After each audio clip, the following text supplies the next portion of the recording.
めてくれ。もう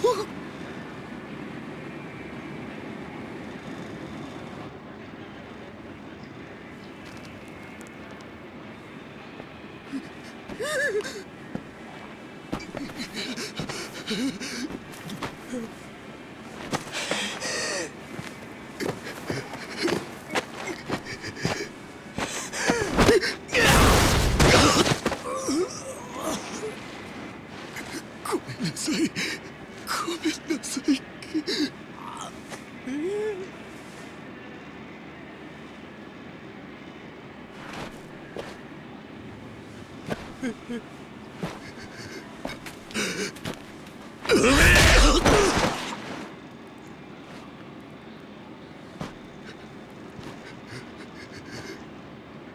この町で喧嘩売んならちゃんと相手を選べ。大金持ち歩いてるときは特にな。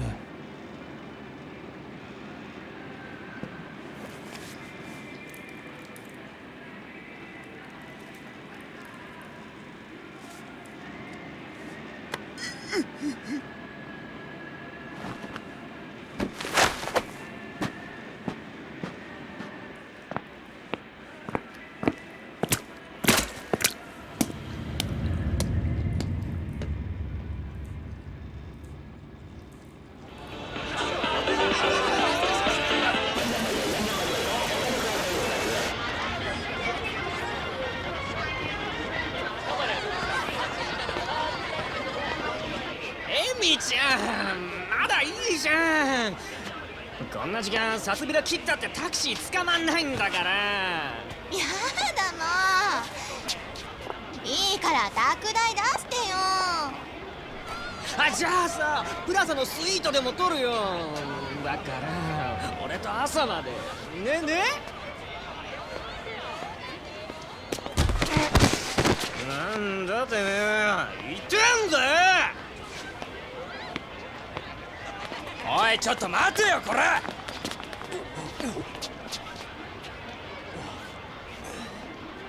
おいてめえ、ぶつかっといて何スカとこいてんだよ。ちゃんと謝れっつんだよ。土下座しろ、土下座。おい、よしよ、よせ。あ？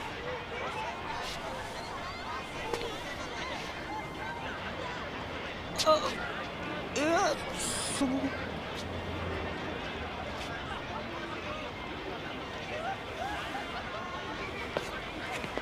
どうもすみませんでした。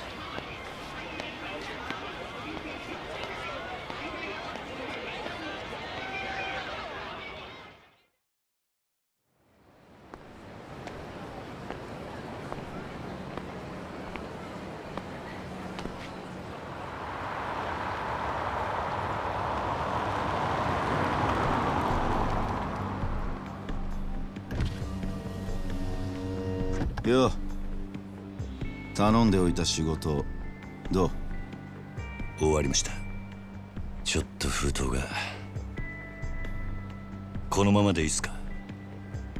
そんなこと気にしないでいい。むき出しだろうが金は金だからね。堂島組さんは仕事早くて助かるよ。はいこれ約束の1割。ご苦労さん。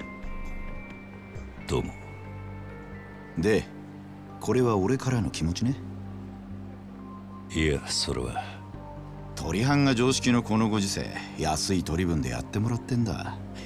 普通なら本職の人にこんな安い額の取り立て頼めないからね。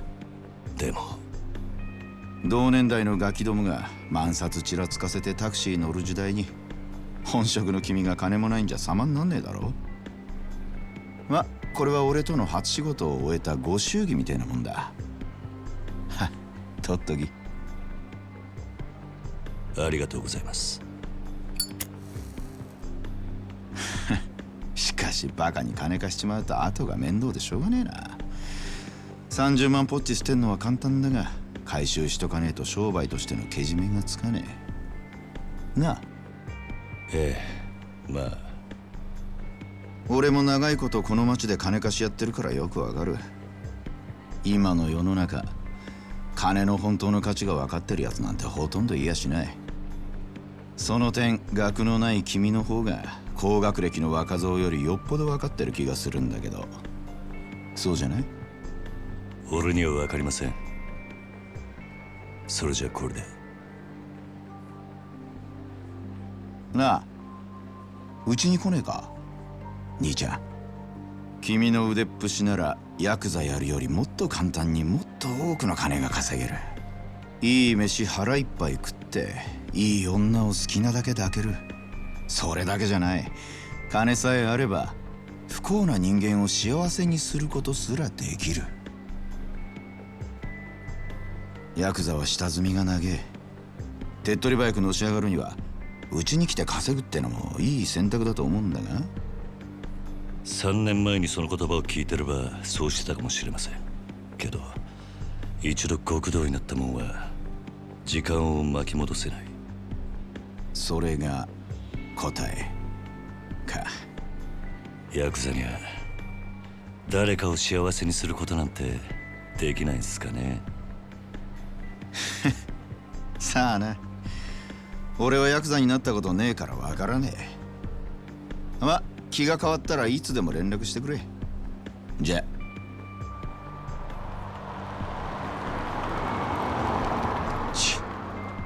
金貸しが偉そうに。めんどくせ。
おお、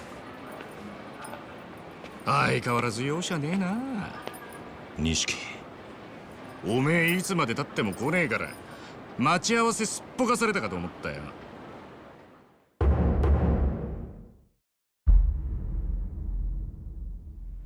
逆だ。おめえがなかなか来ねえからこうやって時間潰してたんじゃねえか。暇つぶしに喧嘩って、おとなしくヘルスにでも行けっての。ガキじゃあるめえし。興味ね。相変わらず硬いね。まあいいや、とりあえず飲みに行こうぜ。久々にオールで付き合えよな。ああありがとうございました。はいや、この度はどうも。お日柄もよく。行くぞ錦。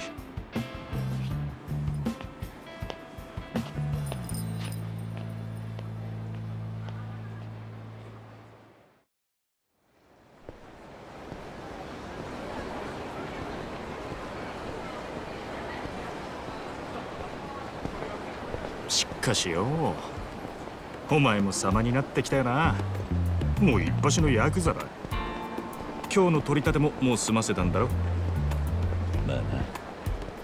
これで風間のおやっさんも少し安心するか。さあな。あいにく俺の取り柄は喧嘩の腕っぷしだけだ。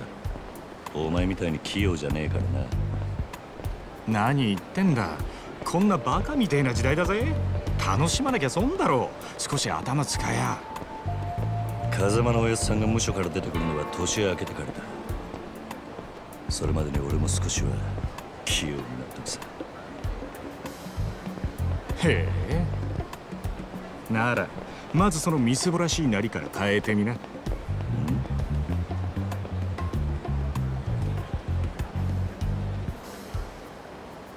お前もたまには50万のスーツでも着てみろよ。そうすりゃ世の中の見え方もちった変わる。俺は服なんかどうでもいい。風間のおやっさんだっていつも地味な服着てんだろ。お前な、あの人は組の若頭、堂島組のナンバー2だぞ。あのレベルまで行けばそれでも通用するがな。極道商売にはある程度見栄が必要なんだよ。お前が最近車買ったのもその見栄のためか。このこじゃれたライターも俺んだ。そろそろ返せよ。見栄張りてんならケチケチすんな。お前も本当は分かってんだろ。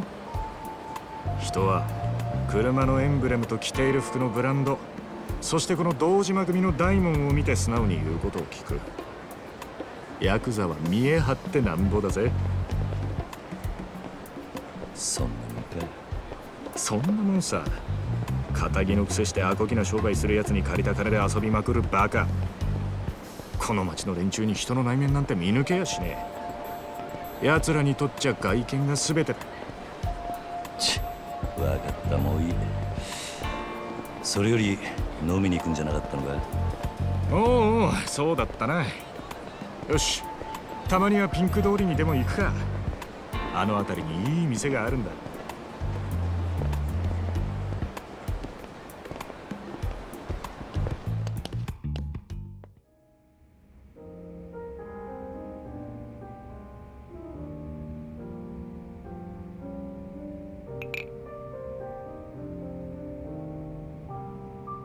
お前この店にはよく来んのか。ん？これで2度目だけど。なんでだ？ボトルキープなんかしてるからよ。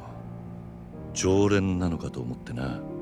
ちまちまビール飲むより見栄えがいいだろう。店のもんに顔も売れる。俺は安く見られるのはごめんなんでな。なるほど。お前は偉いよ。確かに見栄ってのを大事にしてる。おめえもこの世界でのし上がりたきゃ少しは見習えよ。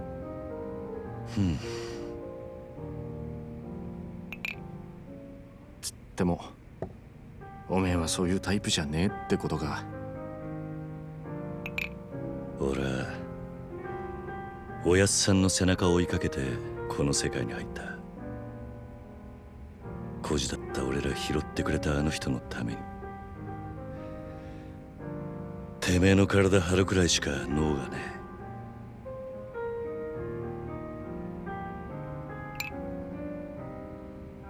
え。いや、もしかしたらおめえは今のままでいいのかもな。ん？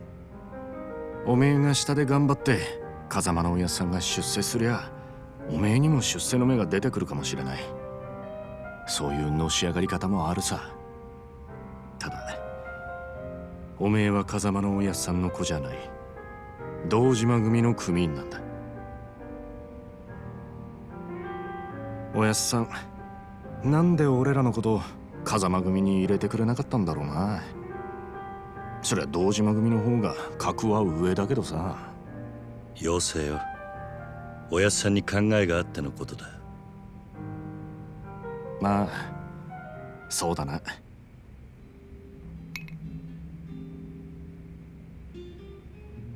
よし、真面目な話はもうやめだ。カラオケでもしてパーッと騒ごうぜなあ。わかった。今日はとことん付き合うぜ。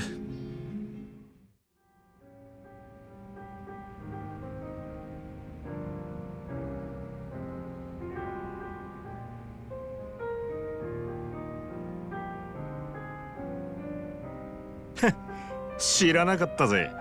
おめえがあんなにカラオケ好きだったとはよ。バカ。そりゃお前がハメ外そうとか言うから仕方なく付き合ってやっただけで。嘘つけ。その割にはノリノリだったじゃねえか。普段から隠れて練習してるんだろなあ。よせよ。そんなわけねえだろ。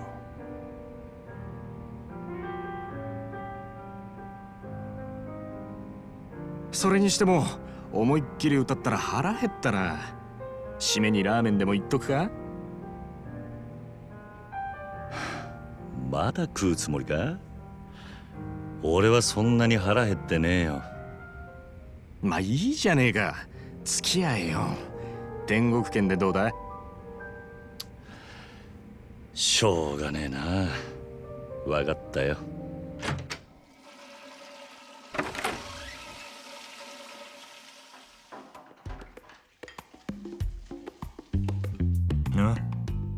おい、なんだよ。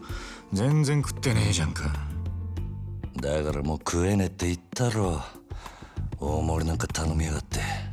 情けねえこと言うなよ。それでも男が。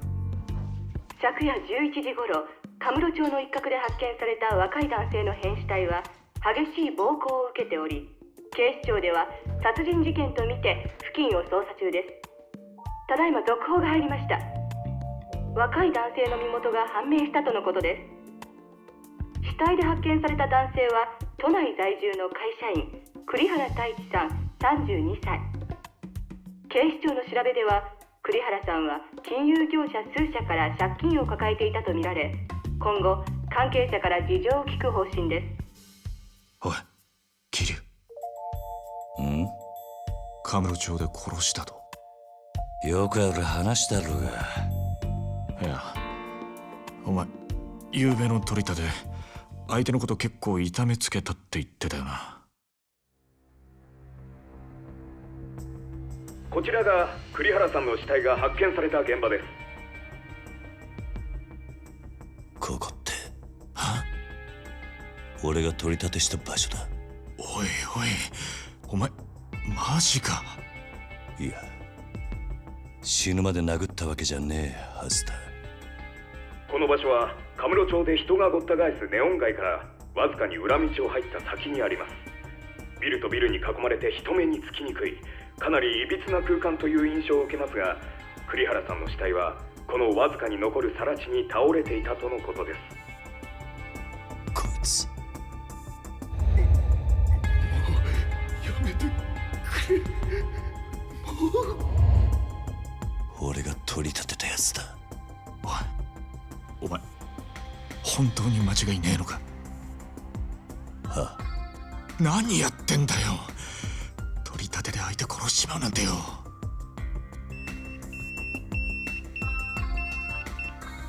誰からだ？組か？ああ、早速呼び出した。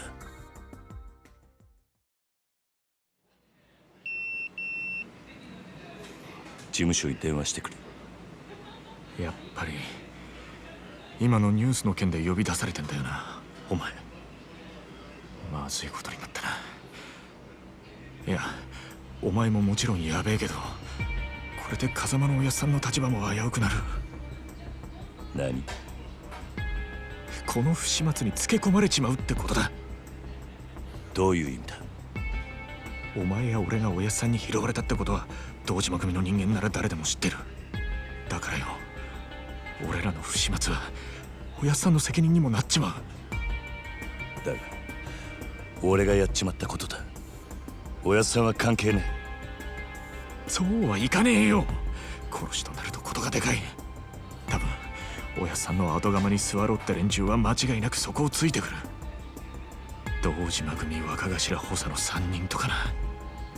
くそ。そもそも半年前おやっさんがサツにパクられたのもその3人の誰かに売られたって噂だ。なんだそれは。おやっさんの仕切ってた鳥羽、周到に場所変えてたのにいきなり摘発食らったろ。ありゃ組の事情に詳しいもんがサツにチクったとしか思えねえ。でそれが誰かっていや、3人の若頭補佐の一人、クゼの兄貴だったって噂だ。クゼの兄貴がおやっさんをサツに売ったってことか。もちろん証拠があるわけじゃない。でもよ、その件でおやっさんが無所に行ってからクゼはえらい勢いついてる。火のないとこになんとやらだ。何しろ今は組に連絡するしかねえだろう。そっか、そうだな。分かった。俺はとりあえず知恵貸してくれる人を探してみる。すまねえ。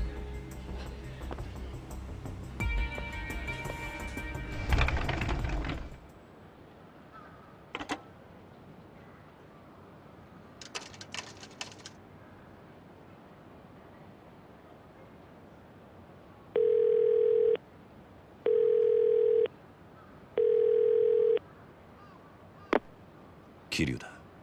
そっちで誰か俺のポケベル鳴らしたか。あ、はい。クゼの兄貴に言われまして。桐生さん、すぐ事務所までお越し願いやす。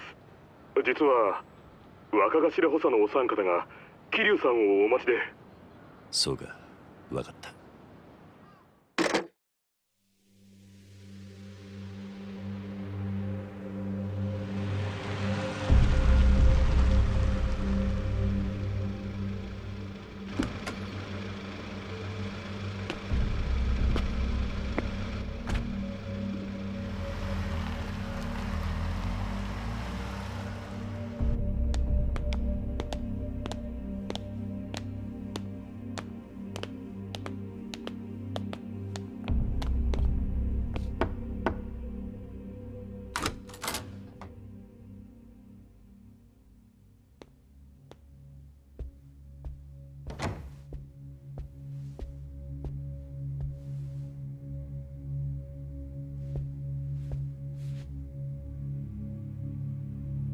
おう、ずいぶん待たしてくれるじゃねえか。偉くなったもんだな。おう、桐生。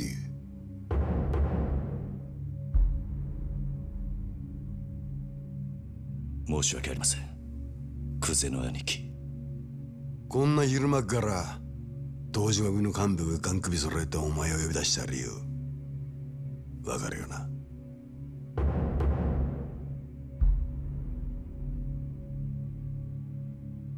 カムロ町で見つかった死体の件ですが。やっぱりてめえか。こりゃゴルどころじゃなくなっちまったな。なあ、クゼの兄貴。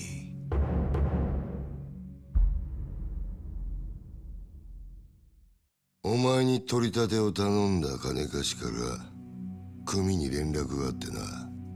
金貸し？東郷クレジットの社長だ。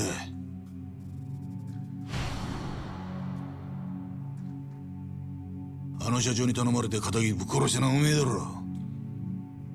もっともあいつは自分のせいじゃねえって早速逃げ打ってやがったがな。たかが30万程度の小競りの取り立てで本性が下手打つとも思っていなかっただろうからな。はあ、ちんけな金貸しとはいえ同情するぜ。まあそんなことはどうでもいい。理由がどうあれ仇をやっちまったっつうことはどう幕を引くかだが。ちょっと待ってください。俺はジタバタすんじゃねえ。安心しろ。仇ったって相手も借金まみれのクズだ。臭い飯7、8年食えば事は収まる。俺に掴まれた。なあ、殺しの方はそれでお上と手打ちするとして、それより問題はあの場所からどう人目をそらすかだが。そうだな。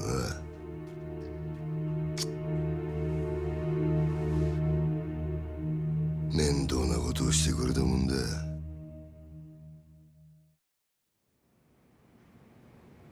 あの場所ってどういう意味っすか？とぼけんじゃねえわ。おめえが死体を捨ててった場所だ。おいゲリュー、おめえよりによってなんであの場所でやったんだ？え？まさか風間の頭の指示ってわけじゃねえよな。おやっさんの指示って、なんでおやっさんの名前が出てくるんすか？聞かれたことだけに答え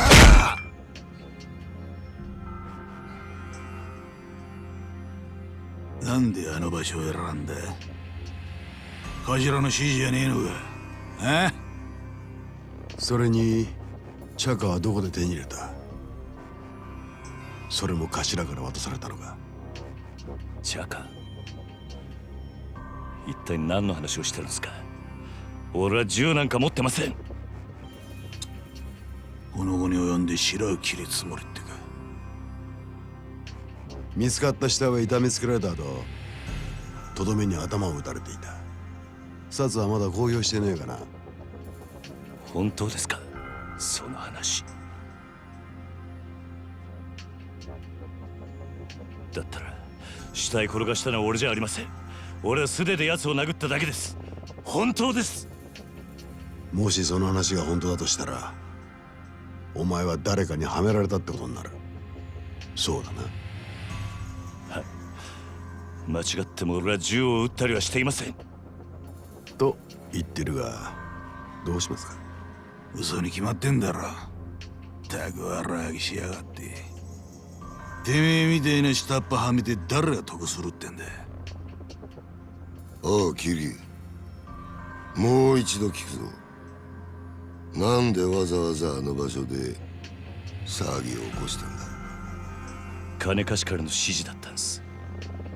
あの場所に相手を呼び出すから、少し痛い目に合わせてから金を取り立ててくれって。今言ったこと間違いねえな。ええ。どうやら金貸しから話聞く必要がありそうだな。とはいえ、うちの組があの殺しに関係していたっつうのは事実だ。しかも場所が場所だ。このままじゃあっちの仕事に支障が出ちまう。どうするよ、クゼな兄貴。答えは一つだろう。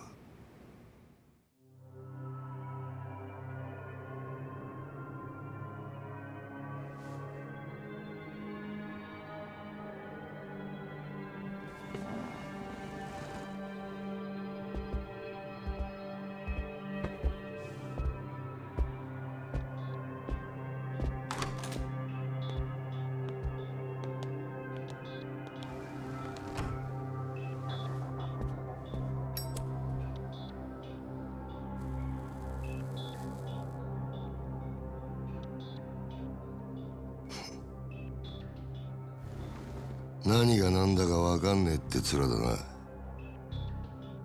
ええ。例の死体が見つかったあの場所はな、あそこは通称空の一坪って厄介な土地なんだよ。お前ら下っ端は知らねえかもしれねえけどな、堂島組長から俺ら頭補佐の3人に命令が出てたんだ。どんな手使ってもその空の一坪を手に入れろとな。空の一坪？針の穴ほどの隙間もない繁華街に偶然できた一坪の空き地だ。それを親父が欲しがってる。親が欲しがるものを差し出す、それが子分の義務ってわけだ。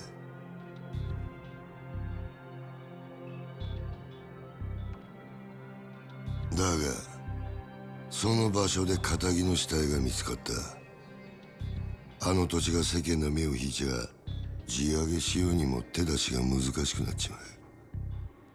ほんと困った話さ。なあ。それがおやっさんとどんな関係が？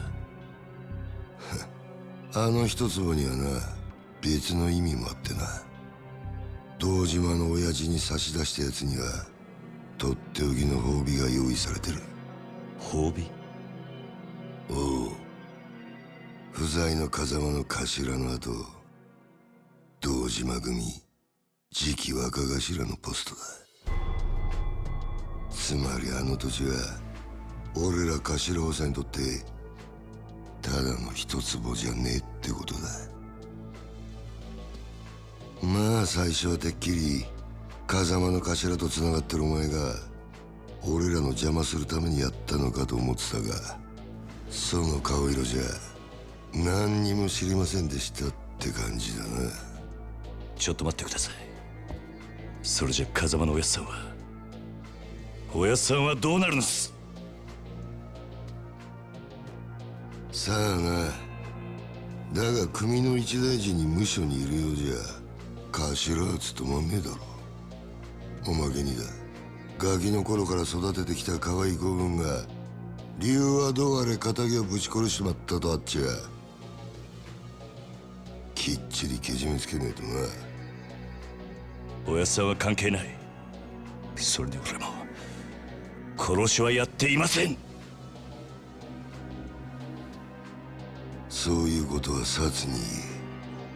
つってもヤクザの言い分聞くほど連中も暇じゃねえだろうな。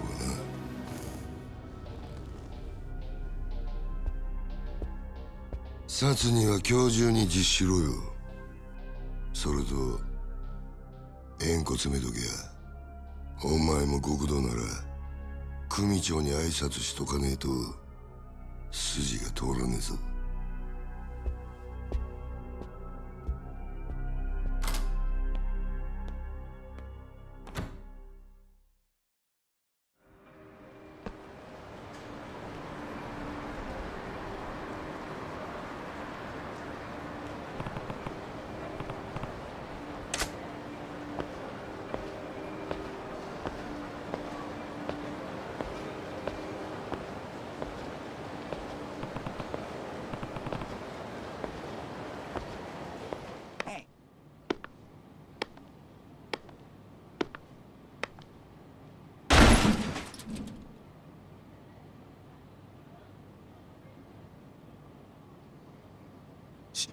信じられねえ。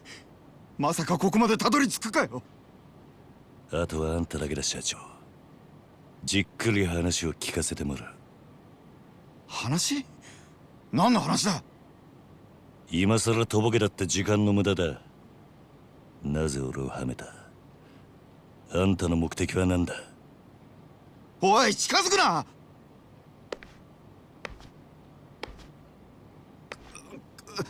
わかった。全部話す。だからちょっと待ってくれ。俺はあんたをはめる気なんてなかった。ただ人から頼まれた通りに動いただけだよ。あんたにあの場所で取り立てさせるようにって。そいつを頼んだのは誰だ？その人は。あ、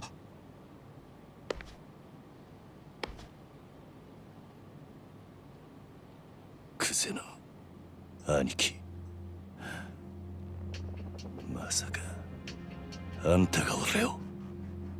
何の話だねえ社長さん。ええ。桐生、お前何やってんだよ。あ、殺に実施するように言ったはずだろう。寝ぼけたことやってんじゃねえぞ。あ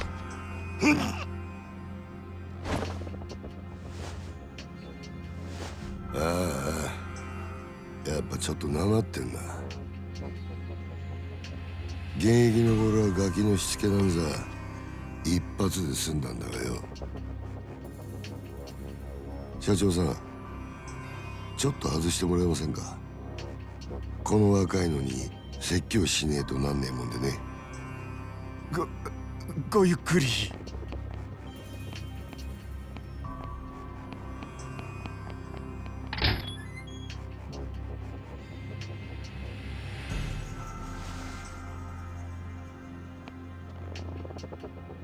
俺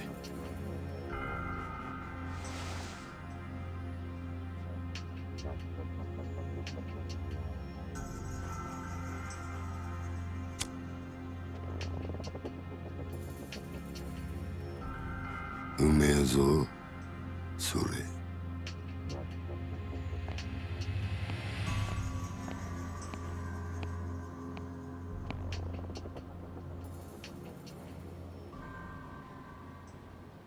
いい機会だ。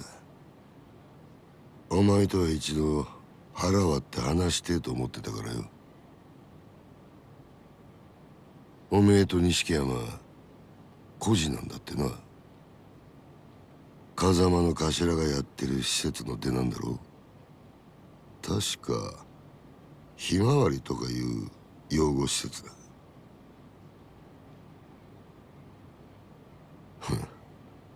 極道なんてまともに育ったやつの方が少ねえ。孤児だからって恥じる必要はねえぞ。ただな、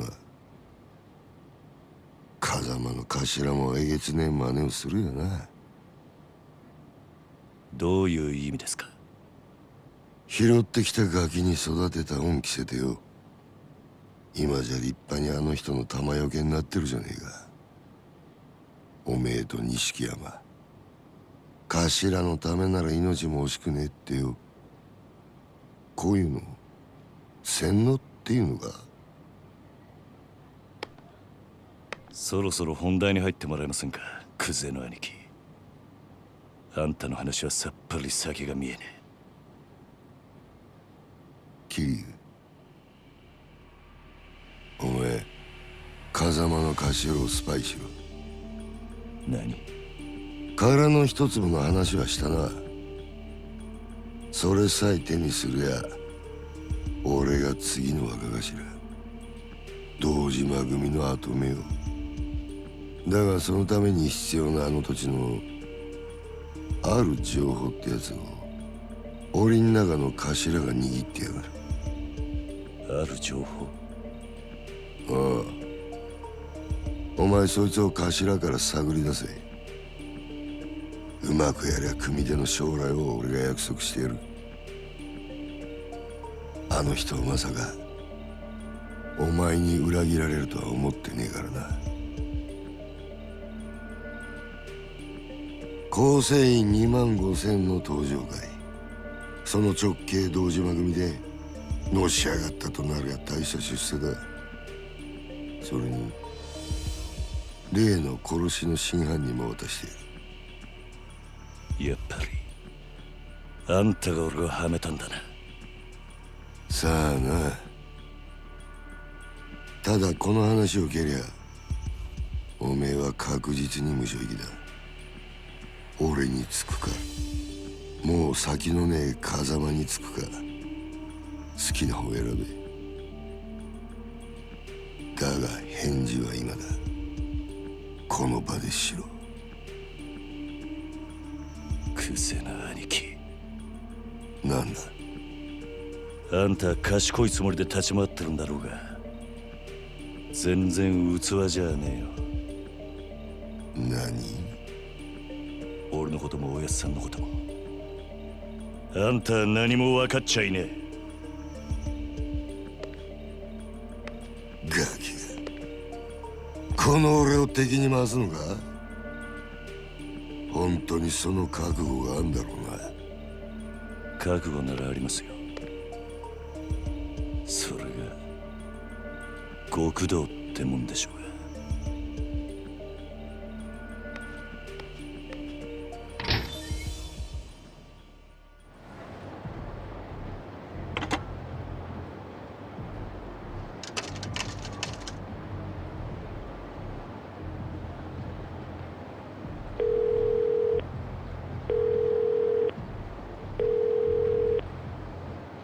もしもし、桐生だな。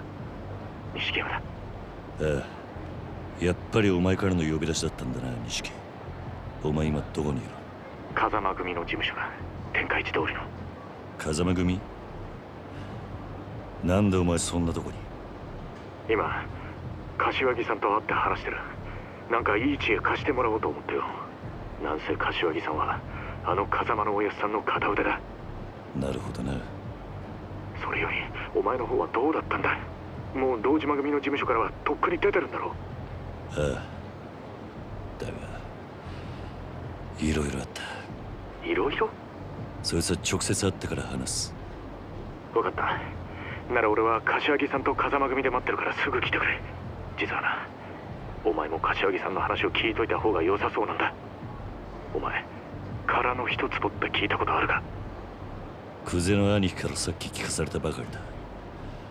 どうやら柏木さんは何もかもお見通しらしいな。俺もすぐそっちに向かう。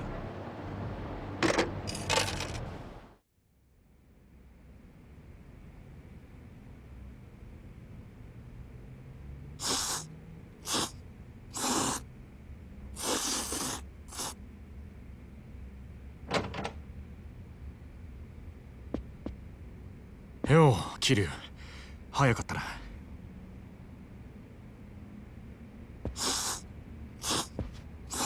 すいません、柏木さん。お手間かけさせるような真似しちまって。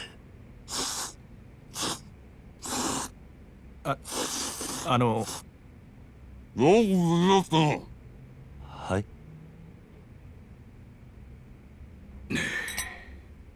よく無事だったな。お前が本家から呼び出されたってとこまでは錦山から聞いてる。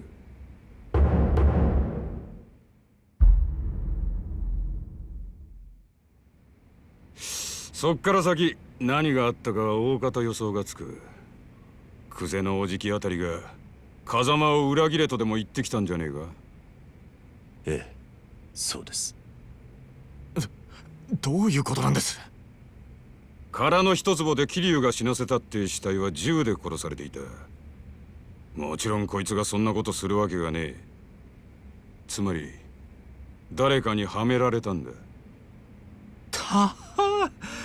それもっと早く言ってくださいよ。俺はもう本当に兄弟が人殺しになっちまったのかと。錦、面倒なことになったな桐生。とにかく久世と何があったか全部話せ。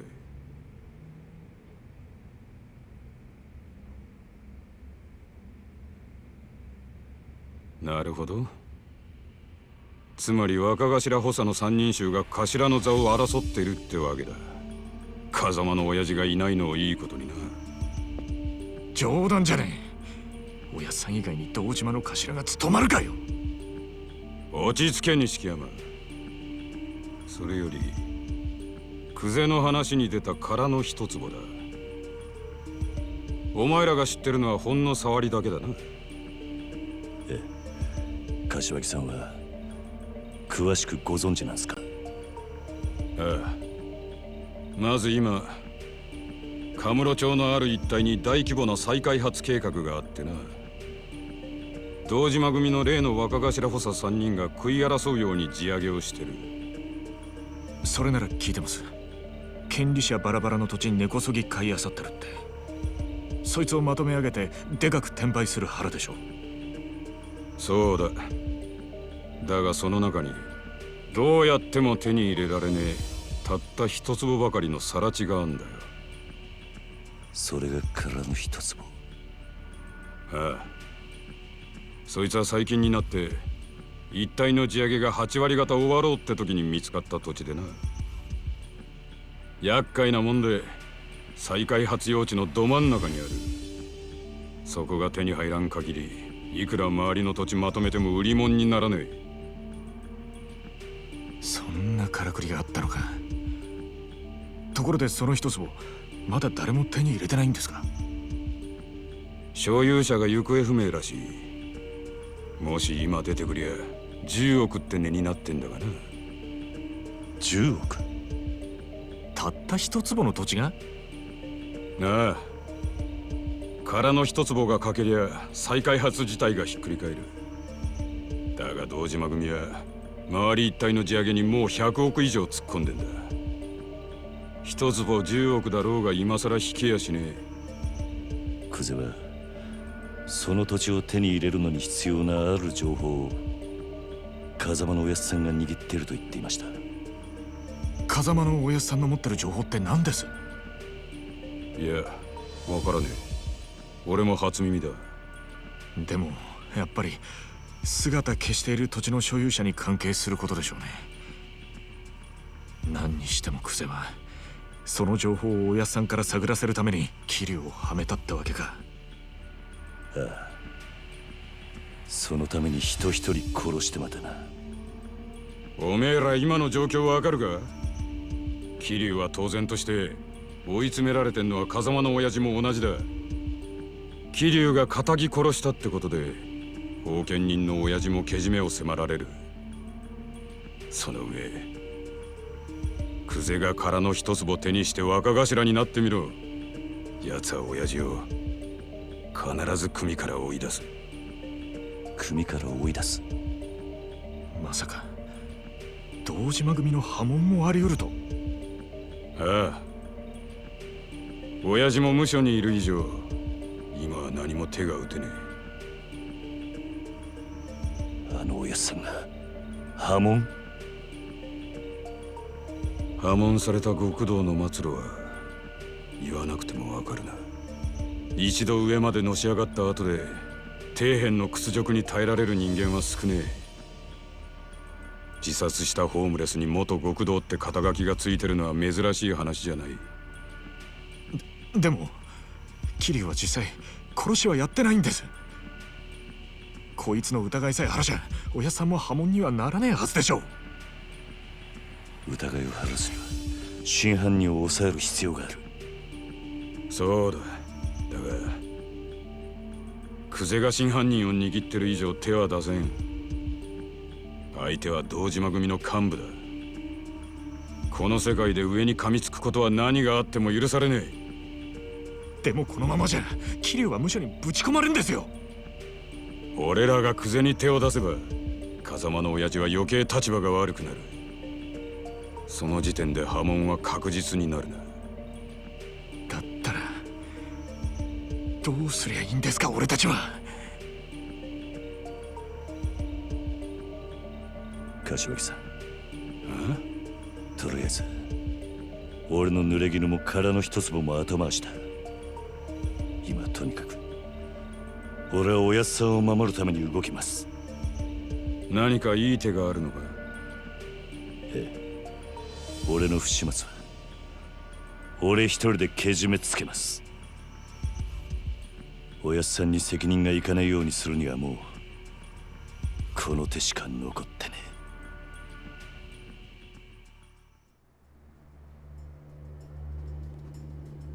一人でけじめつけるって何する気だ桐生？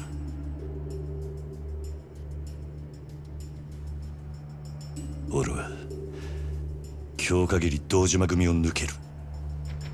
杯返して極道から足を洗う。桐生、お前今回の一件とにかく俺一人の責任としてケリをつけるんだ。その後久世を捕まえて真犯人の居場所を吐かせる。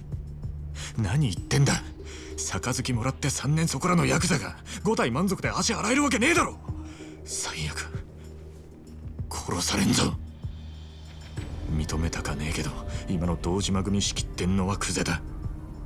それを袖にしたお前が組み抜けるっつってあいつが生かしとくと思うか？杯返す先は久世じゃねえ、堂島組長だ。それにまだ殺されると決まったわけじゃねえ。車回してくれ錦。これから組の事務所に行く。ふざけんなって。お前やけになってるだけじゃねえか。うるせえ。他に手はねえんだ。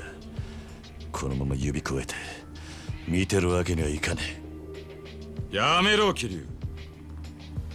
錦山の言ってることは正しい。正しいかどうかなんてどうでもいい。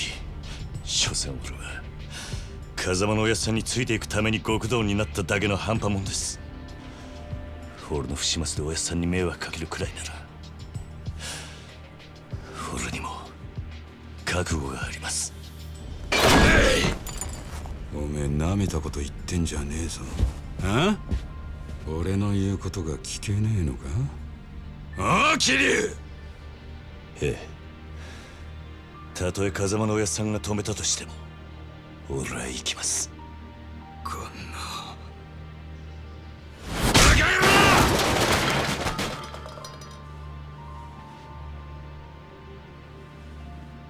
許してください。柏木さん、錦、車頼む。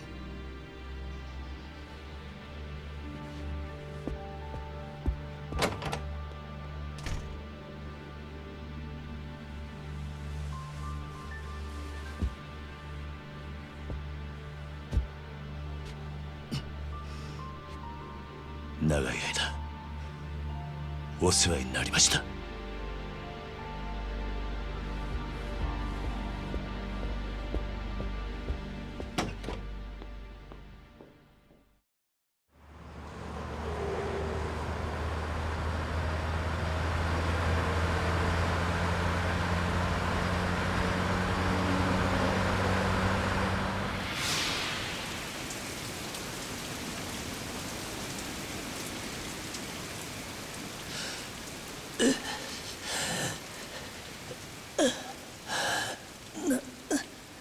なんでだよ、おやつ。俺らの道は俺らが自分で決める。今まで育ててもらった恩とは別の話だ。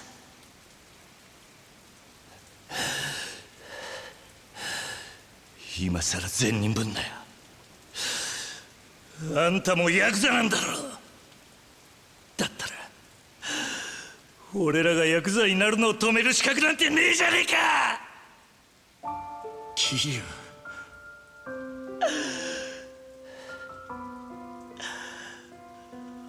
俺たちはずっとあんたの背中を見て育ったんだ。いい車乗って肩で風切って周りの人間に頭下げられて、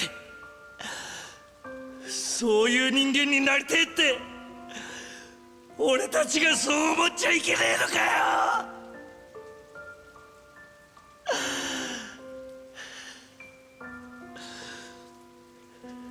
施設上がりの人間は夢を見ることも許されねえってのか。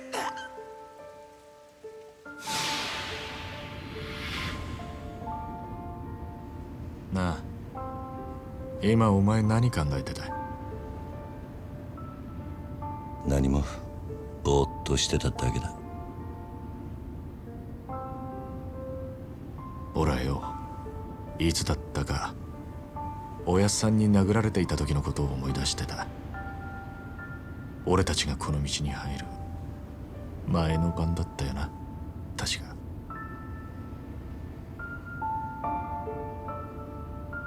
てっきりお前も同じこと思い出してるもんだと思ってたよ。やっぱりおめえにはかなわねえな、兄弟。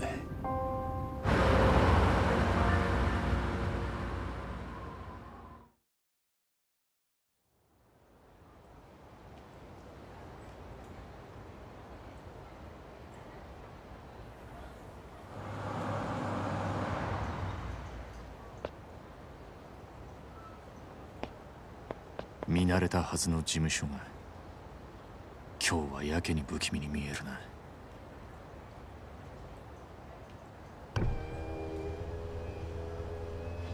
お疲れ様っす。親父は堂島組長は事務所にいるか？ええ、いらしてます。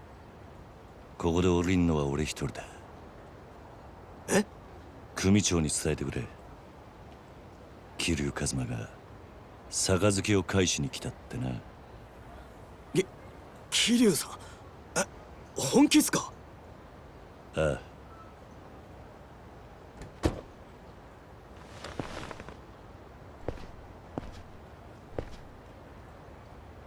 すまなかったな、錦。お前はもう行ってくれ。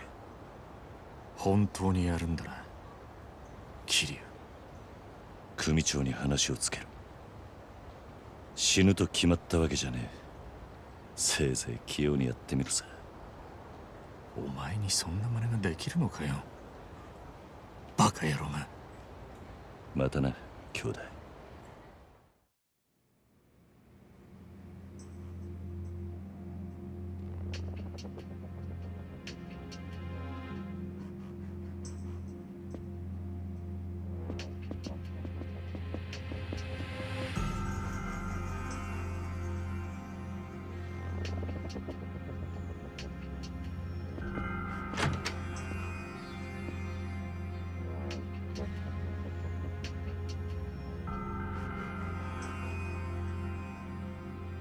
組を抜けてってことでいいんだ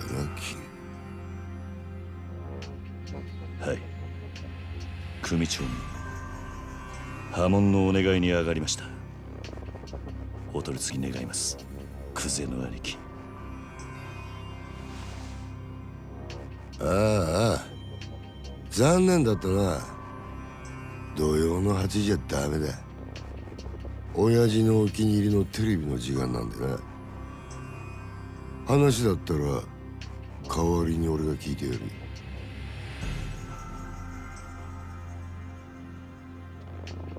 てめえ、縁故も詰めてねえじゃねえか。手ぶらで組抜けの挨拶とはな。てめえ極道なめてんのか。ああ、あんたと話に来たわけじゃねえ。組長はどこにいるんだ。今現場で組み仕切ってんのはこの俺だ。口の利き方には気をつけろよ。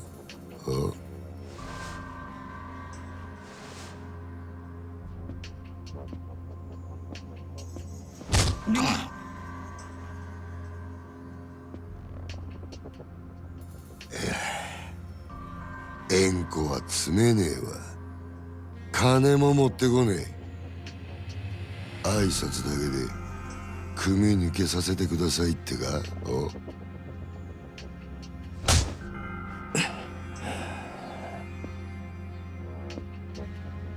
おれ、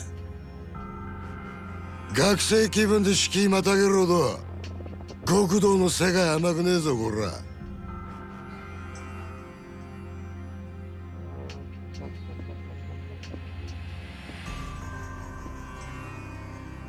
よ、考え直せやキリ。今なら全部水流してやる。風間の頭から彼の一粒の情報を聞き出せ。もうそれしかお前の生きる道はねえんだからよ。組長に会わせてもらえませんか。ほら、破門してもらいに来たんす。答えはノーってことか。そうかい。じゃあもういいわ。てめえは使い物にならねえってことだな。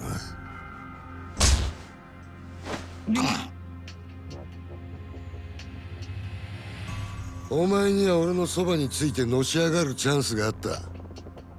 そいつを蹴らなきゃ死なずに済んだのによ。あ、米田。はい。消し方考えろ。地味ですけど山の中で生き埋めが一番かと。薬品でドロドロにして流すってのもありですが。ああ、死体は残せよ。後々こいつの死体が見つかった方がいいんだ。堂島組は身内のしつけには厳しいって方が本家での評判も上がるってもんよ。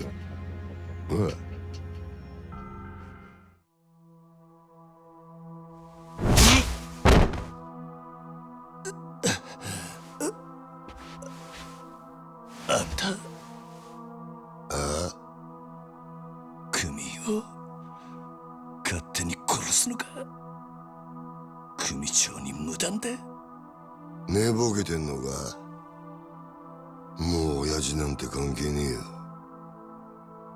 てめえは組み抜けたんだろうが。確かにそうだ。その言葉待ってたぜ。何？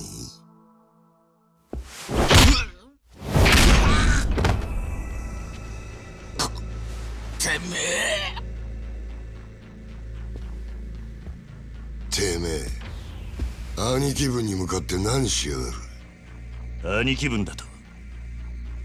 俺はもうこの組の人間じゃねえ。あんたさっきそう言ったはずだ。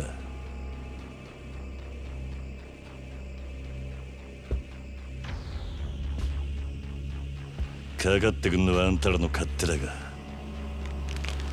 こっちも遠慮なく手出させてもらう。クゼの兄貴、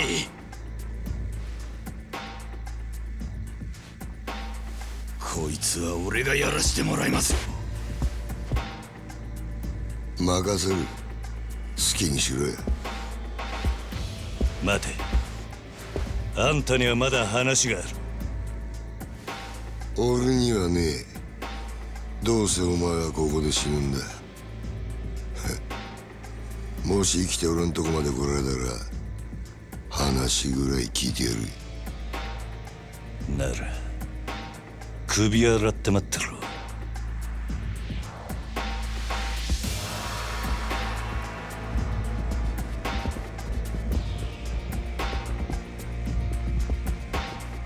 覚悟はいいな。いつでもいいぜ。来い！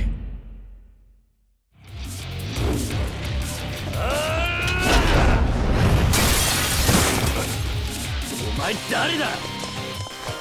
何があった？お野郎！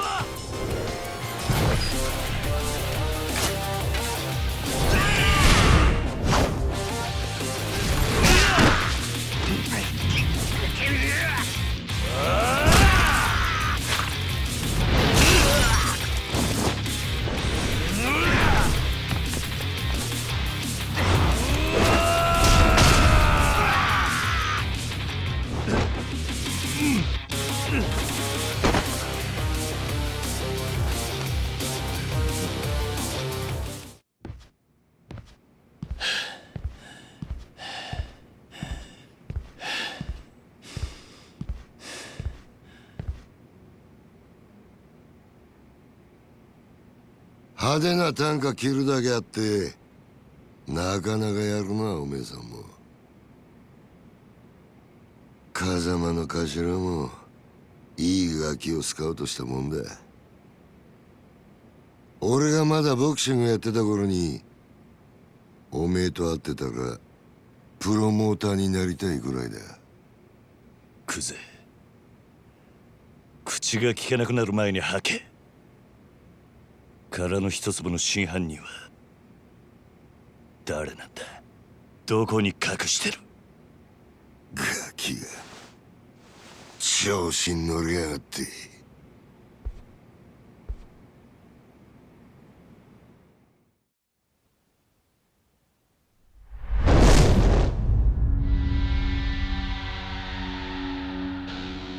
下にいた役立たずどものせいで勘違いさせてまったらしいが、堂島を甘く見るなよ、キリ。お前はもうこの手で直接やらねえと気が済まねいつまで能書きたるてんだ。さっさとかかってこい。ああ？かかってこねえならこっちから行くぜ！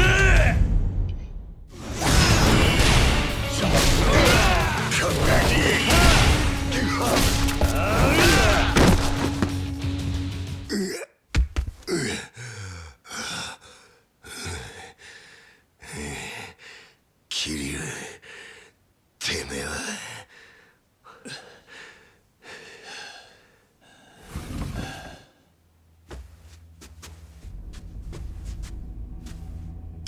兄弟手貸せ。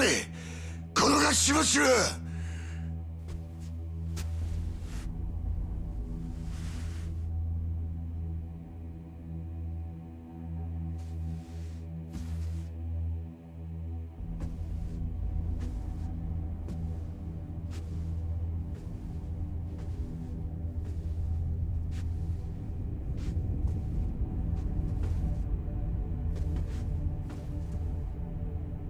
親父。堂島組長。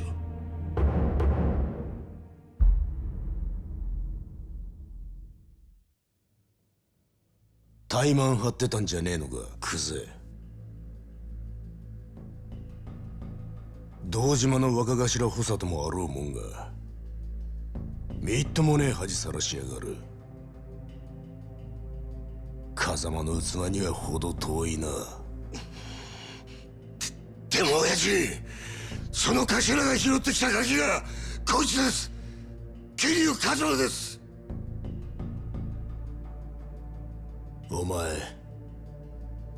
取り立てで相手ぶっ殺しちまったそうだな。バカな真似しやがって。そのことで組長にお願いに上がりました。俺は誓って殺しはやってません。ですが疑いがかかってる以上組に迷惑をかけられません。だから俺を破門にしてください。虫がいいこと言ってんじゃねえぞバカ野郎。親父、こいつは俺がきっちりけじめつけます。これ以上親父に迷惑かけませんから。お前仇に手かけんのか？桐生はお前の裁量で組抜けさせたんじゃなかったのか？そんなこと、いや俺はしてません。親父に向かって嘘はよくねえな兄弟。阿波野。俺もはっきり聞きました。桐生はもう組を抜けた人間だ。それを殺すのに親父の許しはいらない。そう言ってましたよね、クゼの兄貴。てめえらクゼ、これ以上無様さらす気か？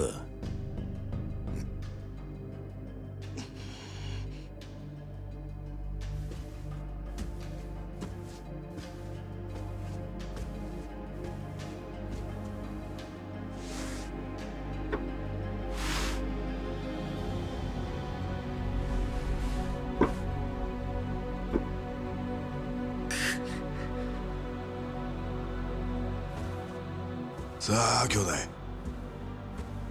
久世剣能界の人間なら作法は知っていますよね。兄貴の好きなけじめです。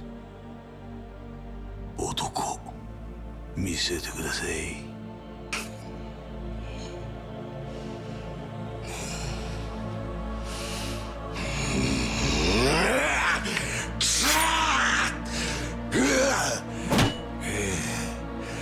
よく見とけや。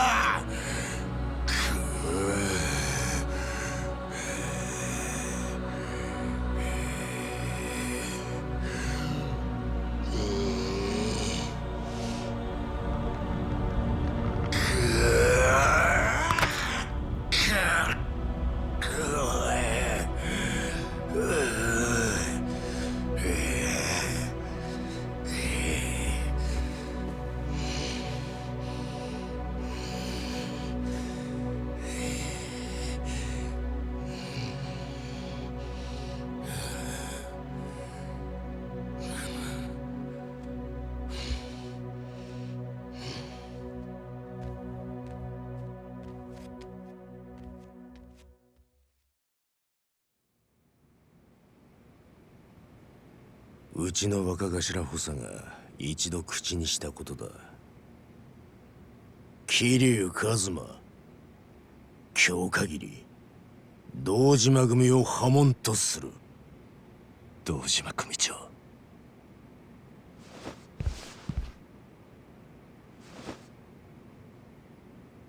ありがとうございます。桐生、ここまで苦労して組を抜けたかった理由は何なんだ？俺と風間のおやっさんの身の潔白を明らかにするためです。今回の一件、俺は殺しをやってません。風間のおやっさんも全く関わりありません。ですがあの一坪で俺が金を取り立てた男が死に、組に迷惑かけちまったのは事実です。俺は組抜けて責任取らせてもらいます。ですからどうか風間の親父のことだけは。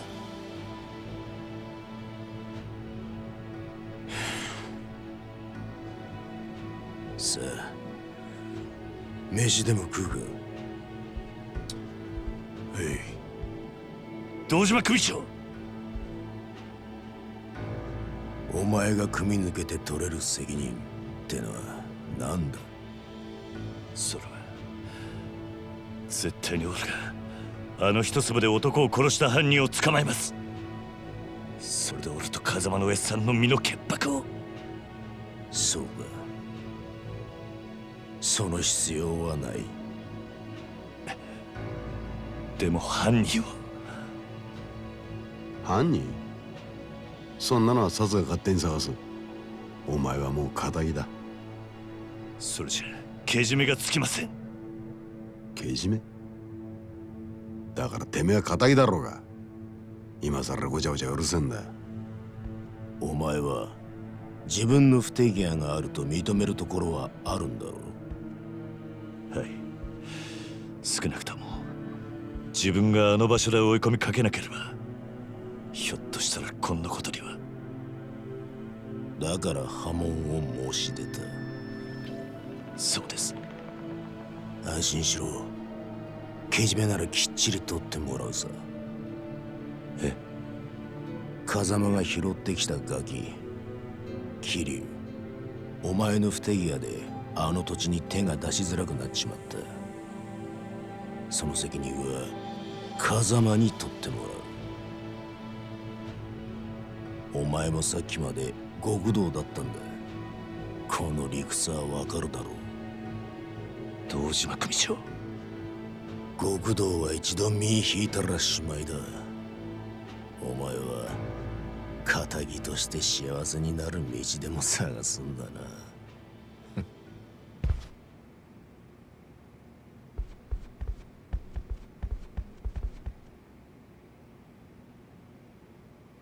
どうすればいいんだ。じゃあ俺はどうすればいいんだ。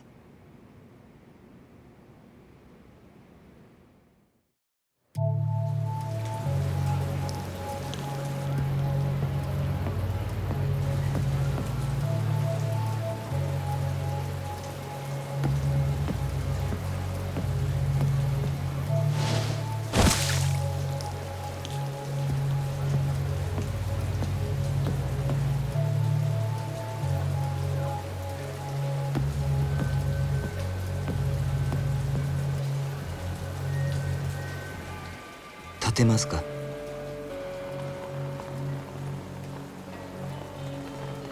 このままだと風邪をひいてしまいますよ。私は立花と申します。立花？あなたが今置かれている状況は全て承知しています。私はあなたと会うこの時をずっと前から待っていたんです。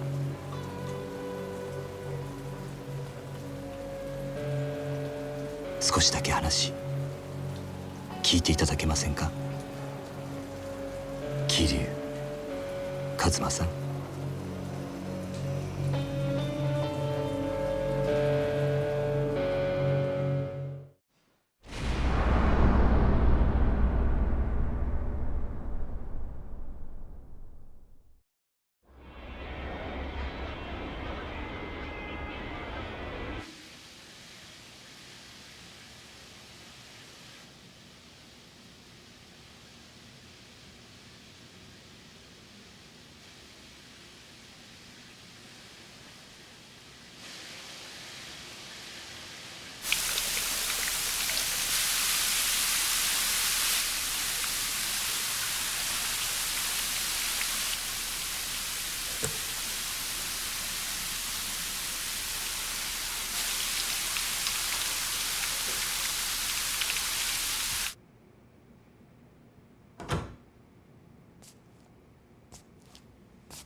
食事まだ済んでませんよね。よかったらいかがです？悪いが空気にはなれねえ。あんたが誰かを聞くまではな。私に危険はありませんよ、桐生さん。くつろいでください。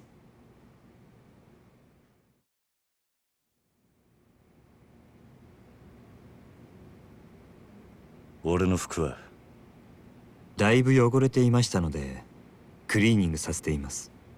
すぐにお返ししますよ。立花さんだったな。ええ。ご安心ください。私は堅気の人間です。カムロ町で不動産屋を営んでいます。不動産屋？それが俺に何の用だ？料理本当に食べないんですか？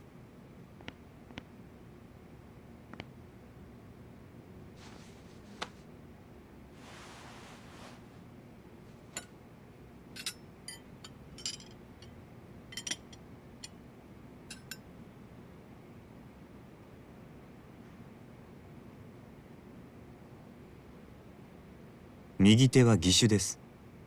不作法なのはご容赦を。数年前に失ってから寒くなると痛みます。不思議なものでないはずの指先までうずいて鎮痛剤も効きません。四六時中痛みを我慢するだけです。でも痛みを顔に出すのは面倒なんでやめました。そんなことは聞いてねえ。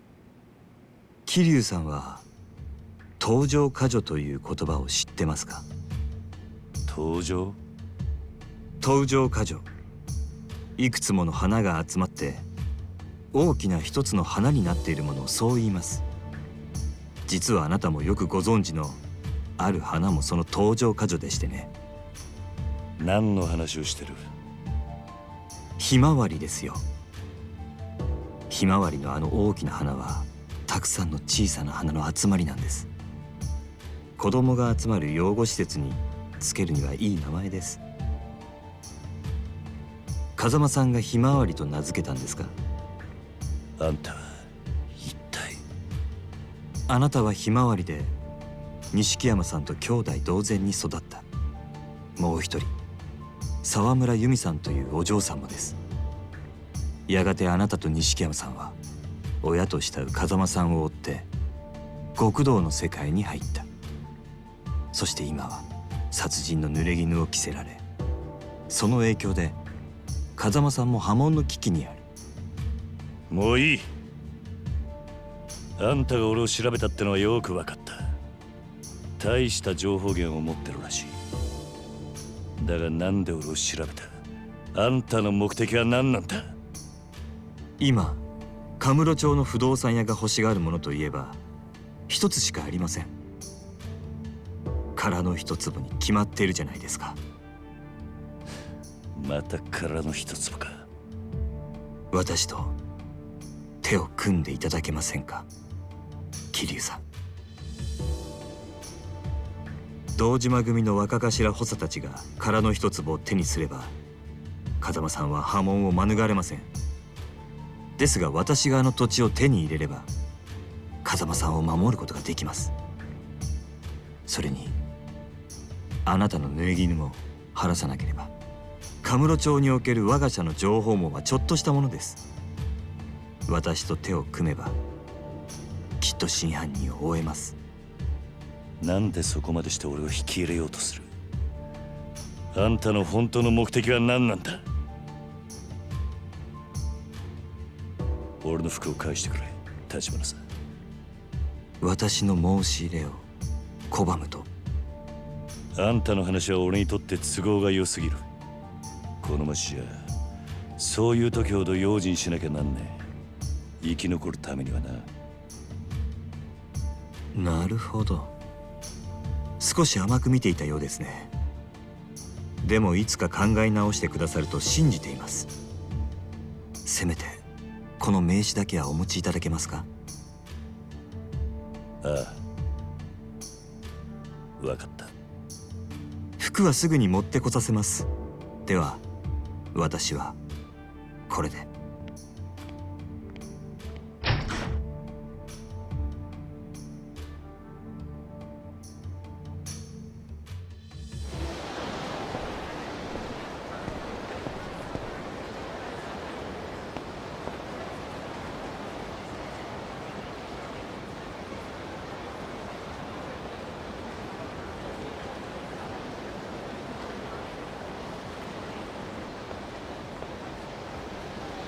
柏木さん。桐生、錦、お前大丈夫だったのか？おいマジかよ、よく殺されなかったな。ああ、なんとかな。だがこれで俺はきっちり堂島組を破門になった。そうか。それじゃあおやっさんももう大丈夫ってことか？おやっさんのことはまだだ。俺の濡れ衣が晴れねえ限り堂島組はおやっさんに責任かぶせる気でいる。なんでだよ、お前がもう組を抜けたってのにか。ああ、ただそれでも一歩前進だ。堂島の大門が外れた以上こっから好きにやらせてもらう。クゼを捕まえて真犯人の居所を吐かせてやる。そうだな、分かった。それじゃあとりあえず柏木さんにも伝えねえと。行こうぜ。いや、俺は登場界から破門された人間だ。もう風間組の事務所には入れない。柏木さんにはお前から伝えてくれ。おい何言ってんだよ、水くせえな。いいから来いって。せめてものけじめだ。錦、きっちり筋は通す。筋ってお前は何も悪いことしてねえのによ。だったらお前この後アパート帰るだろ。俺もすぐ行くから詳しい話はそこで聞かせてくれ。分かった。じゃあ後でな。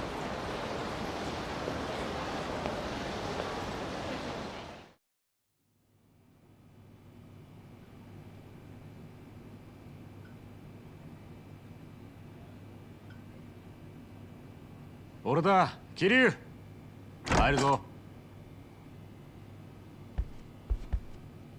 ビールしかねえぞ。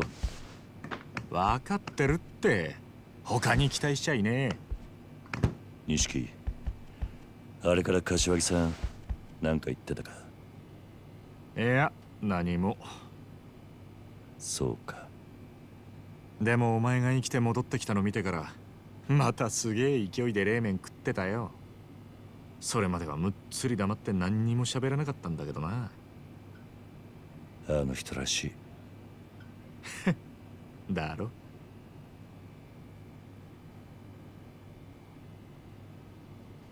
そうか、あのクゼが縁故詰めることになるとはな。何が起きるかわからねえもんだ。ああ、だがまだこれからだ。若頭補佐の3人のうちの誰かが殻の一粒を手にすりゃ風間のおやつさんは組を追われる。それに俺の殺しの濡れ衣も晴らさねえと。殺に目つけられたらもう終わりだ。そのことなんだけどよ、桐生。実はな、東光クレジットの社長さっき殺されたぞ。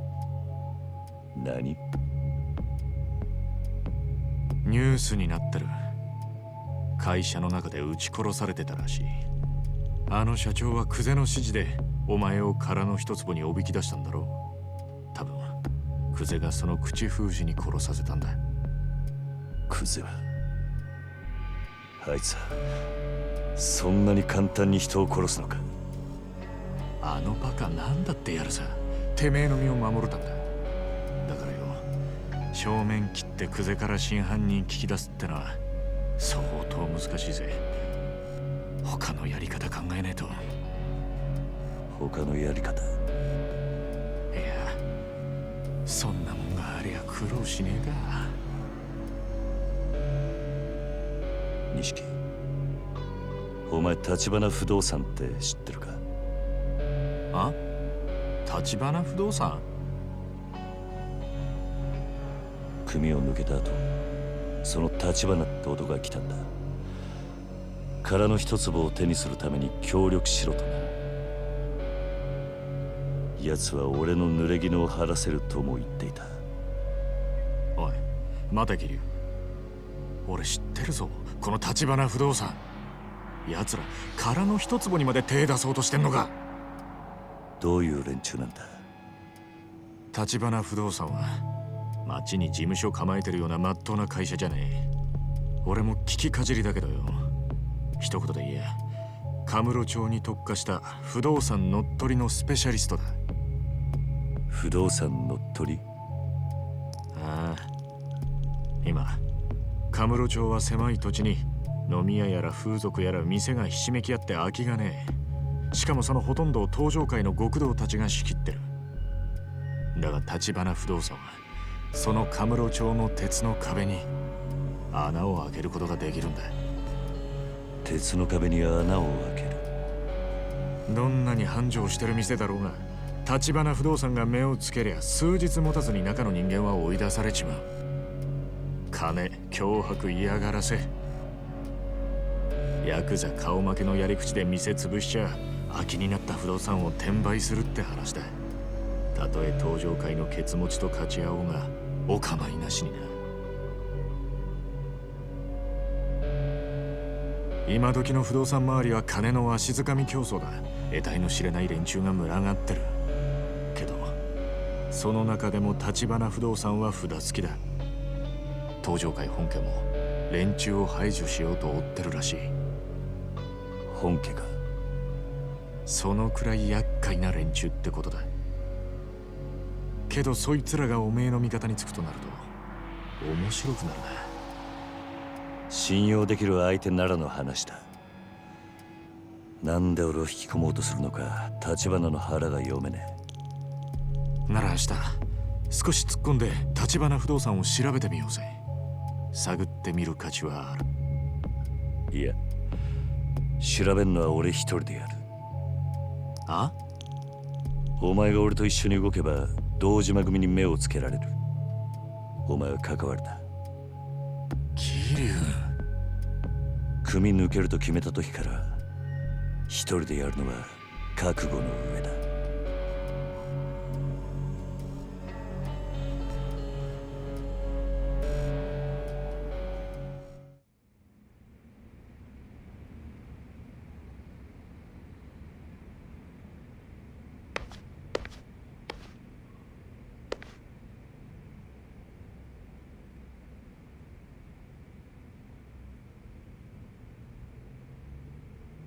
この店は何時から開くんだ？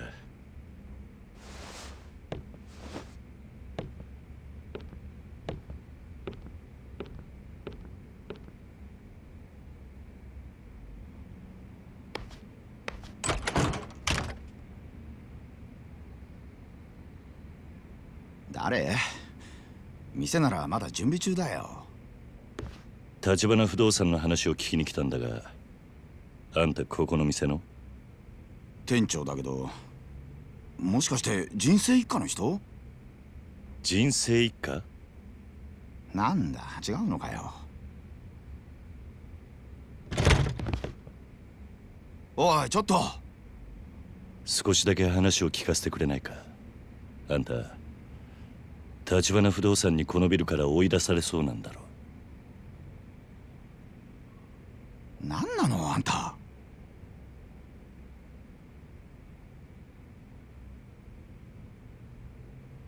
さっき言ってた人生一家ってのは？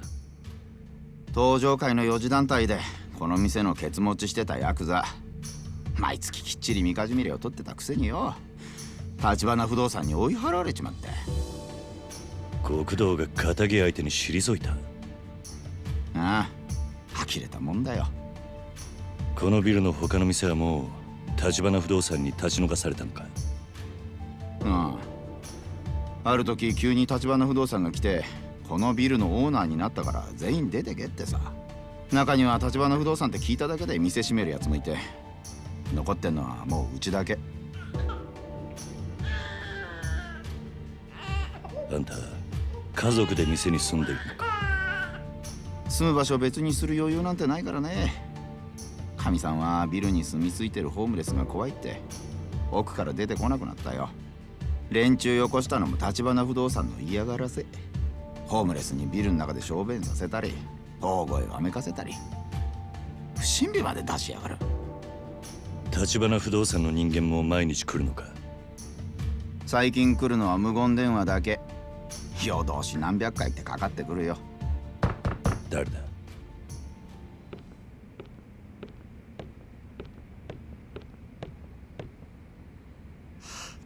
立花不動産だ。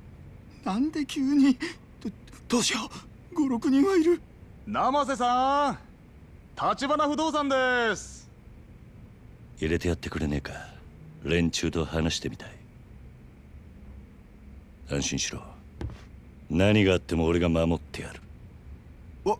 わかった。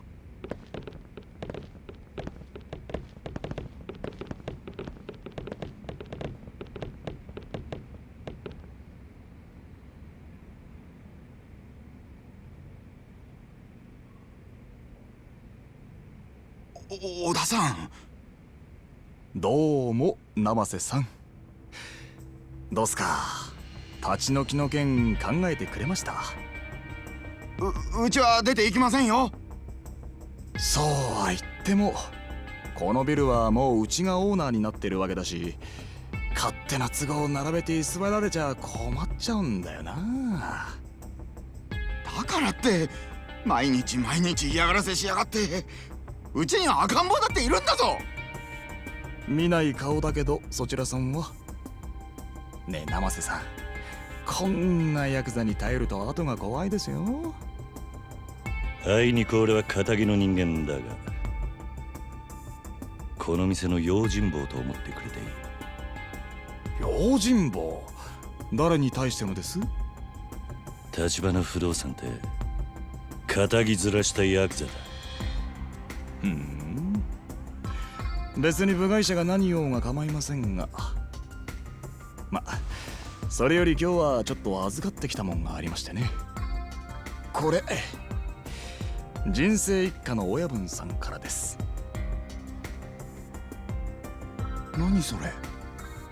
今まで生瀬さんが人生一家に取られたみかじめ料、月3万の3年分に色つけて200万。生瀬さんの代わりに取り返しておきましたよ。極道から金を取り立てた。あんたらがか。200万。それとうちの社長から気持ちとしてプラス200万。お子さんのミルク代にもう200万かな。ねえ生瀬さん、もうこれで手打ちましょうよ。早いとここのビルから出てっちゃもらえませんかね。金の問題じゃねえ。俺はな、勝手な理屈で弱い者の人生好きにできるって、あんたらのその態度が気に食わねえんだよ。綺麗事はよしましょうや生瀬さん。もうこれ以上ごねてもあんたのもらいは増えませんから。あ？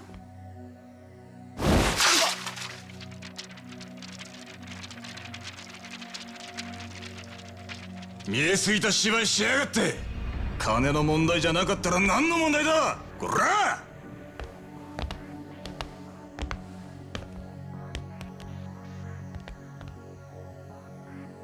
何か？あんたにはあの鳴き声が聞こえねえのか？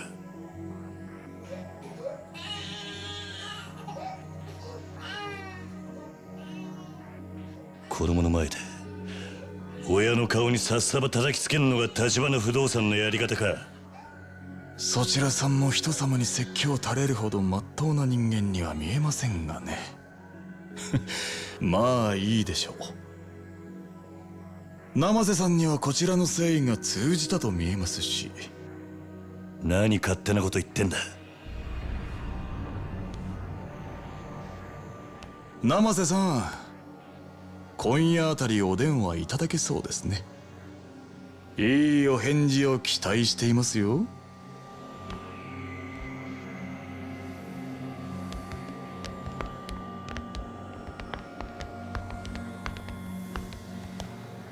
今時こんな街で妙な正義感匂わせちゃ命が危ないよお兄さん。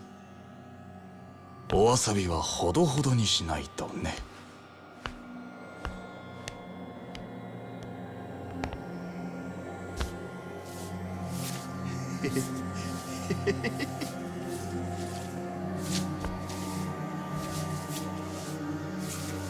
あんたこの店閉めて出ていくのか？出てけと言われてさっさと出てった連中はバカだ。辛抱を重ねりゃこういうボーナスが出てくるってのによ。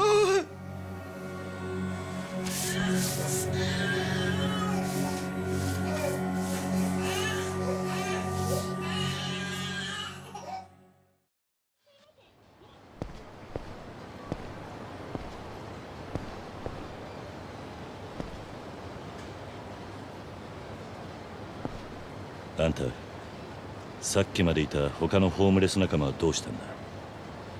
もうここでの仕事は済んだってさ。次のとこに移されてったよ。次のとこどこだ？さあね、いろいろだよ。橘さんとこは手広くやってるから。どういう連中なんだ橘不動産ってのは。何が目的か知らんけど、あそこに関わんのはやめときな。あの人たちはカムロ町の闇だよ。闇？俺から見りゃヤクザなんかよりよっぽど怖い。カムロ町中に目と耳を張り巡らせてるから、相手がヤクザだろうが弱み見つけ出してすぐに金玉握っちまう。人生一家もその手で追い払われたってわけか。聞いた話じゃ、人生一家の組長この間東条会本家から指詰めさせられたらしいよ。何？本家への上納金ちょろまかしてんのが匿名で作られてね。もっとも作られたのはそのほんの一部。全部ぶちまけられたら組長絶対殺されるってよ。なるほど。橘が小出しにチクって脅しをかけたってことか。別に俺は橘さんとこがやったなんて一言も言ってないよ。ただヤクザのそんな弱み探り出せんのあそこ以外にはまずないだろうけどね。俺があとあんたに言ってやれるのは、橘からは手引けって忠告くらいだね。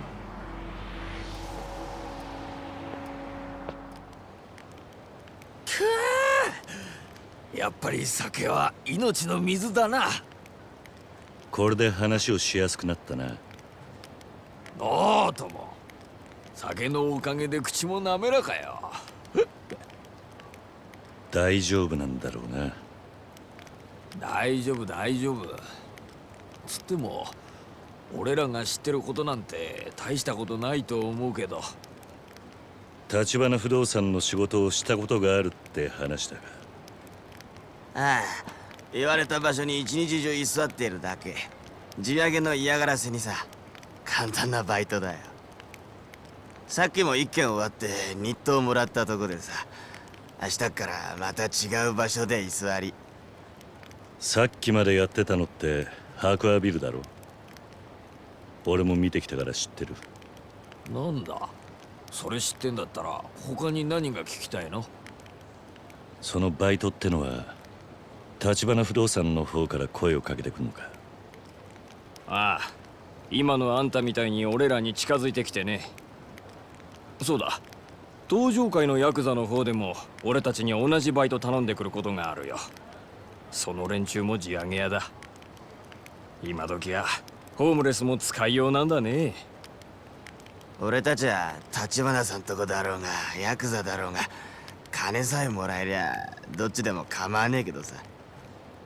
なるほどな。もう一つ聞かせてくれ。橘不動産の連中がよくいる場所ってのはあるか？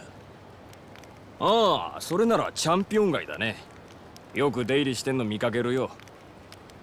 あの辺りは今地上げのメッカだ。なんせ小さな飲み屋ばっかだから、そこの連中を追い出して一手にまとめ上げれば高く土地が売れるんだろうよ。橘不動産がチャンピオン街を地上げしているってことか？多分ね。ただあそこは橘不動産だけじゃなくて東上会の連中も狙っているから、あんたみたいなヤクザが行ったらあそこの住人たちに煙たがられるよ。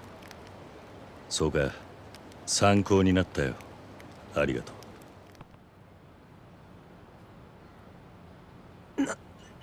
なんだこいつ。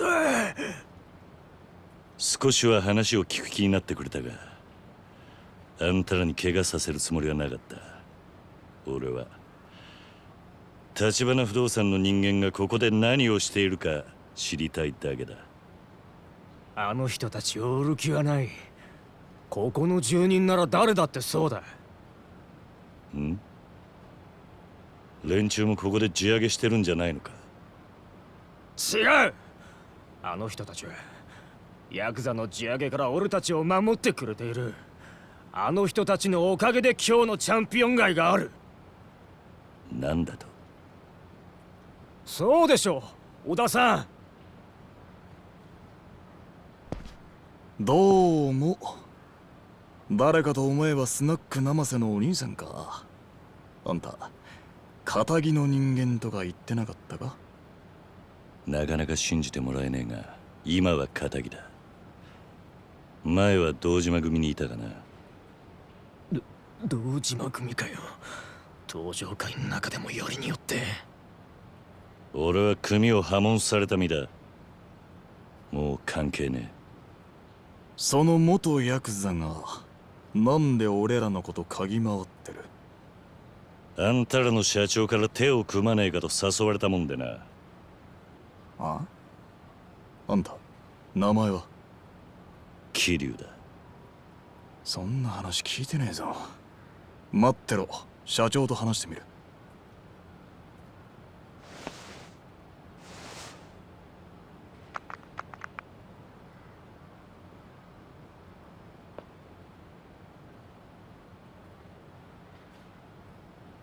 わかりました。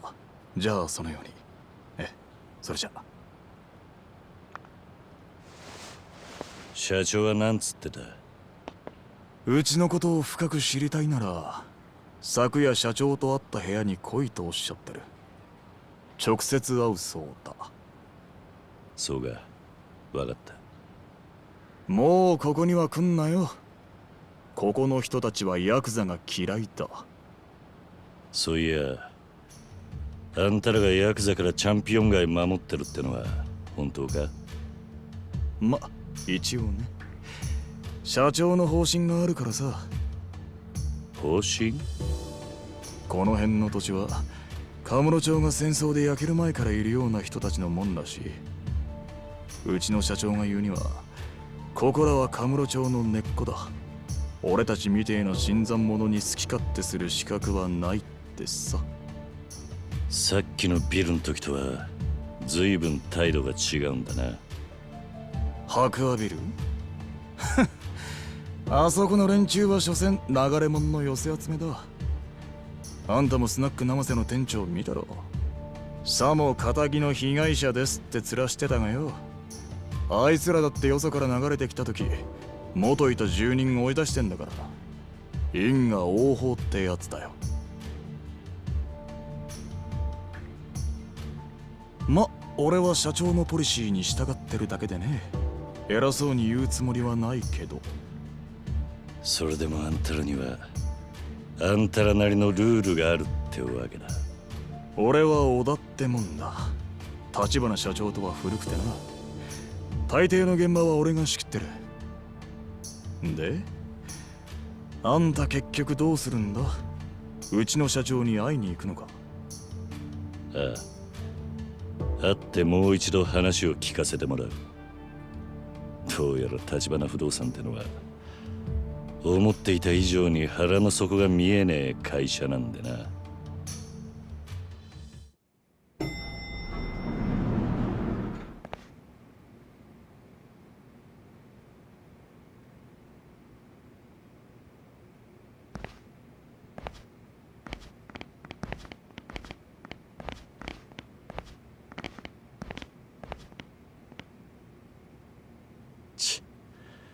俺は橘から呼ばれてきたんだ。お前ら橘不動産の人間じゃないのか？ここに社長はいませんよ。後で来ることになってるはずだ。部屋で待ってろと言われた。それは何かの間違いじゃないですか。何？うちの小田ってもんから連絡が入ってましてね。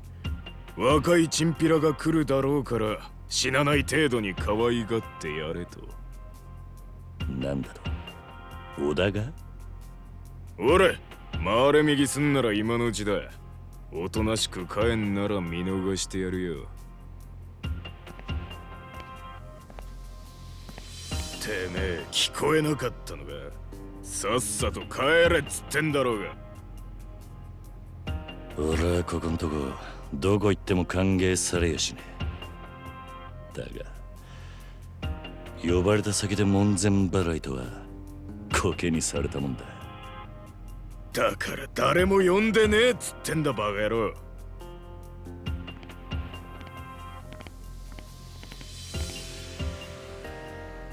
どけ、お前らじゃ話になんねえ。ガキが土地狂いやがってどうなっても知らねえぞ。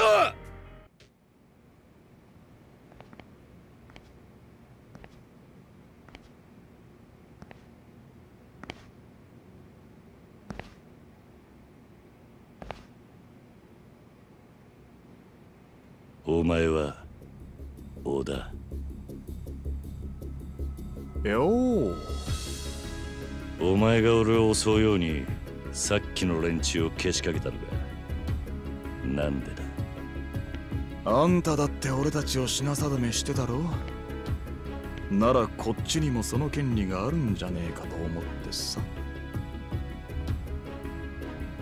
ま、腕っぷしはそれなりみたいだけど、あの立花社長がわざわざスカウトするほどかと言われると、どうもね。部下に襲わせるだけで俺の何がわかんだ。だからさ、やっぱ自分でやるしかないみたいだよ。いやー、仕事を人に任せられないってのはしんどいね。カムロ町で不動産やってると荒事も多くてさ、俺そこらの極道よりよっぽど血の気が多いんだよね。ただのサラリーマンとは違うと言いたいわけか。大したもんじゃない。元極道の半端もんといい勝負だ。だったらお互い手加減はいらねえな。そのつもりでかかってこい。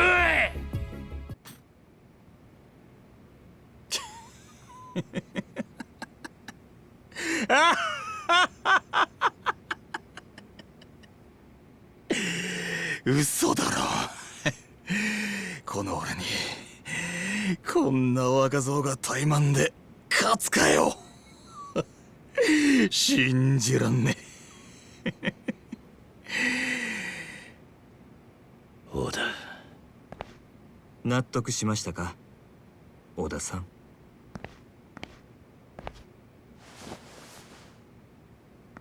ええ、俺の負けですよ、社長。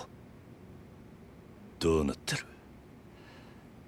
あんたも承知で小田に俺を試させたってことなのか？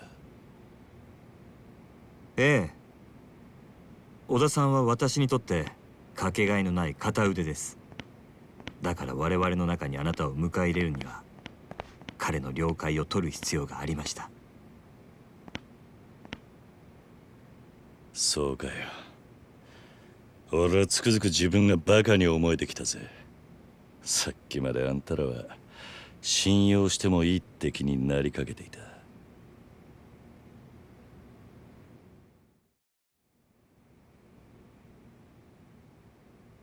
立花、そろそろ腹の中に隠してるもん見せろ。あんたはなぜこの俺に近づいてきた？その理由は何なんだ？いいでしょう。ですがその前に、あなたはこのカムロ町という町を何と見ますか？カムロ町？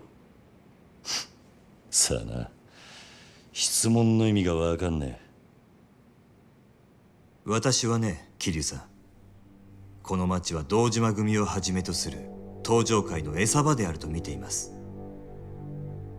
一晩中ネオンに彩られたこの町に集まる人や金、そこからあふれる甘い汁は全て登場界の極道たちに吸い上げられる。何が言いてんだ。登場界が力で光り輝かせるこの町に、私は風穴を開ける人間です。こんな風にね。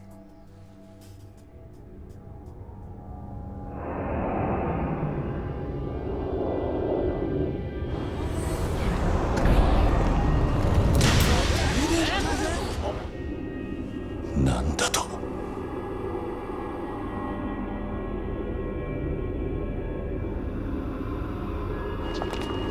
嘘だろ。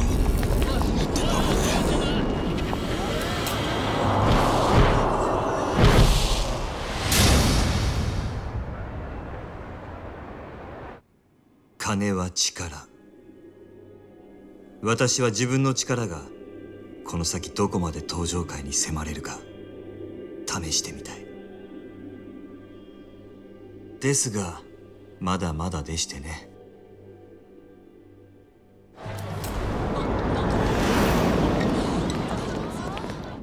今の私ではせいぜい10秒というところが限界ですが、いずれは殻の一粒を手に入れてカムロ町の支配者層に食い込むつもりです。あの土地はそれだけの価値を生みます。あんたは一体。桐生さんがご存知かどうか、登場会という組織は決して一枚岩ではありません。その証拠に登場会にはこの私に協力するある一人の人物がいます。そして私があなたに近づいた理由は、その人物から強力な推薦を受けたからなんですよ。登場界の内通者ってことか。誰なんだそいつは。あなたと私が手を結ぶことを望んだその人物は、登場界直系堂島組若頭風間慎太郎です。なんだと。おやっさんが。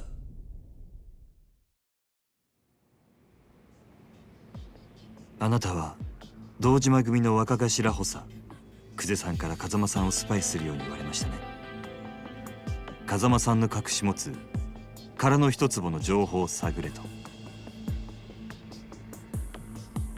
風間さんが隠し持っていた情報、それは殻の一坪の所有者を見つけ出すことのできる人間、つまり私のことです。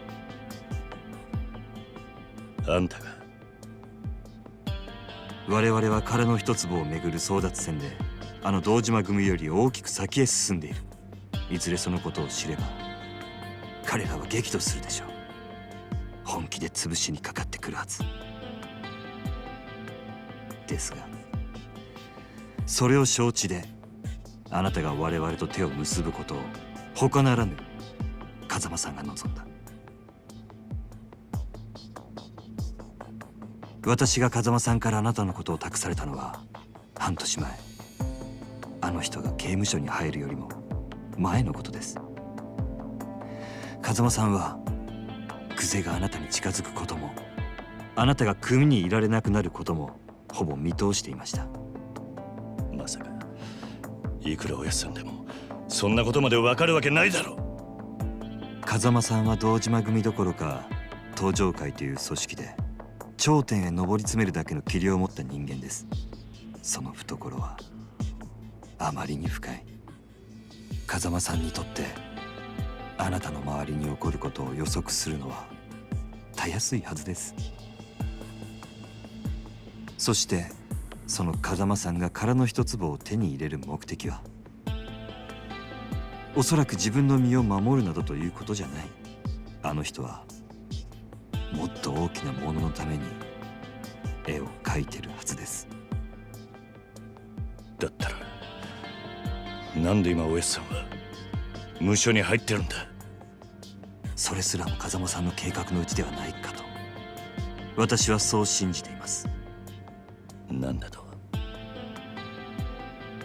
バカな。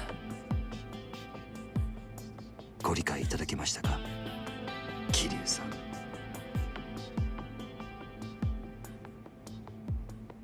立花、あんたがおやっさんの意志を託された人間だって証拠はあるのか？風間さんがおっしゃるにはこれがその証拠になると。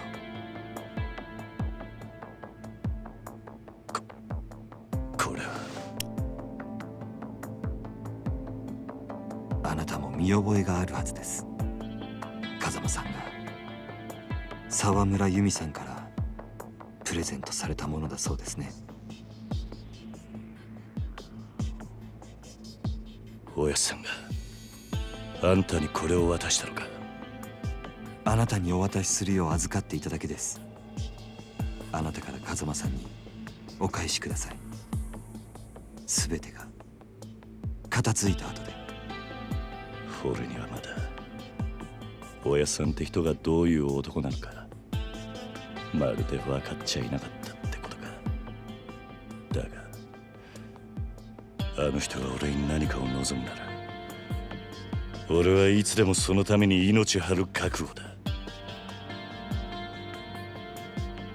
あの日おやっさんに逆らって極道になった時から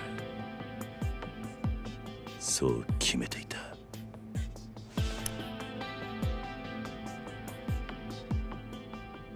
ではこれからどうぞよろしくお願いします、桐生さん。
こりゃすごいね。東京でもこんなに派手な店は見たことないよ。そりゃもうここが何はナンバーワンの店ですさかい。蒼天堀来てグランドへ寄らんやなんてタコなしのたこ焼きみたいなもんですわ。いや先生には遠路はるばるお越しいただいたんやから今日はたっぷり楽しんでもらわんと。ささ行きましょう。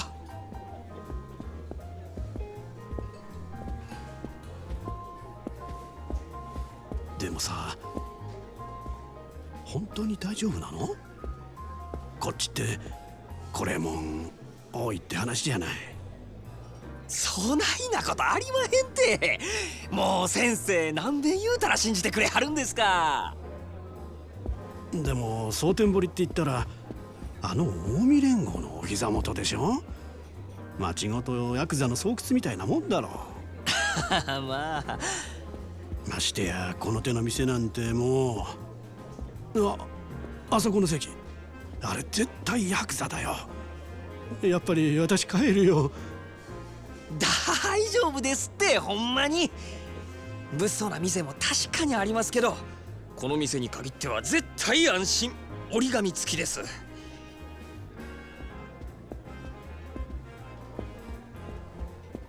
あれは確かに屋さんやけど、この店じゃおとなしゅうしてますよ。妙にこの店の肩を持つね。まあまあ、細かい話は抜きにして、さあまずは座って一杯やりましょうねえ。ほらさあ。でもね、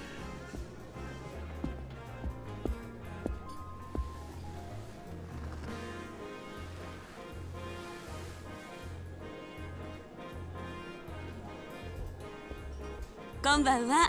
失礼します。失礼します。いや、こんばんは。どうです？女の子も粒揃いですやろ。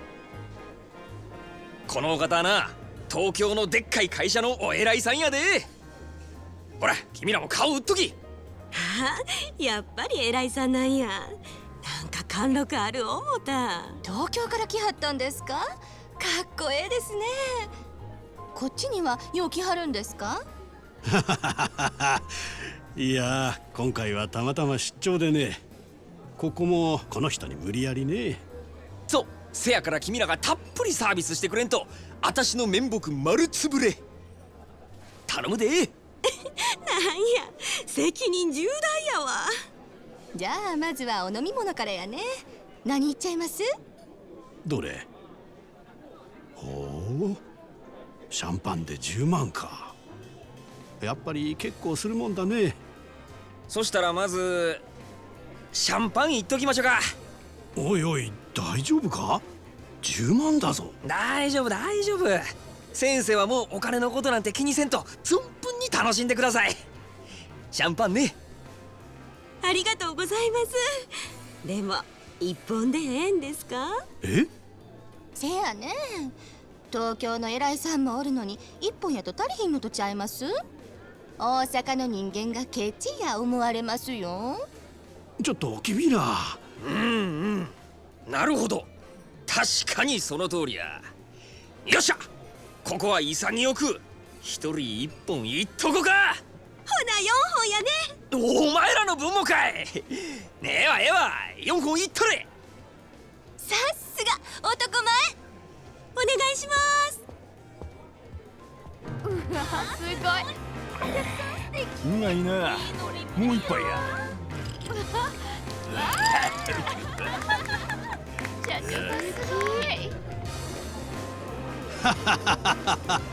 にぎやかでいい店じゃないか。でも前にこっち来た時は全然知らなかったよ。ああ、この店が有名になったんはつい最近なんですよ。そうなのか。ええ、少し前に支配人が変わって、そこから急に。ふん、支配人くらいでそんなに変わるもんかね。それが引き抜きから何からちょっと大声では言えんようなことまで随分派手にやったみたいで、箱のでかさだけが取り柄やったこの店をあっちゅう間にトップにのし上げてもうたんです。ほう、随分なやり手みたいだね。そう、うちの支配人、夜の世界では知らん人がおらんちゅうくらいの有名人なんですよ。そうなのかい。そりゃいっぺんお目にかかってみたいもんだね。ちょっともうええ加減にして。こっちは金払っとんねやぞ。ちょっと触るくらいいいやろが。お前もまんざらやないんやろ。なわけあるか。もうほら、こここやここ。お客様、当店はお触り禁止です。どうかその辺で。かわいやっちゃなもう。お客はん、大概にせんと。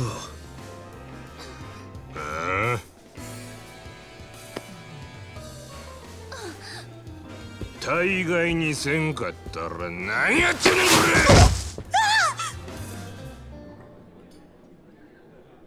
れ。こっちは金払っとんねやぞ。ガタガタ抜かすね。このボケ。おいおい、全然大丈夫じゃないじゃないか。逃げよう。ああ、この店で暴れるやなんて。まあ大丈夫、すぐ収まりますよ。だからなんでそんなこと言い切れるんだ。出てくるからですよ、彼が。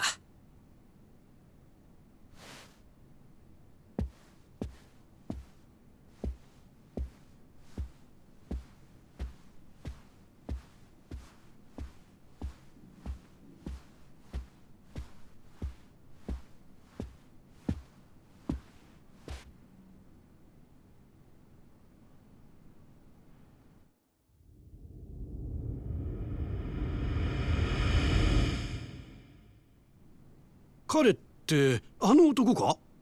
ありゃただのケツ持ちだろう。お客様、本日はお越しいただきありがとうございます。何やお前、ケツ持ちちゃうんか？よく間違われます。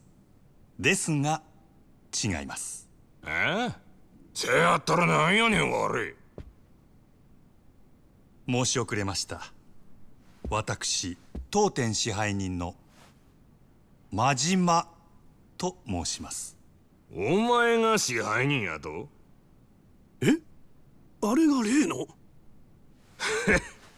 この店はヤクザが仕切っとんのかい？お見苦しくて申し訳ございません。こう見えても堅気です。それよりもお客様、恐れ入りますが、当店でのお触りや暴力行為はどうかご遠慮願います。気に食わんちゅうんやったら力ずくで来てみろや。その面こき落としけ。そういうわけには参りません。お客様は神様ですから。ほう、そらええ心がけやないか。お前さんのその心構え気に入ったわ。こいつはおごりや。たーんともに。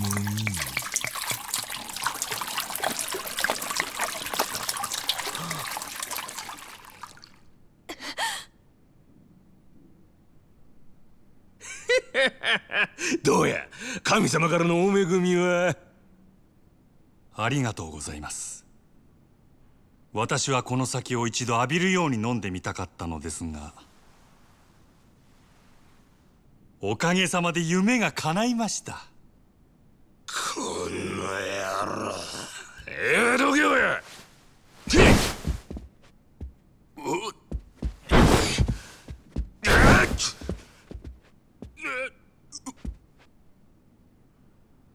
お客様、重ねてお願い申し上げます。そろそろお引き取り願えませんでしょうか。もしこれ以上営業妨害されますと。したら何やっちゅうねん。しゃあないのう。ああ、一丁景気のやれや。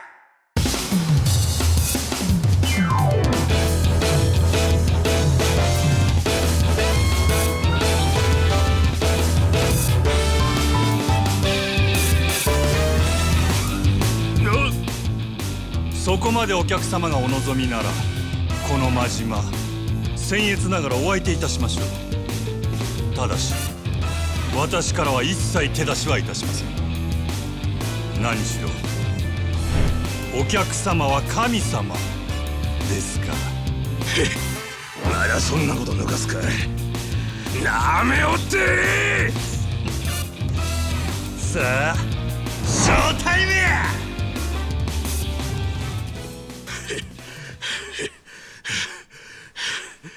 なんなんやお前は。くそー。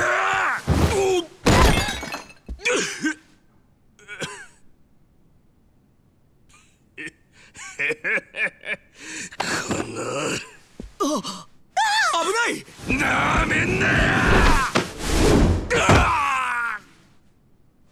危険ですのでこちらはお預かりいたします。いいぞ。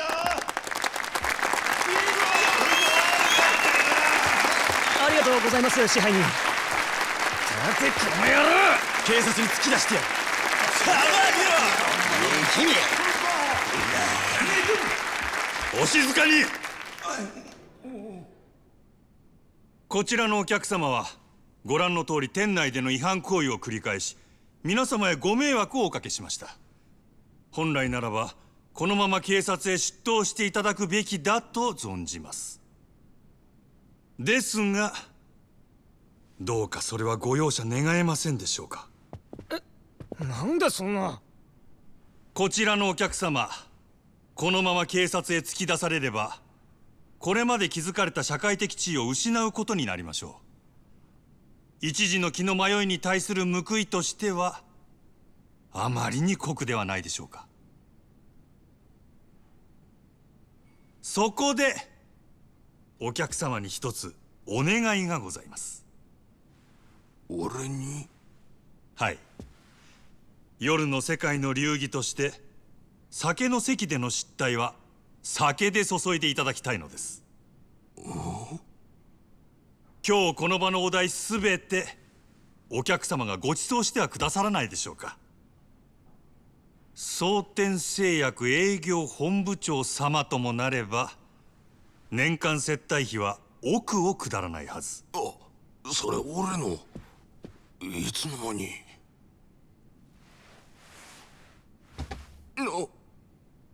お客様を犯罪者にしたくない。ですが他の皆様にも変わらずこの場を楽しんでいただきたい。すべてはこの私のわがままです。どうか私のわがままを聞き入れてはくださいませんでしょうか。わかった。皆さんがそれでええ言うてくれるんならこの場のお題全部俺が持たせてもらう。それで許したってくれんやろか。ありがとうございます。こちらのお客様はこうおっしゃってくださいました。皆様いかがでしょうか。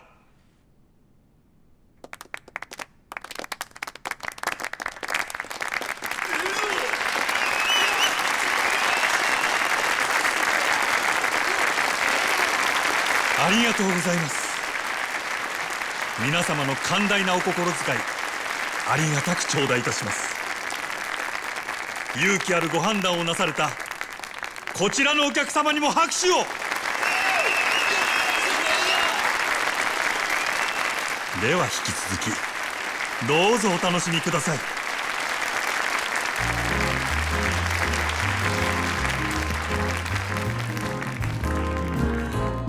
あれがここの支配人。はい。なるほどな。この店がナンバーワンになった理由が分かった気がするよ。彼を見るとみんなそう言います。キャバレーグランドの支配人真島五郎、蒼天堀の夜の帝王っちゅうやつですわ。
おい、まだ頼んだの来ねえのかよ。どうしました？なんでもあらへん。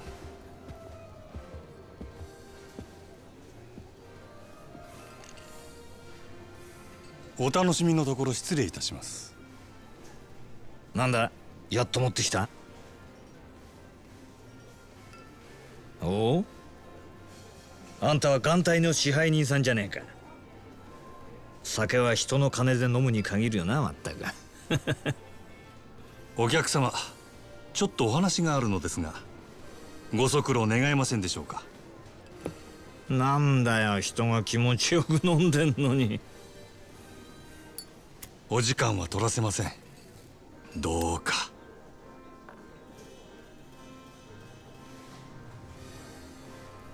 しょうがねえな。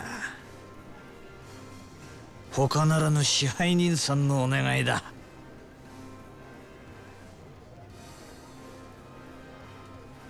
さて、ちょっくら行ってくるよ。支配人。この方は俺が相手する。お前は仕事に戻れ。はい、わかりました。さあ、参りましょう。あいよ。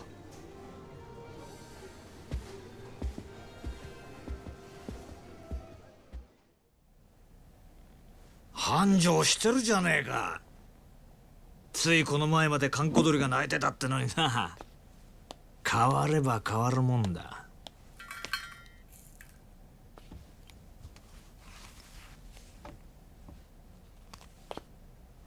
何しに来たんや、佐賀。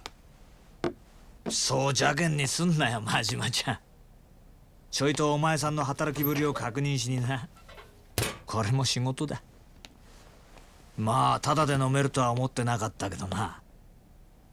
来るならちっとは行儀をしてくれんか。客が減るっちゅうね。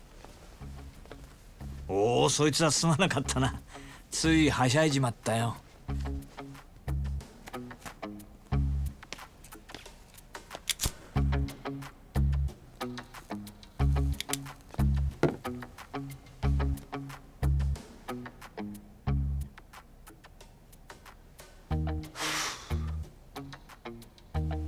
聞いたよ。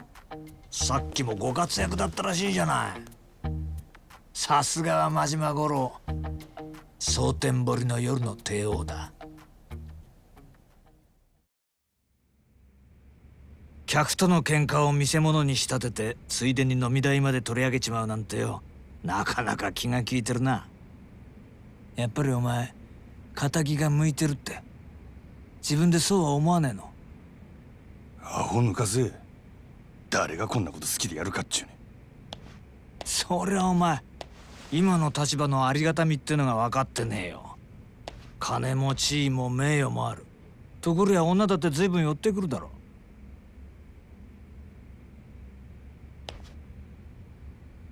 そんなことは望んでないってか。皮肉なもんだ。そんな誰もが羨む立場を得たお前だけがただ一人、この町で別の何かを求めてる。幸せってやつはいちいち意地悪にできてるらしい。今日は随分おしゃべりやないか。しけた面のお前を見てたらなんとなくな。でもまあ、この現状をお前が気に入らないのは当然だ。これはお前への罰なんだからな。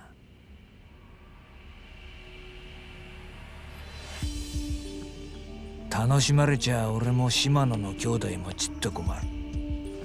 そろそろ本題に入ってくれまへんか。俺はいつになったら極道に戻れるんや。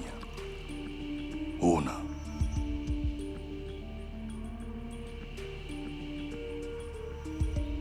何度目だろうな、そのセリフ。どうしてそんなに極道に戻りたいのかね。俺には分からないよ。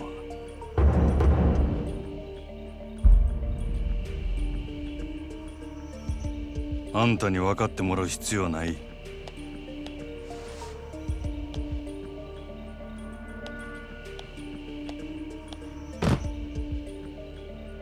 今月の売り上げや。この調子なら来月にはノルマの1億達成するで。おお、そりゃすごい。とぼけんな。達成したら島野の親父に俺が極道に戻れるよう口利きする。約束忘れてへんやろな。さあ、そんな約束したっけかな。この件で冗談は通じひんぞ。ダメだ。あと5億稼げ。そうしたら口聞いてやるよ。おのれ。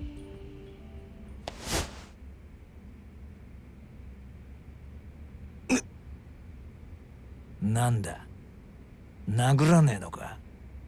まあやれるわけないけどな。そんなことしたらお前はあの暗い場所に逆戻りだ。それは嫌だろうからな。これがお前の戻りたがってる世界のやり方だよ。ヤクザがお前みたいな金づる簡単に手放すわけがないだろう。どうだ、やっぱり仇の方がいいんじゃないか。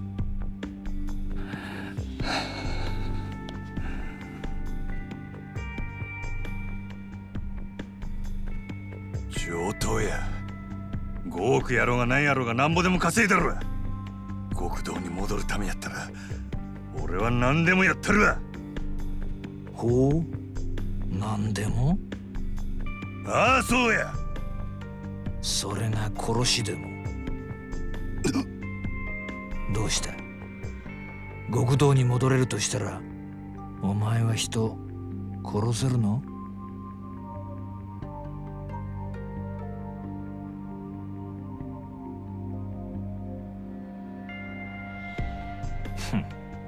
冗談だよ。いや、意地悪言ってすまなかったな。極道ならいずれそういう山を踏むこともある。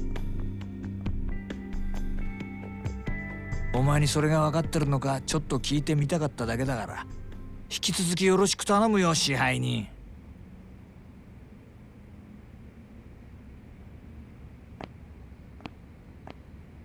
あ、そうだ、一つ忘れてた。ここのホステスにノリコっているだろう。それがどないした？そいつ明日から別の店でやらせることにしたから。即戦力が欲しくてさ。ノリコここのナンバーワンなんだろ。おあつらい向きかと思ってよ。本人にはもう伝えてあるからこっちの方がよろしくな。売り上げ落ちないように頑張るよ。なんせあと5億稼がなきゃなんねえんだからな。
この町は牢獄や。俺が塀の外に出られんのはいつなんやろな、兄弟。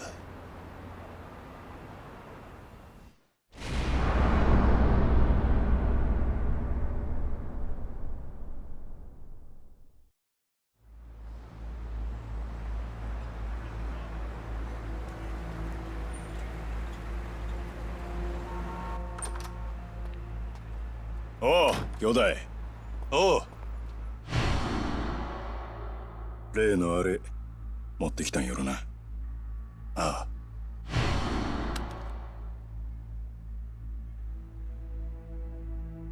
まがいもんは一切なし。堂島組経由で仕入れた正真正銘の本物や。拳銃は全部で6丁。1丁につき6発撃てるとして36発は発射できる。36発か。相手は上野義治とその場にいる清和会の連中全員。こないなとこ呼び出して何のつもりなんすか柴田。単刀直入に言います。今日の上野義治の襲撃、真島さん行かないでください。どうしてそれを？あなたと冴島は今日出所直後の上野義治を都内のラーメン屋で襲う、そういう計画ですよね。実はあの計画ちょっと問題がありましてね、予定を変更させてもらうことになりました。このまま襲撃に向かえば堂島組長、いや島野さんにも迷惑をかけることになってしまいます。兄弟はもう向かってんねや。じゃあ俺はどうしたらええんじゃ。真島さん、あんたは俺に兄弟裏切れっちゅうんか。このまま見殺しにせえっちゅうんか。落ち着いて落ち着いて。俺は行く。たとえどんな裏があっても構へん。俺にとって冴島はたった一人の兄弟なんじゃ。真島さん、でもそれじゃああなたの身も。うるさい、関係ないわ。こっちはそないなもんとっくに捨てる払ってきたんじゃ。そうですか。それじゃ仕方ありませんね。おい、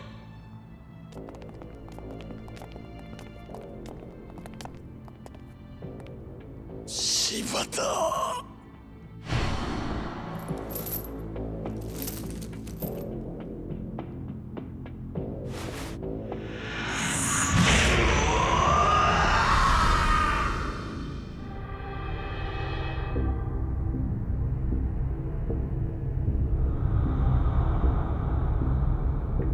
お前には失望したで、真島。島野の親父。極道にとって親の命令は絶対。お前やったらそんくらい分かっとると思っとったがな。親父、兄弟は冴島はどうなったんですか？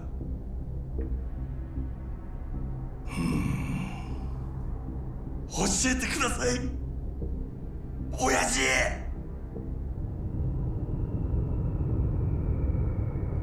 道を外した極道の行き着く先がこの穴蔵や。親父、安心せえ。別に殺しはせん。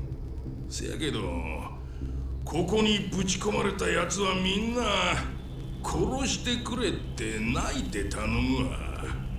なんでやろな。親父、兄弟は教えてください親父。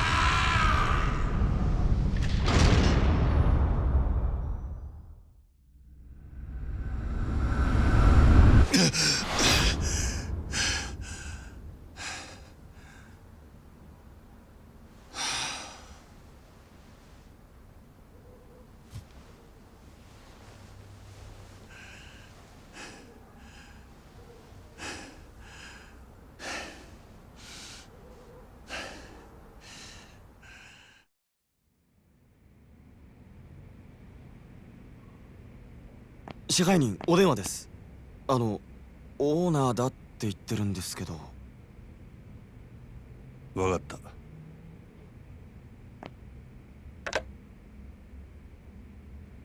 何の用や。お疲れさん。お前ちょっと今から出られねえか。な。いやさ、お前と飲みたくなってよ。どういう風の吹き回しや。あいにくあんたと酒飲むくらいなら自分のしょんべん飲む方がまだましや。やめとけ。あんまりうまいもんじゃねえぞあれは。店は下の連中に任せとけば1日ぐらいはなんとかなんだろう。俺は足場公園で待ってる。早く来いよ。おい。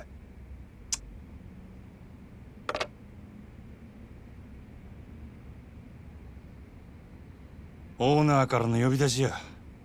いつ戻れるかわからんからあと頼んだで。わかりました。主任にも伝えておきます。すまんの。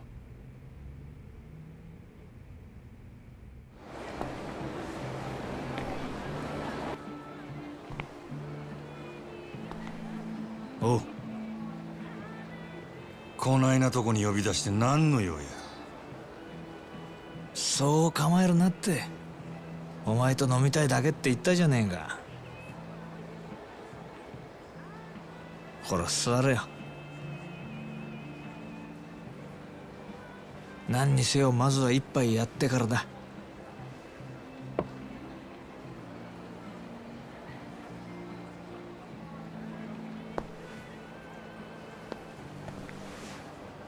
大将、こいつにも適当に見繕ってやって。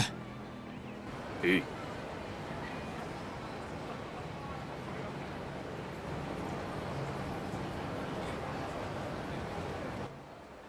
こんなご時世だ。10万するフグの解析だの、100グラム1万の松阪牛だのなんだの、高えもんはあらかた食ったけど、こんなボロい屋台の80円の大根が一番うめえ。金ってのは一体何なんだろうな。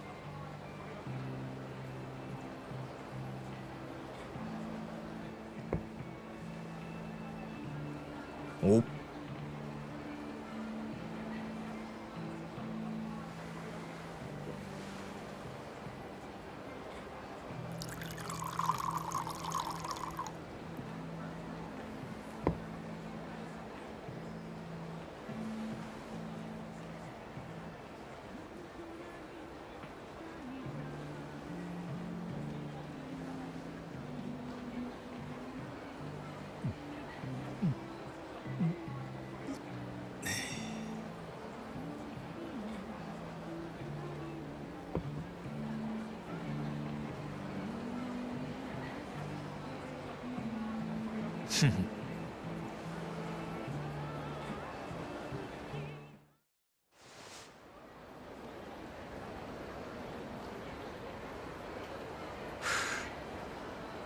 なんだよ、最初の一杯きり全然飲んでねえじゃねえか。あんたが横におって気持ちを飲めるか。もう2年にもなるか、お前との付き合いも。なのにそういう反抗的なとこは変わんねえな。あの島野の兄弟がなんでお前みたいなやつを生かしておいてるんだか。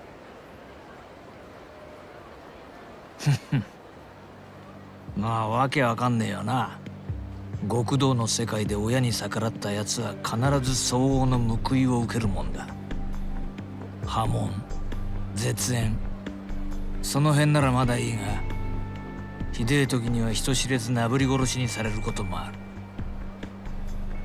お前は穴蔵行きっていうその最悪のケースを踏んじまったはずなんだ。だが穴蔵での拷問に1年間も耐え抜いたお前を島野はあそこから出した。耐えたお前のタフさも信じられねえけど、何より一度穴蔵に落としたやつをあの島野が救うとはな。だが島野がお前を許したかといえばそうでもない。穴蔵から出たお前は破門も絶縁もされずに極道の世界から追放された。そして大門違いの兄弟分である俺にお前を預け、仇として飼うように指示をした。武闘派と呼ばれる島野がなんでそんなに回りくどいことをしているのか。奴の目的は一体何だろうな。さあ、俺が聞きたいくらいや。案外理由は単純で、ただ単にお前のケツの味が忘れられないだけなのかもしれねえな。なんだよ、つまんねえやつだな。そうだ、一つお前に聞いてみたかったんだ。なんでお前そんなに登場界に戻りてんだ。お前みてえな跳ねっ返りがこんな罰に耐え続けてまで。冴島大河だっけか。お前が登場界にいた時の兄弟分だっけ。そいつのためって言ってたよな。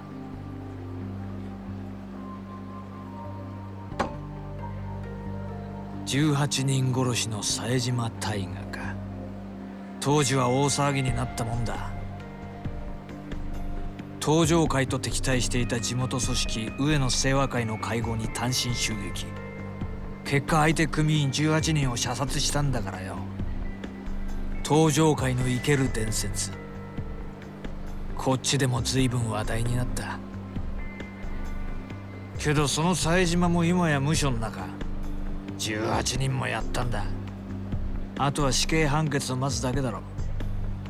なのにお前はそいつのために登場界への復帰を望んでいる。そこがわかんねえんだ。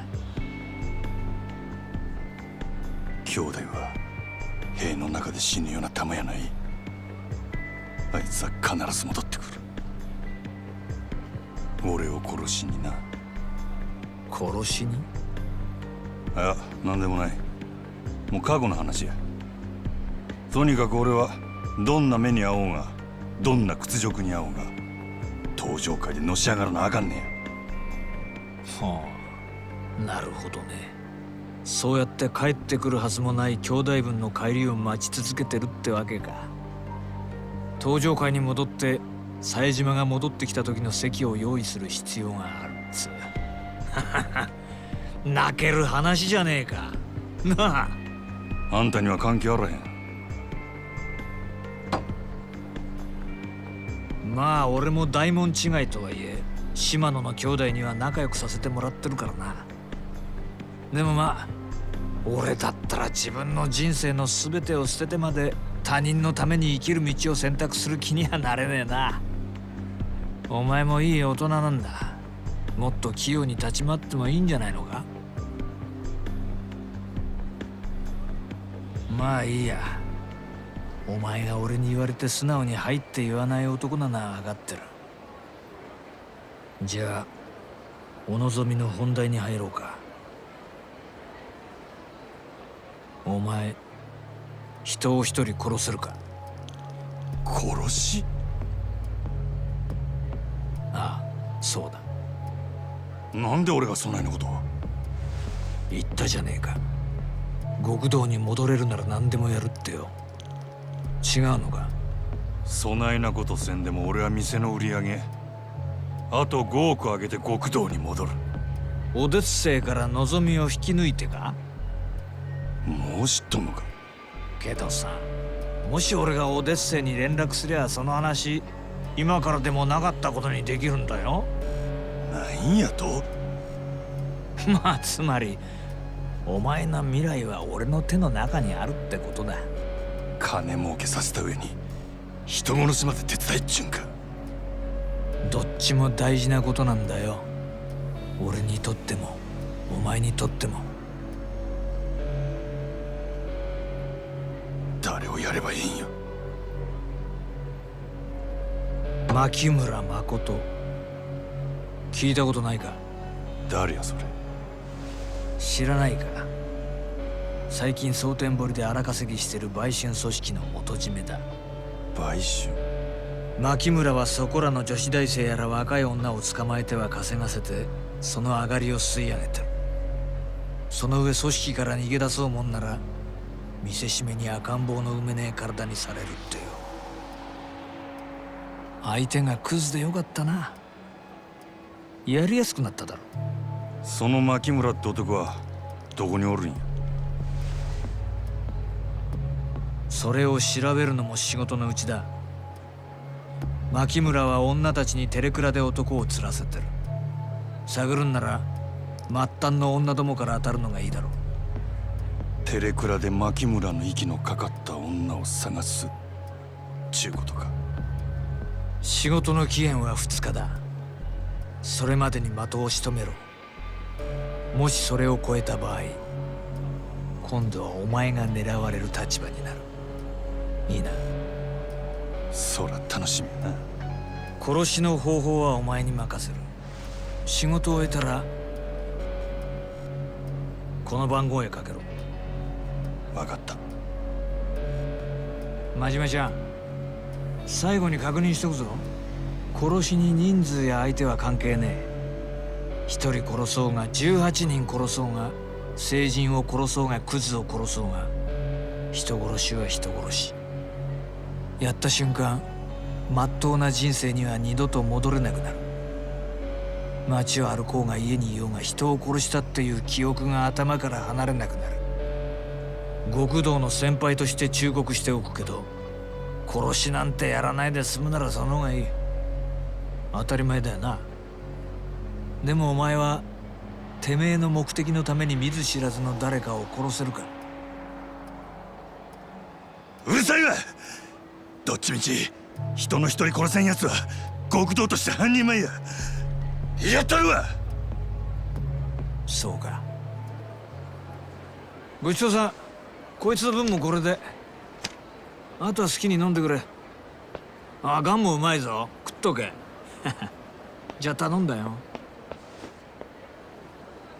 牧村誠。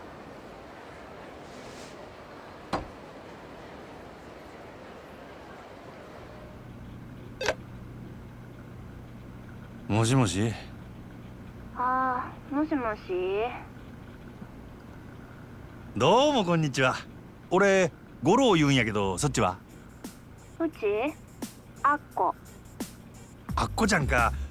何や元気なさそうやん。もっと楽しくおしゃべりしようや。せやけどめっちゃだるいんやもん。久々に学校行ったけど速攻で受けてもうた。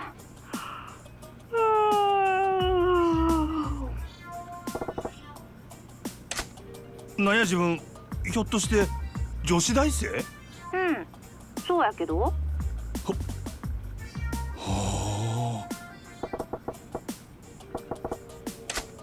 あ。あこちゃん、テレクラにはよく電話しとんの？せやな。うち退屈なんが嫌やから遊んでくれはる人を探してんねん。ほな、外で会ったりとか？時々な。会う会わへんはどないして決めとるんや？まあお腹空いてる時とか。現金やな。飯おごってくれたら相手は誰でもええんや。別に誰でもええってわけやないけど。あ、そうや、五郎さんやったっけ。五郎さん入れ墨してはったりせえへん？あ、入れ墨やと？うん、うちそういうのちょっと興味あんねん。しとる言うたらどないする？え、ほんまに？ほんまにしとるんやったらどんな柄なんか教えてくれへん？なんでそないなことが気になるんや？うち絵の勉強してんねん。せやけど入れ墨なんてめったに見られへんやん。せやからもし入れ墨しとる人がおったら実際に会うて生で見せてもらったりすんねん。般若や。え？俺の姓には般若が入っとる。そうなんや。般若か。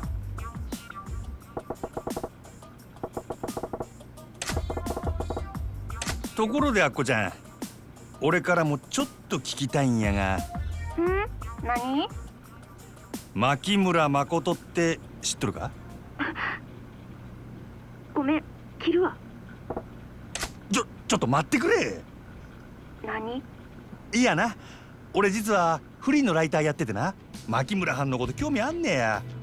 それで牧村藩を知ってる人から話聞きたいなあ思っててな。あこちゃん、牧村藩のことを何か知っとるんか？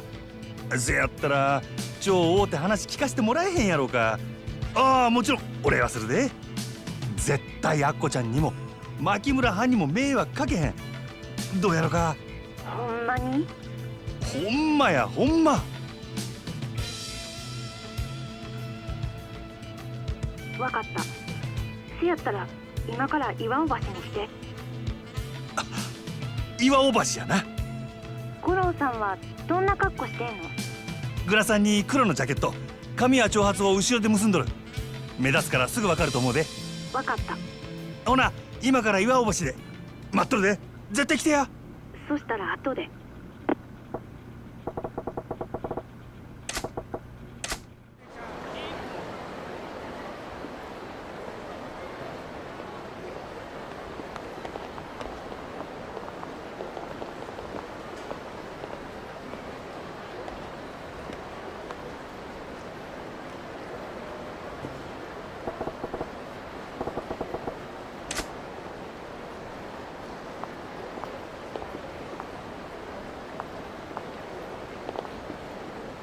あんたが五郎さん？のあんたがアッコちゃんか。よう来てくれたな。おおきに。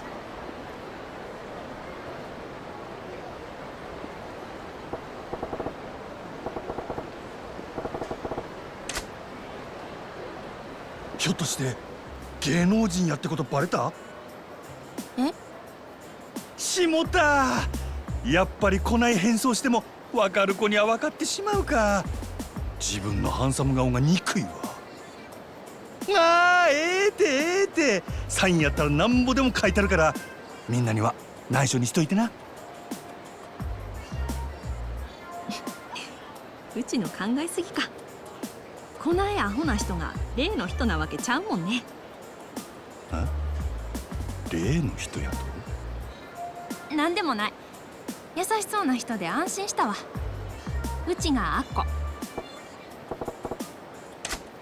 ほな早速やけど、そこらで茶でも飲みながら話聞かせてもらえるか。お茶？うちお腹減ってんねんけど。そしたら飯にしようか。何食いたいん？うちお寿司食べたい。寿司か。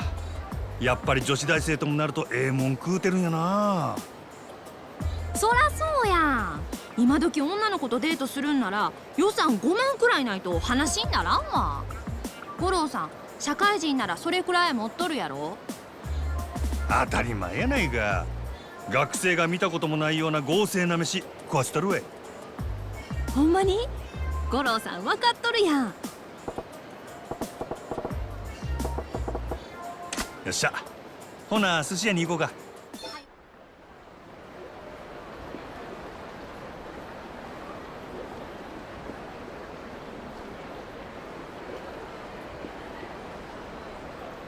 あこちゃん、今日は大きにな。ほんまに助かったわ。ほなこっから先は本人に取材してみるわ。あ、うちが言うたってことを内緒にしてな。五郎さんええ人やから特別に教えたけど、ほんまは誠さんのこと内緒なんやから。分かってる分かってる。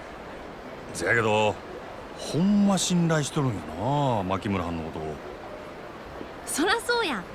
あの人おらんかったらうちも今頃どうなってたか分からへんもん。そらさすがに褒めすぎとちゃうか。女に優しゅうするのも案外下心あってのことかもしれへんやないか。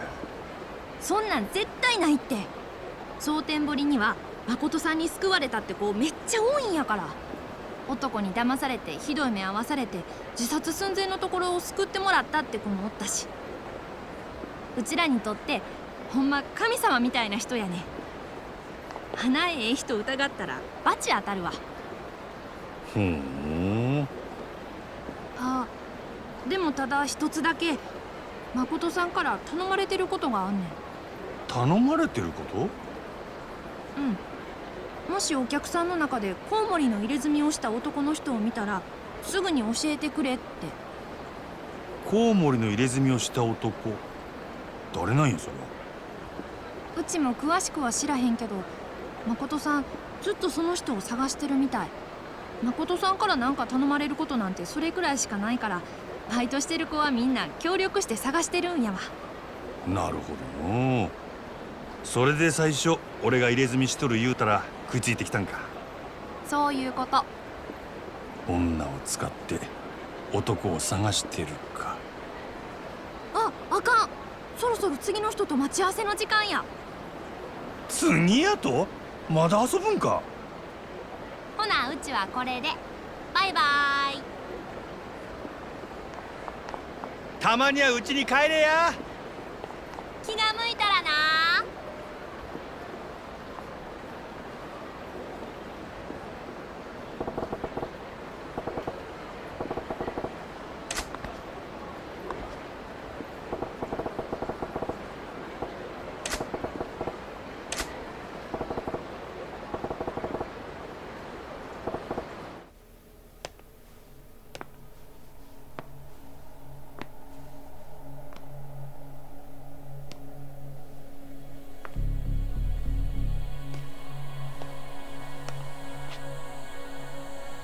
ここやな。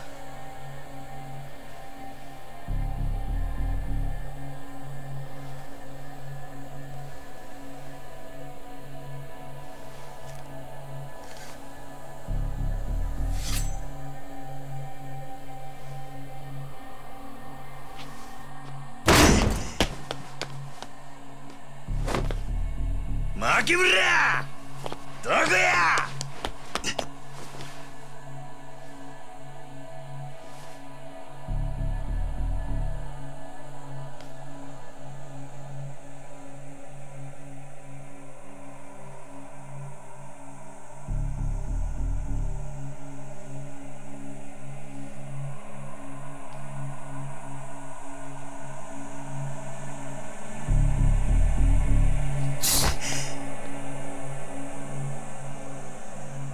なんや、誰もおらんのかい。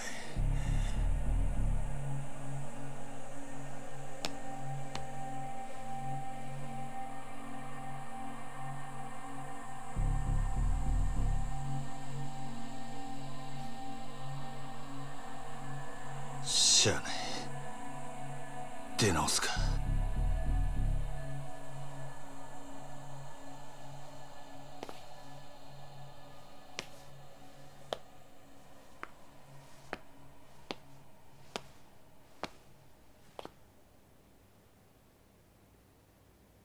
こいつが牧村か。何がこったんで。どなたですか？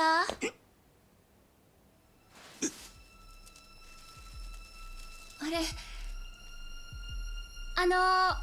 お客様ですか？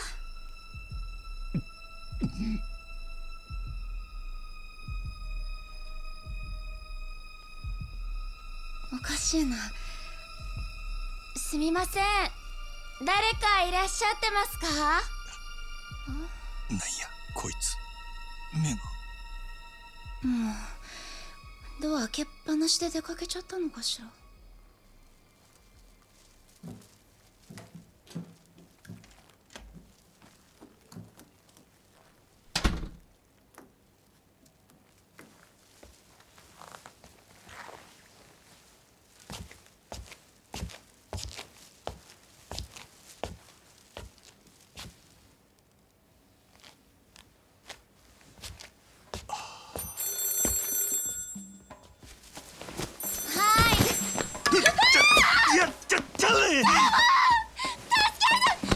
違うや、俺は客や。客やって聞けや。おい、ええから聞けや。泥棒やったらとっくに逃げとるわ。落ち着けやな。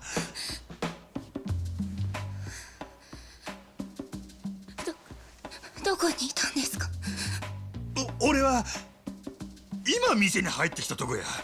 いきなりあんたがすごい勢いで突進してきたもんやから避けきれんかったんや。ビビったのは俺の方やで。でも今日の予約はもう入っていないはずです。そうなんか？いや、実はもう体がバラバラになりそうなくらい辛くてな。そしたら知り合いにこの店の店長の話聞いてな。なんやゴッドハンドっちゅう噂らしいやんか。せやから飛んできたっちゅうわけなんやけど。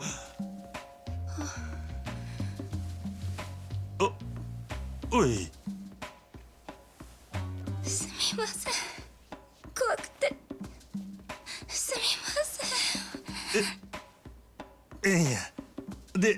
店長はおらんのか？今日は出かけて帰ってきません。すみません。なんで謝るんや。分かった。とにかく出直すわ。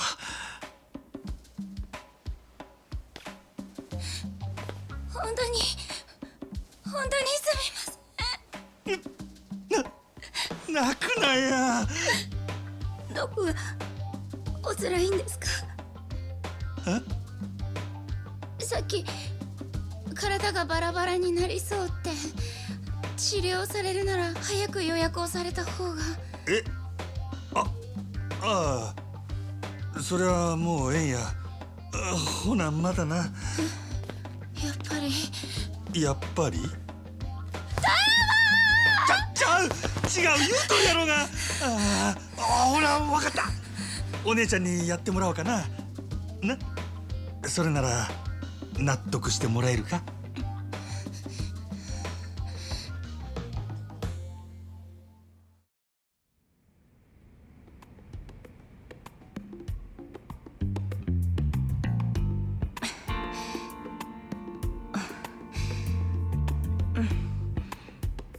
お客さん本当に凝ってますね。相当辛かったんじゃないですか？ああ、こんなに体を酷使されてるなんて。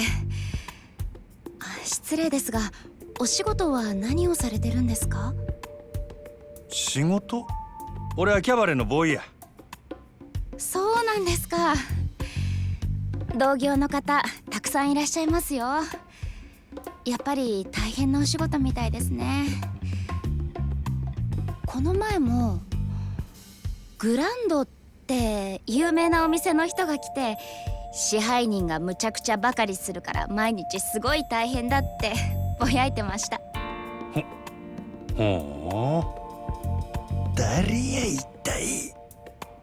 よく貧乏暇なしって言いますけど、私は忙しい方がいろんなお客さんと知り合えるから全然苦にならないんですよね。私お客さんから仕事のこととか街のこととか聞くのが好きなんです。お客さんが普段どんな仕事をしてて、それで体がこんな風に凝ってるんだなって施術をしながら頭の中で想像したりするんです。ほう。ほな姉ちゃんの話聞かせてくれや。なんや趣味とかあるんか？そうですね、展示の本を読んだりもしますけど、ラジオを聞く方が好きかな。ラジオか。最近はテレビの方がええって思ってたけど、目見えへん人でも楽しめるっちゅうんはラジオのええところやな。でも一方的に話を聞くより、こうしてお客さんと直接お話をする方が好きなんです。だから仕事が趣味みたいなものかもしれません。人と話すんが好き言うんやったら、あんたホステスなんか向いとるんとちゃうか？私がですか？さすがにそれは。いやああいう店に来る男っちゅうのは誰かに自分の話がしたいんや。せやからホステスっちゅうのは何よりもまず聞き上手でなきゃあかん。そういうものなんですか？そんなもんや。その点姉ちゃんはいい線いっとると思うで。しかし仕事が好きか。そら羨ましいのう。お仕事好きじゃないんですか？うん？まあ上司がちょっとな。そうなんですか。じゃあきっと私は上司に恵まれてるんですね。店長に出会えて私本当に助かったんです。店長のお店だったから今までやってこれたけど、他のお店だったらとても。ここの店長ってのはどないな人なんや？店長ですか？そうですね、なんか見た目は可愛らしいです。なんやその見た目はっちゅうのはまるで実はちゃうみたいやないか。だってあんなに優しい人他にいませんよ。そりゃ怒鳴ると怖いかもしれませんけど。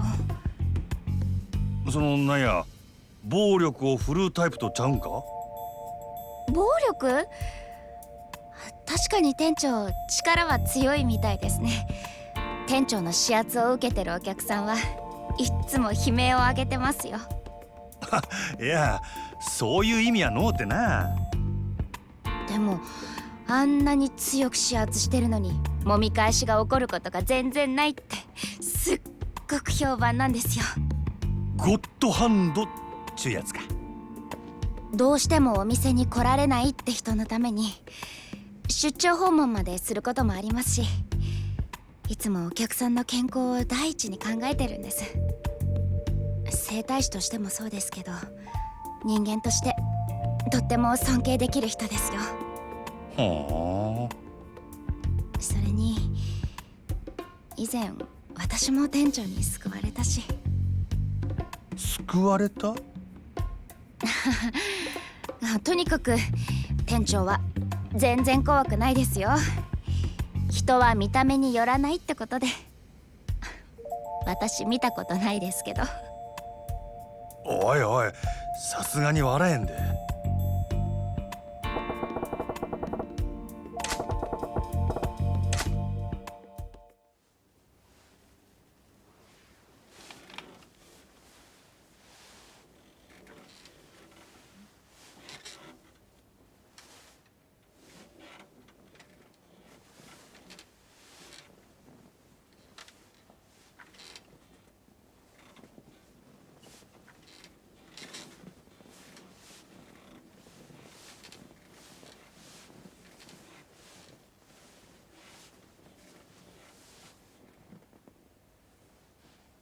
お客さん、お客さん。なんや寝てもうたんか。相当お疲れだったみたいですね。リンパも全然流れてなかったみたいですし、睡眠不足が続いていたんじゃないですか。ああそうかもしれんな。じゃあ今度は仰向けになってもらえますか。ちょっと枕の準備しますね。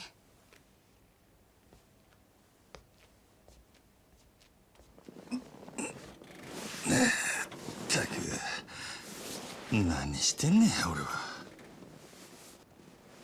あれ店長？いや参った参った。財布忘れたまま飯食うてもうたわ。また忘れ物ですか店長。おお戦術中か。いらっしゃい。ほうこれはお邪魔やったかな。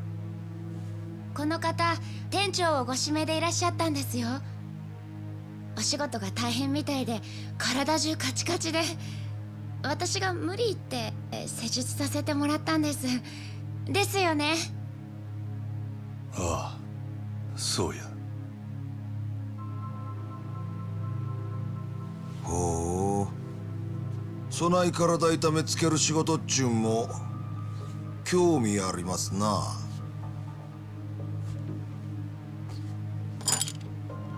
あれ店長ハリーですかそれ。はあ弟子に任せっきりやったら新規のお客さんに失礼やしな。オプションでハリー行っとこか思てな。本当ですか。お客さんラッキーですよ。店長常連さん以外針治療やってくれないんです。店長の針灸だったらお客さんのこりも良くなるかもしれない。あれ何の音だろう。あああかん大事なもん忘れたわ。お前タバコ買うてこいや。私？春やるときわしがタバコで急に火つけるんは知っとるやろ。はよ買うてきて。でも私だと時間かかりますよ。大丈夫や。それまでゆっくりこのお客はんの壺チェックせなあかんからな。じゃあ行ってきます。おう、気ぃつけてな。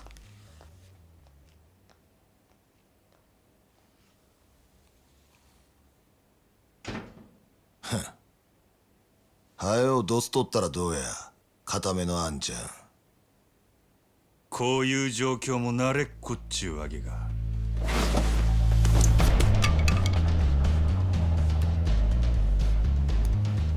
牧村誠さんよ。そんな前どこで聞いたんや。どこもかしこもあるかい。テレクラで引っ掛けた女使うて派手なリサーチかましとりゃ名も売れるわ。ほう、いろいろ調べてきたようやな。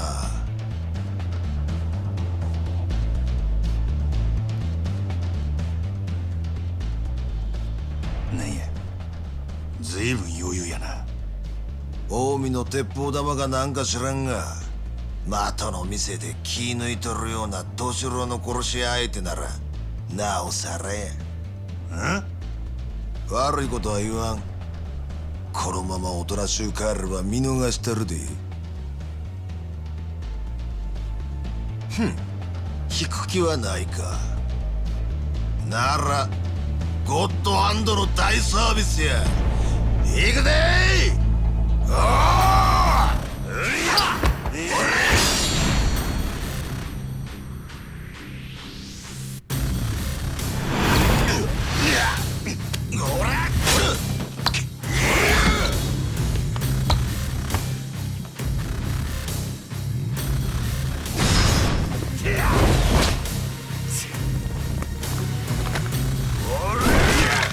ゴッドハンド、とくと味わ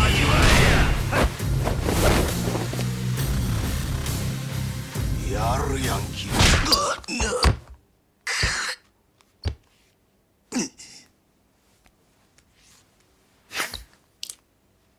ただの鉄砲玉やと思っとったが、一味ちゃうな。何もんやお前。こっちのセリフや。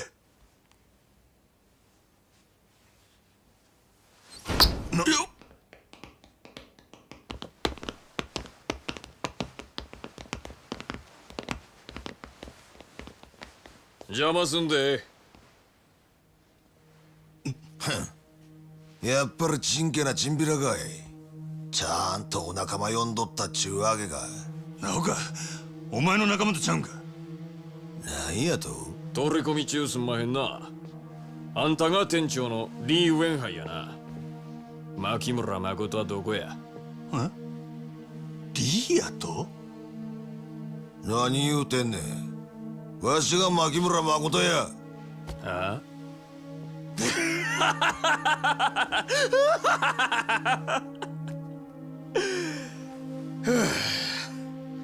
なんしょうもない嘘ついとんねん。今までそれで乗り切ってきたんかもしれんが、うちらには通用せんで。なんやと。せやったら。はい店長、買ってきましたよ。あれ、店長。誠、なんやと。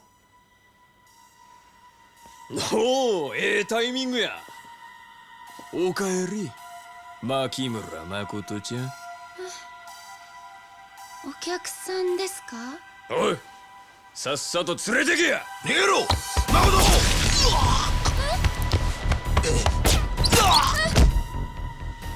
店長、どうしたんです店長。誠、ええから逃げろ。なんなの店長どこ。牧村、この子が。邪魔すんなおっさん。おら、おさっとすんな。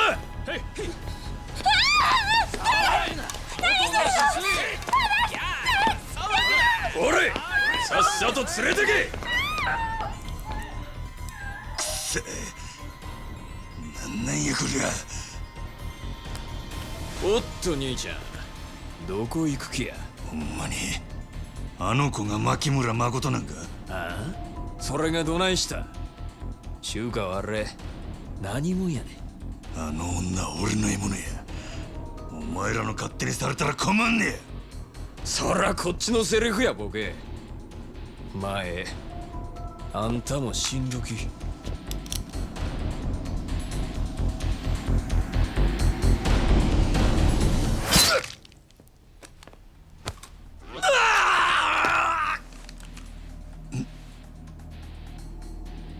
あいつを逃がしたってくれ。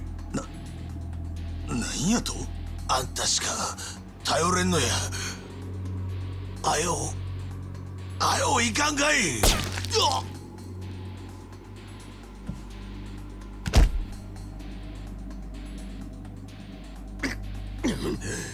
余計な邪魔しよって。なんなんやこの状況は。死体の処理が邪魔くさいけどしゃあない。二人ともそのまま蒼天堀に流したら。覚悟できとんな兄ちゃん。おう、やったれ。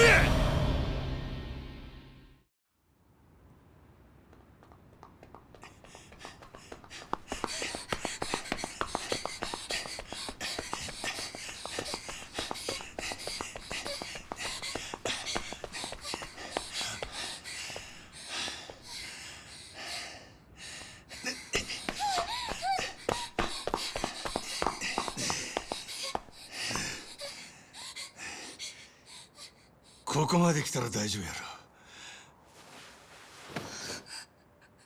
お前大丈夫か。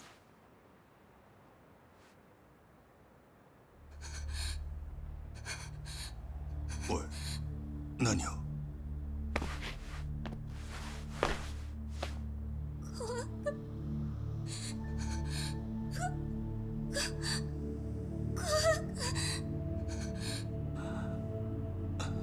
なんや。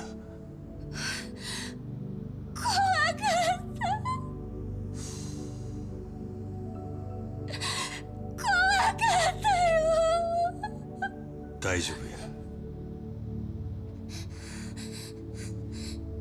もう大丈夫や。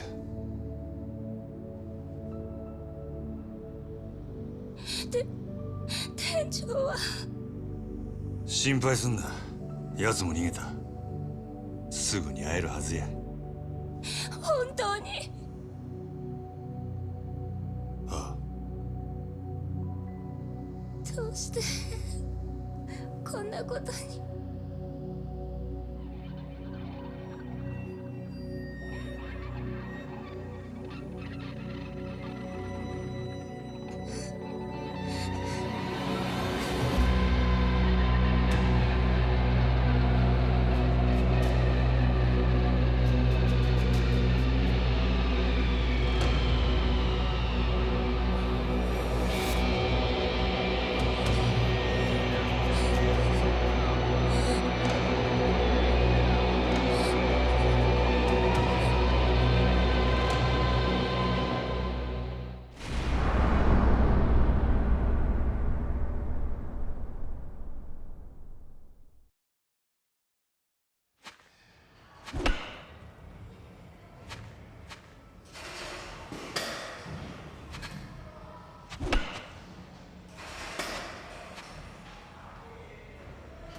それで結局橘不動産と手を組んだってことだ。ああ、とりあえずはそこの社員って形だ。社員？へえ、そんじゃ極道からの華麗なる転身ってとこか。まあそこも堅気には思えねえけどな。そうだな。となるとお前の殺しの濡れ衣晴らす件は橘不動産が手貸してくれんのか。ああ、橘はもう方々から情報を集め出してる。橘不動産の情報網を使ってな。期待できそうか。多分な。ただ立花が掴んだ話じゃ薩の方でももう俺のこと嗅ぎつけてるらしい。殻の一粒の死体から俺の指紋が出てる。おい、それじゃお前すぐ薩に手配されちまうんじゃねえか。いや、それについちゃ立花が薩に鼻薬効かせてる。完全に捜査止めるのは無理としてもいくらか遅らせることはできるって話だ。それでも真犯人を見つけない限りはいずれ薩に追われる。俺が街を自由に動き回れんのはもってあと3日ってとこだ。なるほど。でもやっぱり立花ってのは結構な力持ってんな。薩にも太いコネがあるってわけだ。そうらしいな。その件についてとりあえず連中に任せるしかねえか。で、お前は今何してんだ？だから不動産屋の仕事だ。は？殻の一粒の持ち主がはっきり見つかるまでの間だけどな。もう一息ってとこまで来てるらしいが、それまでは不動産屋の普段の仕事を手伝えって言われてんだ。仕方ね。お前が堅気の仕事するって？ああ、小田っていう立花不動産の幹部が俺の教育係にいてな。そいつとこの後喫茶アルプスって店で待ち合わせてる。だがその前に俺のこの服を何とかしなくちゃならなくてよ。服？極道丸出しじゃ仕事になんねんだと。まっとうな堅気に見える服を仕立ててこいとさ。ああ、お前もしかしてそれで俺のことを呼び出したのか？服についちゃお前に聞くのが一番だ。お前ならまっとうな堅気の服見立ててくれるかと思ってな。人を見る目があるぜお前。わかった、任せとけ。安心しろ、そんなに期待しちゃいない。ただ俺が選ぶよりはいくらかマシだろ。お前なあ、それが人に物頼む態度か。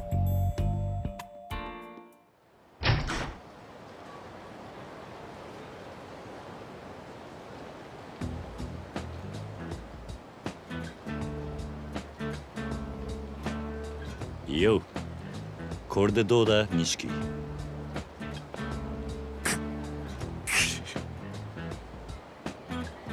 何笑ってんだよ。いや、やっぱ何着てもまるで堅気に見えねえと思ってよ。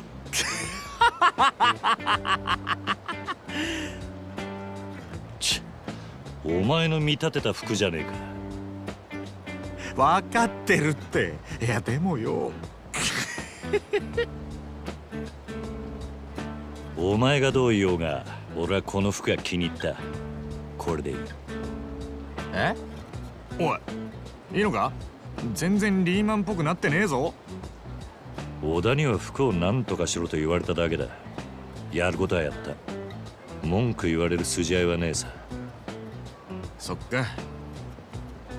よし、わかった。そこまで言うならそいつは俺のおごりだ。兄弟の新しい門出だしな。何言ってんだ？あ？鼻から俺はお前のおごりのつもりだったよ。なんだそりゃ。ありがとうございました。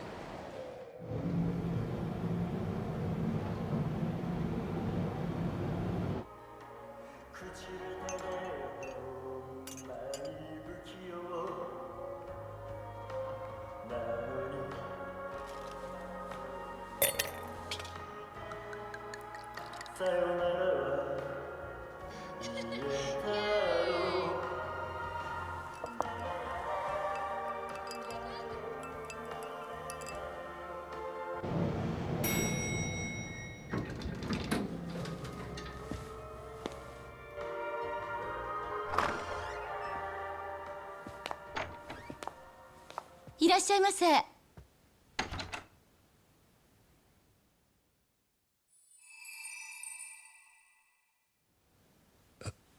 いや。あれ、お客さん初めて？ああ。お好きな席にどうぞ。いや、俺は待ち合わせで。緊張してんじゃねえよ。錦よ。なんでお前がここに？行きつけの店の1軒や2軒俺にだってあるさ。この店は今俺の一番のお気にな、レイナ。あら、錦山君のお知り合い？あ、もしかして桐生さん？ああ、そうだが。うわ、やっと会えた。一度お会いしてみたかったのよ。錦山君、酔うとあなたの話しかしないから。おい、余計なこと言うな。まあいい。とりあえずここ座れよ、桐生。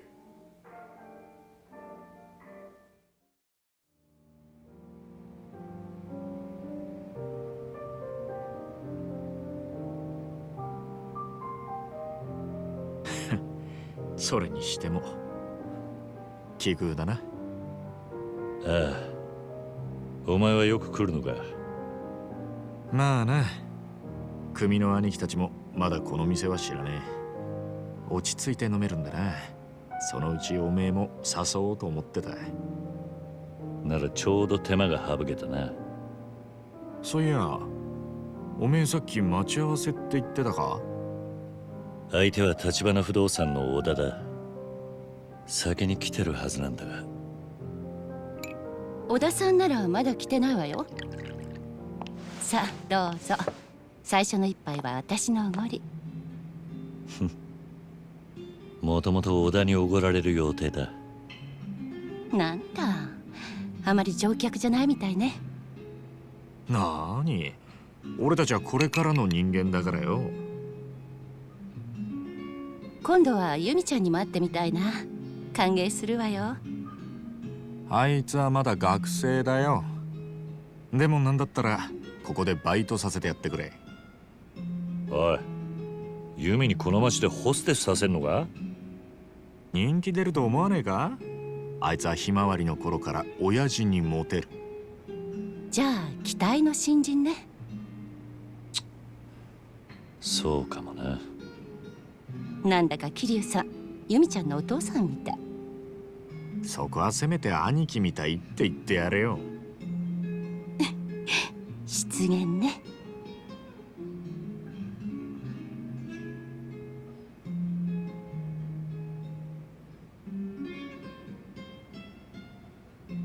それにしても橘不動産の小田って言ったか？ちょっと遅いんじゃねえのか。どうする？もう一杯飲むか？いや、待つよ。先輩をほっといて俺だけ出来上がっちまうわけにもいかないからな。ん？なんだよ、おめえも少しはサラリーマンっぽくなってきたじゃねえか。これくらいで何言ってんだ。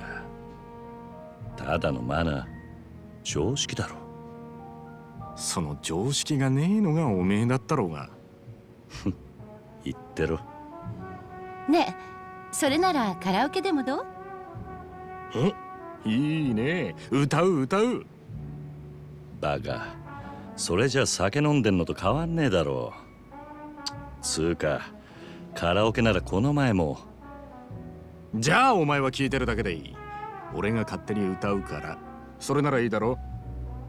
仕事上がりの時くらい固いこと一個なしよ。歌ってる間に小田さんもきっと来るわ。しょうがねえな。よし、そうと決まれば善は急げだ。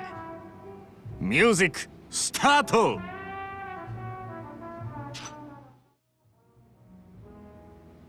どうよ。錦山くんすごいプロみたいだったわ。だろだろ。おめえもなんだかんだ言ってノリノリだったじゃねえか。しょうがねえから乗ってやっただけだ。たく素直じゃねえな。本当はおめえも歌いたいんじゃねえのか？そんなわけないだろ。たくそれにしても小田ってやつ本当に遅いな。おめえの話を聞く限りそんなルーズなやつとも思えねえけどな。ほんとね、事故にでもあったんじゃないかしら。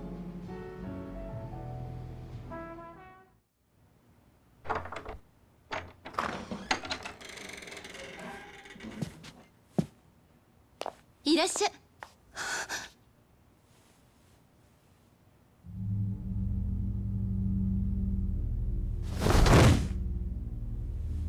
太田。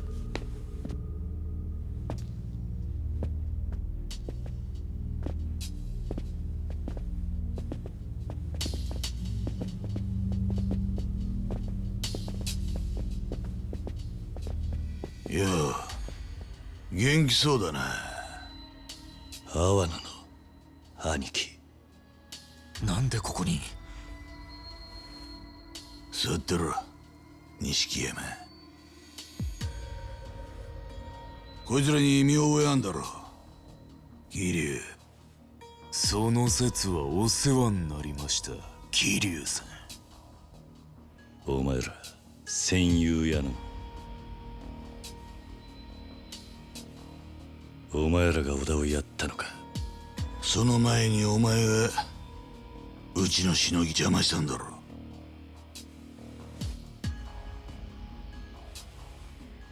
橘不動産って言え、こそこそ東上界に盾ついてる連中で、組抜けて早々お前も義理ってものが分かってねえ。親父、ここは俺が。こいつ知ってるか？うちの岡部ってもんだ。例の戦友屋のしのぎはこいつの仕切りでな。かわいそうにおめえのせいでけじめつけちまった。おめえ今度は何やらかした？下っ端が口を挟むんじゃねえぞ。おら！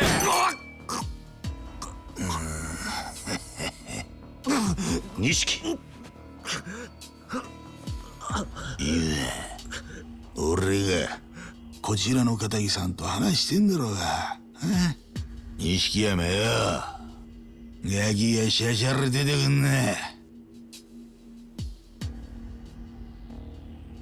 錦山は関係ねえ。こいつとはたまたま居合わせただけです。ああでなくても次はてめえだ。ねえ親父、もうこいつやっちまっていいっすか？こいつの面見てるだけで俺らはもう。おう、片木の皆さんに迷惑かけねえようにな。店の外でやれ。ほら、ここで錦山と飲んだら美人のママも一緒にな。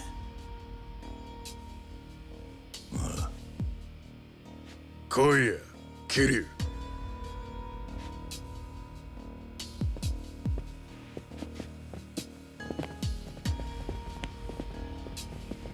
すぐに戻る。おい、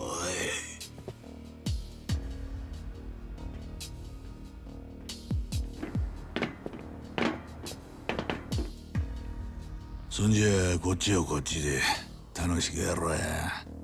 ねえ錦山。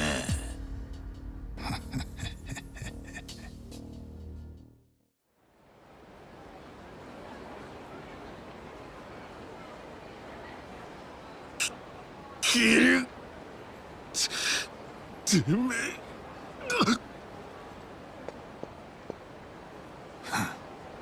え。やるもんだ。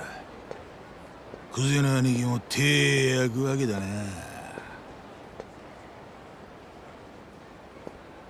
組抜けてからの方がよっぽどヤクザじゃねえか。面白いもんだな。次はあんたか。やってみろよ。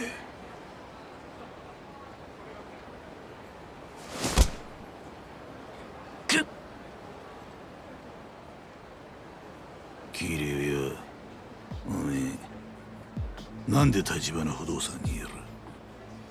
何？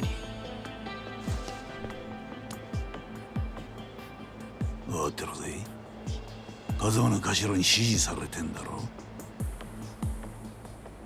俺がわざわざこんな山で出張ってきたな。おめえが橘不動産と絡んでろって聞いたからだ。頭の息がかかったおめえがな。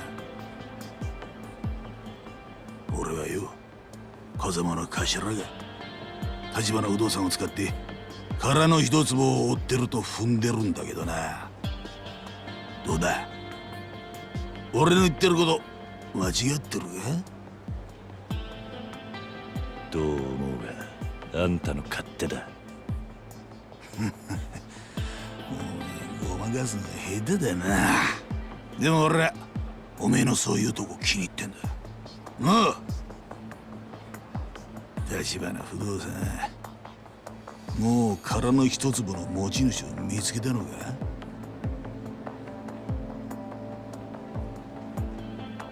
そうか、まだか。それでも手がかりぐらいは掴んだるはずだ。俺は何も言ってねえぞ。ねえ、いい。おめえの目を見りゃ全部わかんない。おめえは分かりやすくてほんといいや。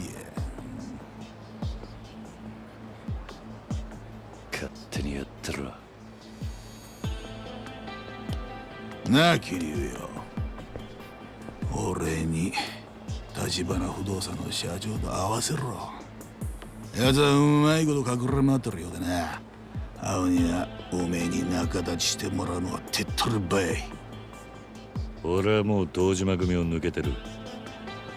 あんたに指図される義理はね。やってくれりゃ戦友屋の剣は水に流してやる。おめえや風間が殻の一粒に手出そうとしたこともな。それともこのまま的にかけられていか？堂島組傘下の全組織からだ。無所に逃げ込んだとしても無駄だぜ。死ぬまで追い込む。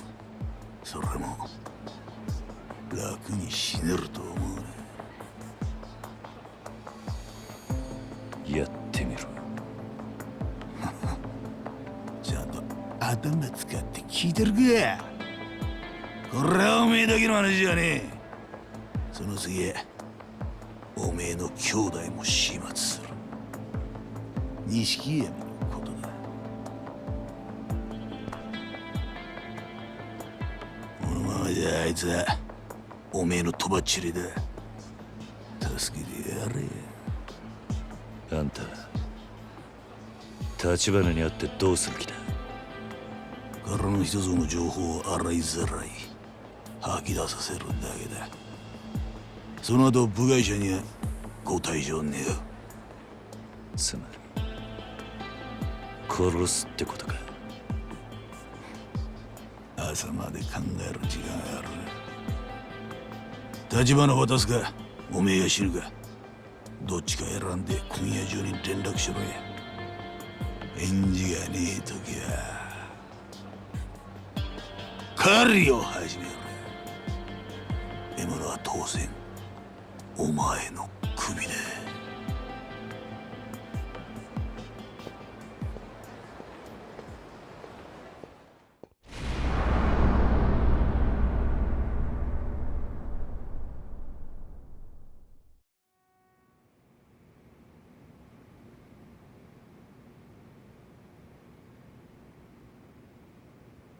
ママ、もういいよ。迷惑かけた。小田さん。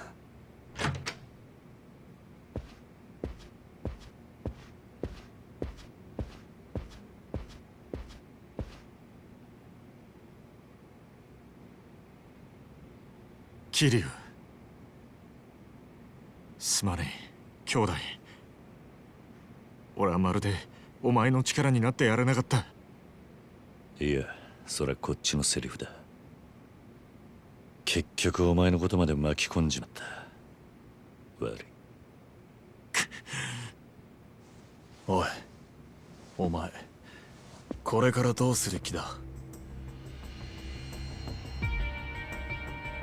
さっきの青野ってやつにうちの社長を渡せって言われたんだろ。さっきおめえが下で暴れてる間、阿波野の兄貴がそう言ってたんだ。これから堂島組が組を挙げて橘の社長を探すことになるってな。ああ、俺からもお前を説得しろって言われて、橘を渡すことがお前が死なずに済む唯一の道だと。よう、社長は今お前の濡れ衣晴らすために町中の情報を集めてんだ。その社長の首を堂島組に差し出すのか。あんた黙ってろ。なんだと。断りゃ橘の代わりに桐生が的にされる。組織ぐるみで追われりゃいくらなんでも生き残れねえ。だったらうちの社長が殺されることは構わねえのか。てめえらが桐生を巻き込んだんだろうが。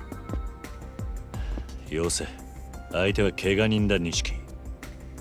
それにいずれ堂島組を敵に回すのは俺も承知の上だった。思ったよりそのタイミングが早かっただけだ。おめえ堂島組相手に正面切って喧嘩売るつもりか。バカ言ってんじゃねえ。まさか親さんだってここまでひどくなるとは思ってなかったはずだ。それは確かにそうかもしれない。もともと橘社長は堂島組と正面から勝ち合う前に例の殻の一坪をかっさらうつもりでいた。堂島組にとってあの土地は10億じゃ効かねえ価値があるんだ。それをうまく使えばうちもカムロ町の一角を担う組織になれる。堂島組でさえやすやすとは潰せない組織に。ただこうまで早く堂島組の幹部に目つけられちまうとはな。阿波野の兄貴を甘く見すぎだ。あの人クセなんかとは比べ物にならねえよ。切れ者だ。とにかく社長と話してみる。ママ、電話貸してくれ。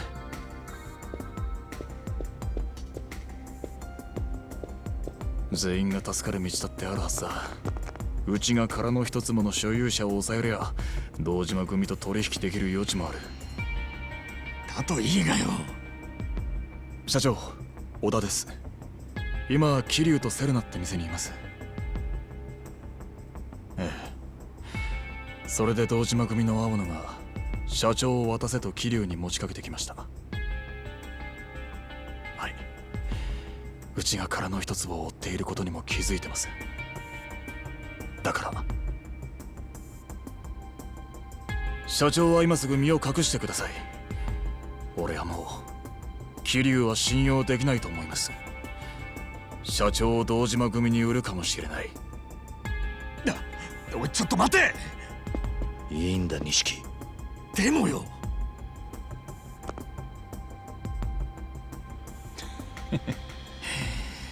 これでもう俺にも社長がどこにいるかはわからない。くそ！悪く思うなよ。騒がせたな、ママ。怖い思いをさせてすまなかった。うちの心配なんて。それよりこれからどうするの？おい待て、桐生。おめえどうする気なんだよ。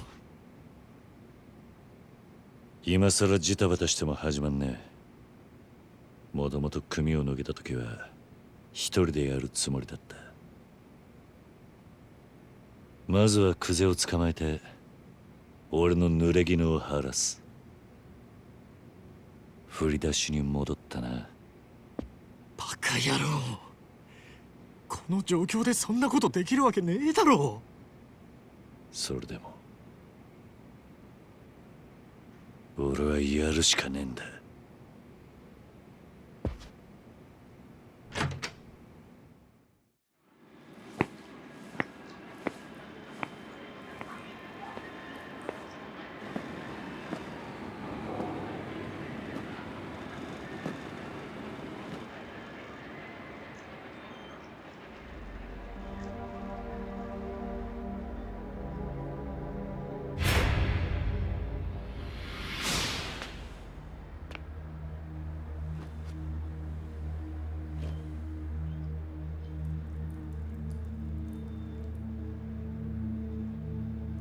立花。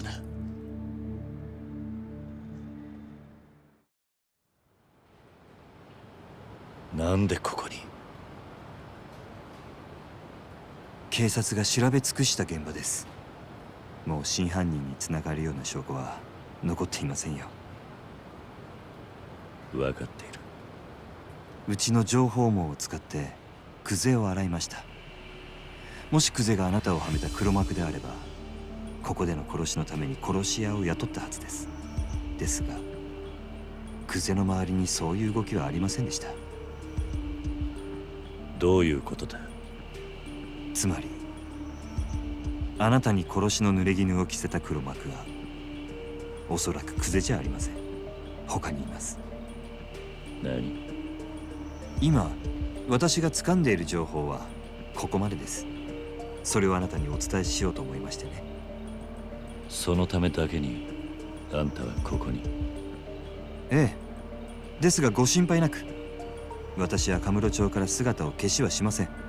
堂島組がうちの動きに気づくまでもう少し時間がかかると思っていましたが、それでも想定の範囲内です。その割に小田は淡くってたがな。小田さんにもまだ伝えてないことですが、実はこの殻の一坪の所有者を見つけました。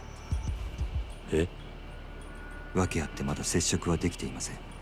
ですがその人物をうちが抑え、殻の一坪を手に入れれば、堂島組は我々に土地を売ってほしいと頭を下げることになる。この土地の価値はそれだけの力を生むんです。ですから桐生さん、あなたにはそれまでの間死なずにいていただきます。無理な相談でしょうか？殻の一粒の持ち主はいつ抑えられるんだ？1日ください。ただし他言無用です。たとえ相手が錦山さんや柏木さんであっても。あんたを今阿波野に売り渡せば、俺は堂島組に狙われずに済むんだがな。あなたがそういう人なら、私はこんなところにのこのこ顔を出したりしませんよ。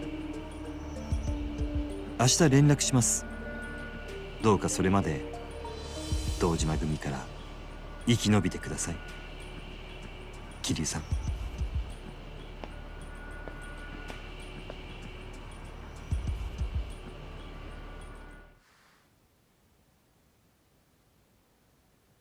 夜明けだ。桐生は立花を渡さねえって腹です。堂島の親父につなぎ、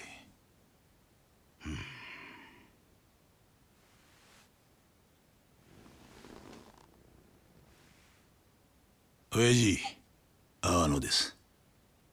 例の件ですが、やっぱり桐生は始末します。奴は立花を売りませんでした。堂島組に義理書いたけじめはきっちりつけさせます。ええ、ええ。では。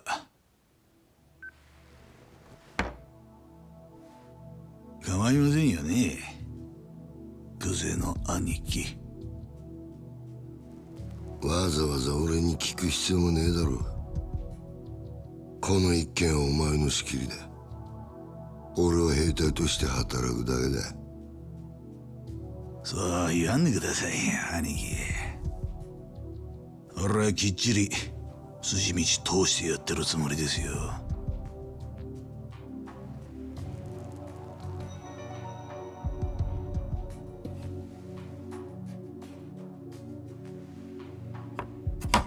それについては風間組にもご理解いただけますよね、柏木さん。どういう意味でしょう？元はといや桐生は風間の頭が拾ってきたわけです。堂島組でそのガキ始末すんのに、風間組には特にこの事務所ごと振るってもらわなきゃ筋が通らねえ。違いますか？いえ、おっしゃる通りです。だったらそろそろ始めましょうや。そうだな。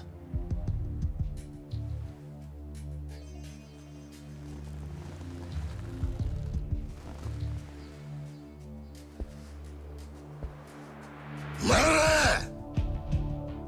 キリを探し出してここに連れてこい。奴は簡単にはぶち殺さねえ。生け捕りにして俺の前に出した。ねえ、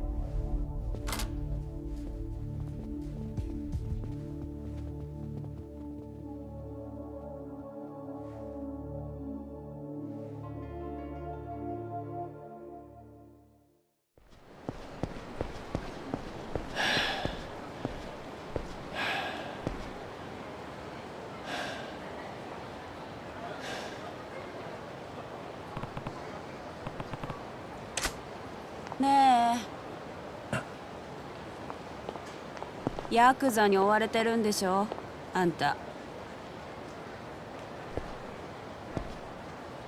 そんな風に街歩き回ってたらまたすぐ見つかっちゃうよ。あんたさえよかったらちょっとうちの店に寄ってかない？何？うちの店ちょっと作りが特殊でさ、裏から下水道に降りていけるの。誰にも見られずにこの辺りから離れられる。なんで俺を助ける？あんたを追いかけてんのが堂島組だから。いつも偉そうにしてさ。そいつら好きなやつなんてこの町にはいないよ。それに若いいい男がヤクザに消されるなんてもったいないし。まあ他に当てがあるならいいけど。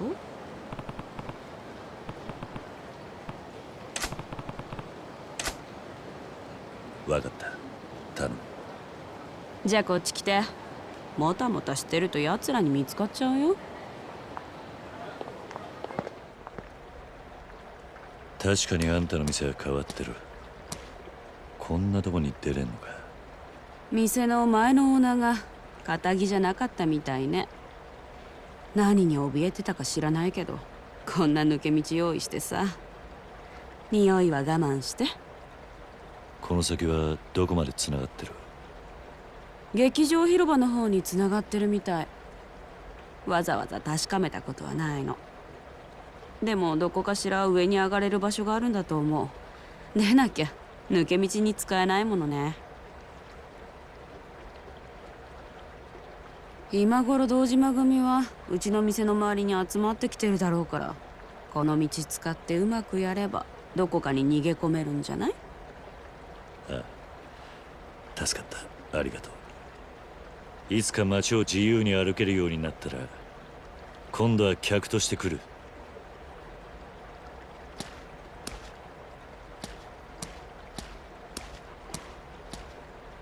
ごめんね。多分そんな日は来ない。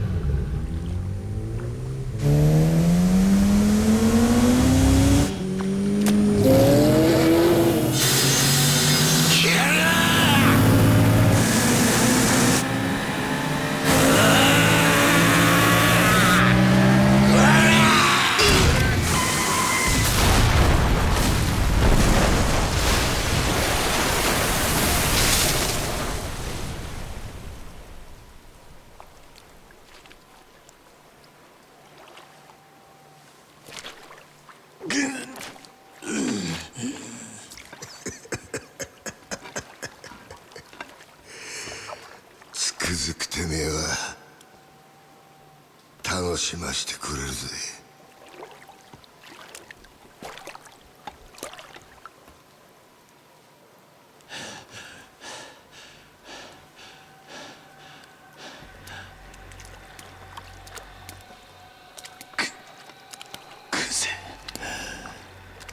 さっき飲んだが仕向けたのか。お前に一ついいことを教えといてやる。極道ってのはな、ボクシングとは違え。喧嘩に負けたやつが敗者になるんじゃねえ。最後まで張り続けらんなかったやつが負けるんだよ。ああ、そうだろうが。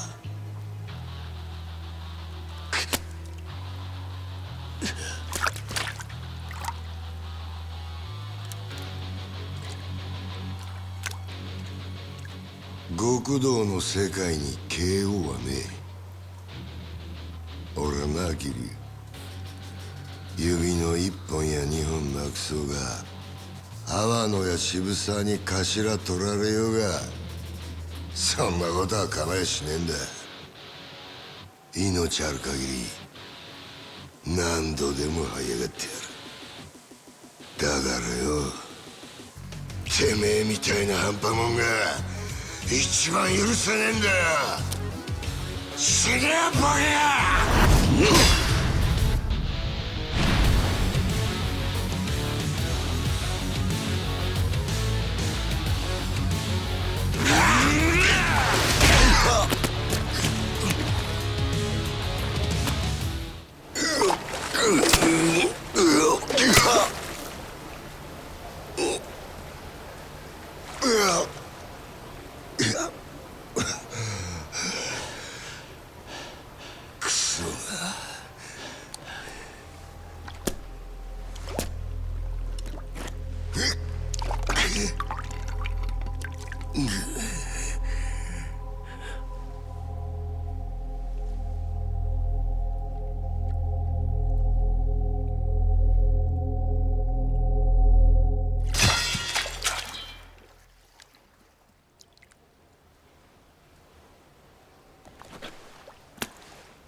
またこれ。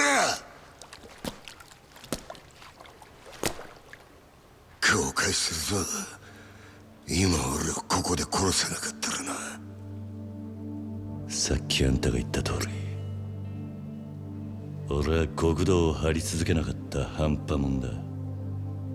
風間のおやっさんはきっとそれを見抜いてたから、俺が極道になることを許さなかった。本物の極道ってのは多分あんたみたいな男なんだろう。それでも俺は半端もんなりの意地、最後まで貫かせてもらう。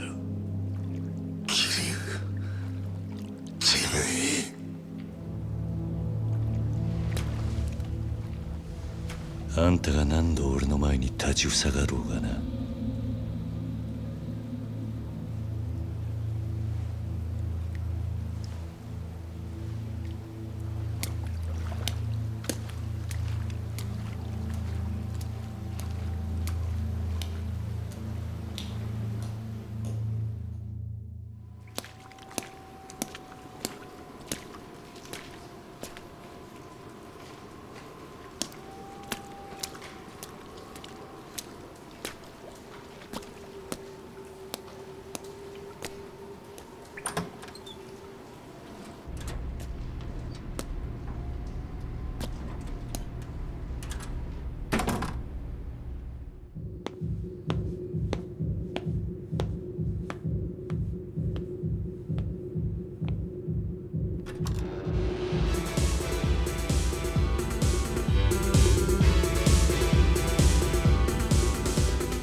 ここは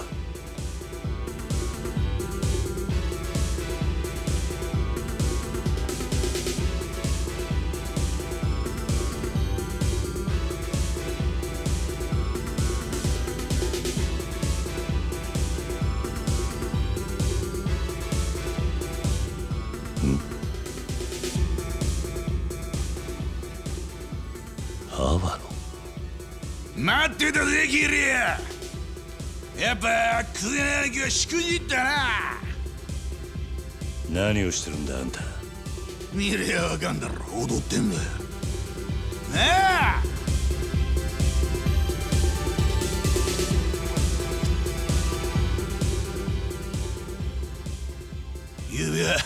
なんで電話してくれなかったんだよ。夜通しおめえからの電話待ってたんだぜ。何つまらなそうにしてんだ。おめえもこっち来て一緒に踊ろうぜキリア。何を言ってるんだ。あんた俺を殺そうとしてんじゃなかったのか。用がねえなら行かせてもらう。あんたのお遊びに付き合うつもりはない。まあ待てキリュウ。俺はおめえに感謝してんだよ。感謝？風間の頭にクゼの兄貴。俺にとっちゃ目の上の単行部だった二人を追い落とすきっかけを作ってくれた。ほんとおめえは俺にとって福の神だ。俺はなキリュウ、おめえを心の底から助けてやりたいと思ったら、どうせここでだってもうおめえに逃げ場はねえ。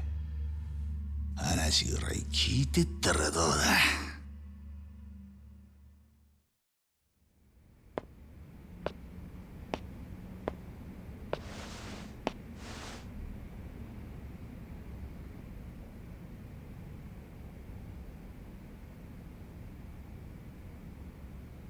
話ってのは何なんだ。いやよ、ついこの前おめえがクゼの兄貴と揉めた後ぐらいによ、ゴルフ行ってきてな。甲州カントリークラブ、すげえいいコースだったよ。何の話だ。おめえは知らねえかもしれねえが、ゴルフ場ってのは飯がうめえ。コース回った後のカレーとサウナ、あれ覚えちまったら世の中の他の遊びがバカらしくなるぐらいだ。世間話を聞くつもりはねえ。早く本題を言ったらどうだ。やっぱりおめえさんは青いな。世の中関係ねえと思えるようなことが実は重要なことだったりするもんなのによ。まあいい。そのゴルフの帰り寄ってきたよ、おめえと錦山の実家に。まさか風間の頭が面倒見てるって話だったからさぞかし豪華なとこだと思ってたが、ありゃ犬小屋だな。ひまわりだったか、初老の園長さん。お元気だったよ。お前ひまわりに何したんだ。まあ落ち着けって何もしてねえや。風間の頭の関係者だっつって100万ぽっち小遣いやったら涙流して喜んでたよ。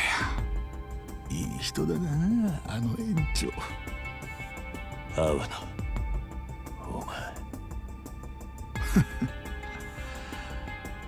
おめえも自分のせいで何の罪もねえあの園長さんを悲しませるような真似したくねえだろ。とまあそういうことだ。今おめえが生き延びたところで逃げ場所はどこにもねえんだよ。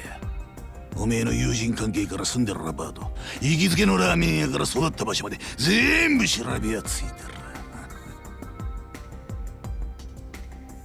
まあ悪く思うな。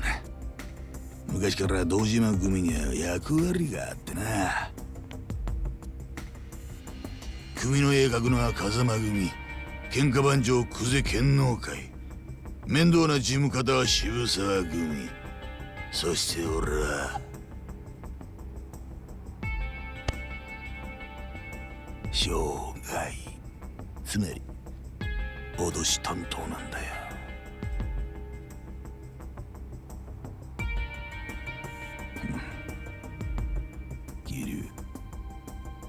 俺はクゼとは違う。極道としての生き方なんざどうでもいいと思ったら、いい飯食っていいもん身につけていい車でぶっ飛ばす。たまには女もつまみ食いしながらな。俺にとっちゃ極道なんて職業はそういった人生を楽しむための手段に過ぎねえ。こっちに来いや、桐生。今あの不動産屋田島直、俺によりゃおめえは勝ち組。一生楽しく暮らせる。そして売らなきゃ惨めに死んじまうだけだ。あの犬小屋から錦山と一緒に必死に這い出たばっかりなんだろ。ん？人生無駄にする必要はねえ。なあ？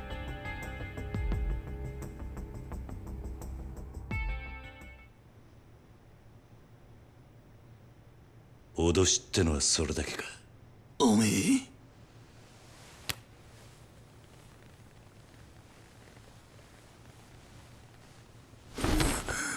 てめえ話にならねえよ。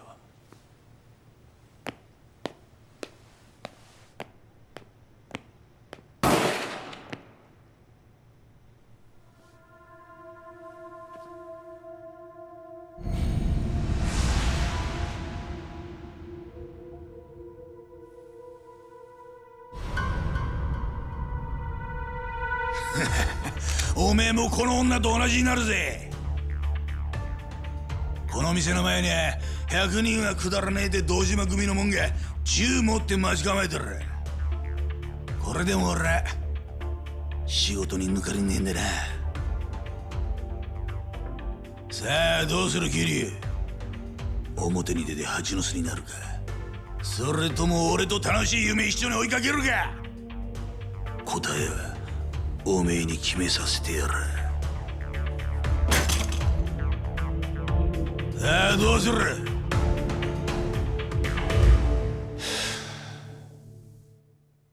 決まってんだろう。俺は行く。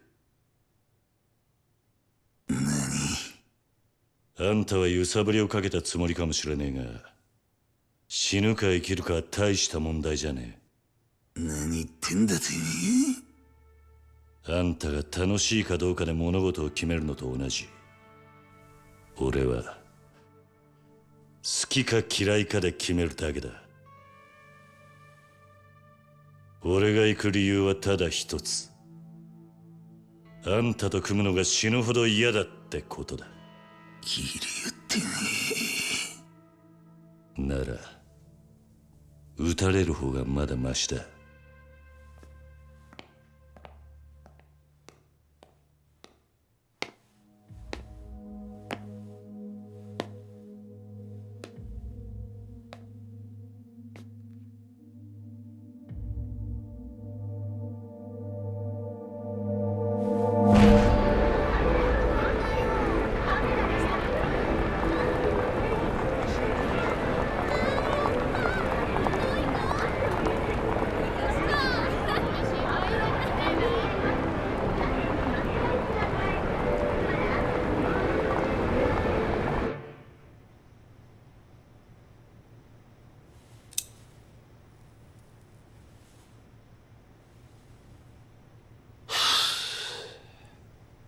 本当のバカには私も通用しねえってことかい。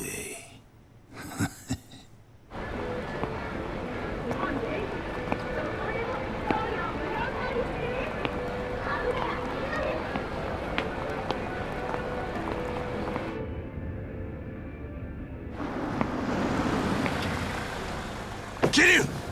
錦？早く乗れ。組の者に見られたらまずい。だがいいから。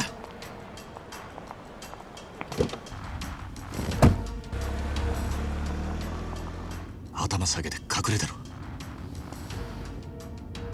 泡野に張り付いてりゃおめえが見つかると思ってた。ついてたよ。錦分かってんのか。俺に関わるとお前もやべえ。うるせえ。これがお前を助けてやれる最後だ。町中どこ行っても組の連中が張ってる。とにかく今はカムロ町を出るしかねえぞ。どこに向かう気だ。とりあえず都内を出る。それでもまだ気は抜けねえが時間は稼げるだろう。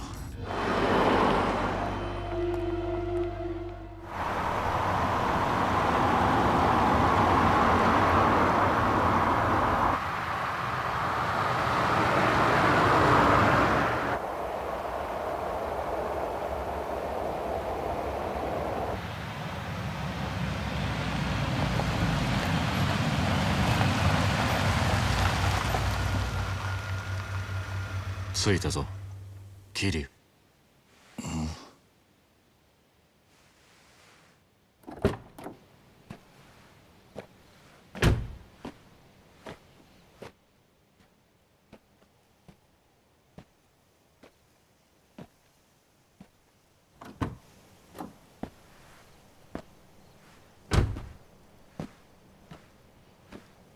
錦、ここはどこなんだ？さあな。適当に車走らせてきただけだ。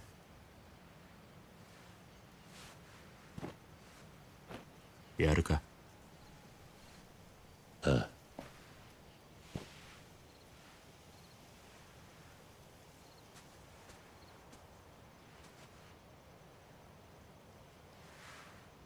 まだ借りっぱなしだった。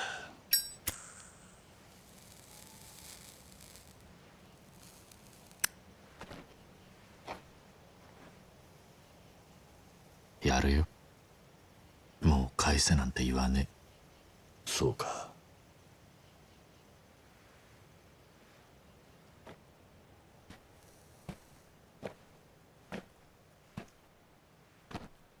よく味わって据えよ、兄弟。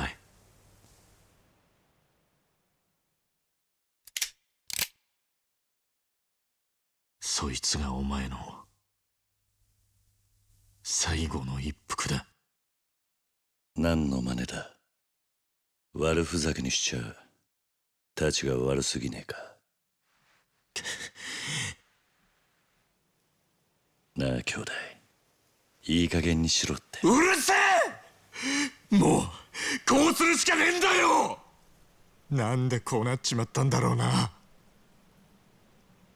どっから歯車がずれた？組の命令ってことなのか、錦。そんなんじゃねえ。桐生、お前組の制裁で殺される人間がどういう目に遭うか知ってるか？堂島組ってとこは見せしめの死体を作る天才だぜ。人間がどの程度痛めつければ死ぬのかよく知ってる。それをとことん死なねえように殺すんだ。生かしたまんまできるだけ長く苦しむようにだ。生きたまま解剖されるような拷問されて散々痛めつけられた挙句、そして後になって見つかった死体はもう人間と呼べるようなもんじゃねえ。俺はな、桐生、兄弟としておめえにそんな死に方させられねえよ。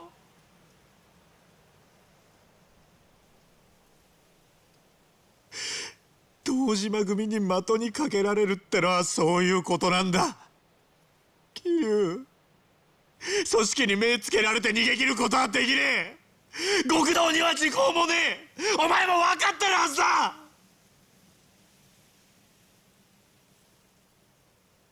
こうなっちまった以上、俺も極道としてはもうおしまいだ。風間のおやつさんもな。けどせめておめえがひでえ死に方するのだけは避けられる。人思いに死なせてやれる。今俺にできんのはそれくらいしか。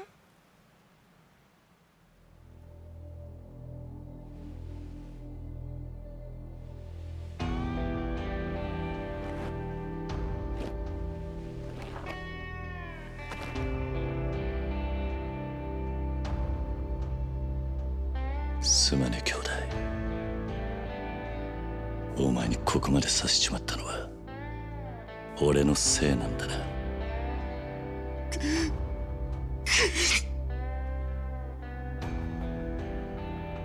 兄弟、頼みがある。俺をここで弾いたら俺の首を手柄にしていつか組でてっぺん取ってくれ。約束してくれ。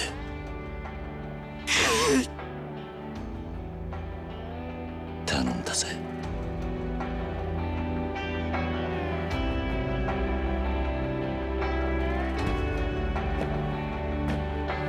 なんだよ、こっちみんな見んじゃねえよ桐生、頼むから情けねえこと言うんじゃねえ。そんなんじゃてっぺん取れねえぞ。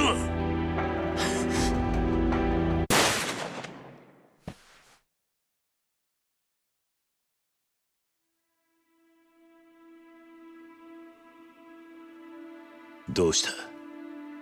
しっかり狙えよ。まだ死んでねえぞ。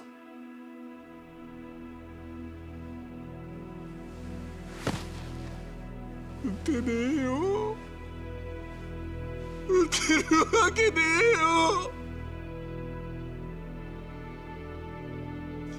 えよ。やっぱり俺はおめえと一緒じゃなきゃダメだ。極道として俺なんか今まで生きてこられたのもおめえがそばにいたからだ。俺はおめえが一緒じゃなきゃ何やっても半端で意味がねえんだよ。俺だって同じさ。お互いまだガキだってことだ。つまらねえ火種つけちまって、世話になったおやっさんにも迷惑かけて、それで死んで片付けちまおうなんてよ。極道がどうとか言う前に結局俺は半端なガキでしかねえ。俺だって人思いに死なせてやるなんて言い切ったくせに、マジでダセえよ。だよな。でもいつまでもガキじゃいられねえ。桐生、やっぱり二人で何とかして。錦、今日ここであったことは全部忘れろ。俺も忘れる。俺は行くぜ。どうするつもりなんだ。カムロ町に戻る。俺にはまだやらなきゃならねえことがあるんだ。ダメだって桐生、おめえ本当に殺されちまうよ。いや、お前にもらった命だ。これでどこまでやれんのか、この目で確かめてやる。桐生。錦、まず俺からけじめつけさせてくれ。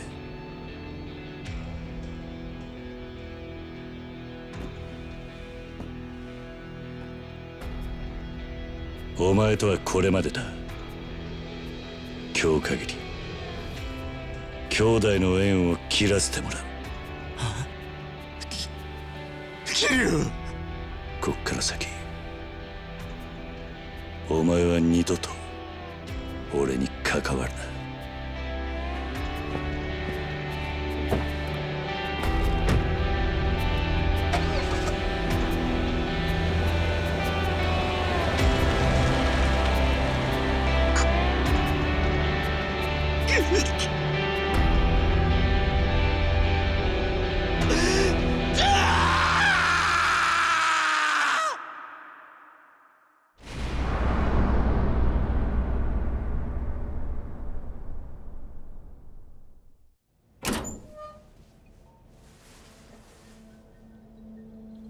ここは？ええから入れ。ちょっと座れ。こ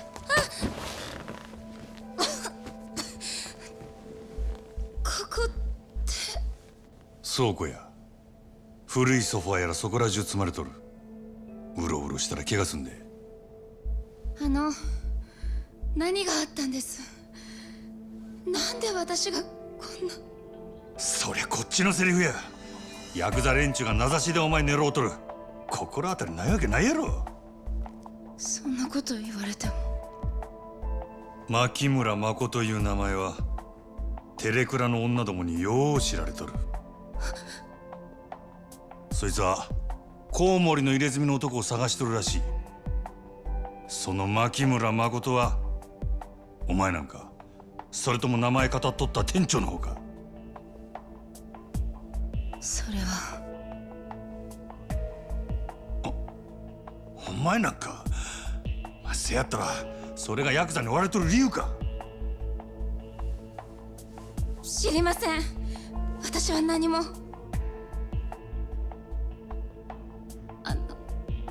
あなたは誰なんですか？あ、俺か。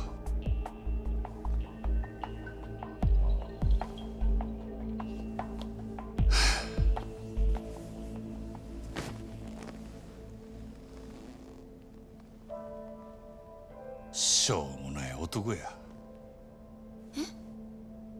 人一人殺すこともできん最低の。最低の何？殺し屋や。嘘。牧村誠を殺せとだけ言われたんや。相手が目の見えん女とは知らされんかった。けどお前を狙ってたのは俺だけやなかった。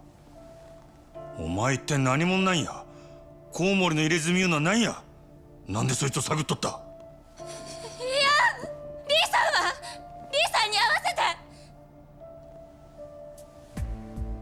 あの店長はお前さらいに来てヤクザに撃たれた。撃たれた？でもさっきはすぐ会えるって。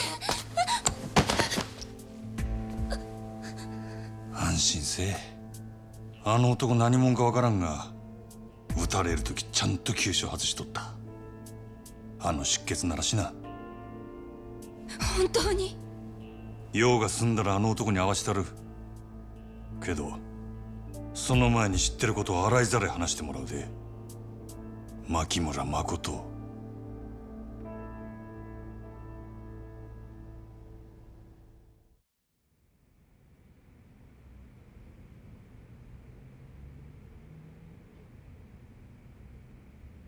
私を殺しに来たんならなんで助けたの？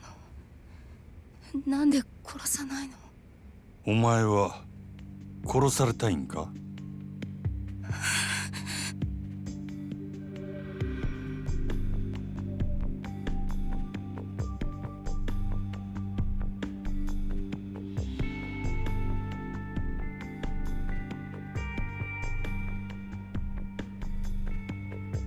どの道お前生かしとることがバレたら、お前も俺も俺の雇い主に消される。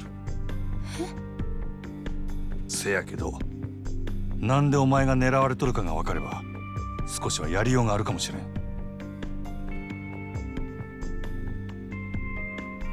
コウモリの入れ墨言うのは何や？なんでその男を探しとる？それはそいつがヤクザ雇ってお前を狙ったかもしれんのや。今さら隠してもしゃあないで。コウモリの入れ墨の話ならリーさんが知ってる。あ？リーさんに聞いてください。そうすればわかりますから。本当やろな。その話もっと早い言えや。いくら急所外しとっても銃で撃たれたんや。出血多量で死んでしまうかもしれんやろ。あなたさっき大丈夫って。嘘も方便ちやつや。ええか、死にたなかったらこっから出るんやない。絶対やぞ。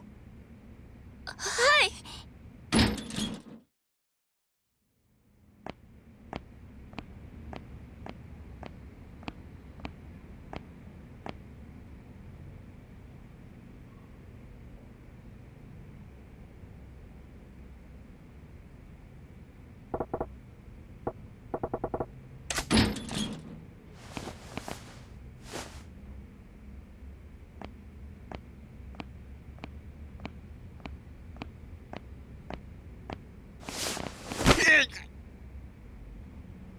誰お前、何しに来た？黙っとったら何もわからんで。私関係ない。リーさんの着替え取りに来ただけ。リーの着替え？ほなお前ここの店長の居所知っとるのか？リーはどこにおる？無事なんか？リーさん今私の病院いる。なんやおっさん医者か？この辺りの中国人みんな私の病院来る。リーさんも夕べ駆け込んできた。そんな病院どこや？いやでも俺はリーの味方や。先生、あんたここにおったマコという女知っとるか？マコト？知ってるよ。リーさんあの子のこととても心配してる。俺はその女に頼まれてリーに会いに来たんや。せやからあんたの病院どこにあるか教えてくれ。はよ言わんと痛い目見るで。わかったよ。私の病院小福町西にあるジャンバラ屋ってジャンソー。私いつもそこで患者見てる。ジャンソーで病院？闇医者っちゅうことか？もう言っていいか？いや、俺が探しとることリーには内緒なんや。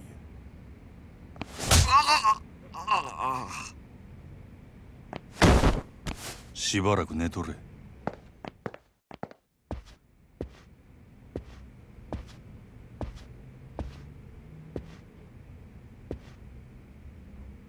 ああ、そろそろ来ると思っとったで。案外遅かったやないか。なんやと？そない怖い顔すんなや。あんた俺が来ることお見通しやったっちゅうんか？まあ想定の範囲内やな。わしをただのハリシと思わん方がええで。ゴッドハンドやさかいな。あかんあかん。そんなん通るわけないやろが。そのとん当たりや。うわ、そりゃないよリーさん。お前下手すぎや。もうそこの新顔と変われ。あんたもええやろ。せっかくこないなところまで来たんや。わしは一度な、殺し屋っちゅう人種と麻雀打ってみたかったんや。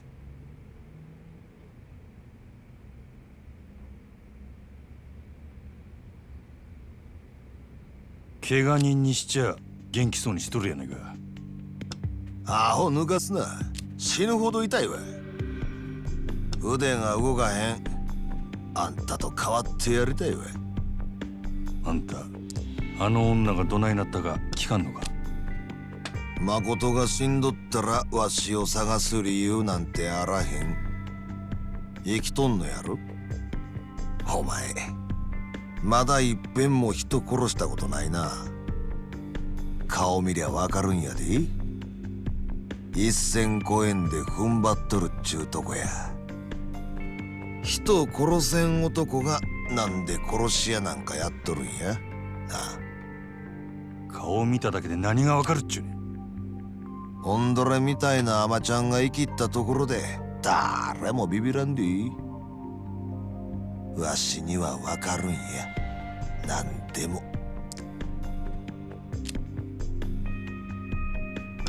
それ論や。悪いな。誠は怪我しとらんのやろな。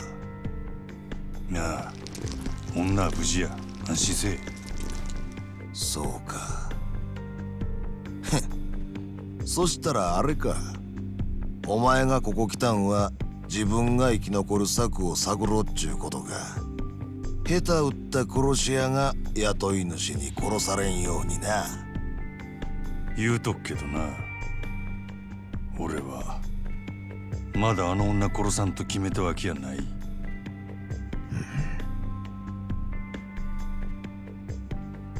俺以外にもあの女狙ってた連中がおったな。あんたの体に銃で穴開けたヤクザどもや。それがどないした？奴らはなんであの女狙うとる？そんなもんお前の雇い主に聞けや。そいつも誠狙っとんのやろ。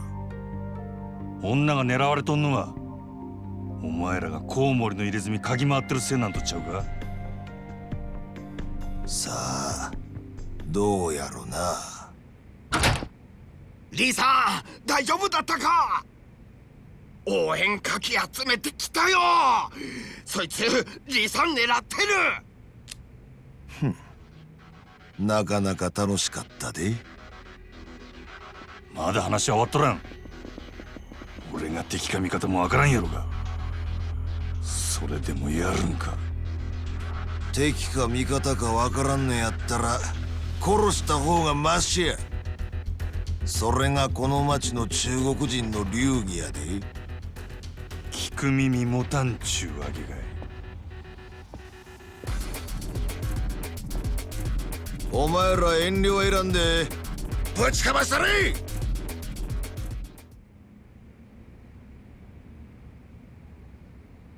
なるほど。出来損ないの殺し屋っちゅうわけでもないか。ちいと甘く見とったわ。あんたらの島を荒らす気はない。あの女がなんで狙われとるか知りたいだけや。誠の狙われる理由がコウモリの入れ墨の男や言うんやったら多分関係ないで。なんでそないに言い切れる？誠から何も聞いとらんねやな。あの女がお前に聞け言うたんや。あの子は自分の口から言いたないだけや。どういうことや？あの子はな、コウモリの入れ墨の男のせいで目が見えんようになったんや。何？誠は2年くらい前初めて大阪に出てきた。身寄りも行くあてもないただの18歳の女の子でな。住み込みのホステスやったりいろんな職を転々としとったらしい。せやけどそれは蒼天堀の裏社会にとっては格好の餌食やった。格好の餌食？せや、誠に近づいてきた悪い男がおってな。口八丁で誠に身寄りがないこと嗅ぎつけると急に人が変わったそうや。あの子が逃げられんようどこぞの俺に監禁した。そいつは何の目的でそないなこと？金や。金に決まっとるやろ。コウモリの入れ墨の男は誠を金で売り飛ばしたんや。ある韓国系の組織にな。そっから毎日あの子が朝から晩まで何させられとったかは皆まで言わん。ただあの子の目が見えんようになったのはそれが原因や。極限状態のストレスから来る心因性視覚障害。火も刺さんような暗がりであの子が自分の目で最後に見たんがそのろくでなしの腕にあるコウモリの入れ墨や。けったくそ悪い話や。そんな誠をわしが拾ったんがつい半年くらい前や。あんたらはその復讐のためにコウモリの入れ墨を探し回っとるっちゅうわけか。誠は自分と同じ目に遭うやつを他に作りたないんやと。なんやったらわしが確実に殺したるけどな。コウモリの入れ墨皮ごと剥ぎ取ったる。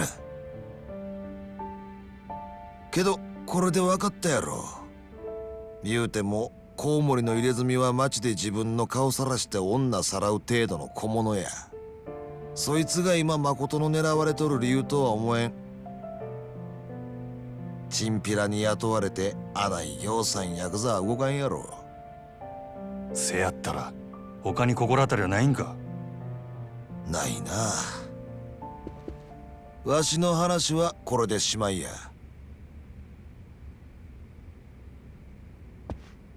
あの女は小福町通りの春ビルの中におる。オデッセイいう店が倉庫に借り取る場所や。お前わしに誠返してもうてええんが。誠のこと殺さんで雇い主とどないなしつけんねん。殺されんで。それに誠も結局代わりの殺し屋に追われるだけや。せやったらどないせっちゅうねん。逃げきれんこともないで。一つだけわしらもお前もヤクザから逃げきれる手がある。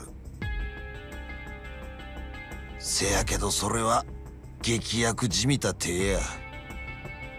大事なもん守るためにはそれに見合う犠牲が必要になる。あんたの協力も必要や。俺の協力？せや。ただわしの考え聞く前にやるかやらんかこの場で答えてもらわなあかん。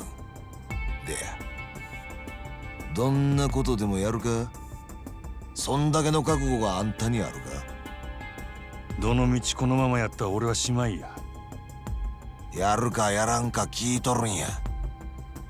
どうなんや。ええやろ。やったるわ。そうか、わかった。せやったらあんたは誠んとこにはよ帰り。今日んとこはあの子の面倒を見たってくれ。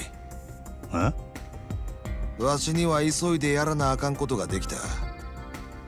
何する気なんやあんた。目処がついたら教える。それまでは秘密や。この先あんたと連絡つけるにはどないしたらええ？キャバレーグランドや。夜になったらそこにおる。俺はそこの支配人や。ほんまか？あんたがあのグランドの？飲み代は心配すな。俺のおごりや。ふん、わかった。とにかく夜になったら連絡する。あんた名前は？真島五郎や。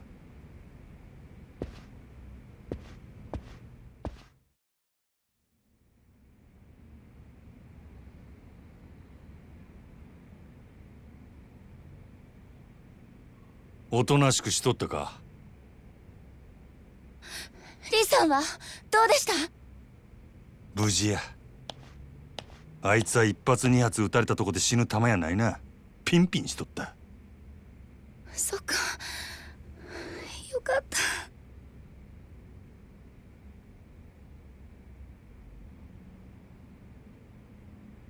でもそれじゃ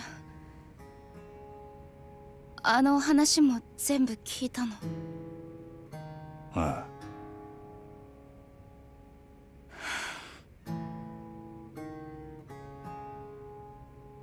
長いことえらい目に遭うたんやなお前。いや今も似たようなもんか。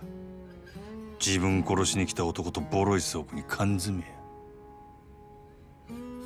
けどコウモリの入れ墨のことは多分お前が狙われとる理由とちゃう。リーもそう言うとった。そう。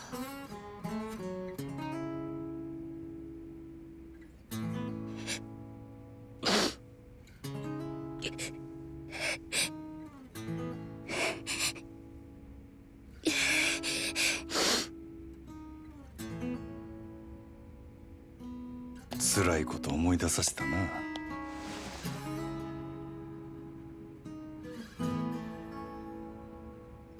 少しやけど俺もお前に似たとこがあるんや。俺は片っぽだけやが目が見えん。それだけやない。いつ死んでもおかしない場所で俺も長いこと監禁されとった。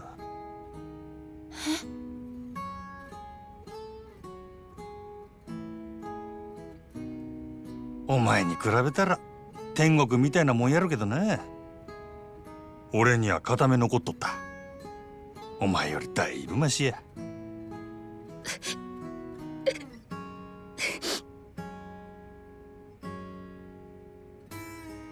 こんなん言うても慰めにならんか。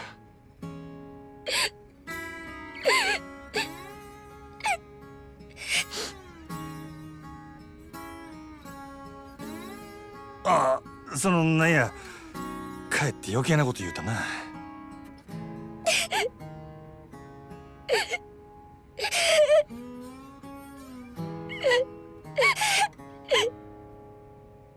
ああ、せや、腹減ったんとちゃうか。なあ、ゆうべから何も食うとらんもんな。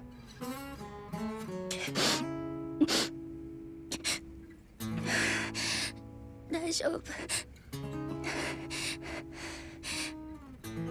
アホ、大丈夫なわけないやろが。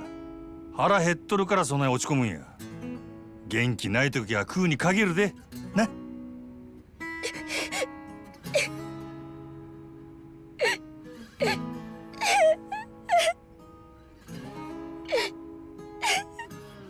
すぐ食うもん買うてきたる。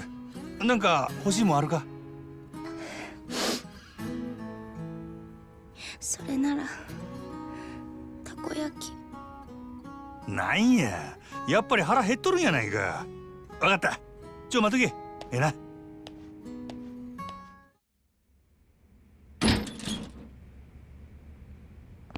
おう、買うてきたで、たこ焼きや。ありがとう。少しは落ち着いたんか？うん。でもお腹すいた。それでええんや。人間腹に物を入れんと力が出ん。待っとけ、今食わしたるわ。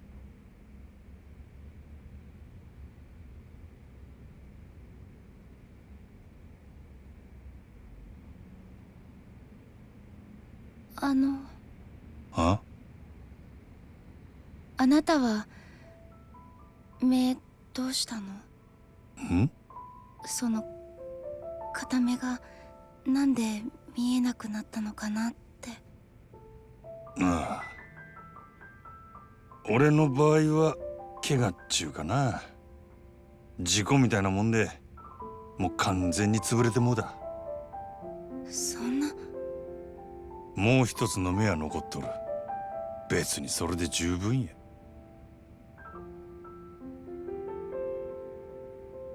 かわいそう。な？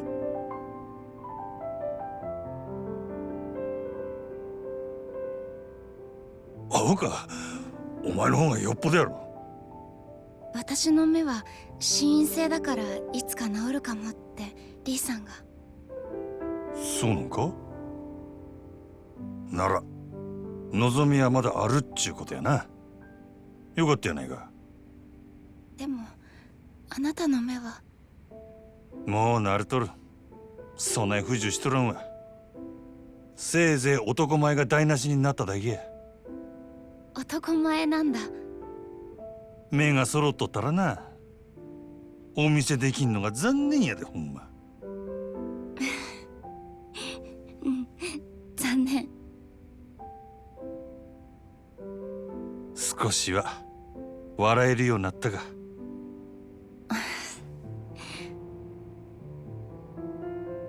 うん？なんやお前、時計しとるんか？見えへんのにけったいなやっちゃ。まあね。でも可愛いでしょ。せやから見えへんのやろうちゅうとるやろが、まったく。分かってるよ。でもね、これオルゴールの曲が鳴るの。それがまた可愛くって癒されるんだ。うん？どないなことや？今はならない。だって時計が壊れてるから。なんやねん。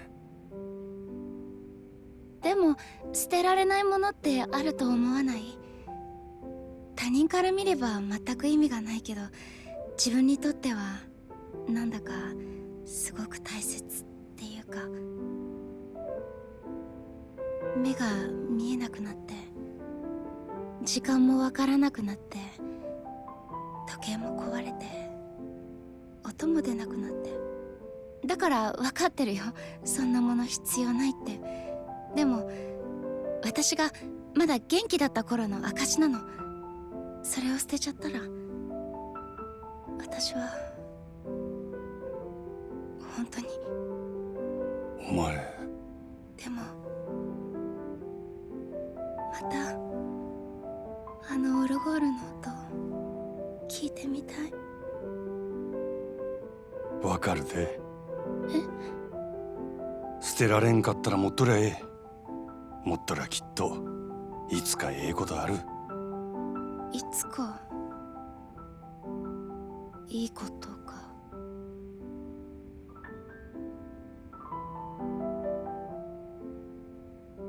ん？どないした？やっぱり違うよね。そんなものにこだわってるから、いつまで経っても私には現実が見えてないんだ。おい。いいの、ありがとう。あなたの気持ちは嬉しいよ。感謝してる。そうやない。お前が必要やと思うんやったら必要なんや。本当にそう思うんやって。大丈夫。私強くなる。強くならなきゃ。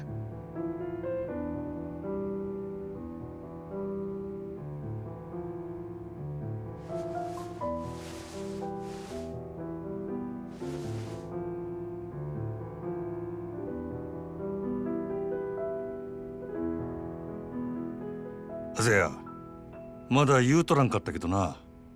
リーノさんはなんややることがある言うとったわ。それが済んだらここに迎えに来させる。それまでもう少しの辛抱や。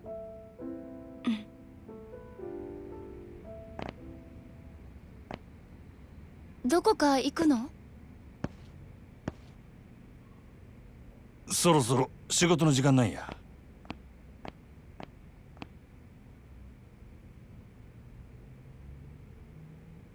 佐川って名前に聞き覚えあるか？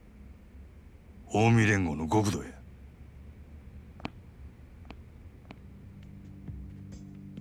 知らない。そうか。佐川も誰かに頼まれただけかもしれんな。けどなんでお前みたいなんが極道に狙われるんや？あなたはその佐川って人に脅されてるの？似たようなもんやな。けど俺はお前を殺すことで褒美をもらえることになっとった。登場界に戻れるっちゅうな。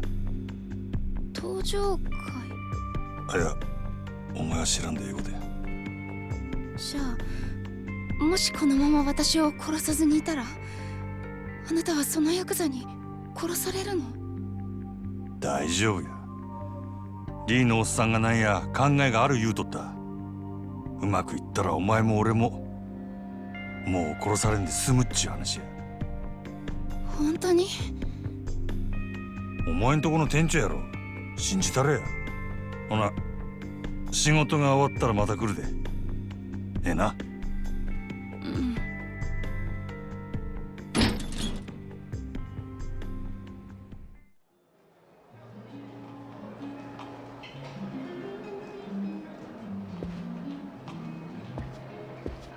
支配人、すみません、よろしいですか？あ？ホールのお客様が支配人とお話ししたいと言ってるんですが。どんな客や？どうも日本人じゃないようです。多分中国人の。背が低くて少しくたびれた感じの。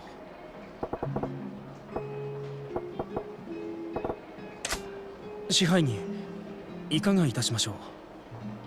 すぐ行く。どこのテーブルや？ご案内します。こちらへ。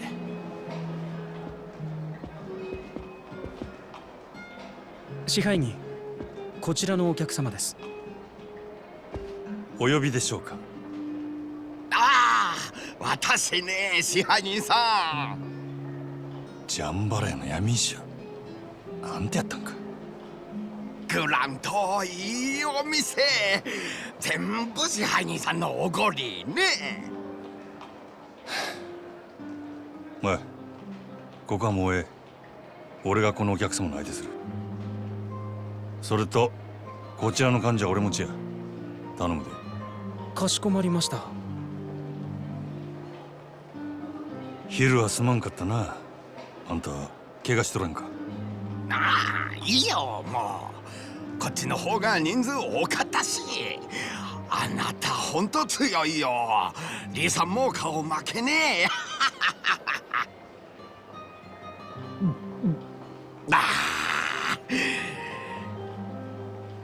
おい、酔っ払う前に要件言えや。その理はどねした？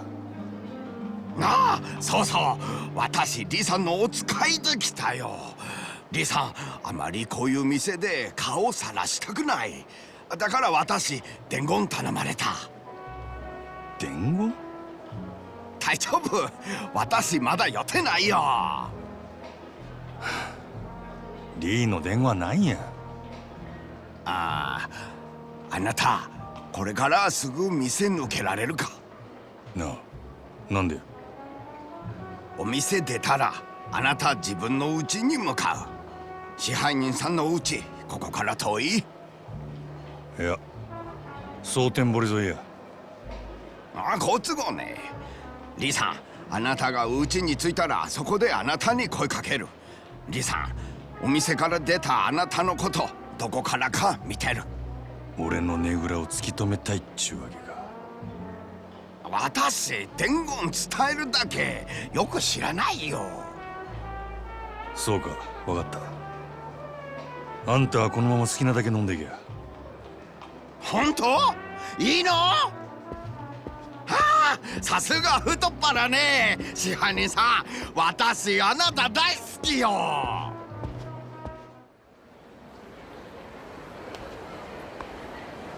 真島やっぱりや。どっかで見た顔や思とって。グランドの支配人真島五郎、ゆうべは世話になったな。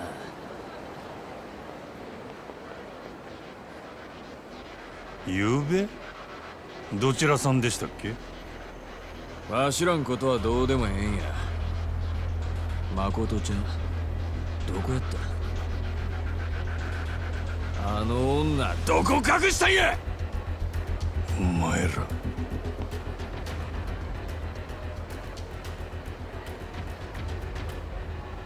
女さらいに来た連中か。何や、そっちから顔出してくれたんか。どれ余裕かましよって何笑とんねん。なんであの子が狙われとんのか、これでやっとわかる思うてな。なめとんのか。ゆうべは油断したけどな、今日はそうもいかんで。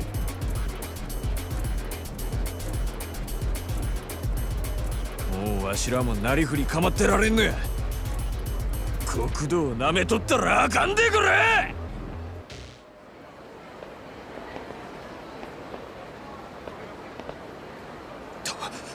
どんだけごついねん。なんなんやお前。逃げんな。俺に用があったんとちゃうんか。くそ。こっちも聞きたいことがあるんや。きっちり答えてもらおうか。店の前で何やってんだ支配人。佐川。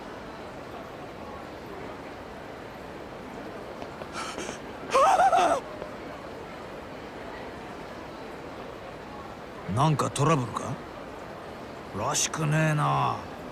お前さんが店のすぐ近くで暴れるなんてよ。別に何でもあらへんわ。なら店ほったらかしてどこへ行く気だ。牧村誠は見つかったのか。まだや。へえ。けどゆうべお前ねぐらに戻らなかったそうじゃねえか。でてっきり牧村を見つけたかと思ったんだがよ。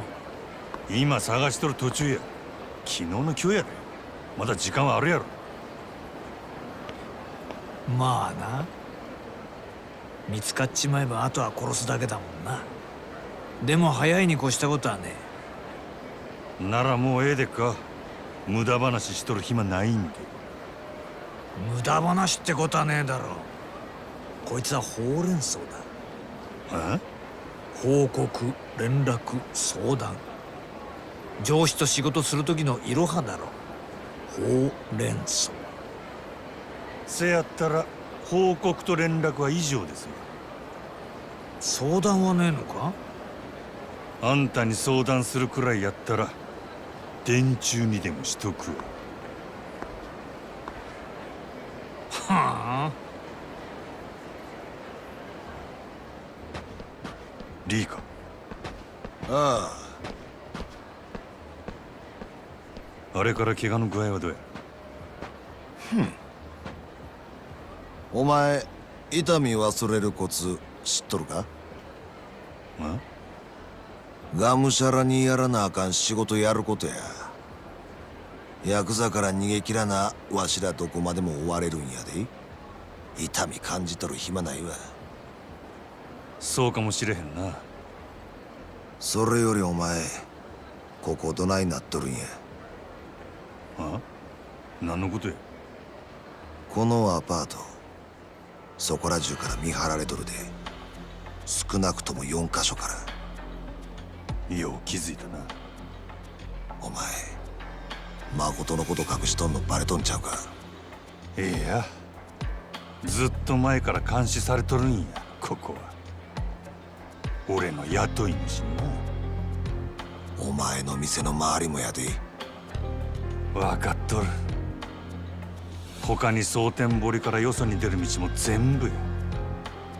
俺は蒼天堀から出ることを許されとらん。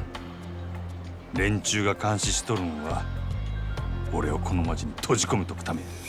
この町全体がお前の檻っちゅうことか？せや。どういうこっちゃ？俺はもともと東京のヤクザや。それが上に噛みついて下手打った。大阪で飼われとる今かていつ殺されてもおかしない。なるほど。まあ誰でも他人に縁裏は持っとるもんや。けどせやったらここじゃゆっくり話せんな。場所変えよ。誠のおるとこで落ち合うで。一応誰にもつけられんようにルート教えたる。誰にもつけられんルート？ああ、ほぐし会館の診察室の奥に隠し戸がある。いつもは棚で塞いどるけどな。そこから隣のビルに抜けられるんや。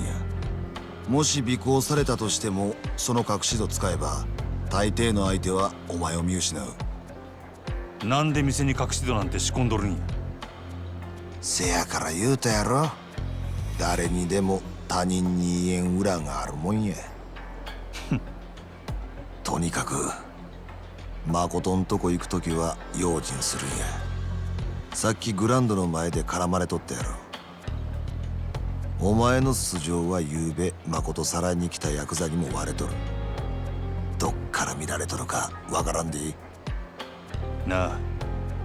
そしたらほぐし会館の隠し戸使えばええんやな。せや。そこを抜けたらあとはまっすぐ誠んとこ行け。そこでわしと合流や。ええな？わかった。しゃあねえな。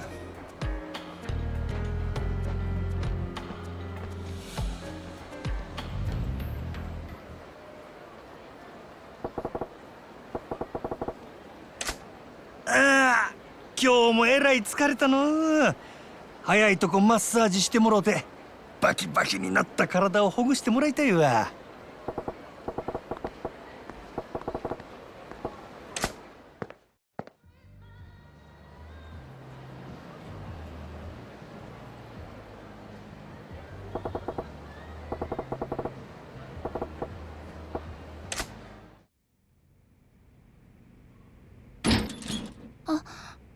俺や入るで。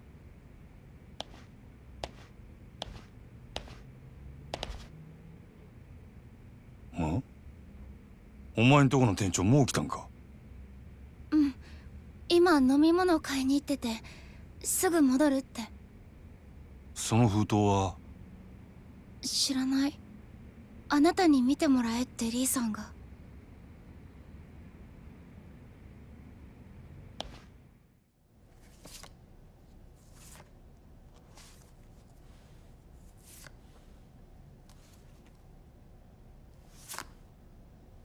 どういうこっちゃ。封筒何が入ってたの？若い女の写真や。同じ女が何枚も隠し撮りされとる。リーさんがそんなものを。なんで？よう、早速見とるな。よう撮れてるやろ。レイ、なんなんやこの写真。まあ待てや。言われんでもこれからじっくり説明したる。さあ飲めや。ありがとうリーさん。お前の分もあるで。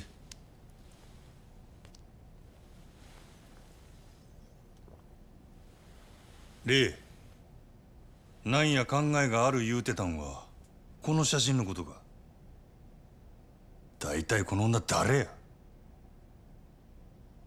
結婚詐欺の常習犯や。それだけやない。こいつに貢いとった男が何人か不審死しとる。多分絞るだけ絞って縁切り代わりにやったんやろ。けどこの下道女のええとこは年頃と背格好やな。まことによう似とる。それがどないした。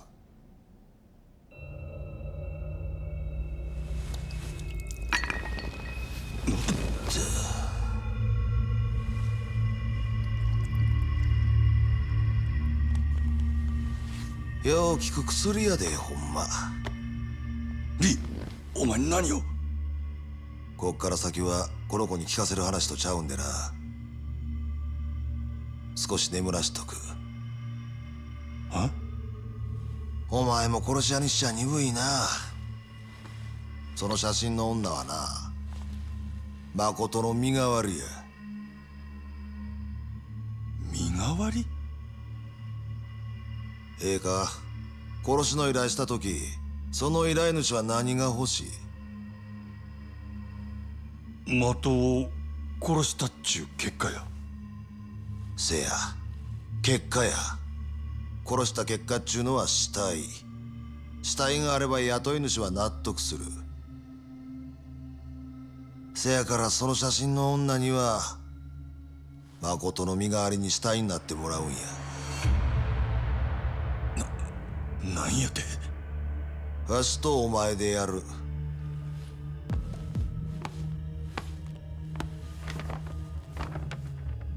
死体にこの服着せてな。死体見つけた札は身元確認すんのにわしんとこ来るやろ。そしたらわしはこう答える。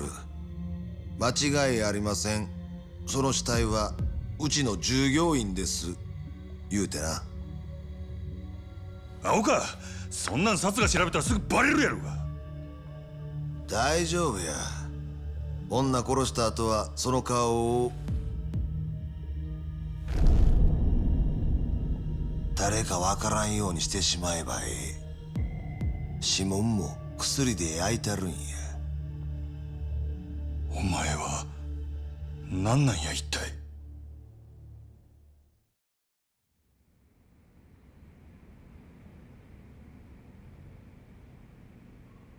本当のこと言えや。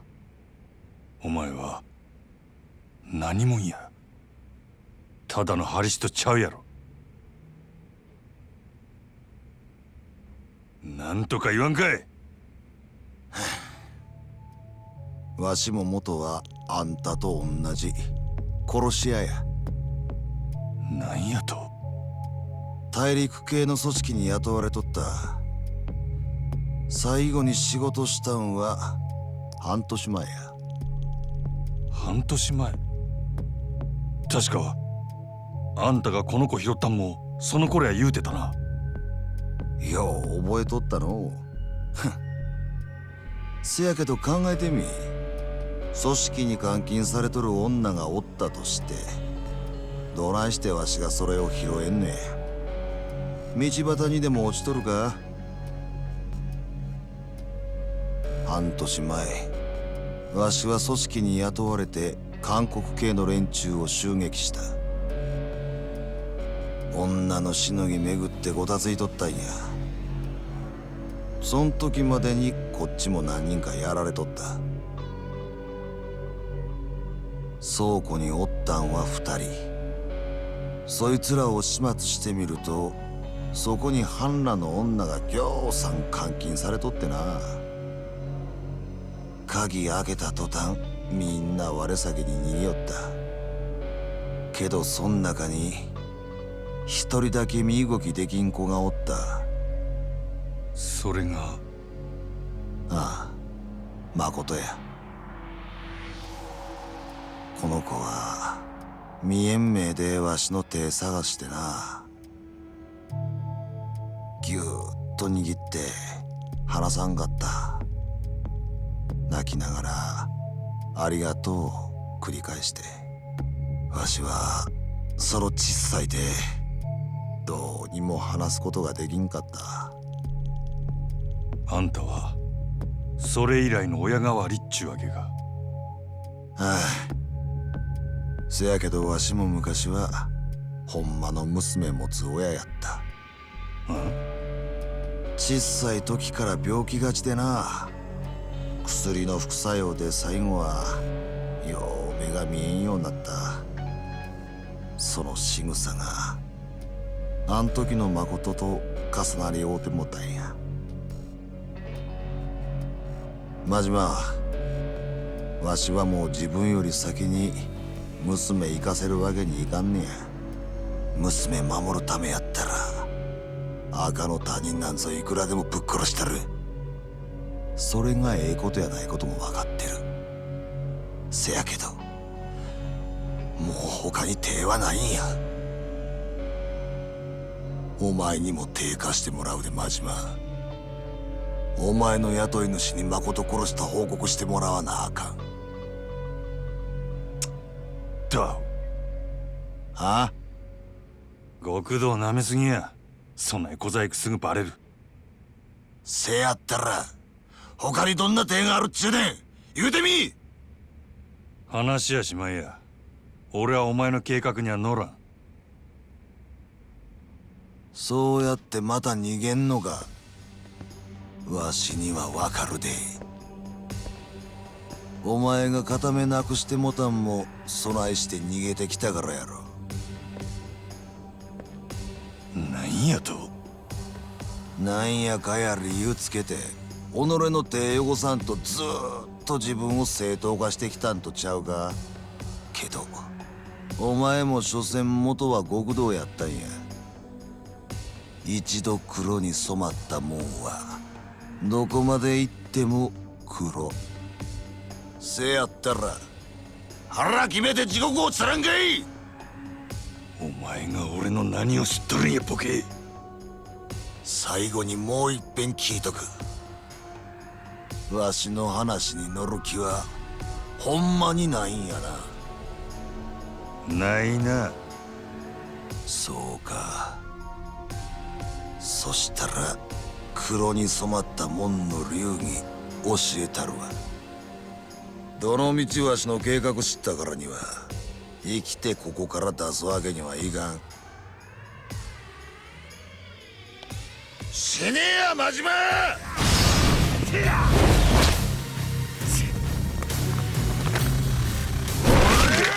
ゴッドハンドタフトを味わえや。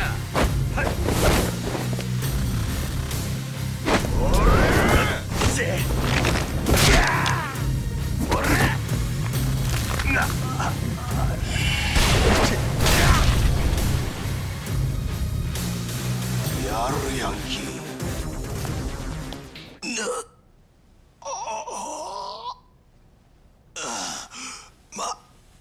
待てや真島。ほんまに身代わり立てるしか手がないんや。黒崎誠を守りきるには誠の死体が必要や。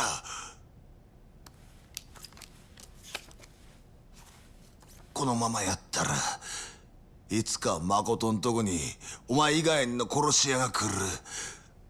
それより前にお前もやられるで。なんでそれがわからんねや。それやったらそれで俺が向かってくるもん一人残らずぶっ殺したらば。なんやと。そんなできるわけや。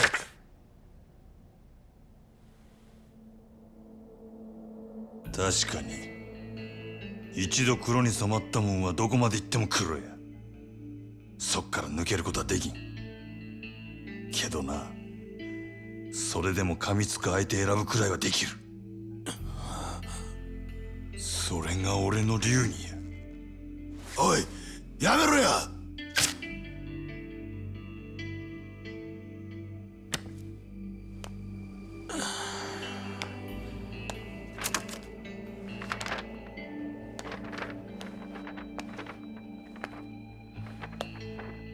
風邪ひかんように見といたれや。あんたはその子の親代わりなんやろ。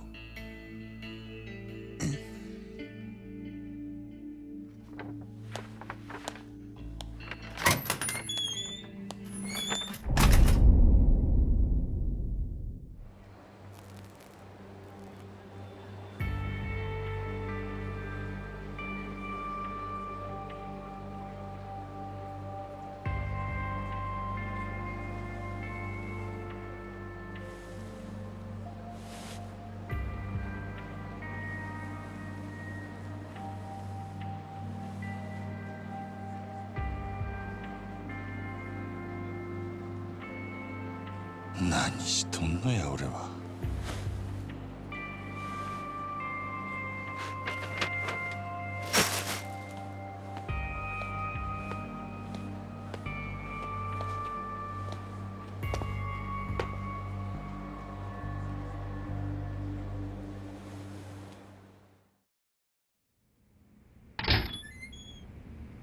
ああ、支配人、おはようございます。おう。先ほど支配人宛てにほぐし会館のリー様という方からお電話がございました。リーから？ご存知の方ですか？まあ、そいつなんて言うとった？それが支配人にすぐそのほぐし会館に来ていただきたいとしかおっしゃらなくて。支配人？分かった。よう伝えてくれたな。いえ、それでは失礼いたします。ということで年末の蒼天堀で起こった非常に奇妙な事件ですが、この事件については CM の後も引き続きお伝えしていきます。おお、マジマよう来た。待っとったで。おちょ待て。何興奮しとんねん。そら興奮するに決まっとるやろ。な？お前水草やないか。たった一人で。せやけどこれで一件落着や。ようやったでマジマ。何の話や。何って。お前やったんやろ、あの写真の女。今日未明、蒼天堀川で発見された若い女性の遺体は身につけていた衣類などから牧村誠さん20歳とみられます。遺体は損傷が激しく、大阪府警では牧村さんが何らかのトラブルに巻き込まれた殺人事件であると断定。捜査本部を設置し、なんやこれは。おい、お前がやったんちゃうんか、あの写真の女を。俺はやっとらん。やるわけないやろ。せやけどお前、死体は昨日お前が持ってった誠の服着とったで。なんやと。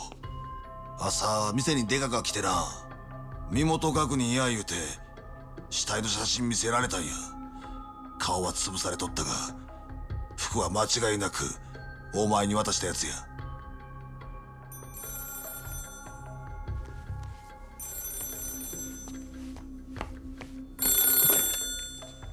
はい、ほぐし会館です。あ？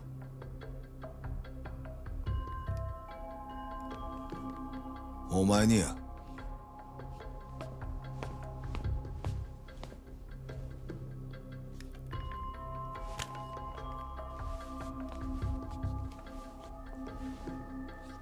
変わったで、真島や。わしからのプレゼント受け取ってもらえたか。何の話や。決まっとるやろが、牧村誠の死体や。なんやと？あの子はこれで死んだことになった。あんたの雇い主もこれで納得やな。あんたが消される心配はもうないっちゅうわけや。感謝してもらうな。お前何もんや。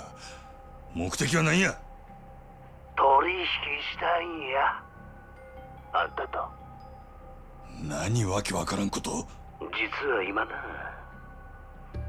あんたの店で飲ましてもろてんねん。お前グランドに？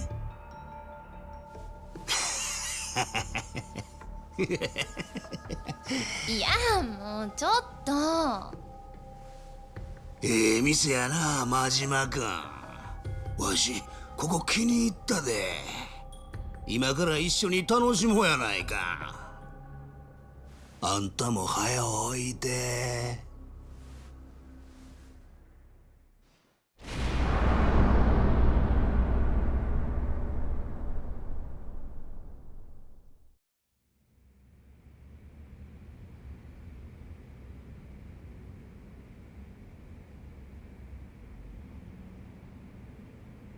一体何がどうなっとるんや。なんで知らん奴がわしの計画知っとった。おい、どういうことや真島。さっきの電話の男、多分あいつは俺が捨てたもんを拾ったんや。公園のゴミ箱から。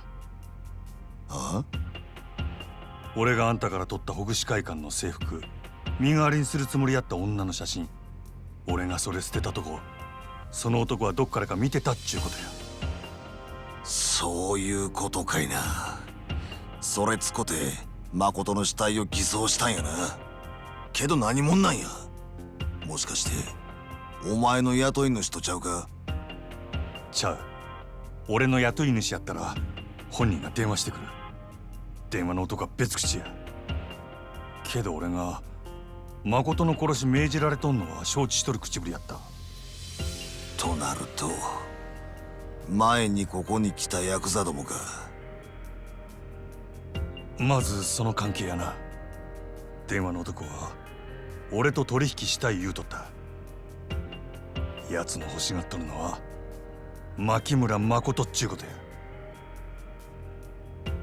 どないする？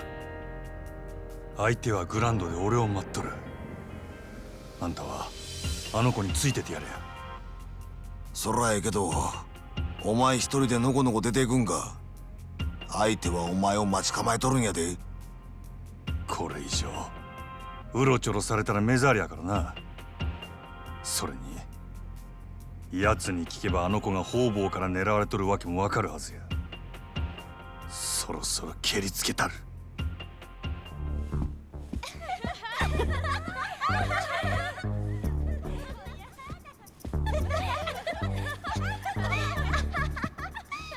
ほら、ここええやろ。あかん。わしのも触ってな。いや、もうほんまに特別ですよ。え、ちょっと立ってるやん。当たり前やん。ちょっと嫌や。やめて。せやったらいくら払えば揉んでくれるん？せやな。じゃあ1万で1秒。ほんまか。なら100万で100秒や。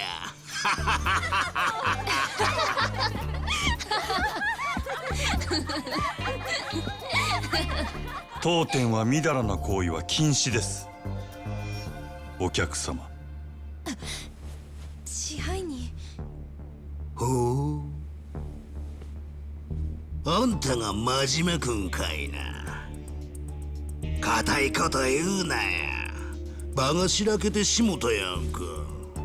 ですがそれが当店のルールです。はいはい、そりゃエロすいませんでした。支配人怖いな。なあ。当たり前や。他の客の迷惑になるような真似されて支配人として見過ごせるわけないやろ。ちゃうねんって、そない乱暴なことせんわ。これでもちゃんと筋通してますし。実はお店の人に頼んで貸し切りにしてもろたんや。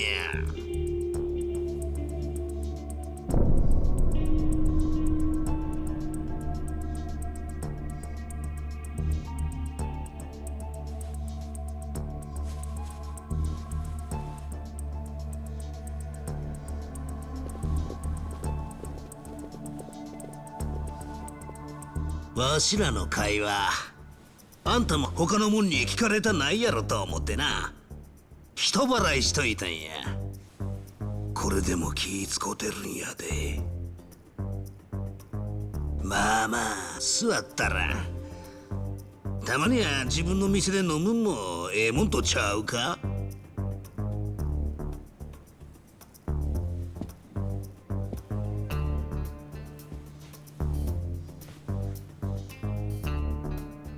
何もんや。わしゃな、鬼人会中看板掲げさせてもらってる西谷ってもんや。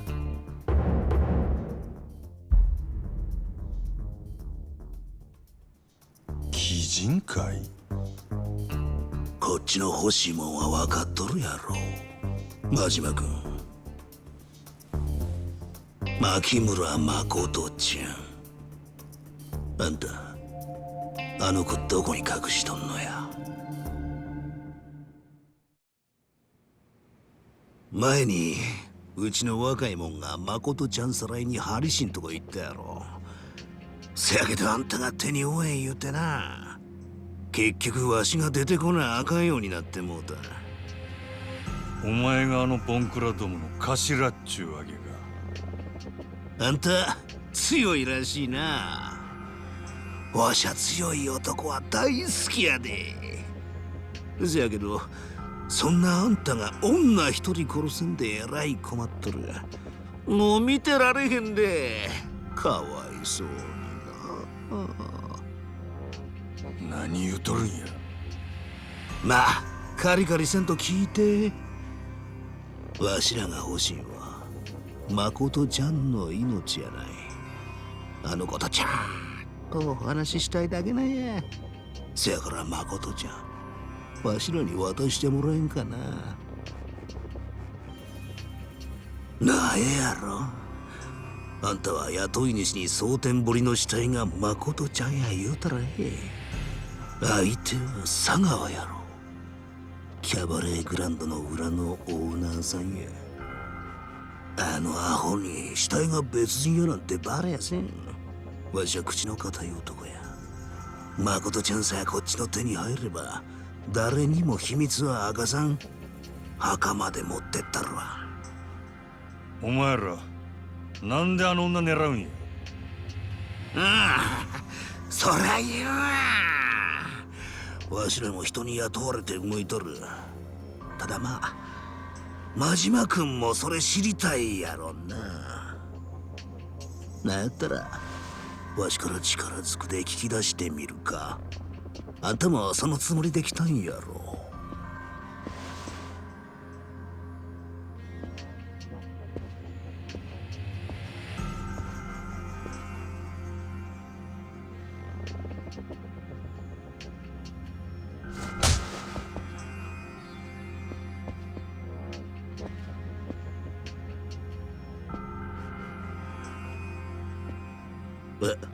あれなんや真島君、どないしたんや。俺は店ん中で客殴られへん。なあそれ。この店の支配人としての流儀や。なんやなんや、あんたほんまにわし好みの男やな。せやけどどないしよう。真島君の流儀も大事や。けどわしもはよあんたとやり合わな。もう収まりつかんで。せや、そしたらこないしょ、ちょ待って。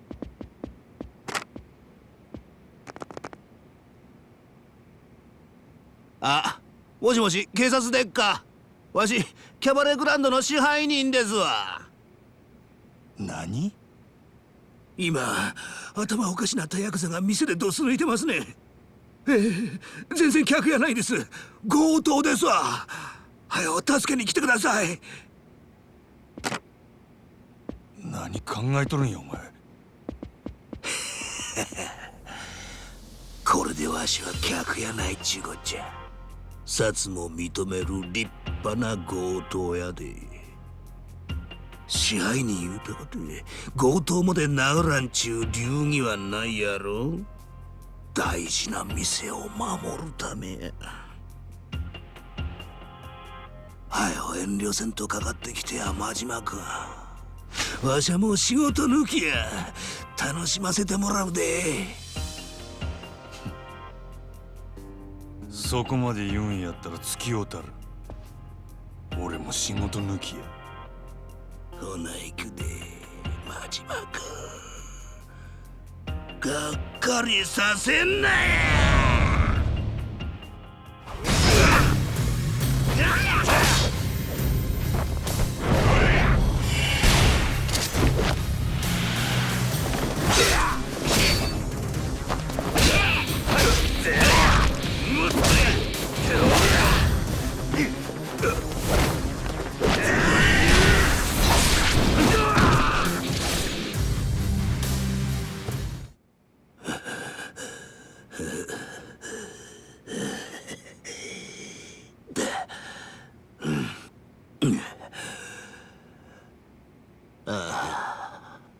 たまらんで。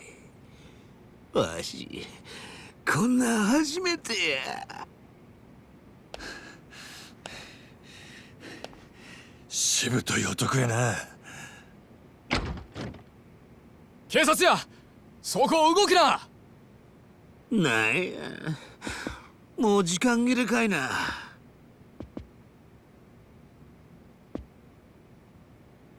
薩の旦那方、わしがこの店を押し込んだ強盗ですわ。えろお騒がせしましたな。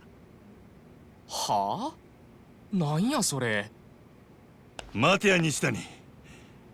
お前らが女狙う理由は何や。どっからの命令や。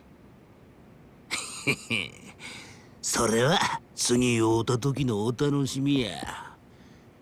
お前はもうわしの獲物やで、真島君。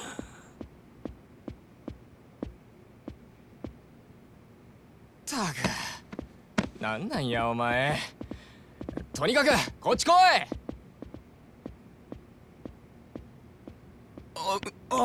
支配人、何があったんですか。貸し切りのお客様は。貸し切りはしまいや。あんなにお金いただいてるのに、もう。ええから、お前は札の応対しとけ。他の門には開店準備させろ。今から通常営業や。わかりました。準備でき次第店を開けます。支配人はそれまでどうされてます？せやな。店開くまで事務所におるわ。何かあったら呼べや。はい。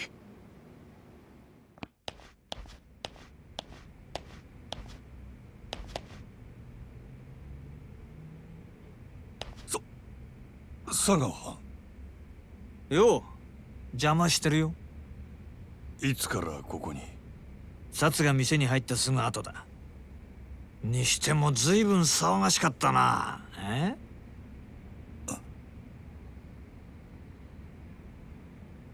それより真島ちゃんよ、お前仕事終えたら電話しろっつったろ。仕事？牧村誠だ。やったんだろ。ニュースで見たよ。蒼天堀に浮かべるなんてずいぶん派手じゃないの。なんですぐ連絡してこなかった？ほうれん草はどうした？うっかりしてたんや。これから連絡するとこやった。はあ、うっかりね。でも妙なんだよな、例の女の死体。俺はなんか腑に落ちねえんだよ。お前さ、なんでわざわざ死体の顔を潰したの？そのくせ死体には女の働き先の服着せたままだ。死体の身元隠してえのか隠したくねえのかよくわからねえじゃねえか。妙だよな。人を殺したんは初めてやったんや。自分でもよう覚えとらん。気が動転してたって？はあ、ま、そういうこともあるのかな。どうでもええやろ。それよりももう仕事は済んだんや。これで登場会に戻れるっちゅう約束やったで。島野の親父になしつけてくれるんやろな。その前にもう一つ聞きて。さっき店で暴れてた男、お前あいつと何揉めてたんだ？あいつは西谷って男でな。あれでも俺と同じ近江連合の直参だ。鬼人会ってな。近江連合の？ああ、近江の中にもいろいろあるがよ。鬼人会は他の誰ともつるまねえ跳ねっ返りだ。どこの縄張りだろうと好き勝手やらかす蒼天堀のトラブルメーカーってやつだ。ま、俺は嫌いじゃねえよ。ただその鬼人会がなんでお前にちょっかい出してきてんだ？連中と何があった？店の中で暴れただけや。ええ酒飲み慣れてなかったんとちゃうか？そっか。まあ西谷のやりそうなことではあるか。ならいいんだ。ただこの前からお前の動きが妙でさ、なんか俺に隠してるんじゃねえかと思ってね。何を隠しとるっちゅうんや。気悪くすんなよ。そうだよな。お前が俺に隠し事なんかできるわけがねえ。もしそんなことすりゃどうなるか身に染みて分かってるはずだもんな。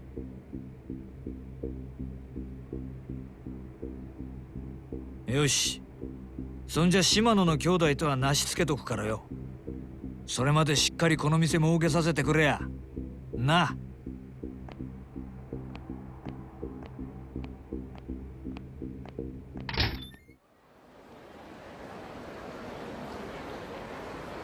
ああ、支配人さん、待て、ちょうどよかったよ。お前雀荘の闇医者か？リさん、どこにいる？私、リさんに急ぎの用ある。急ぎの用？薬届けたい。リさん、痛み止めの薬切れる。取りに来るって言ったのに全然来ないよ。あんたリーと会う約束してたっちゅうことか？リさん、何かあったか？私とても心配してる。リさん、どこ？落ち着けや。ちょうどリーと話そう思うとったとこや。分かった。そしたら俺がついでに届けたる。あんた今薬持っとんか？あ、あるよ。痛み止めの薬、これね。でも急いであげないと。薬切れると打たれた傷の痛みひどい。多分動けなくなるくらい。お願いね、支配人さん。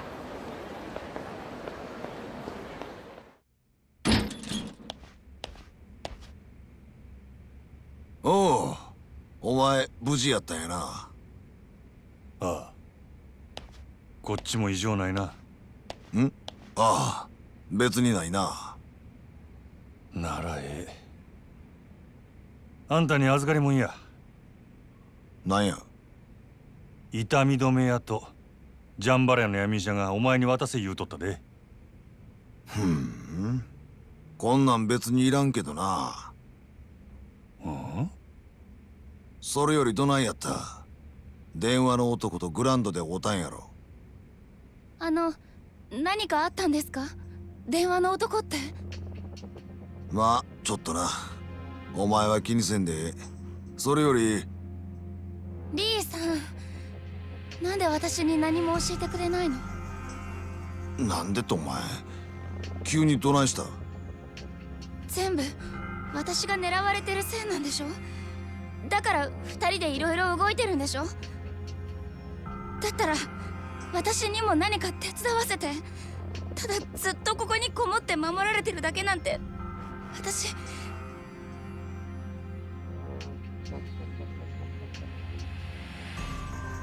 保護司会館でお前をさらいに来てヤクザらがおったやろ。電話の男や言うたんはそいつらの頭で西谷って男や。鬼人会いう組率いとる。そいつがお前を渡せ言うてきたんや。それで俺がさっき会うてきた。お前を狙っとる理由聞き出そう思ったんやけどな。その前に札に連れてかれてもうた。警察に？西谷も俺の雇い主の佐川いう男も元をたどれば同じ近江連合や。どうやら近江の中でも牧村誠をさらう派と殺す派で別々に動いとるらしい。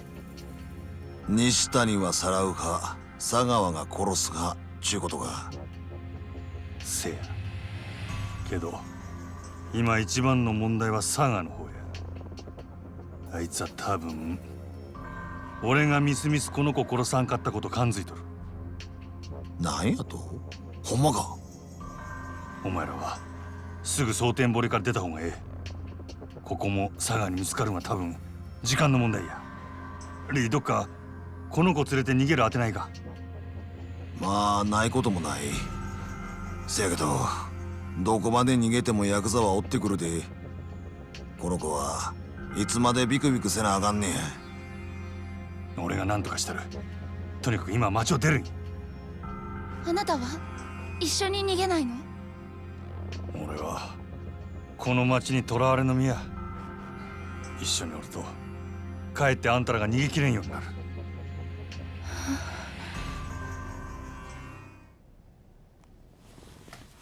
しゃあない。誠、ここ出るで。あんまり時間もないようや。え？他にも誰か？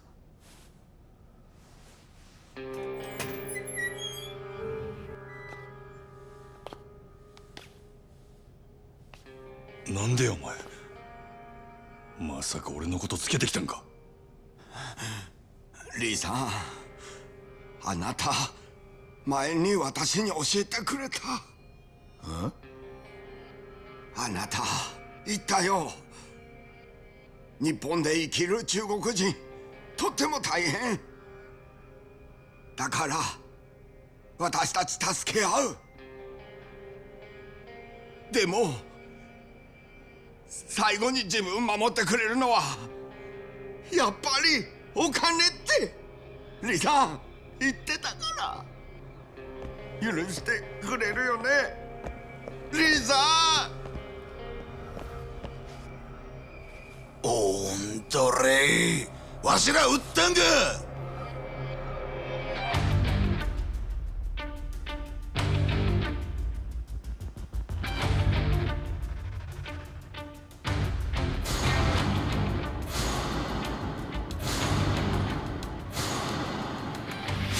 リー、こいつら佐川の手下や。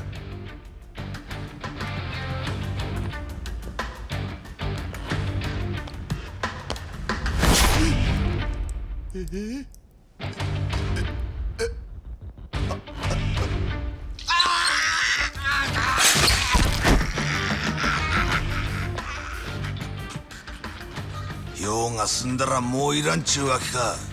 普通やないでこいつら。リー、その後を見とれ。こいつらには今まで散々世話になっとるんや。誠、こっちや。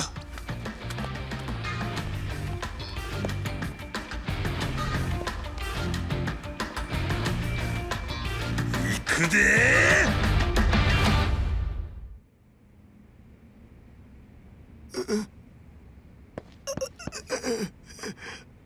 中国人同士の絆より金か。わしは確かにお前にそう言うたな。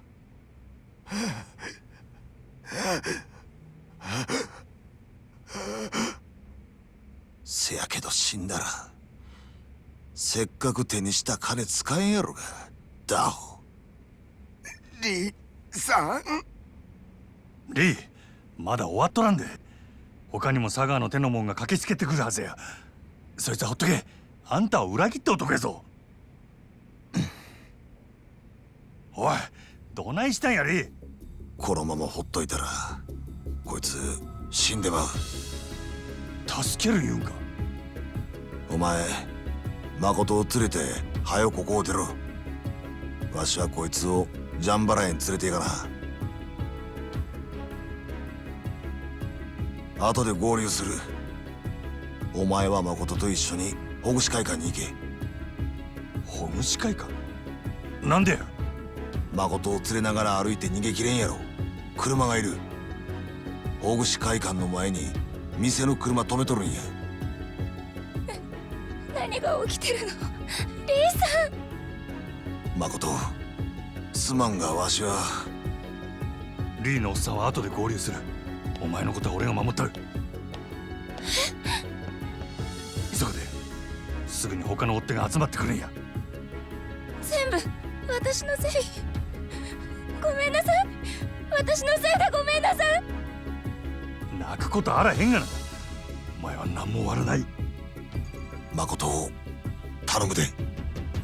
分かっとる。行くぜ。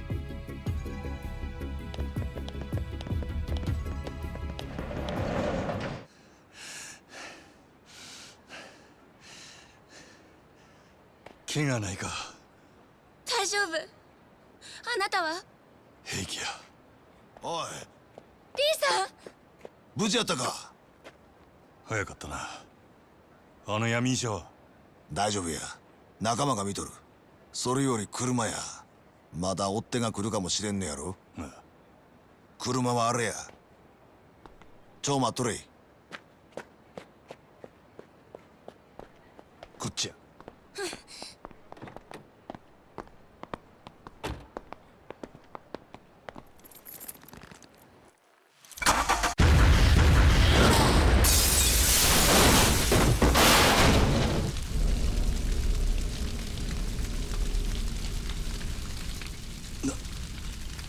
なんやと。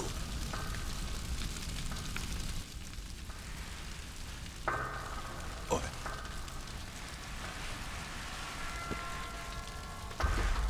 お前。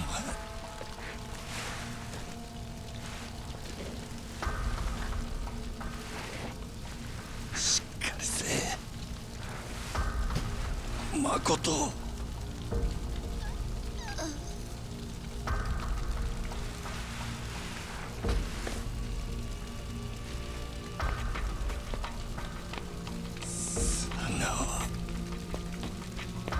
お前さ、ひどいよ。なんで俺に嘘ついちゃうの？悲しいじゃん。俺にこんなことさせんなよ。今度は俺もちゃんと約束守るつもりだったのによ。女殺したら島野のとこに戻してやるって約束したもんな。なのになんでこんな真似すんの？嘘つかれたらお前のこと助けてやれないよ。もう殺すしかなくなっちゃったよ。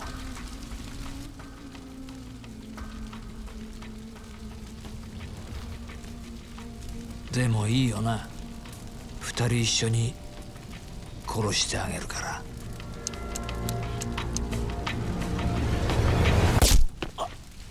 あれ。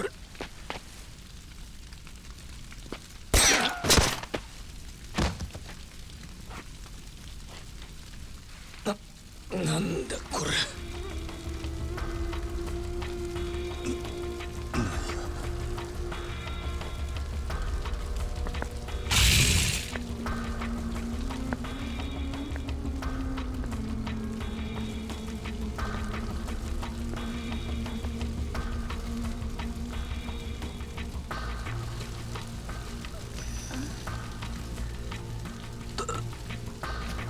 誰やお前。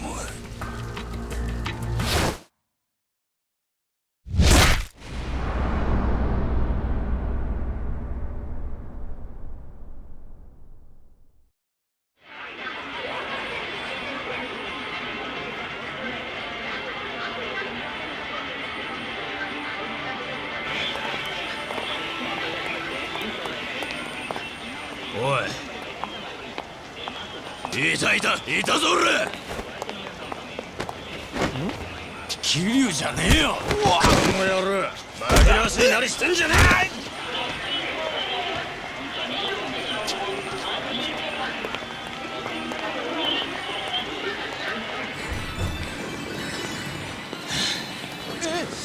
桐生じゃねえ。おい。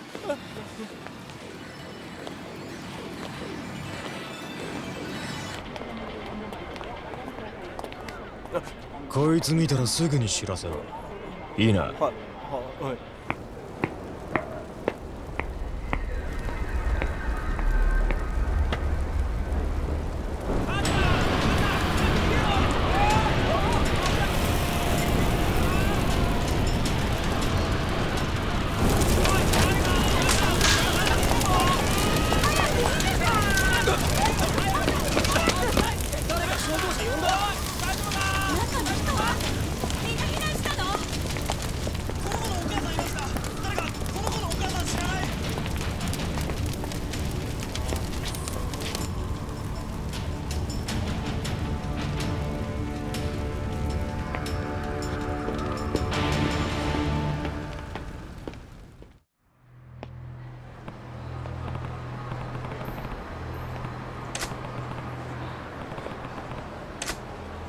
明日連絡します。どうかそれまで堂島組から生き延びてください。桐生さん。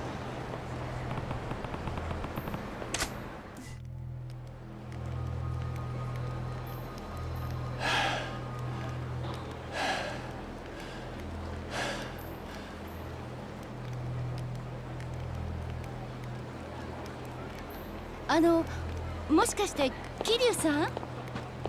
やっぱり桐生さん。レイナ。ちょっとどうしたの？血が出てる。怪我してるの？大丈夫？ああ、大した怪我じゃね何があったの？え。いいんだ、何でもない。それよりもう言ってくれ。あんたも俺と一緒にいるとまずいことになる。分かってる。堂島組に追われてるのね。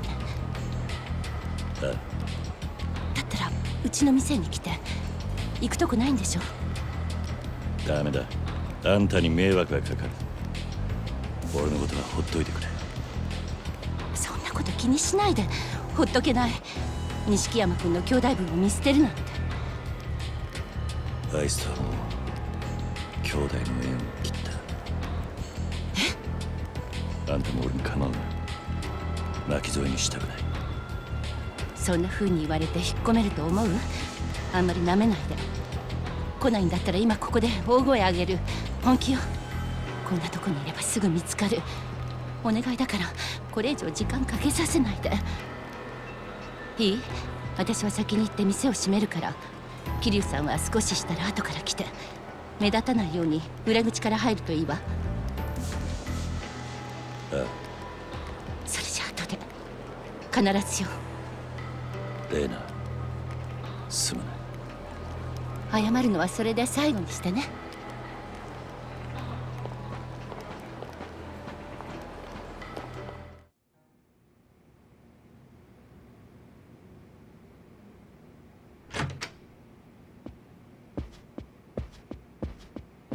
ちゃんと来てくれたのね、桐生さん。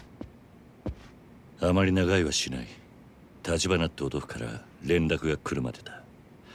それまでの間頼む。もちろん。座って。とにかく頭の傷手当てしなきゃ。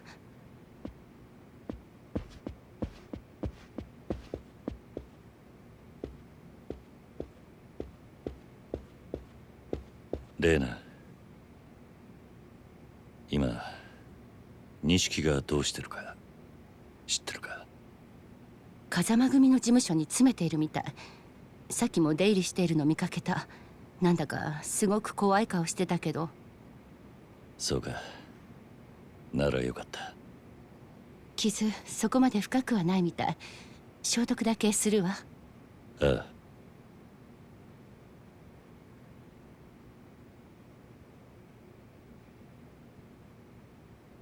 さっき桐生さん、錦山君と兄弟の縁を切ったって言ってたよね。それって彼を巻き込みたくないからなんでしょ？今の俺は堂島組全員に追われてる。あいつはもう俺と関わらない方がいい。そんなことだと思った。結局あなたたちってお互いを自分の身以上に思ってる。錦山君はうちに来るときいつもあなたのことを楽しそうに話してた。私にはそんな仲間がいないからすごく羨ましい。何にしても俺はこれ以上あいつの荷物になりたくね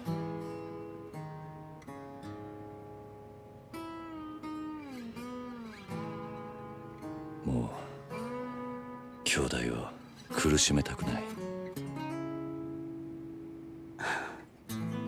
あのね、桐生さん、一応知らせとくけど、あなたのこと警察も探してる。今日この店に刑事が来てあなたに話が聞きたいって。心当たりある？ああ、どうやら時間切れってことらしい。時間切れ？どういうこと？俺には殺しの濡れ衣が着せられている。殻の一坪に出た死体の件でな。それを立花が殺に手を回して俺への捜査を抑えてくれてたんだ。その猶予が切れた。でも濡れ衣っていうことは？ああ、俺は殺してない。はめられたんだ。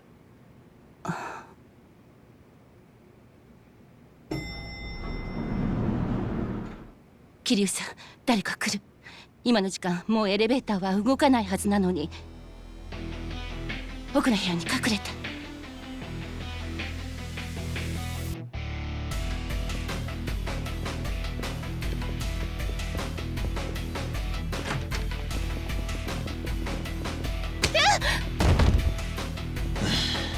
堂島組をなめんじゃないよ、姉ちゃん。おら出てこいや、桐生。この店はずっと張ってたんだよ、バカが。こそこそ隠れてんじゃねえぞ、おら！桐生さん、ダメ！逃げて！やっぱり嫌がった。おい、応援呼んでこい、全員だ！へい！すまねえ、レイナ。やっぱり俺はここに来ちゃいけなかった。桐生さん、もうてめえの居場所はどこにもねえんだよ、桐生！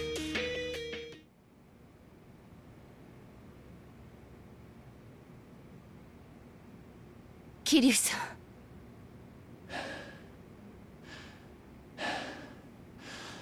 店荒らしてすまなかった、レイナ。全部俺のせいだ。すぐにこいつらの仲間が集まってくる。もう行かねえと。待って、警察を呼ぶ。逮捕されるかもしれないけど、それでも警察員なら殺されない。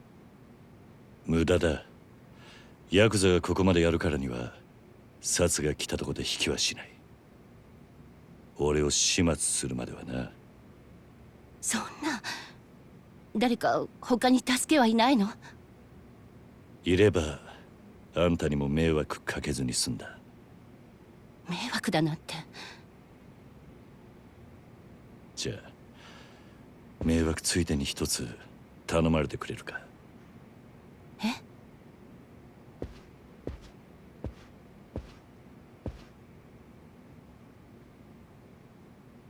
こいつを錦に渡してほしい。これはそれを渡してこう伝えてくれ。俺のために復讐するのだけはやめろと。組に逆らえばあいつは俺の二の舞になる。桐生さん、桐生さん。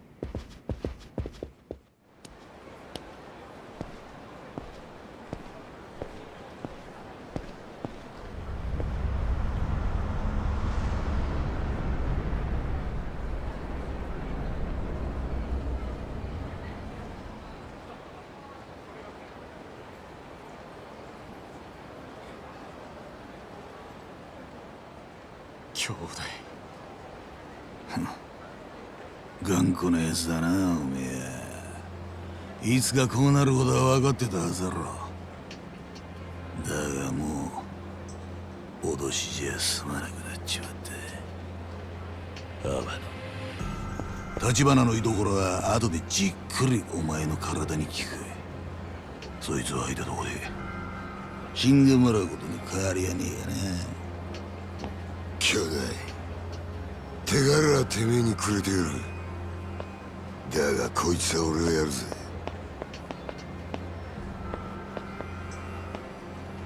キリ、おめえが変わった橘はどうしてんだろうな。ここんとこばったり姿消しちまったら連中おめえを見捨てたってわけだ。狭間の頭もおめえを見殺しにする気らしい。報われねえな、今時の仁義ってやつはよ。橘は必ず殻の一粒を手に入れる。そうなりゃあんたらもまずいことになる。俺はどんな目に遭おうが橘の居所は吐く気はねえ。今ここで追い詰められてんのは俺だけか。知った風な口聞くんじゃねえぞ若造。任せとけ兄弟。俺がすぐに黙らしてやる。たっぷり楽しましてもらうぜ。キャリア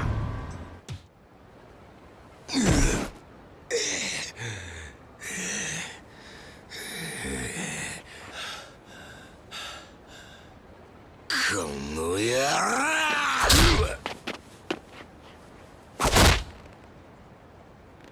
まだ終わっちゃいねえんだ。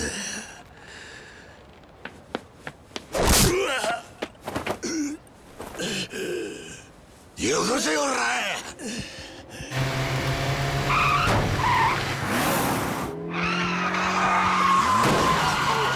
おい誰だ。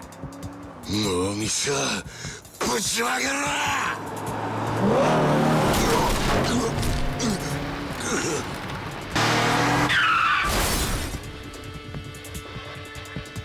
なんだ桐生さん、乗って。橘、早く。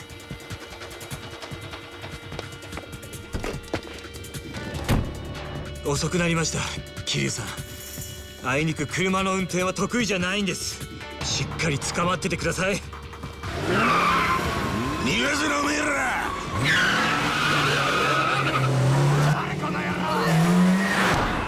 クソガキやもら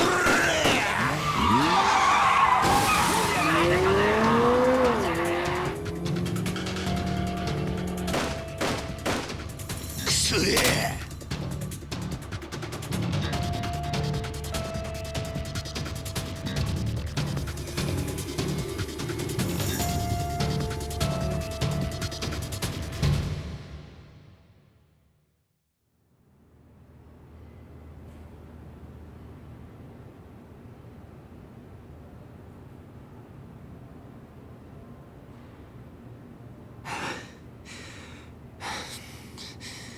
堂島組の締め付けでうちの情報網も動きが鈍っていましてね。なかなかあなたの状況がつかめず、小田さんに知らせる暇もありませんでした。おかげで自分で慣れない運転をする羽目に。あんたにも苦手なもんがあったんだな。苦手というか、いわゆるペーパードライバーっていうやつです。緊張した。おかげで助かった。あんたが来なけりゃ俺はあそこで終わっていた。俺は甘かった。自分はもっと強い人間だと思ってたんだ。だからどんなに突っ走ったところでそのケツは全部自分で取れるつもりでいた。それが今じゃ俺が近くにいるだけで周りの人間が危険にさらされる。俺を守ろうとしてくれた人たちがだ。セレナのママ、風間のおやっさん、錦、それにあんたも。結局俺はたくさんの人間に守られていただけだった。それに気づかずにいたツケが今になって回ってきたらしい。バカだった。私があなたなら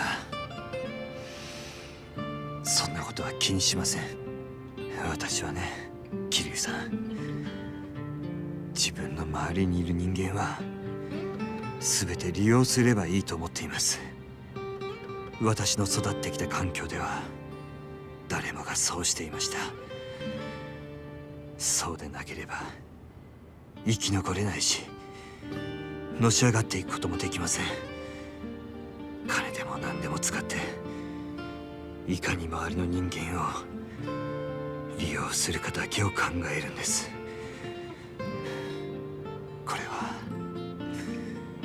あなたのようなアマちゃんには遠い世界の話でしょうけどね。ならさっき俺を助けに来たのも俺を利用するためってことか。そうなりますね。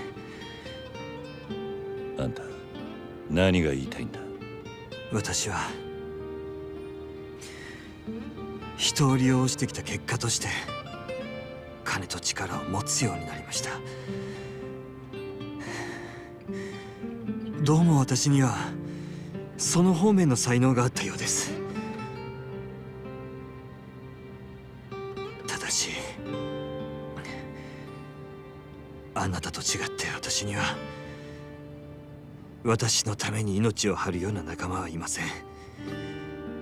私の周りにいる人間もまた私のことを利用しているだけです。あなたが自分をバカと言うなら私もいくらかそんなバカになりたかったと思います。立花、あなたを守ってくれる人たちはあなたが自分の損得で動く人間でないことを知っている。その上あなたは一度こうと決めた相手をバカみたいに命がけで信じることができる。そんな人間は特に今みたいな時代めったにいるもんじゃありません。残念ながら私はまだあなたのために自分の命までは張れません。ただあなたを信じて私の命を託すことはできます。立花、今のはシラフで言うことじゃなかったかもしれませんね。よかったら一杯おごる。後にしましょう。この車はここで乗り捨てます。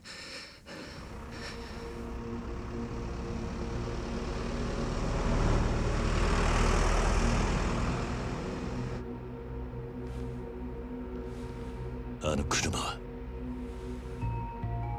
敵じゃありません。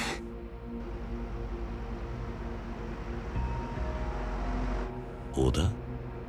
この町にもわずかですが登場界の力が及ばない場所があります。これからそこへご案内します。どうかしたのか？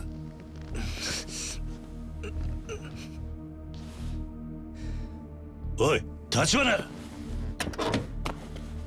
社長、しっかりしてください。社長！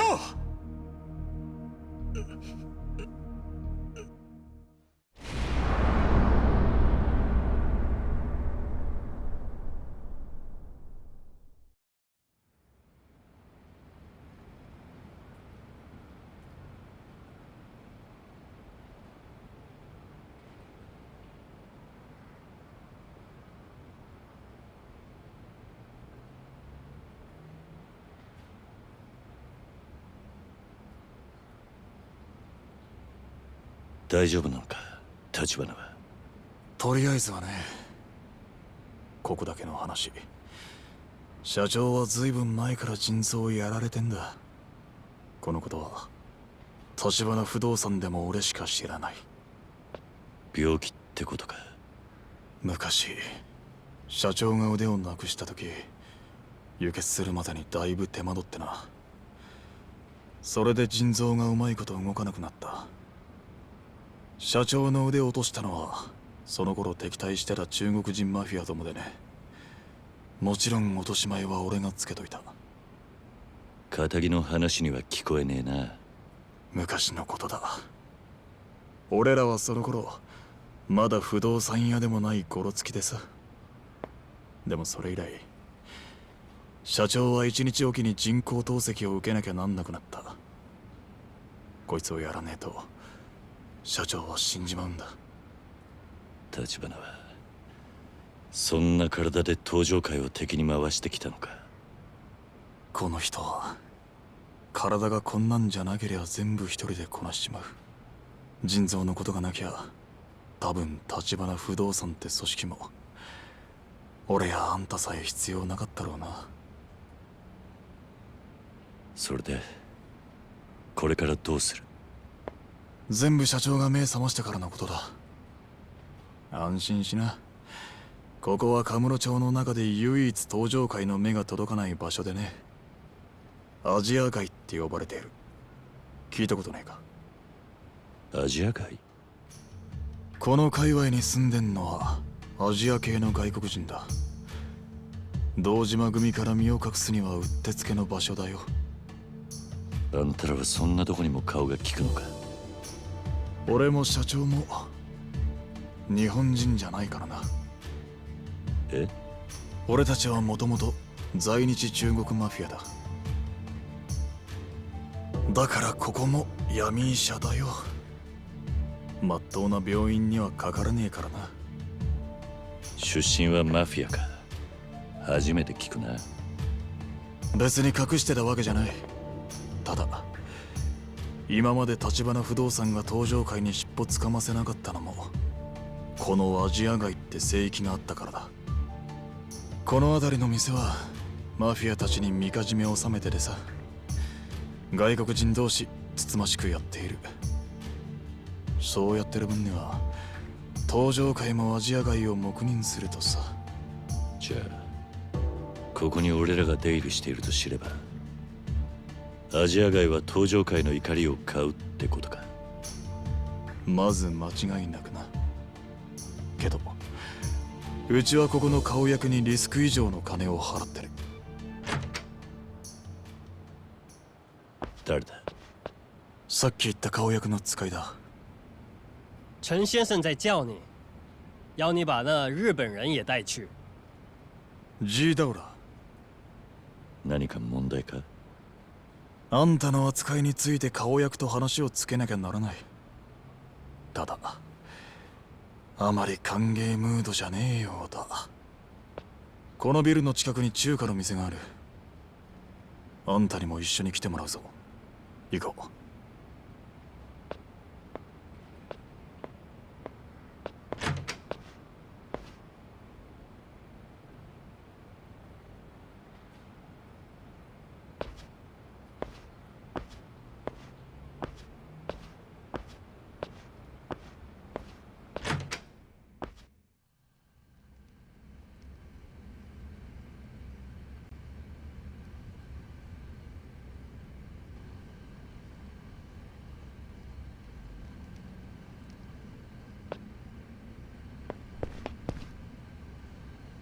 陈先生，这我客人是日本人。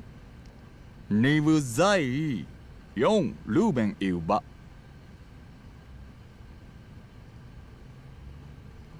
こちらはアジア街の顔役で陳さん。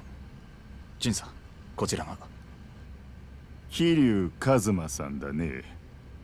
元堂島組の。陳先生は在日華僑に3人いる長老の一人だ。橘不動産の情報網にはこの方のネットワークも大きなウェイトを占めている。アジア街に来るのは初めてだろう。狭くみすぼらしい場所だ。大したお構いもできず申し訳ない。とはいえこれでも我々は以前このカムロ町でヤクザとも肩を並べていたんだよ。しかしそれをあなたのボス堂島宗平や風間慎太郎が力で押さえつけた。女子供含め多くの血が流され、やがて我々は地下に押し込められた。桐生はその頃まだ堂島組にいませんでした。無論承知している。ただの世間話だよ。失礼しました。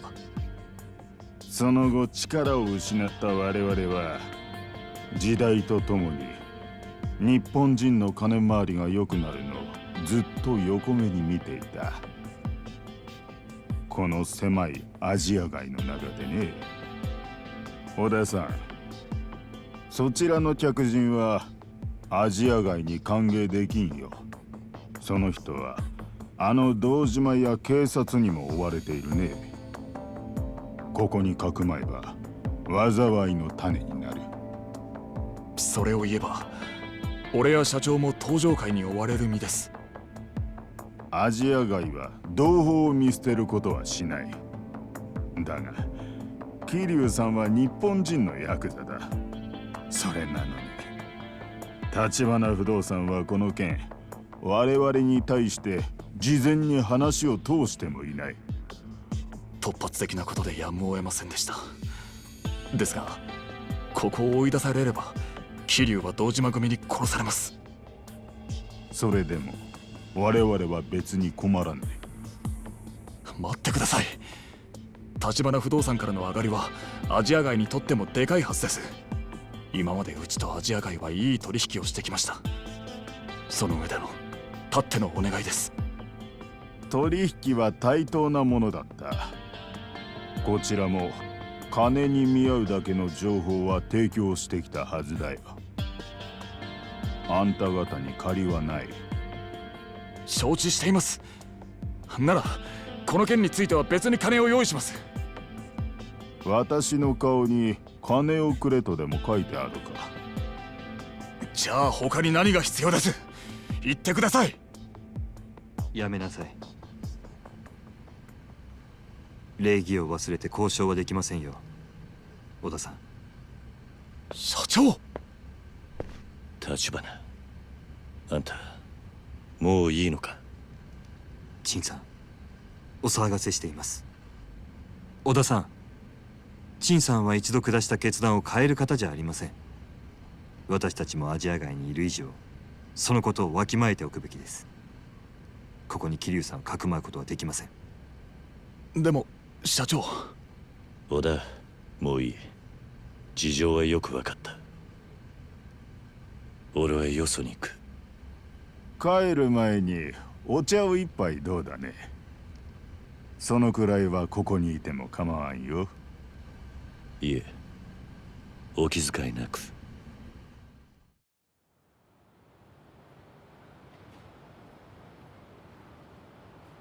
すみません、桐生さん。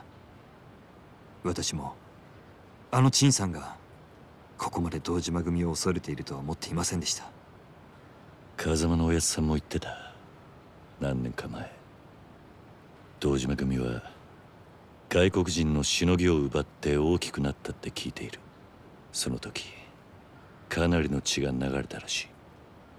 ああ、俺たちはその頃まだカムロ町にいなかった。それで陳さんとの間に温度差があったようだ。いいんだ、俺はここを出る。また連絡してくれ。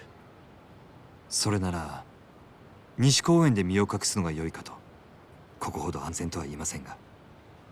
西公園？ホームレスのたまり場になっています。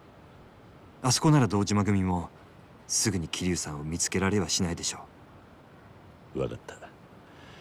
それにしても今は逃げ回るので手一杯だな。殻の一坪の方はどうなってる？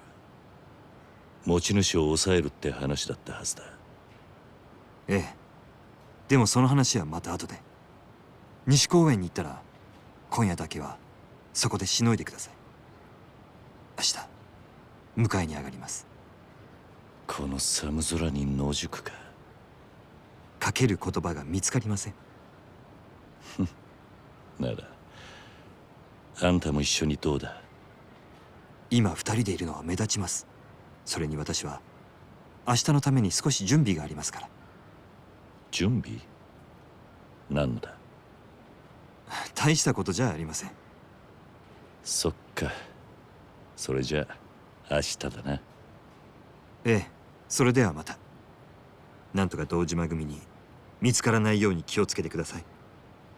分かってる。よう、あんた。ん？忘れたか？この間酒をおごってくれたろ。それであんたに橘不動産の人間が出入りする場所を教えてやった。ああ、確か第三公園であったな。そうそう、思い出してくれたか。でもこんなとこで何してる？家がなくなってな。あんたらと同じだ。なんだ、それじゃお仲間ってわけだ。ああ、それで今夜一晩どこかに寝られる場所はねえか？凍え死ななけりゃ何でもいい。いいよ。そんなら俺のねぐらに寝させてやるよ。ただ襲ったりすんな。俺はそっちの気はねえんだ。ちっ、バカ言ってんじゃねえ。俺のねぐらはすぐそこ。あのブルーシートのやつだ。好きに使ってくれ。そうだな、一泊10万でどうだ？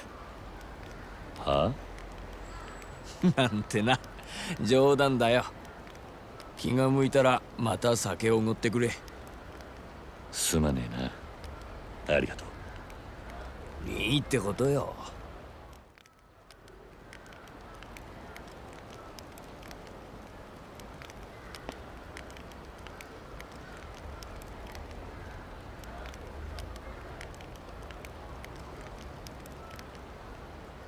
よう、桐生さん。客が来てるぞ。あんたを探してる。客？堂島組か？いや、橘不動産の人間って言ってる。一応あんたのことは知らねえって言っといたけど。そうか、すまない。そいつは今どこにいる？公園の出口に車止めてる。気になるなら行ってみな。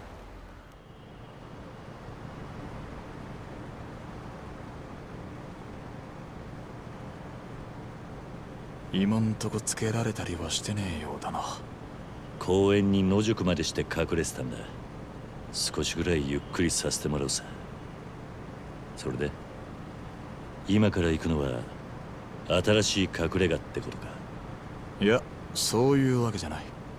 堂島組がカムロ町中に目光らせている限り、あんたはどこに隠れたっていずれは見つかっちまう。だから社長は堂島組の動きを抑えるために手打ってるとこだ。どういうことだ？今社長がいるのはお前もよく知ってる場所だ。俺たちもそこに向かってる。だからどこなんだ？言わなくてもお前にはそろそろわかる。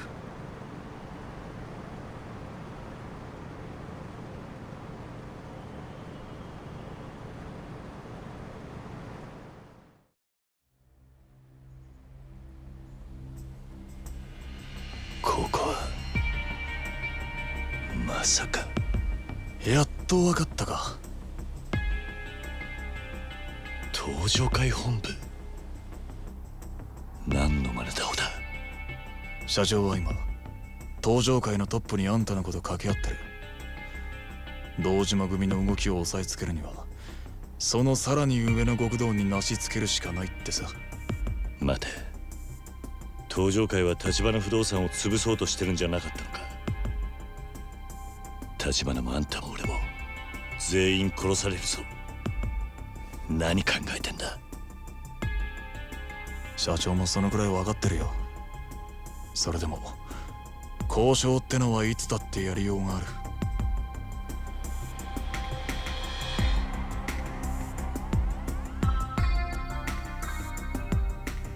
先に降りてくれ。社長のいる場所に案内されるはずだ。いくらなんでも無茶だ。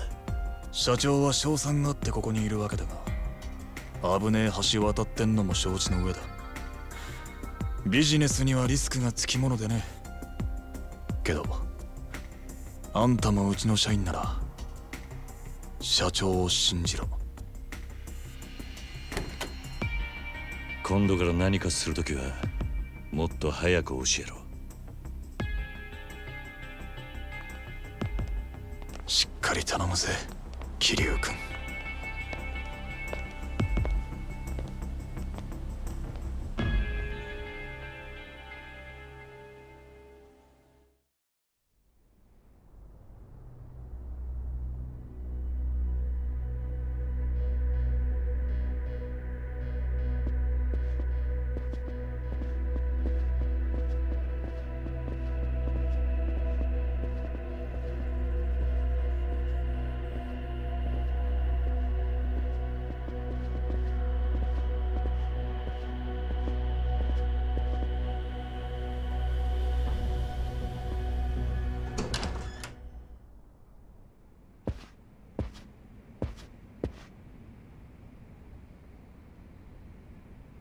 桐生さん。ああ。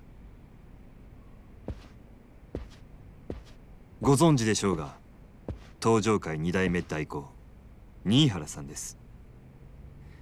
東日本における極道社会の最高権力者。お前が桐生か。なるほど。その目つき、風間の若い頃を思い出すな。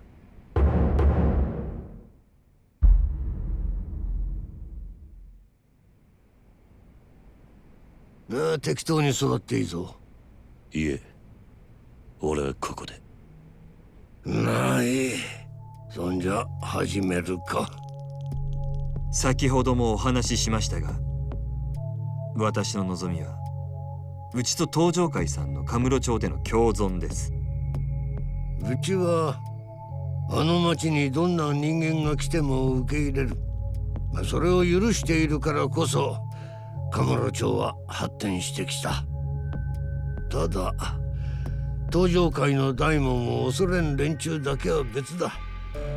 あんたんとこの商売はそのルールからはみ出している。私は登場会の恐ろしさを分かっているつもりです。今日伺ったのはそれを形にしてお見せしたかったからです。何か手土産があるということか？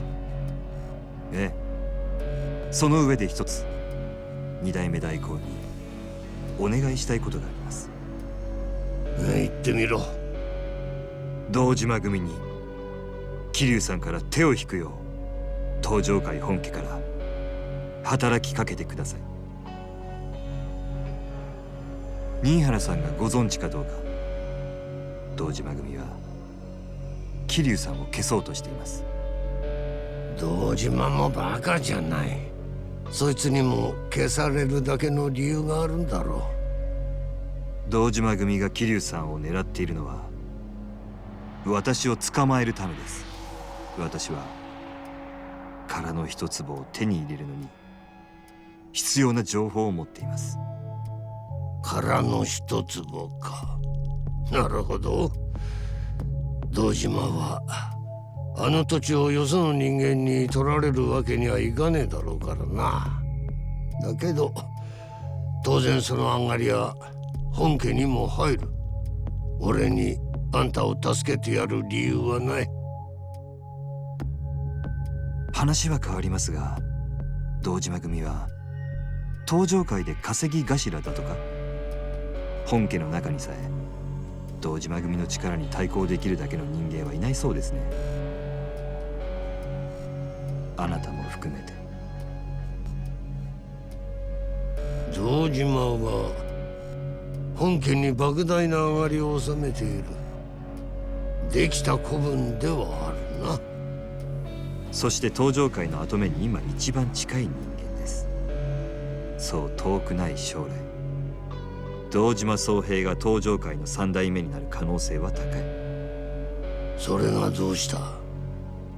このまま堂島組が殻の一粒を手にすれば、さらに莫大な金と力を得ます。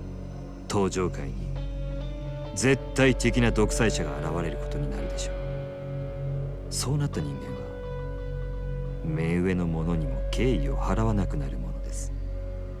つまりあなたは会長代行まで上り詰めながら、その老後は劇的に惨めなものになる。何？立花。新原さん、堂島に殻の一粒を手に入れさせてはいけません。一幹部が本家をしのぐ力を持てば、東上界は何もかもが大きく変わってしまう。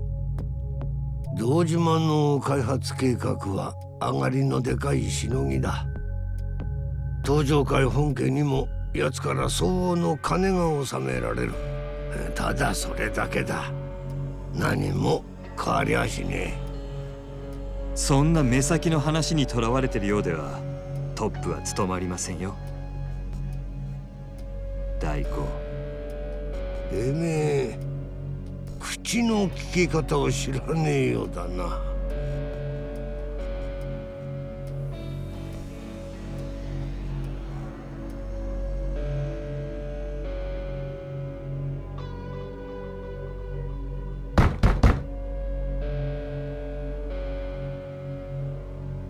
お持ちした手土産が届いたようです。入れてやれ。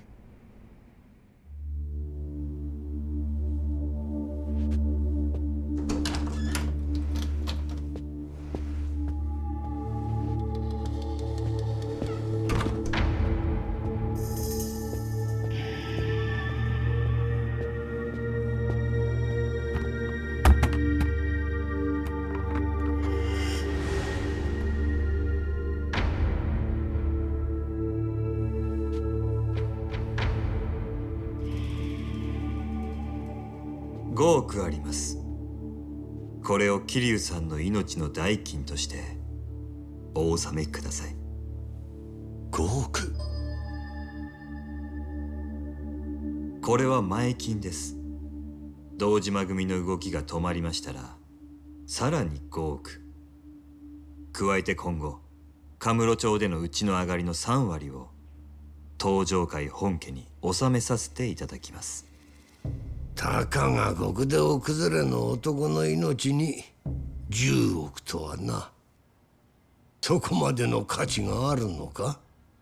その程度の金ならいくらでも作れますが、本当の友人を作るとなるとそうはいきません。差し迫った事情を言えば、私が殻の一粒を手に入れるにはどうしても桐生さんの力が必要です。随分高く買われているな。どうでしょう、新原さん。あなたには今、私たちの首を堂島組に引き渡すという選択肢もありますが、おそらくそのことで堂島から大した見返りはないでしょう。将来的にもね。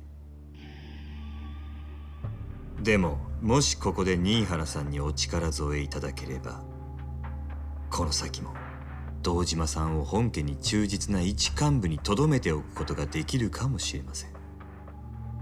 私の個人的な印象では、堂島さんはそのあたりが分相応に思います。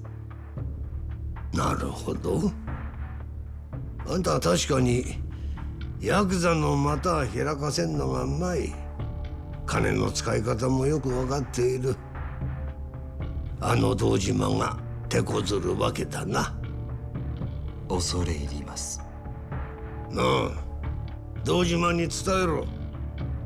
桐生一馬は今から東上会本家の預かりとする。手出しは無用だとな。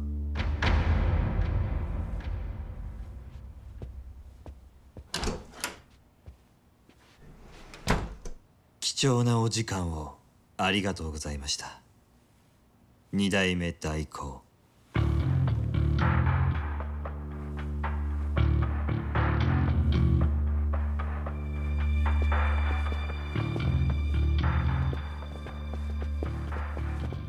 桐生、風間がお前くらいの年の頃、あいつがどんな極道だったか知っているか？いえ、詳しくは。一言で言や一騎当千だ。腕といい度胸といい、俺から見ても惚れ惚れするような男気を持つ本物の男だった。もしあの頃に戻って奴を10億で買えるなら、俺は迷わず払う。お前が本当に10億の価値があるのか見させてもらう。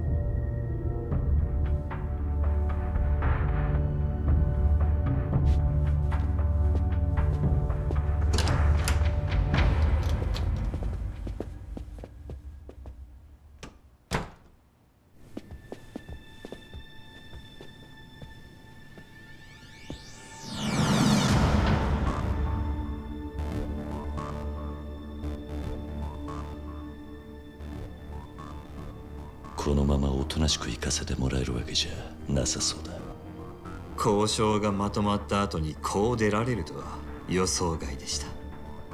これだからヤクザは面白い。裏切られただけじゃないですか。違うな。じゃあなんで？ビジネスの話はまとまってもけじめは取れってことなんでしょう。この場を切り抜けさえすれば向こうも約束を果たしてくれるはずです。そういうことだ。この場を切り抜けるって無茶だ。ここは東上界の本丸だぞ。無茶でも何でもこれが極道の流儀なんでな。小田、立花を頼む。くっそ、分かったよ。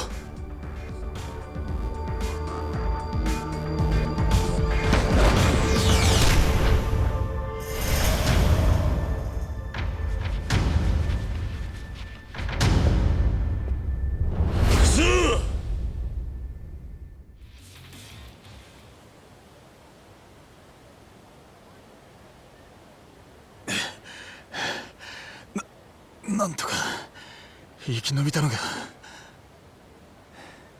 ここに長居は無用です。行きましょう。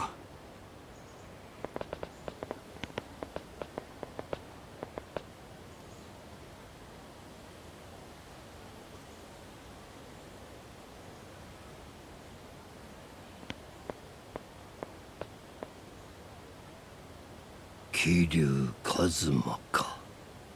あの風間が目をかけただけのことはある。あれもいつか化ける男なのかもしれねえな。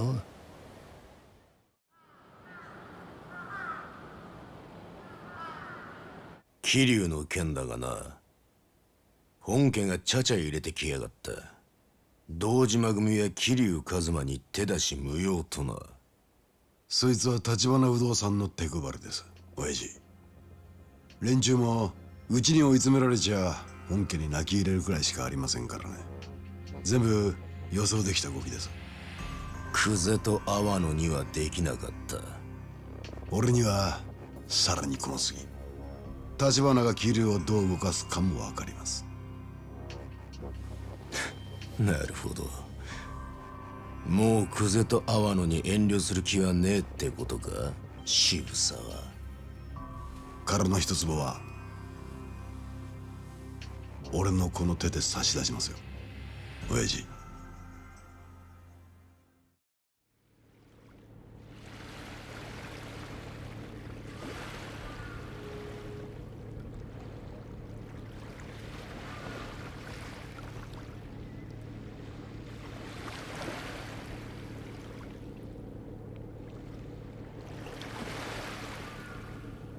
いつまでこんなとこにいるつもりだ？久しぶりの休息です。たまにはゆっくりしないと持ちません。私は体が弱いんです。あれだけ極道を相手に暴れ回れりゃ十分だ。ただ死に物狂いだっただけですよ。なあ、あんた。はい？なんで俺なんかのために10億も出したんだ。おまけに登場会本家に借りまで作っちまった。あんたは金と力を手に入れ、それで登場会に迫りたいと言ってたな。そのために殻の一坪が必要だと。だが本当の目的は他にあるんじゃねえのか。だとしたらなんであんたはそんな体を張ってまで殻の一坪を狙う？あの土地には俺の知らない何か他の価値があるのか？それについては企業秘密というわけにはいきませんかね。社員にも言えない企業秘密か。あんたについていく社員は命がいくつあっても足りねえな。だからあなたのような人が私には必要なんです。風間さんもそれをよく分かっていたからこそ桐生さんを私につけてくれた。だが殻の一粒についちゃまだ何も進んでねえ。これからどうする？俺は何をすればいい？それなんですが、昨晩ようやく殻の一坪の所有者を抑えました。その人物は今大阪の蒼天堀にいます。蒼天堀？ええ。ですがすぐにこちらから出向くわけにはいきません。我々以外にもその人物を狙う組織が蒼天堀にいます。あんたの他に所有者の居所を突き止めた奴らか？おそらくは渋沢組の人間です。渋沢？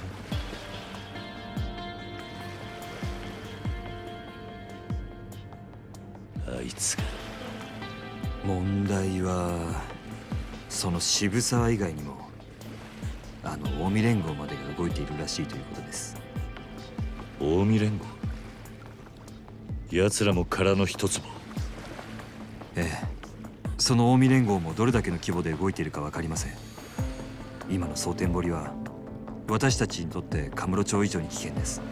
少なくとももっと状況が把握できるまで行動は控えるべきでしょう。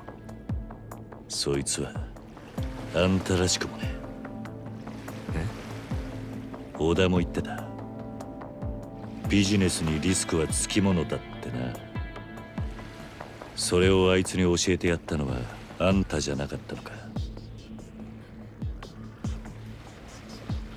あんたの腎臓はアジア外を長く離れるわけにいかねえ。だが俺は逃げ回るだけなのはもうごめんだ。待たされるのも性に合わねえ。あんたがどう言おうが一人ででも蒼天堀に行く。殻の一坪の持ち主はカムロ町に連れてくればいいんだな。ええ、ですが俺も行きますよ。桐生の言う通りです、社長。状況の見えない蒼天堀だからこそ俺たちが直接動くべきなんじゃありませんか。誰かが俺らより先に殻の一坪を手に入れれば全部水の泡なんです。安全策だけじゃ後手に回ります。たまにはいいことを言うな、小田。リスクは承知の上ということですね。それでも本当に蒼天堀に行ってもらえるんですか、桐生さん。ああ、私が指示したわけじゃありません。ですから何かあっても労災は出ませんよ。もう俺のために10億出してもらってる。これ以上あんたに金出させる気はねえさ。そうですか。でしたら結構です。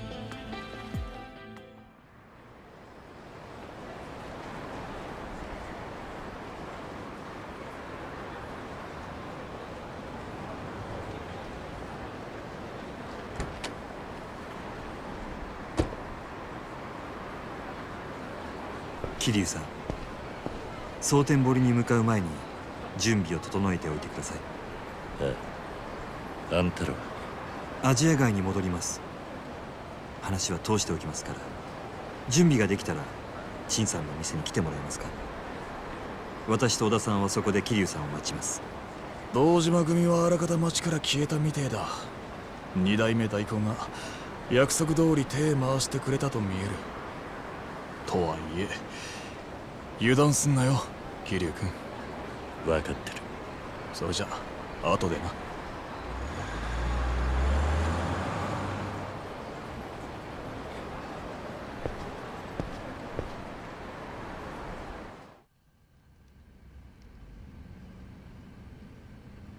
お待ちしてました、桐生さん。あなたが蒼天堀に行く前に殻の一坪の持ち主についてお話ししておこうと思いましてね。ああ。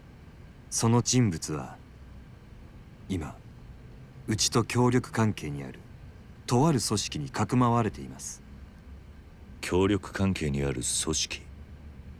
その組織については後で小田さんから説明してもらいます。ただどちらにしろ大阪は近江連合のお膝元、長い時間かくまえるものじゃありません。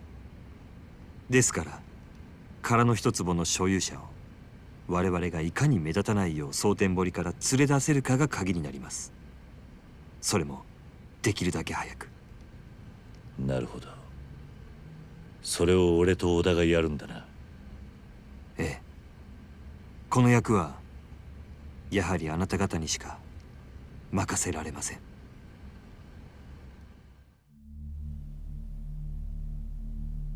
桐生さん、あなたは殻の一坪にどんな価値があるのかと聞きましたね。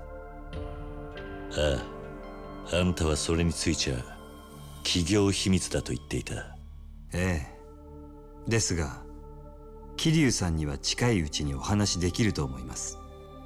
あなたが生きて蒼天堀から帰ってこられたら、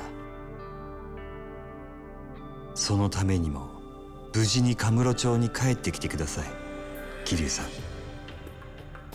分かった。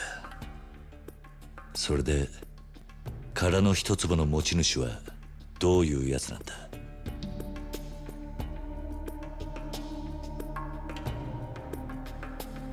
若い女性です。ただどうも目が不自由とのことでほぼ失明しています。え？その殻の一坪の所有者は牧村誠という人物です。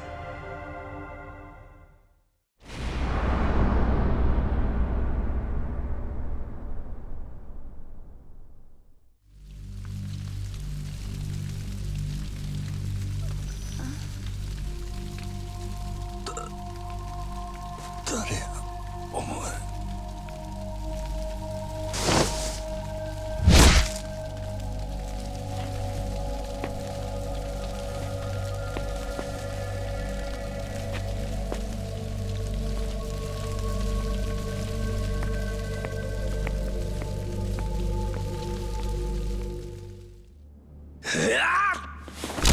いってや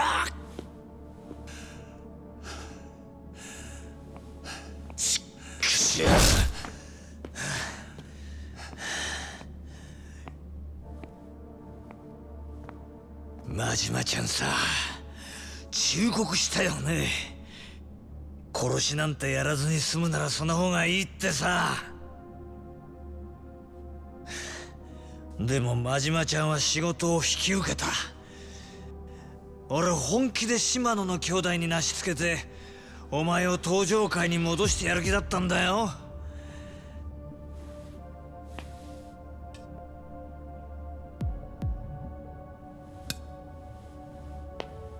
だけどお前は牧村誠を殺せなかった。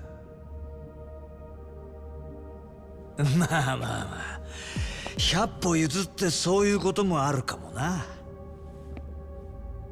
俺もガキの頃足の折れた文鳥を拾って帰ってきたことがあるんだ。おふくろに内緒で必死に育ててさ。確か名前は豆太郎だったかな。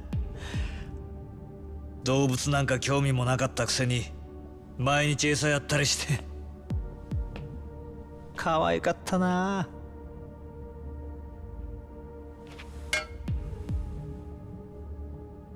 だが親に嘘ついたのがまずかった。ある日家に帰ったら飼い猫の餌にされてたよ。生きたまま猫に食われる豆太郎を見て俺は思い知ったね。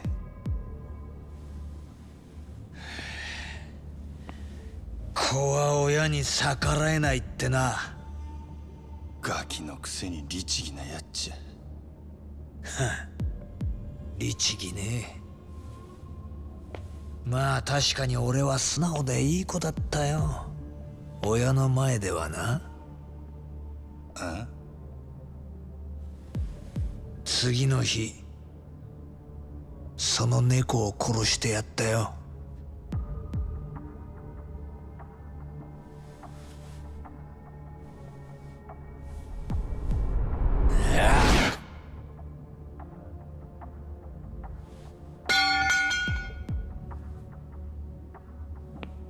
お前のことは必ず殺すよ。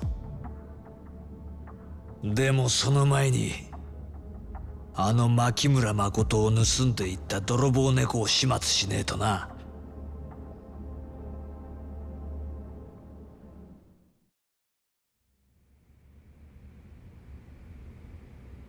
あの泥棒猫、蒼天堀じゃ見ない顔だったな。もしかして真島ちゃんの古いお友達？知らんわ、あんなやつ。なんでどいつもこいつもあの女のことを狙っとんのや。あいつは売春の元締めなんかしとらん。あないな小娘に一体何の価値があんのや。知りたい。教えたくても教えらんないな。俺だって知らねえんだからよ。はあ？真島を使って牧村誠という人間を殺せってそれだけだからな。俺が兄弟から聞いてる話は。兄弟？そしたら女殺せっちゅうのは島野の親父からの命令なんか？そう。だからこそお前を登場界に戻してやれるチャンスなんだよ。なんで親父は俺にやらせようとしたんや。さあな。それは俺にもわかんねえ。とにかく白スーツの男、本当に心当たりないんだな。ああ、せやけど気になることはある。奴は女を奪って生きよったが、殺そうとしてるようには見えへんかった。それは西谷も同じや。ん？ちょっと待て。西谷ってグランドで暴れた鬼人会のか？西谷はあの時別の死体を用意した代わりに牧村誠を渡せ言うてきた。あの子を殺すつもりやったらそないめんどくさいことはせんやろ。西谷が別の死体を用意。おかしいな。初耳だな。まあ西谷と白いスーツの男が同じ目的ってことは分かった。ってことは奴ら来るかもしれないな。あり得る話や。どっかで拾ってきた野良を泥棒猫に仕立てたってわけか。確かに西谷らしい手口だな。そうなりゃ西谷を叩いて女の居所を吐かせたいとこだが、札にしょっぴかれて今頃留置所か。いや、西谷やなくても組員もいろいろ知っとる風やった。お前は何も分かっとらん。あの女の価値を。はあ。そしたら組員からたどれ。鬼人会の事務所は蒼天堀通り東の第三並木ビルってのに入ってる。確か3階だったはずだ。分かった。真島ちゃんさ、西谷のこと以外に俺に隠し事ないよね。あらへん。はあ。もしも何か隠し事してたら殺す言いたいんやろ。分かってきたね、真島ちゃん。あなたいいですか？あ？真島さんですよね。よかった。もう会えない思ってた。誰や？こっちはあんたに見覚えないんやけどな。はい、会うのは初めて。でも私リーさん友達です。リー・ウェンハイ、ほぐし会館の。あなたへの伝言預かってます。誠のことくれぐれも頼むと。そりゃ分かっとるけど、その伝言いつのや？ああ、ついさっきですよ。ついさっきって？ほなあいつ生きとるんか？リーさん、簡単に死ぬほどやわじゃない。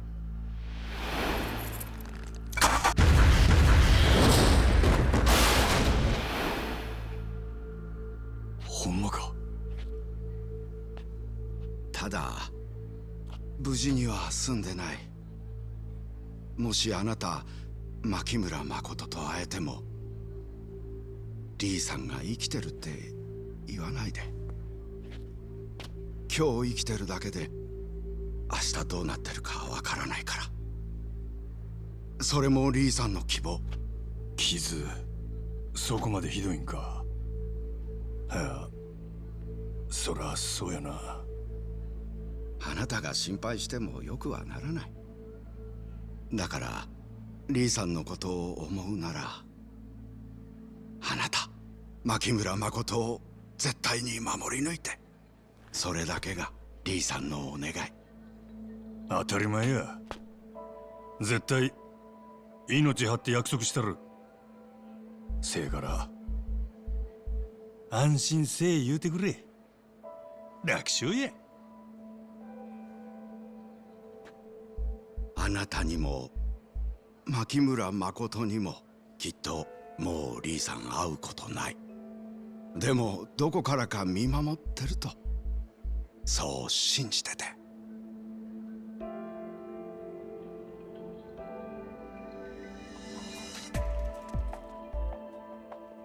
わかった。真島さん、あなた牧村誠の時計預かってますよね。ずっと外さずにいたの彼女外した。リーさん、そのこと気づいて驚いたって。リーはほんまに誠をよう見とったんやな。あなたのそばにいると彼女心強くなる。だからあなたになら誠任せられる。リーさんそう言ってたよ。オルゴールが鳴るはずなんや、この時。はい？どんな音が鳴るかもう一遍誠に聞かせてやらな。どこかに行くところだったんですよね。お邪魔してすみませんでした。会えてよかったです。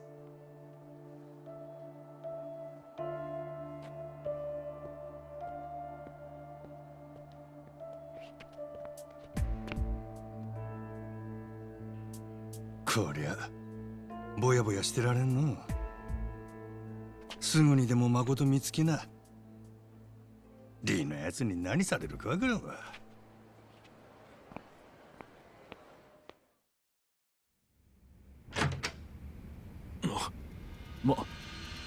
真島？なんでおめえが。おう、牧村誠はどこや？はあ？何言うとんねんあれ。俺んとこからあの子を盗んだ男、ありゃ西谷の仲間やろ。今あの子はどこにおんねん？何のことやらさっぱりわからんな。せやけどたとえ知っとってもお前に教えるはずないやろ。何様やねん、メチキクみたいにフラッと入ってきよって。わしら極道やで。なめんのも大概にせえよ。そら拳で聞けっちゅうことか。お前らもう何遍も俺に負けとんのよ。結果は分かりきっとるやろ。あの子の居場所知っとんのか知らんのか、どっちやねん。知っとっても知らんでも生きて返さへんでわれ。はあ、こりひんやっちゃな。しゃあない。ほんならこの際知っとること全部吐いてもらうで。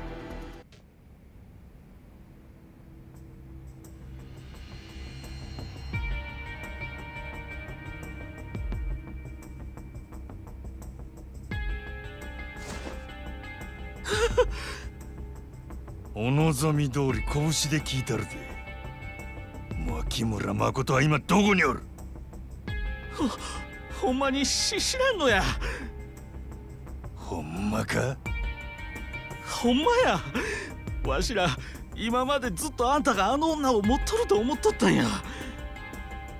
せやったら俺からあの子を奪っていった男は誰や？西谷の仲間ちゃうんか？親父の仲間やったとして俺らは知らんのや。親父は俺らに何も教えてくれへんのや。女のこともさらう目的も。ほんまや。聞きたいことがあるんやったら親父に直接聞いてくれや。西谷は札にしょっぴかれて留置所やろが。せやったらあんたも留置場に入ったらええんや。ふざけとんのか？待て、ふざけたへんって。ビリケンさんに頼んだらええねん。ビリケン？そうや、ビリケンさんちゅう刑事や。親父の窓口になっとる人で頼めばこっそり会わせてくれるかもしれへん。賄賂でも渡すっちゅうことか？それはビリケンさん次第や。誰でも会わせてくれるわけやないけど、とにかくビリケンさんとこ行ったらええ。いつも毘沙門橋のところにおる。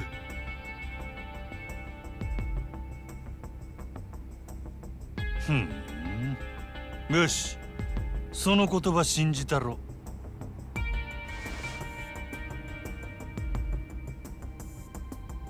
西谷がなんでお前ら組員に何にも教えへんのかわかるか？脅されて口悪いような組員やからや。口の軽いヤクザやすか？あんたもしかしてビリケンさんか？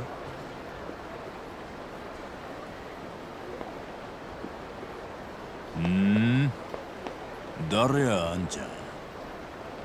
俺は真島五郎っちゅうもんや。あんたに頼めば留置場の西谷に会わせてくれるっちゅう話聞いての。俺はどうしても奴に会うて聞かなあかんことがあるんや。おめえは西谷のなんや、ダチか？俺はダチやあらへん。西谷の敵や。バリッバリの敵や。敵と名乗るやつをわざわざ引き合わせると思うか？ダチって嘘ついたとこであんた見破るやろ。西谷は用心深いやつや。嘘も見破れんデカを窓口にするはずがない。正直に言うたらあんたも一手間省けるやろうしな。潔げんやな。せやけどそれだけでよし案内したろとはいかへんで。分かっとる。なんぼ渡せばええんや。いややな、今の時代みんな金で収めようとしよる。どないしたらいい？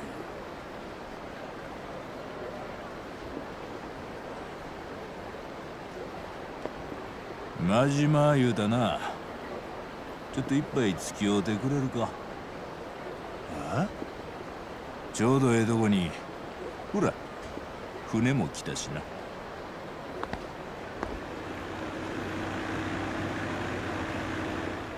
屋形船？お座敷遊びでもするんか？だって乗ったらいいんや。西谷に繋いでほしいんやろ。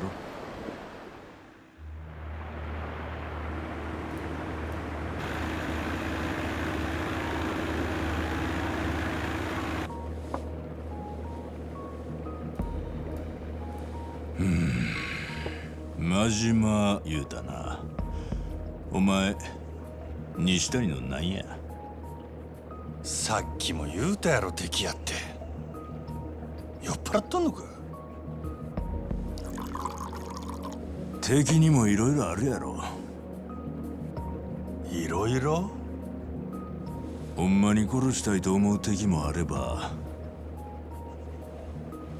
立場が違えばダチになれた敵もあるやろ。西谷とは会うたばかりや。あいつのことはよう知らん。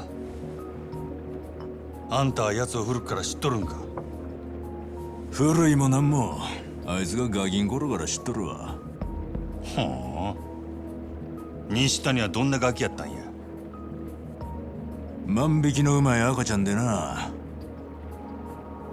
幼稚園に入る頃にはすりと置き引きも覚えとったの。小学生でカツアゲ、中学生で車荒らし、そんなガキやったな。なんや想像通りやな。その調子で言ったら高校の時には強盗でもやっとったんちゃうか？人を刺して殺したんが奴が高校の時やったな。えらい飛び級やな。せやけどデカのあんたがなんでそないなやつの窓口なんかしとるんや？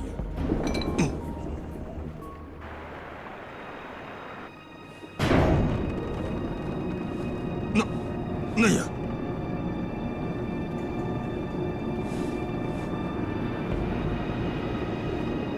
おい、どないなっとるんや？遊びに付き合い言うたやろ。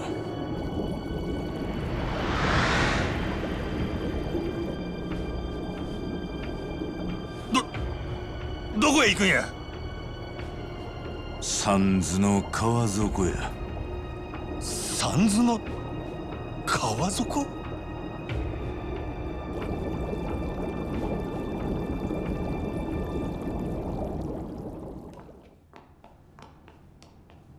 なんやここは？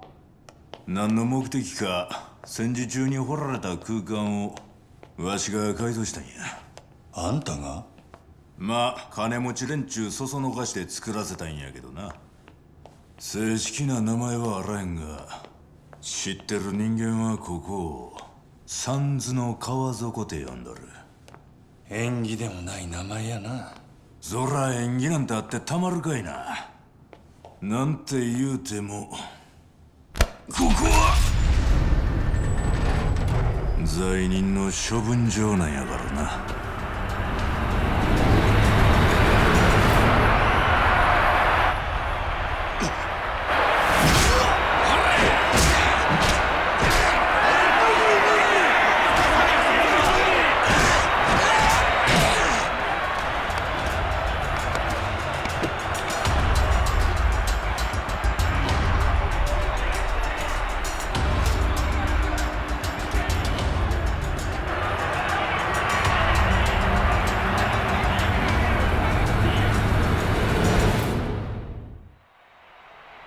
世の中には法で裁かれへん罪人が5万とおる。証拠が一個もなくて立件できんかった殺人鬼、政治の都合で公にできんテロリスト、世界中のそんな奴らをここに捕らえとる。なんで殴り合っとるんや。この闘技場で1年間戦うたらシャバに戻したるっちゅうとる。ルールは一切無用や。卑怯な手使おうが相手殺そうが構わん。そしたら死に物狂いで戦うやろ。けどどんな奴でも毎日戦わせてみ。まず1年はもたん。罪人同士で死刑を執行させようてるわけ。ゲス。罪の償いと世の平和のためや。ほなこの観客は何やねん。命かけた本物の殴り合いなんてなかなか見れるもんやない。どんなもんでも珍しいもんには大きな金が動くってもんや。何が罪の償いや。金もんやんか。めったなこと言うもんやあらへん。しがない刑事のささやかな副業や。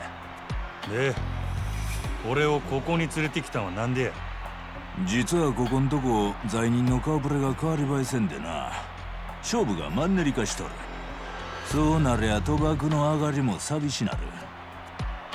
いやー、お前さんが試合盛り上げてくれたら手こ入れになるやろな。俺に出場せい言うんか。何も1年間戦い言うんやない。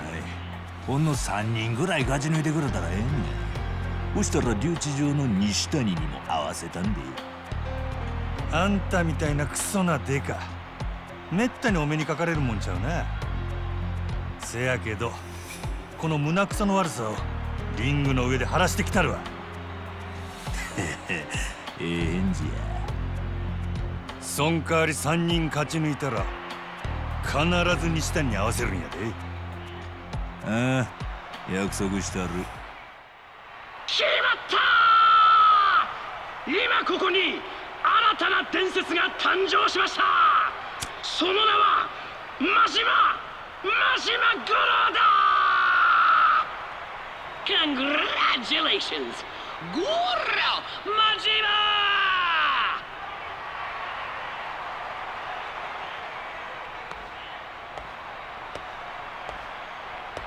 島。いい腕やな。こないに盛り上がったん久しぶりや。どうや、今度からちょいちょいリング温めてくれへんか。金は払うで。俺は高いで。嫌やな、お金の話ばっかり。そないなことより言われた通り参照したいんや。あんたにも約束を守ってもらうで。分かっとるよ。ついてき。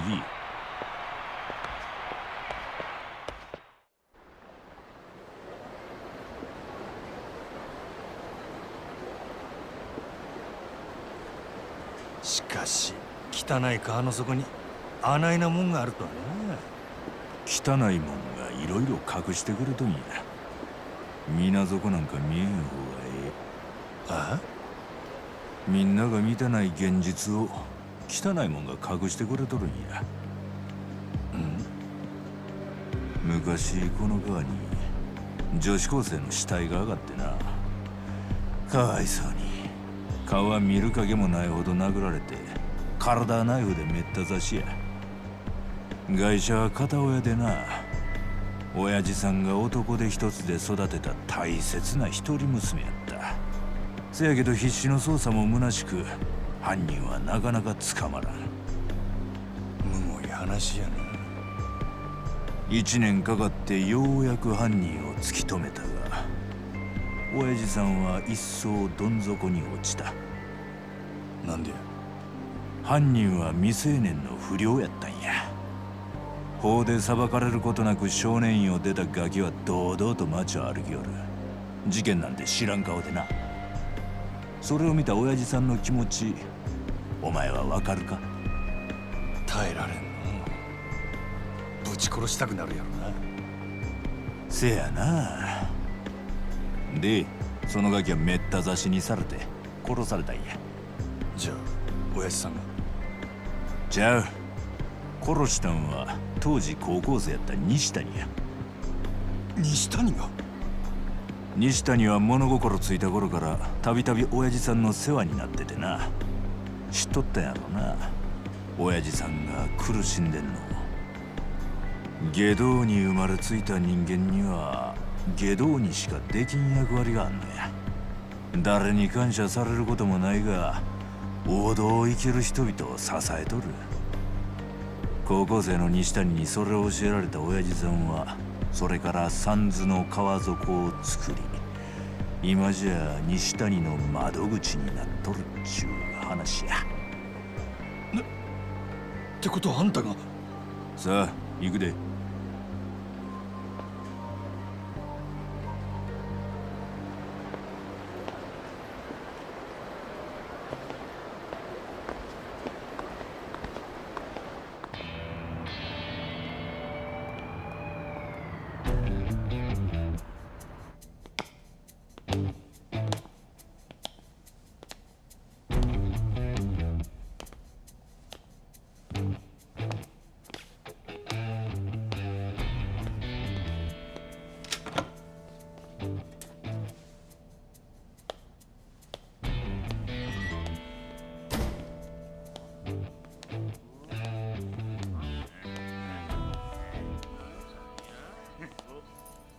あ、お疲れ様です、ビリケンさん。おう、ごっついご確認捕まえてきたで。入れたってくれ。あれ、いつもより多いんやないですか？気にしな。あんたんとこの娘も今年大学やろ。すんません。ほな、楽しんでこいや。世話になったな。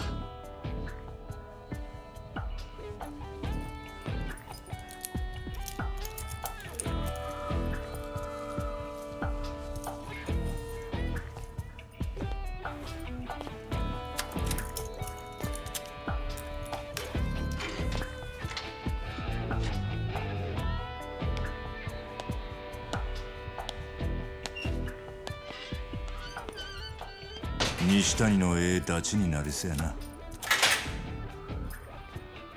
奥で茶でも入れますよ。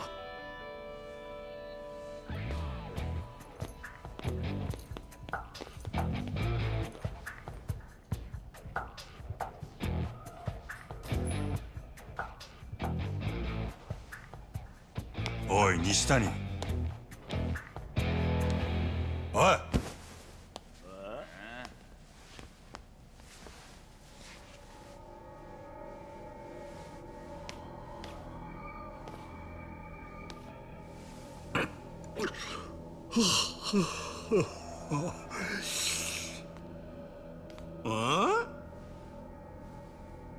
こらこらこら、真島君やないか。どないしたん？万引きでもしたんか？お前に会いに来たんや、西谷。ほんまに嬉しいわ。ちょうどわしも真島君に会いたい思っとったとこなんやで。はあ？お前が俺に何の用や？この前の殴り合いはほんまに楽しかったな。思い出しただけでもうっとりしてまうわ。せやけど警察に邪魔されて最後まで蹴りがつかんかったやろ。自分で呼んだんやないか。アーセンと真島君、お店では殴り合いしてくれへんねんもん。せやけどどんなにええ喧嘩でも蹴りつけへんのはあかん。野球の試合と同じやで。途中で腕中止になったら選手のええプレーも無意味になってまうやろ。5回裏まで終わっとれば試合は有効や。何言うてんねん。あの喧嘩はまだ1回表やで。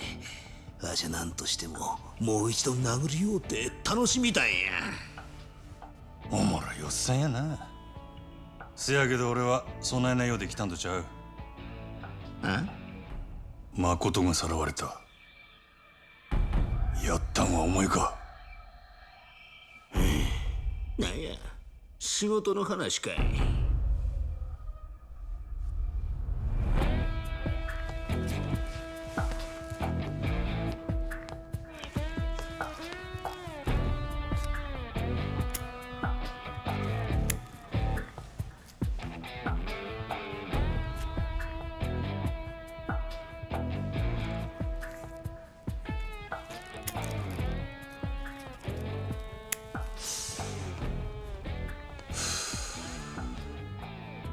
誠さらったんは白いスーツの見たこともない男や。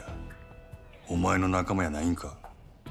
わしにそないな友達はおらんで。なんやて。せやけど予想はつく。わしでも真島君でもない第三の勢力や。第三の勢力？一体何者や。まあわしは大方目星ついとるけどな。知っとるんか。誰なんや。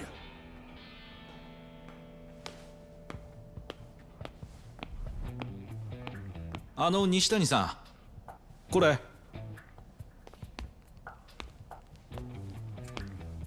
あ、そうや。酒買うてきてくれるか。せっかくの来客やん。ええ酒頼むで。わかりました。ちょっと待っとってください。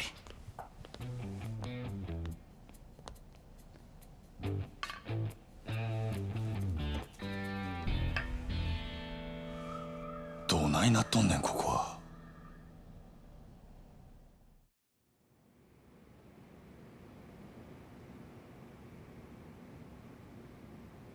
わしらみたいな仕事しとるとな、安全なねぐらがよう見つからんのや。ほんともそうちゃうか。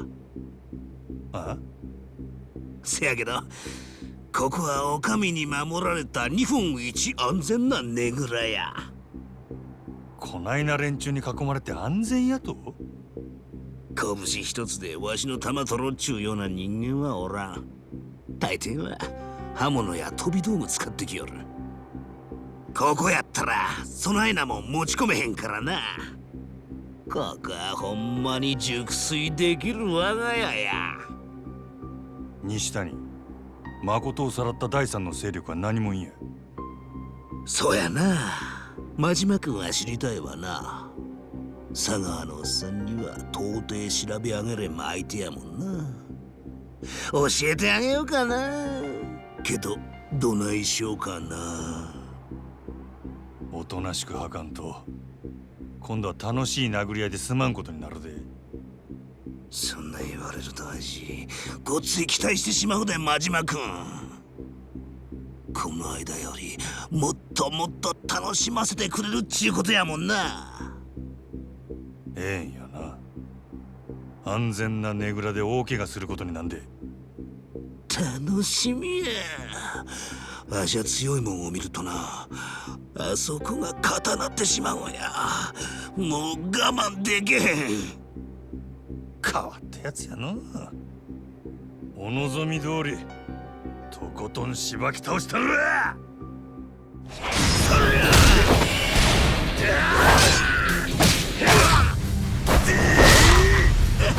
痛いぜ真島君。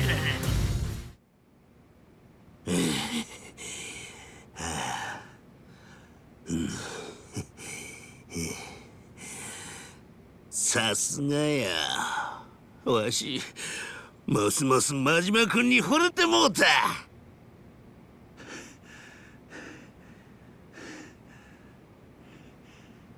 あんたほんまにおもろいやつやな。ビリケンのおっさんが言うとったように、出会いが違えば仲になっとったかもしれへんな。殴り合う理由を持って出会えたんや。最高に出会い方やで。なんや急にまっとうなこと言いよって。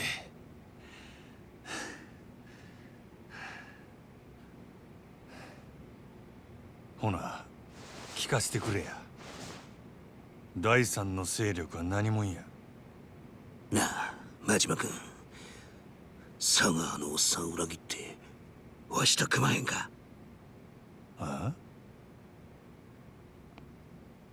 誠ちゃんを狙う第三の勢力は日教連ちゅう集団や。日教連？東上会の直系組織や。東上会直系？あほな、日教連なんて聞いたことないで。そらそうや。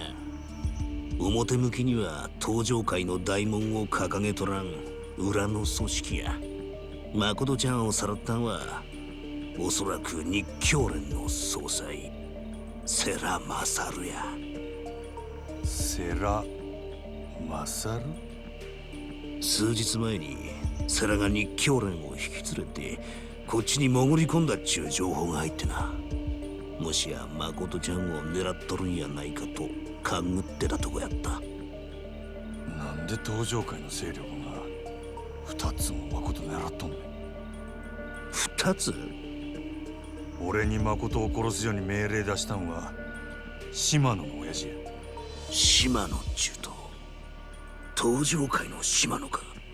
なあ、世良も島野も東上会。ほんなら東上会ついでや。わしも教えたる。あ？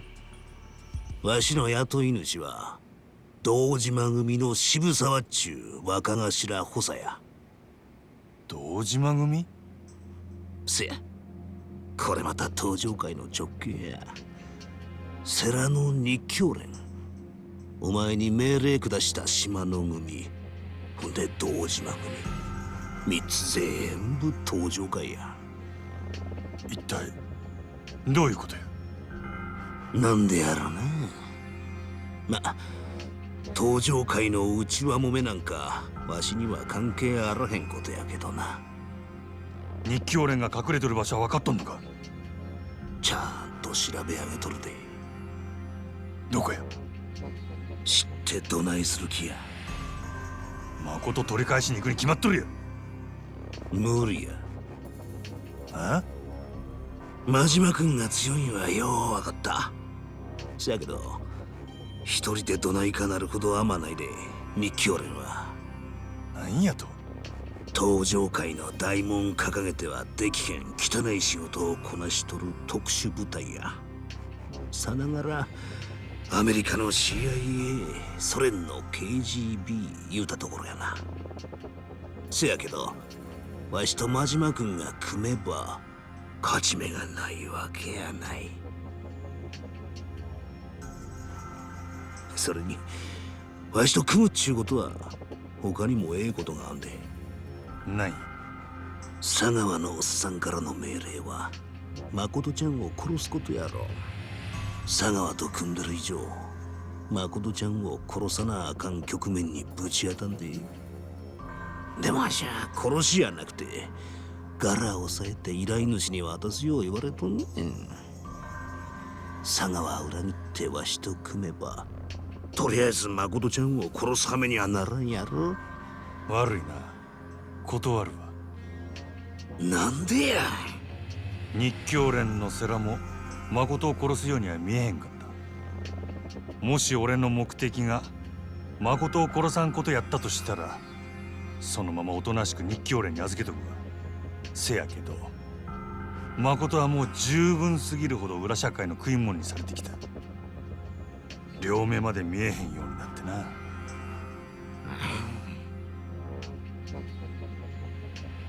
俺は誠を殺せへんかった。俺には誠を生かした責任がある。ただ命があったらええってことやない。人として生かさなあかん責任や。極道の食い物にはさせん。残念やな。お前みたいな男ともっと早く出会わんかったが、ほんまに残念や。なんや急に。なんやろな、わしみたいな人間が何を抜かしとんのやろ。日教連が潜んどるな、椿園の中や。椿園？なんや、こっち住んどって椿園も行ったことないんか。脇あって蒼天堀の外あんまり行かれへんねん。でなんや、その椿園っちゅうのは。椿園はな、それは歴史ある料亭街の通称や。日教連はそん中の弁天やって店にアジト構えとる。誠ちゃんもそこに囚われとるはずや。料亭街？ガイドブックに載っとるようなとこちゃうで。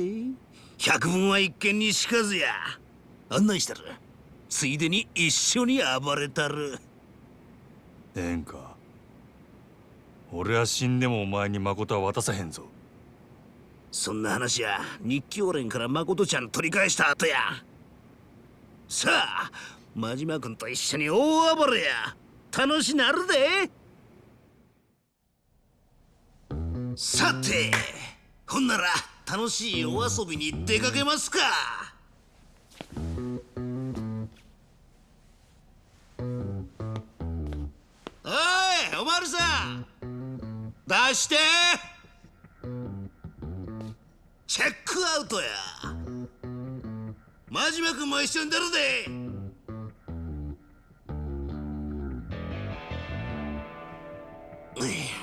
なんや、誰もおらんのかい。しゃあないな。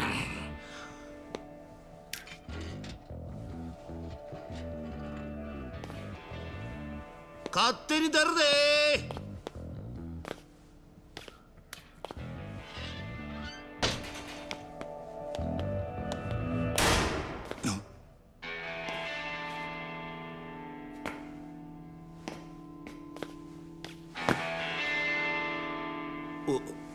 お茶？逃げや西谷。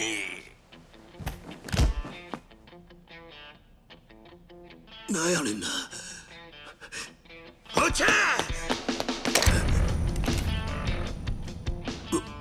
お前ビリケンさんにはようしてもろたんですがね。娘が大学行きたいなんて言うもんでして、ちょっと気張らなあかんのです。何言うとるんや。はんたら殺したらビリケンさんからもろてた小遣いの100倍くれる言わはるんですわ。やっぱ東京の人は羽振りええんですな。お前買われたんか。誰にや。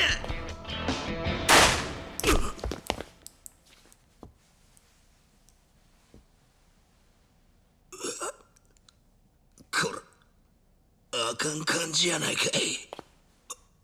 西谷。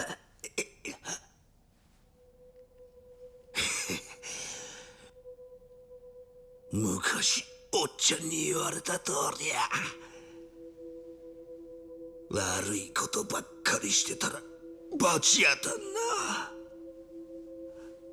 なあおっちゃ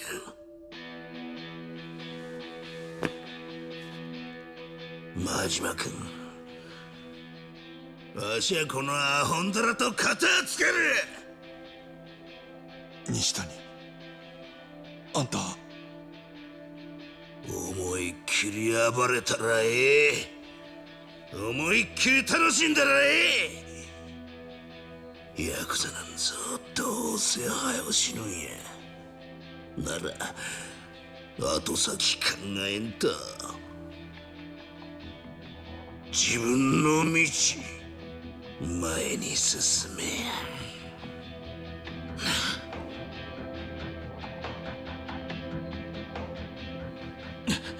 何言うとるんや。さっさとくたばらんかい。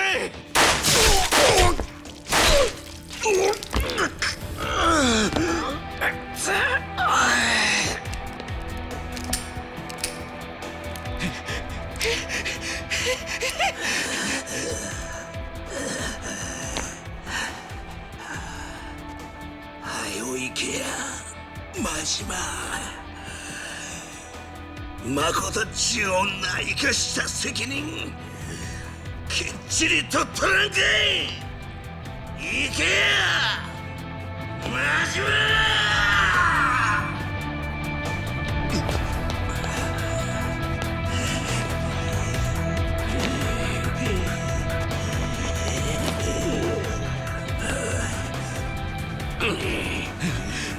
許してくれ。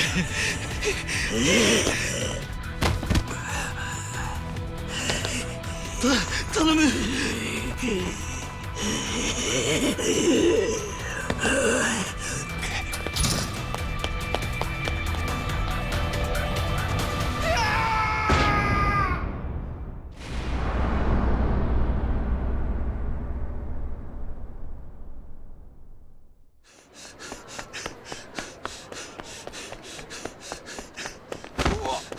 何や。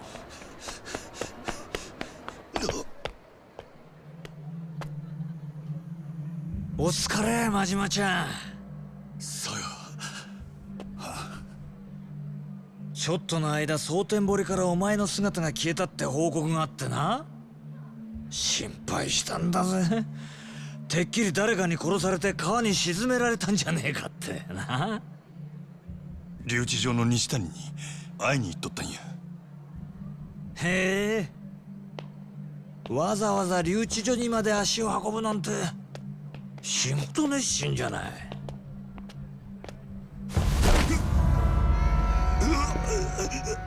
蒼天堀はお前の庭じゃねえんだよ。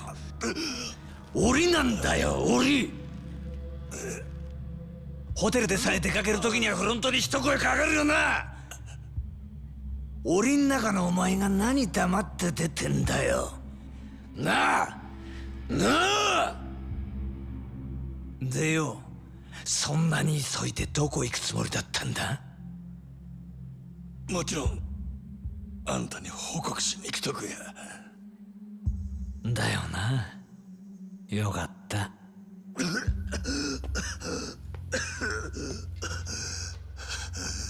こんな場所でお前殺したらかわいそうじゃん、掃除のおばちゃんがよ。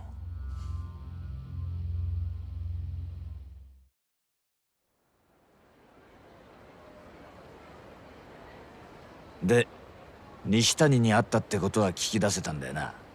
牧村誠の居場所。ああ、せやけど誠を奪っていった白いスーツの男は西谷とは関係あらへんかった。誠を奪ったのは日教連のセラっちゅうやつや。日教連？大門は隠しとるが東上会の直系組織。東上会？島野の兄弟と同じ。西谷を雇ったのも東上会や。堂島組の人間やった。じゃあ東上会の勢力が3つも牧村誠を狙ってるってことか。この情報全部留置場で西谷に吐かせたのか。せや。西谷相手に上出来だな。奴からここまで聞き出すには相当えぐい拷問でもしたんだろ。え？どんなことしたんだよ。いろいろや。で、東上会からモテモテの誠ちゃんは今どこにいるんだ？椿園の中の弁天やってる予定や。そこに日教連がアジト構えとるらしい。椿園ね。日教連って連中も目の付けどころがオツじゃないの。どういう意味や。そりゃお前牧村誠みてえな女の子が泣いて歩いてても違和感ねえからな、椿園は。行ってみりゃわかるって。それじゃあ早速行くとするか。なんや、あんたも行くんか。犬を一人で散歩に行かせる飼い主がいるか？いねえだろ？お前が蒼天堀から出るときは俺も一緒なの。分かった？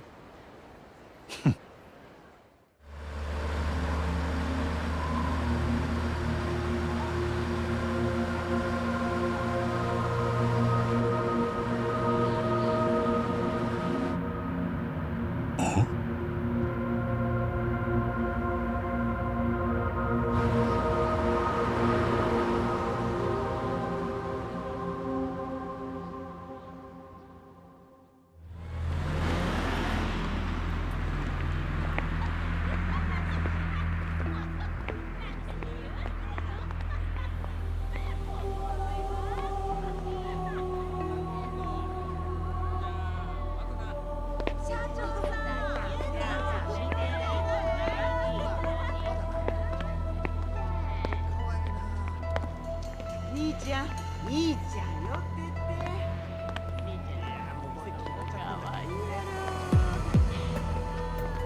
どうです旦那、遊んでいかはりますか？勉強させてもらいますよ。悪いなばあさん、俺たちはお目当ての子がいるんだ。拙者やな。どこ行きはんの？あそこだ。弁天屋。あそこに誠が。西谷の話が正しけりゃそういうことになるな。待っとれよ誠。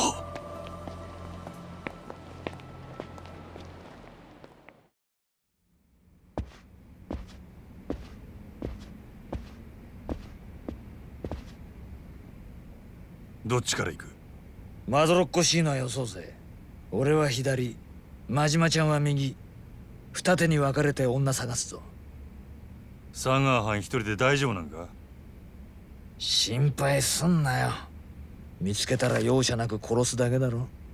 日教連だろうが世良だろうが牧村誠だろうが。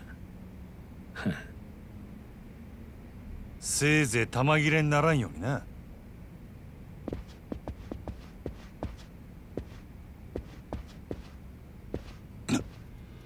真島五郎さんですね。せやったらなんやねん。世良の親父はあなたを殺さずに事を収めたいと思っています。東上界の情けをかけられてるうちにこの件から身を引いてください。大門隠してこそこそうろつくような男に情けかけられる覚えなんかないで。聞く耳を持ってください。これ以上奥へ進もうとすれば生きて返すことはできません。ほう、そりゃよっぽど大事なもん奥に隠しとるんやな。ますます行くしかないやろ。どうしても引く気はないってことでいいんですね。当たり前やろが。くどくど言っとらんで誠返すか俺に殴られるか決めんかい。どちらもお断りします。手加減は無用だ。日教連の恐ろしさを身をもって知らせてやれ。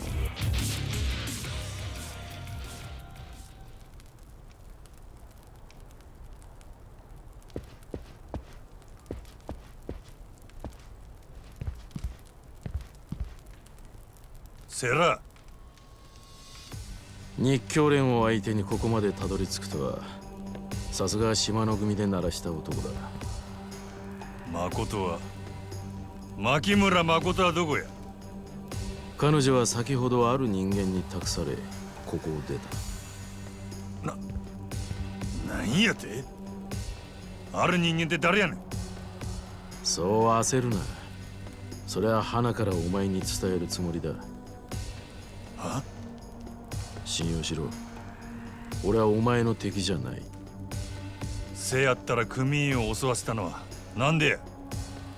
手荒な真似をして悪かった。しかしお前の覚悟を知っておきたくてな。覚悟やと？知っての通り日教連以外にも牧村誠を狙っている組織がある。そのほとんどが俺の予想の範疇だったが一つだけ思いもよらぬ展開になった。それが真島。お前の存在だ。3年前忽然と島の組から消えた組員がなぜ今蒼天堀にいるのか、そしてなぜ牧村誠に関わっているのか。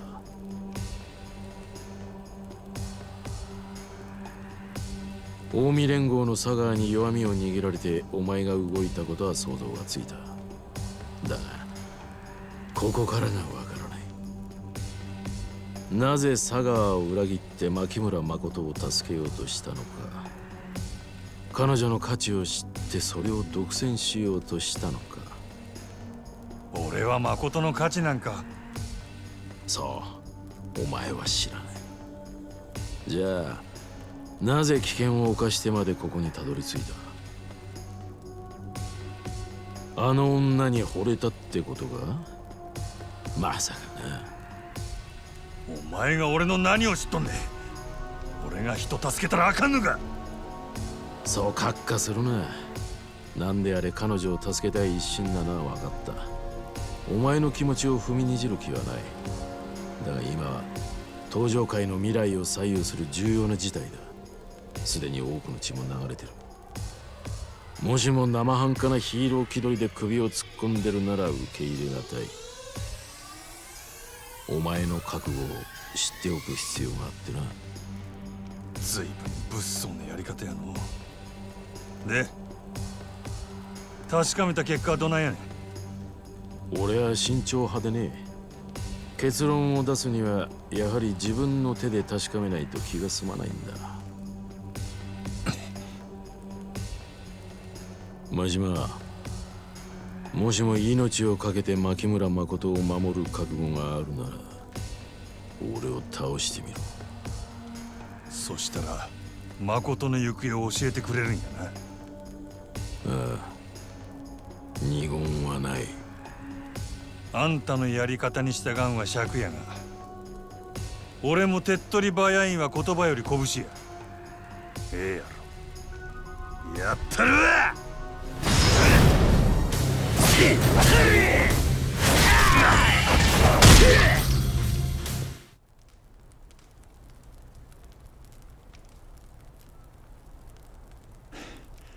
どうや、満足か。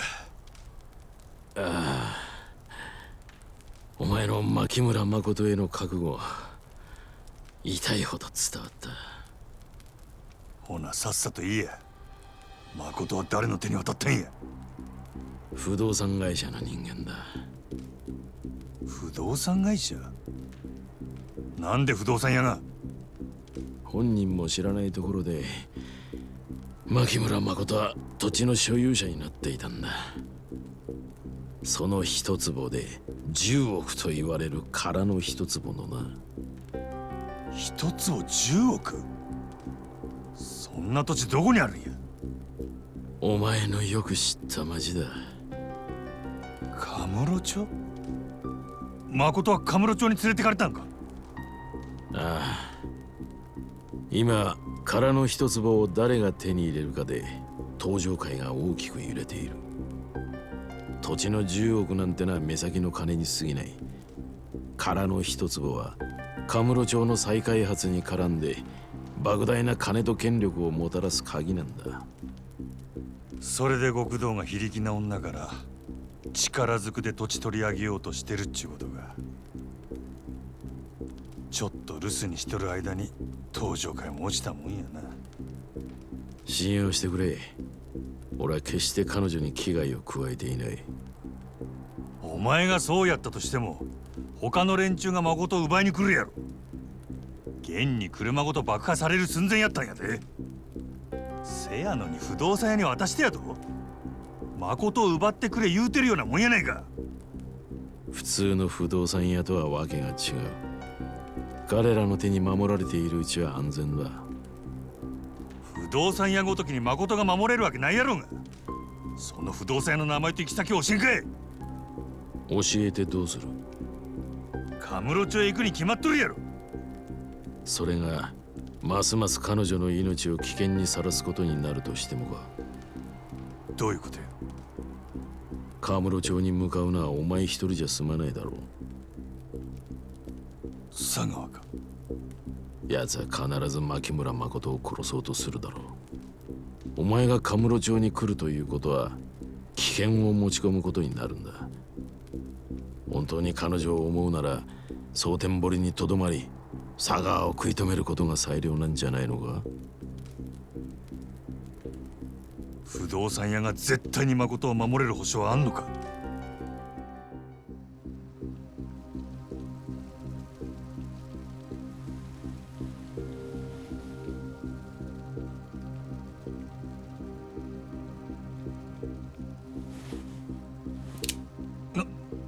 何や。もしも俺を信用できないんならその銃で俺を撃ち殺せ。不動産屋の名刺は胸のポケットに入ってる。死体から取って持ってけ。俺はお前を信用して話した。あとはお前が俺を信用するかどうかだ。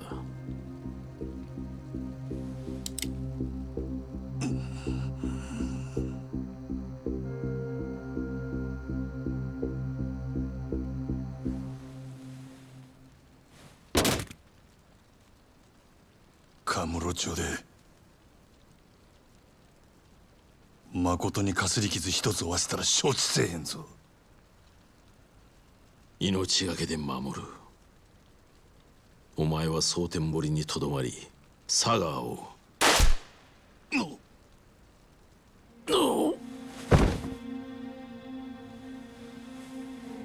この泥棒猫が。ナイス連携プレーだぜ真島ちゃん。俺に撃たせるためにこいつを丸腰にしてくれたんだろ。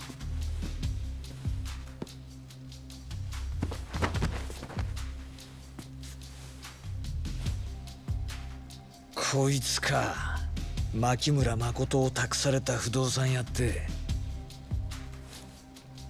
ほら喜べよ。知りたかったんだろ。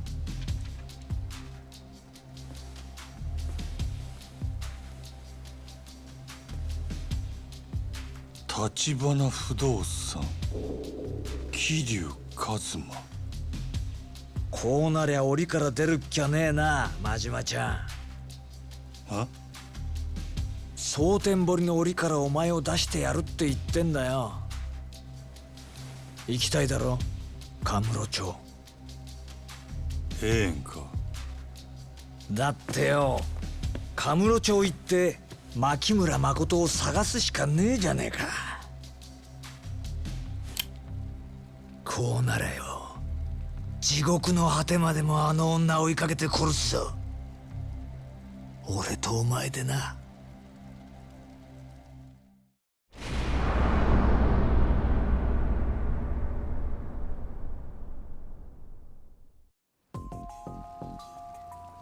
こいつか。牧村誠を託された不動産屋って。ほら喜べよ。知りたかったんだろ。橘不動産桐生一馬。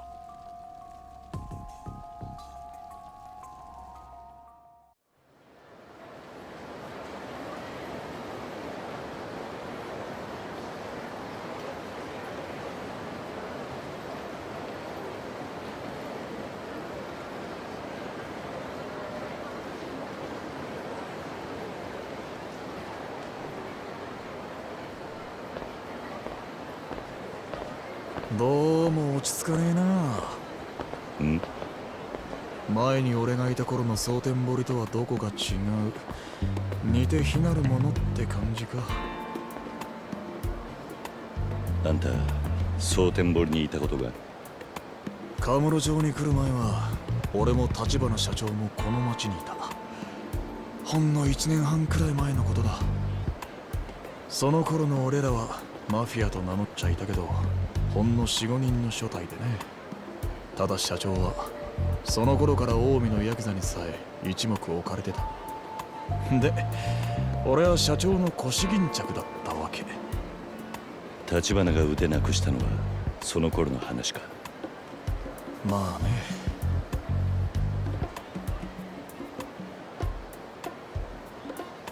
当時組んでたやつが今小副長にしてちょっといかがわしいビデオショップやっててな。キャルって名前の店だ。お前先に一人でそこに行っててくれるか。話は全部通ってる。俺はその前にちょっと寄るとこがあるんでね。寄るとこ？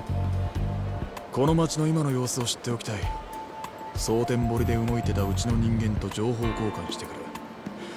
渋沢組と近江連合の動きも少しはわかるかもな。そうか。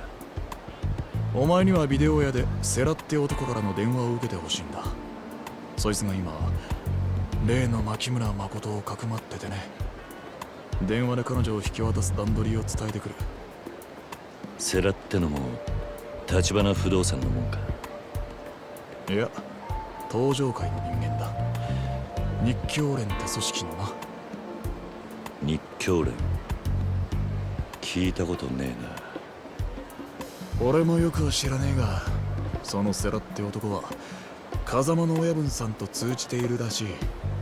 うちの社長が掴んだ情報をもとに蒼天堀で牧村誠の行方を探してたんだ。なるほどな。で、要するにあんたが街をぶらついてる間、俺は電話番ってわけか。そういうこと。じゃ、また後でな。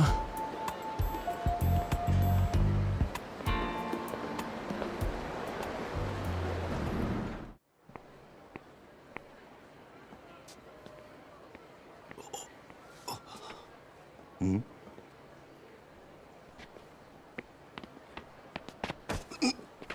人の顔見て急に逃げ出したら嫌でも興味が出ちまうぞ。あ、いや。前にあったか？お前投稿クレジットのなんでここに？久世に始末されたはずじゃ。こんなとこで奇遇だな、兄ちゃん。どうなってる？捨てる神あれば拾う神ありってやつだよ。あんたが俺を嗅ぎ回ってると久世に知れたおかげで俺はもう死んだも同然だった。だから口を塞がれる前にカムロ町を吹けなきゃならなかった。自分を死んだことにしてか？どこにそんな力を隠してた？いや、久世から他の奴にくら替えしたってことだ。誰だ？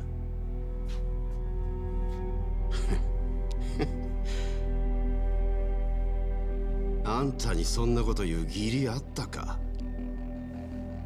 そうか。面白いことを言うんだな。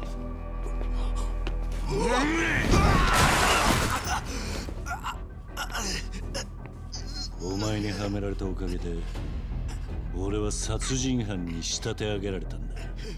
都合の悪い記憶はカムロ町に置いてきちまったってわけか。悪かった。そんなつもりで言ったんじゃないです。それで誰をバックにつけた？久世の対抗馬になるようなのは何人もいないでしょう。クイズに頭使ってるほどこっちも余裕はねえんだ。渋沢さんだよ。ならなんであんたが今蒼天堀にいるんだ？そりゃ久世の手が届かないからに決まってる。近江連合のお膝元だ。なのにまさか兄ちゃんと会うなんてよ。渋沢にはあんたの方から泣きついたのか？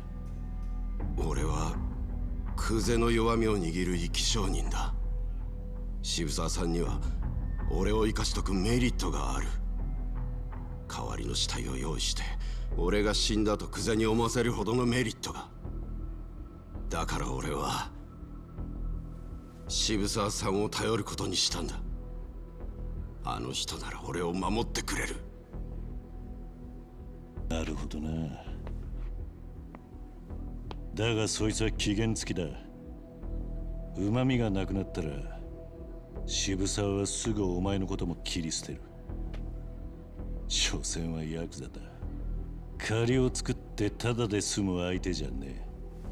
だったら兄ちゃん、あんたの慕う風間の親分さんも似たようなもんだよ。立派な人侠って顔して、昔はひどいもんだったんだろう。クゼが言ってたよ。何人やったか知れねえイカれた殺し屋だったって。なんだと？ヤクザにいいも悪いもね。俺にとって今の渋沢は天使だよ。その顔が悪魔に変わるまでは甘い汁吸わせてもらう。いつ誰の側につくか、どのくらい距離を置くか、結局ヤクザも使いようだ。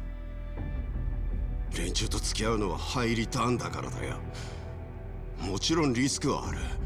だがいくら高くついても所詮てめえの命一つで済むんだ。そうだろう。覚悟は決まってるってわけだ。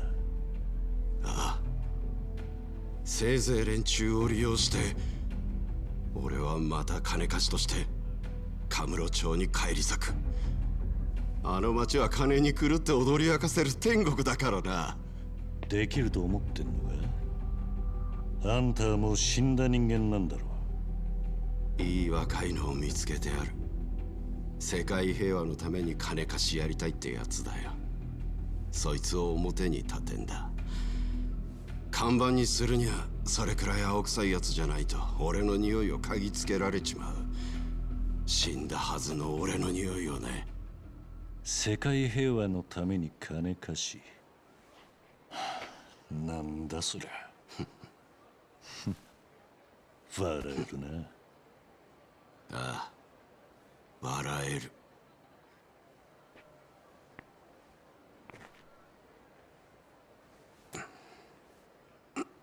世界を平和に。ピースファイナンスってか。まあ会えてよかった。もう二度と会うことはねえだろうが。万が一今度俺の前でおやっさんの話するときは言葉の使い方に気をつけるんだな。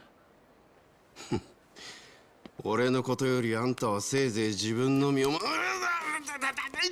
お前は基本的に余計な口聞かねえ方がいい。分かったよ。近い。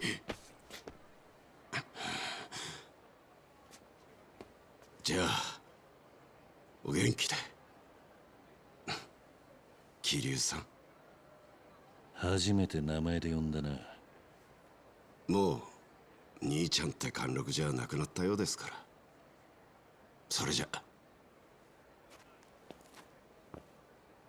ああ、そうそう。もしこの先お金に困ることがあったらピースファイナンスで。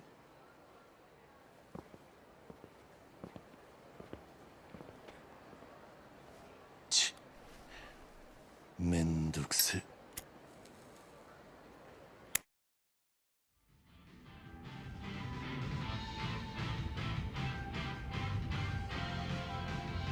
いらっしゃいませ。初めてのお客さん？うちはええもん揃ってますよ。どんな趣味嗜好でも絶対お好みのが見つかりますわ。まあベータか VHS かだけは気ぃつけてくださいね。俺は橘不動産のもんだ。小田から話が言ってるはずだが。なんや、そんじゃあんたが桐生さん？ああ。ほなちょっと待ってな。奥に部屋あるから。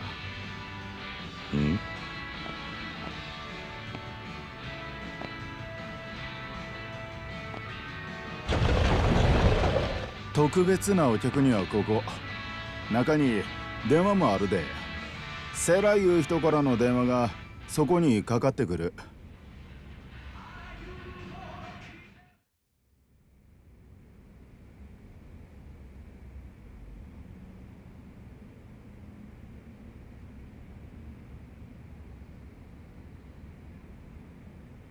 ここはあんたの趣味の部屋ってことか。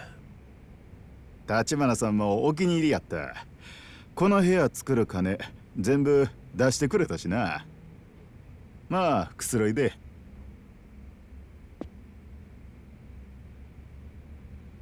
ほんで橘さん元気しとる？ああ、まあな。人工透析でしんどいんやろ。蒼天堀いる頃はまだ透析やってなかったんやけどね。あんた橘とは長いのか？どっちか言うと小田さんとの方が長いな。僕は小田さんともう2人くらいでケチなグレン隊やっとった。そこに2年前一匹狼やった橘さんが現れたんや。きっかけは肩がぶつかったとかしょうもないいざこざやったと思う。せやけどたった一人の橘さんに僕らまるでかなわんかった。喧嘩で負けたことない小田さんかて子供扱いやったで。今の橘からは想像つかねえな。まだあの人が片腕なくす前の話や。せやけど橘さんにボコボコにされて意外やったのは小田さんの反応やった。橘さんの器量にぞっこん惚れ込んでしまいに自分たちの頭になってくれってな。まあ貫禄の差や。橘さんは生い立ちからして普通とちゃうしね。何のことだ？聞いてない？橘さんは中国残留孤児の2世やで。中国残留孤児？橘さんのお母さんは日本人やった。中国で生まれてすぐまだ赤ん坊の頃に戦争の大混乱で親と離れ離れになって取り残されてな。中国人農家に拾われて年頃になるとそこの子供と結婚させられたらしい。橘さんはその間に生まれたんや。橘さん日本人の子や言うて周りからえらいいじめられたそうや。戦争のことで中国人はみんな日本も恨んどる。日本人言うだけでいつ殺されてもおかしない雰囲気やった。けどその土地のマフィアだけは橘さんを理不尽な目に遭わさんかった。連中もほとんどが金なかったり家柄悪かったりの鼻つまみやからな。で橘さんも自然とガキン頃からマフィアに馴染んでったそうや。僕らとじゃ年季がちゃう。小田さんなんて年は自分の方が上やのに橘さんのことは兄貴や呼んどった。小田よう、店はほったらかしか？客が困ってたぞ。あれほんま？ほなごめんな。ごゆっくり。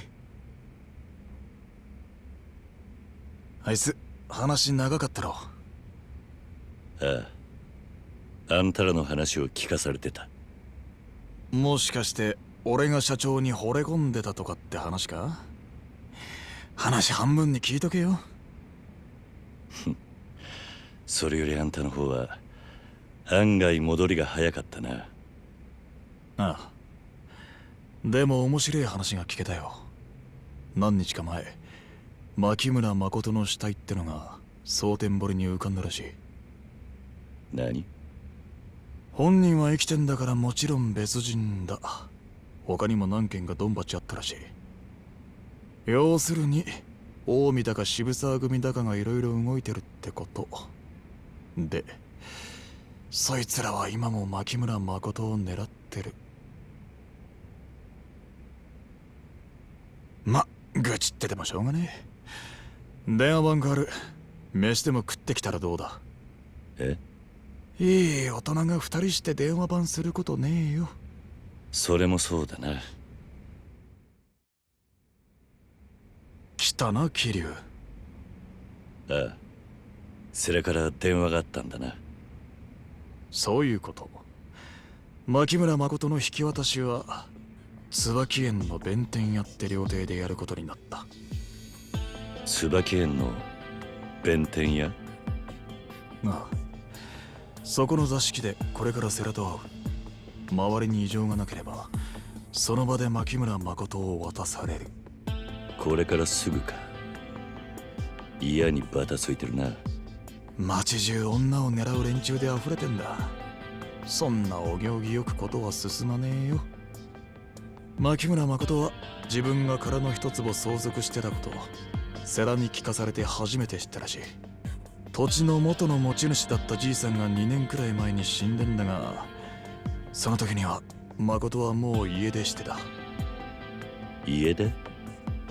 ああ、それで誰にも居場所が長いことつかめなかったんだ。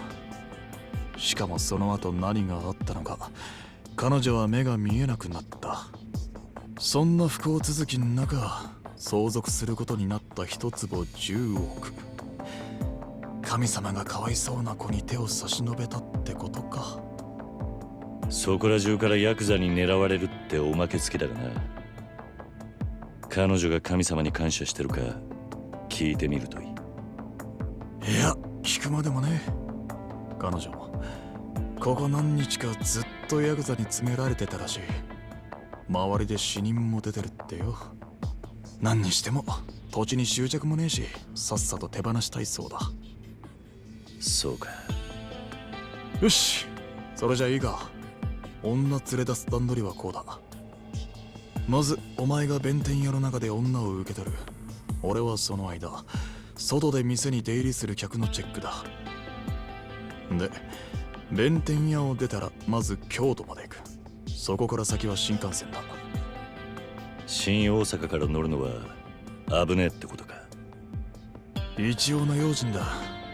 近くの駅は渋沢や近江の連中に見張られてる可能性がある。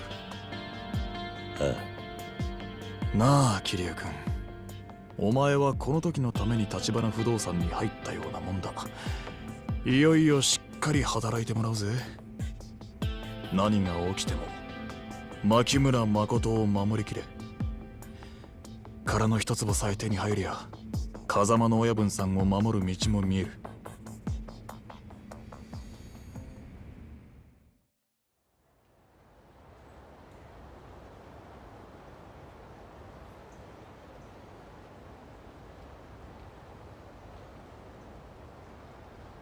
ここが椿園。あんまりキョロキョロすんな。いいか、俺はここで怪しい奴が店に入ってこねえか見てる。分かってる。また後でな。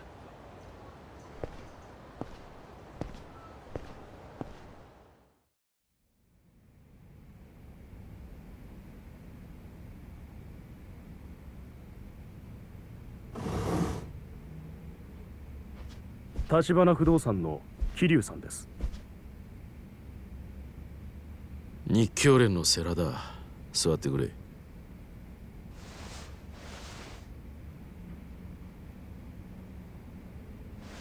橘不動産の桐生です。前から風間さんに聞いてた。それにお前の今の状況も全部承知してる。ただ今世間話の時間じゃない。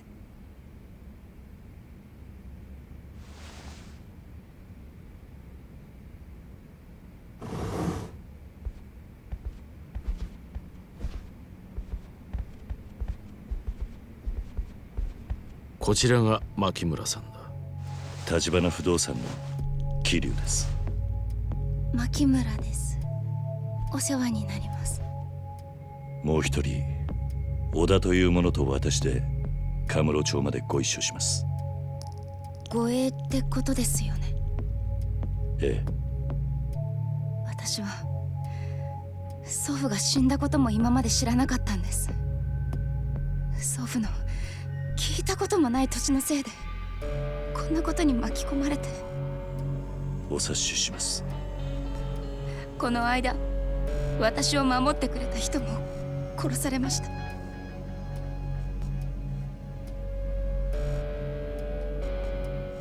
ずっとお世話になっていた人が。お金なんてどうでもいいです。早くその土地を手放させて。お願い。わかりました。立花さんによろしくな、桐生。ええ。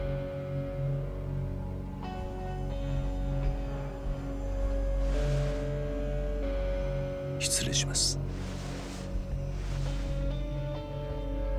それじゃ。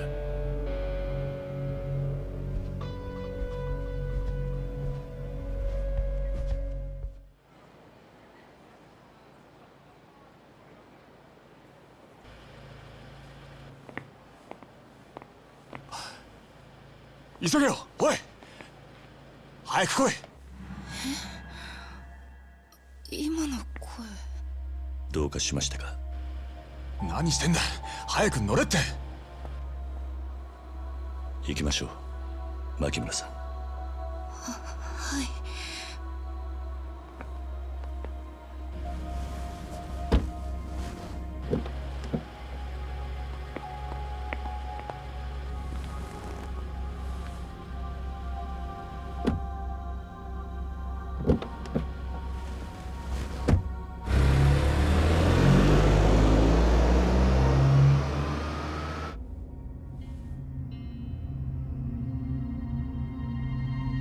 どうした？いや、わからねえ。申し遅れました。桐生の同僚で織田っています。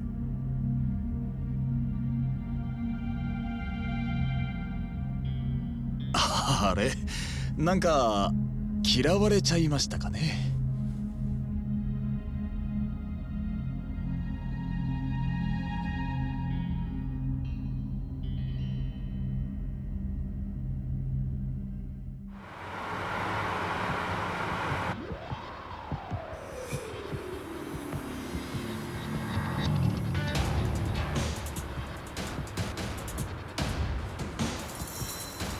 桐生、右車線、後ろの車。少し前からずっと同じ距離でついてきてる。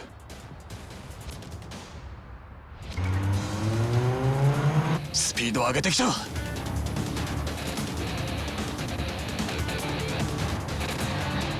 渋沢。何？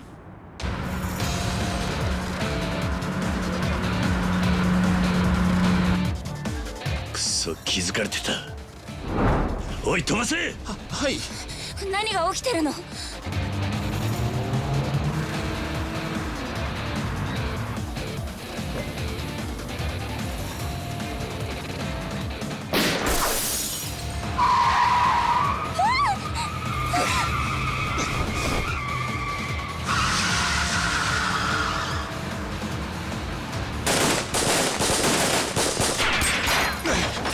あいつらマジかよ。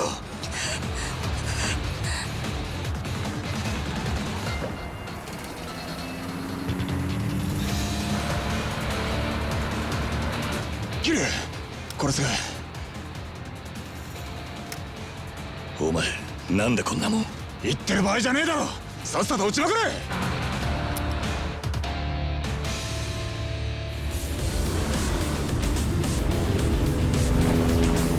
何の音？あいつらバカか。マジかよ。くそ、ぶつかる。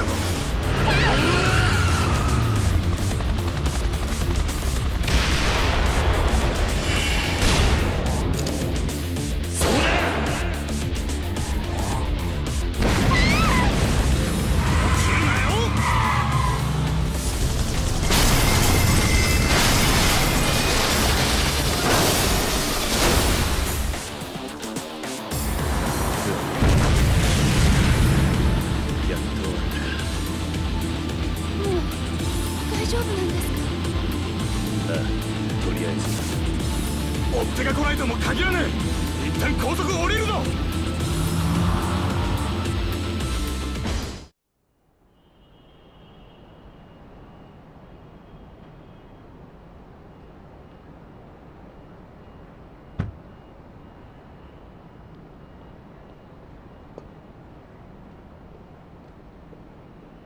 さあ、しばらくここに隠れる。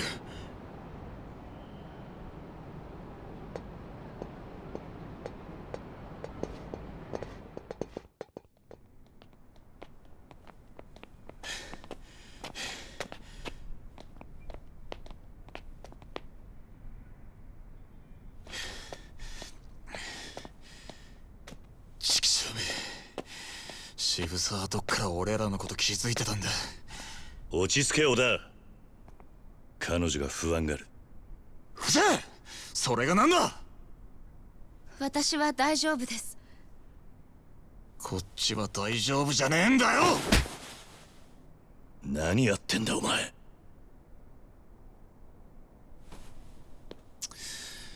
下の様子を見てくる。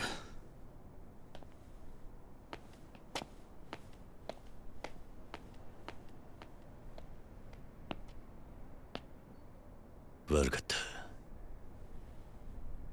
た。あんた怪我してないか。痛むところは。桐生さんでしたよね。ああ。織田さんのことで聞いてもらいたいことがあります。何？私は多分あの人を知っています。え？やっぱ気づいてたんだ。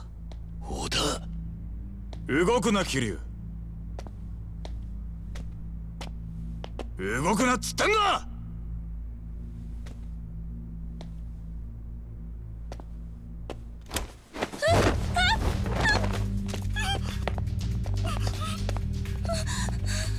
何してんだお前。悪いけど俺はこの女を橘社長に会わせるわけにはいかねえんだ。なんだと？だからお前らには死んでもらうしかねえ。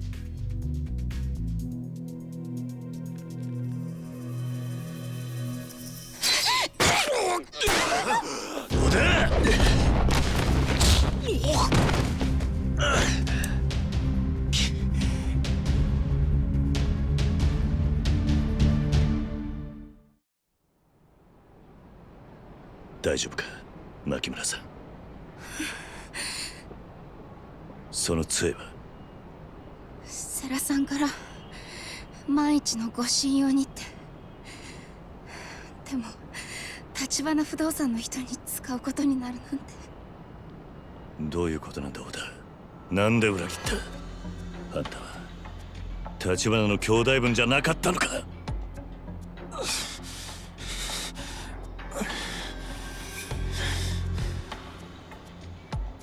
桐生さん、その人の左腕入れ墨が入ってませんか？コウモリの。織田、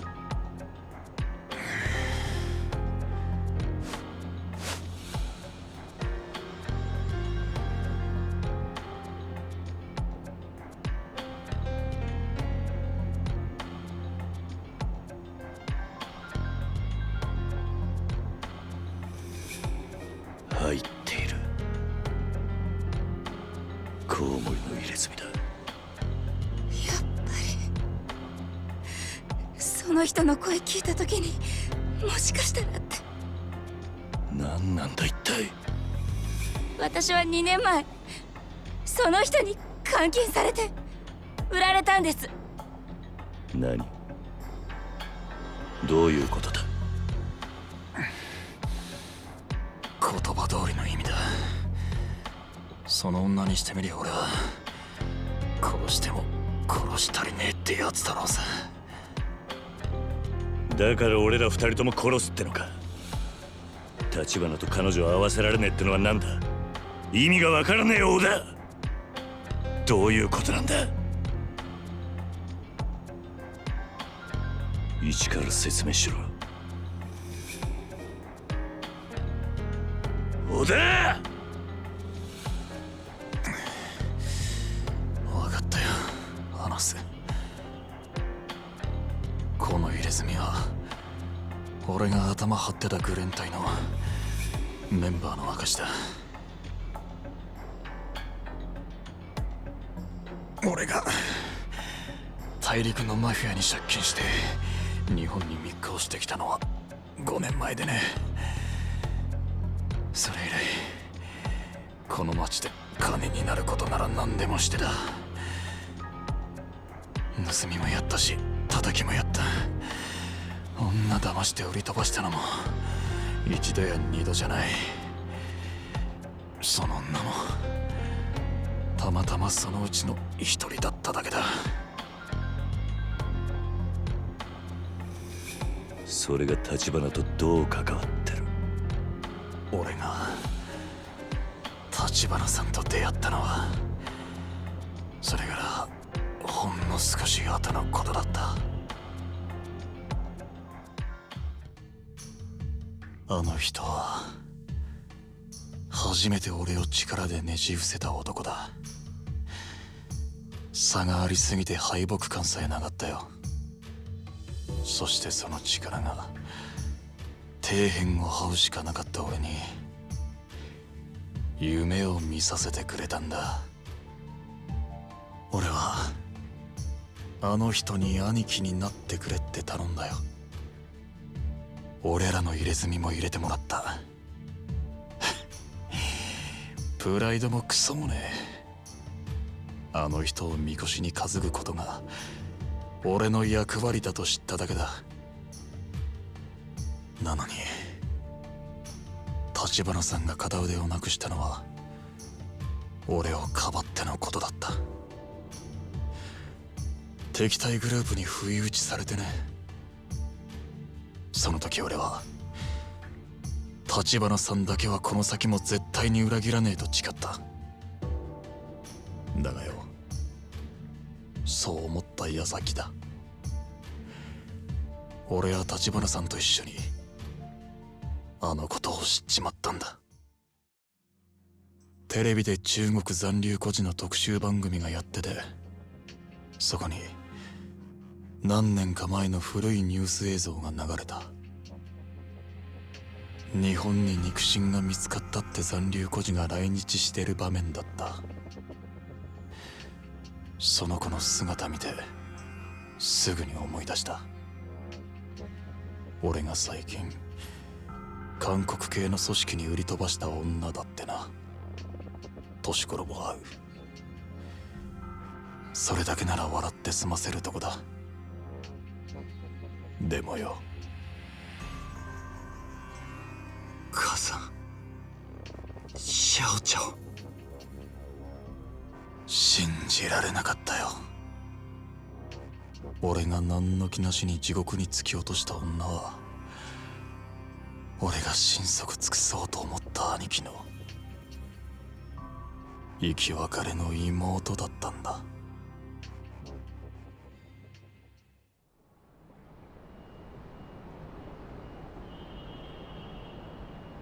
牧村誠が橘の妹。本当なんですか、その話。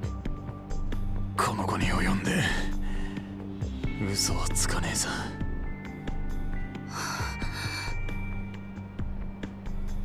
取り返しがつかなかった。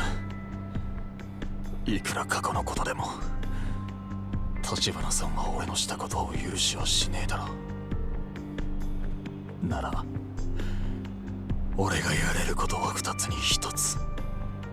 破滅を覚悟で社長にあんたを会わせるか、もう1つ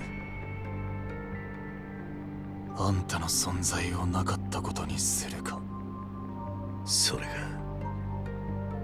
お前が大阪についてきた本当の理由か。ああ、俺の他に誰も俺がその女を殺す動機を知らない。渋沢組か近江連合に殺されたといや俺が疑われることはね。けど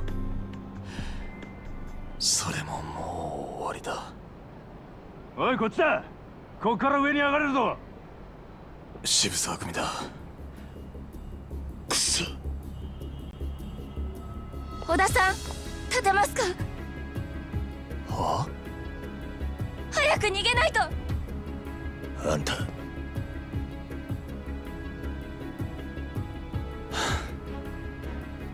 まだ俺と一緒に逃げる気か。ったくどこまでおめでたいんだよ。桐生、銃くれねえか。俺が奴らを押し止めする。何？俺はこの怪我だ。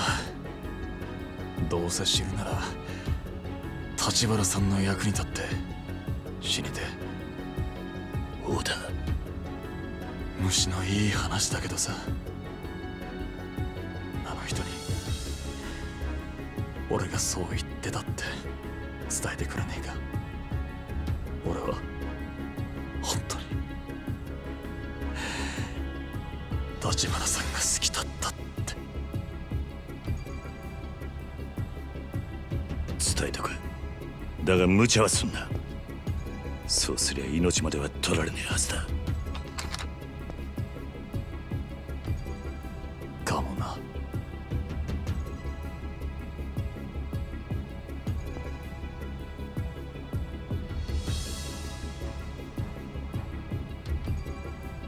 桐生さん、織田さんは？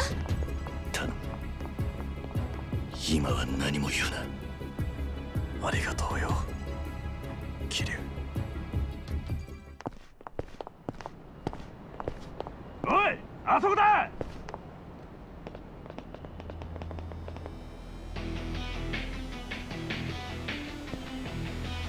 あんたは俺が守る。必ずだ。はい。女渡せや桐生。どうせてめえはここで終わりだ。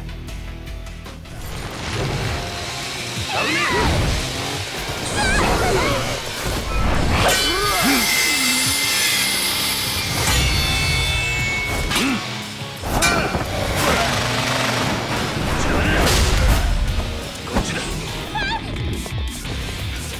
大丈夫か？ここまでだ。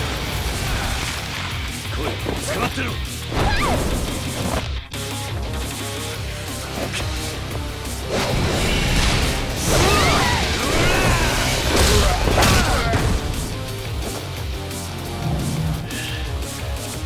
あんたはここで待っててくれ。桐生さん。ここまで。てめえ覚悟はいいな。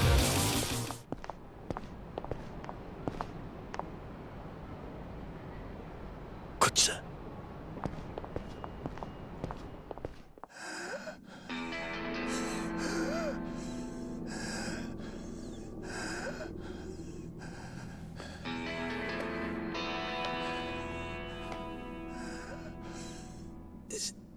渋沢さん。女どこだ？わかりませんよ。もう立花を裏切って俺についたんじゃなかったのか？なんですぐ俺に女を落とさなかった？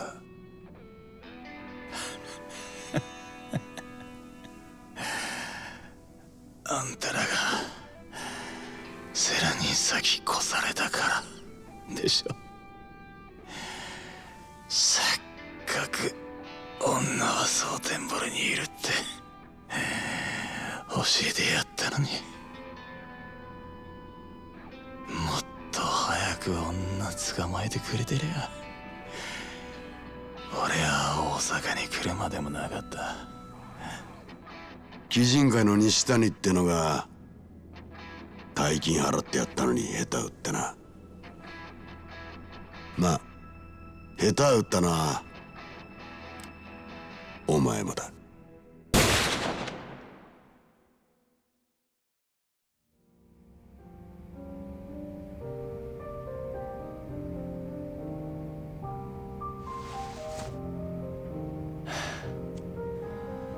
何もしねえから安心してくれ。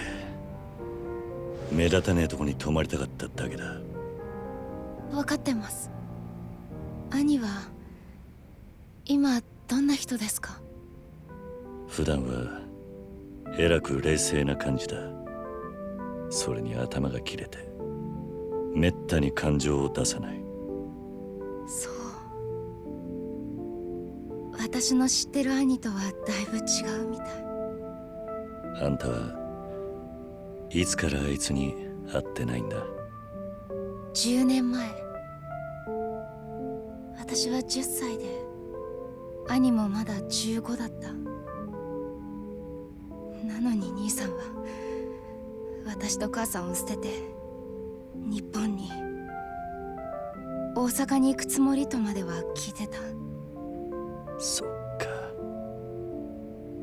だからあんたは蒼天堀にいたのか。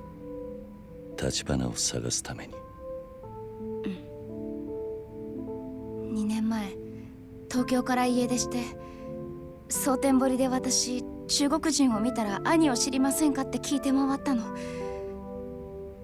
でもその中にコウモリの入れ墨の男が。小高。あの人は私の探している兄に心当たりがあると言ってた。それでついていっちゃったの。けどさっきのあの人の話だと、あの時兄を知っていると言ってたのは嘘だった。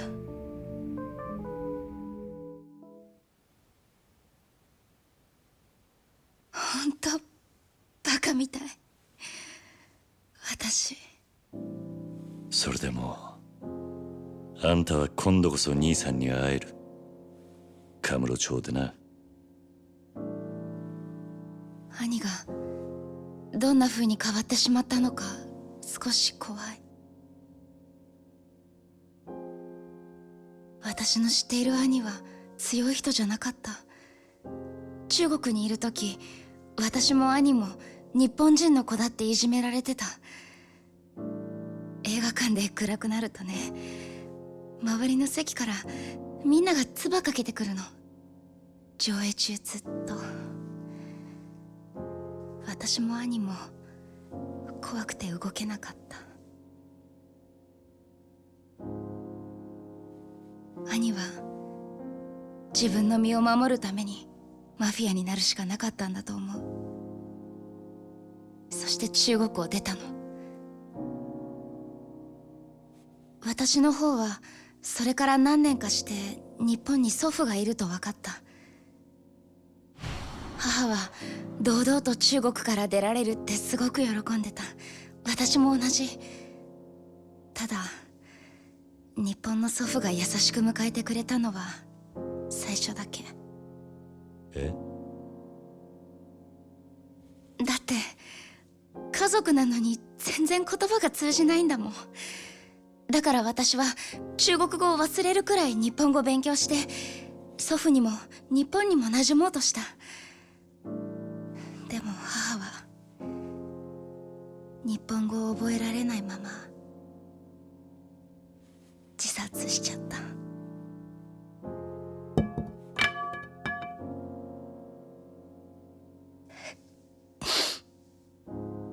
最近まで私のこと助けてくれた人たちも、一人は殺されて、一人はもうどうしてるかもわからない。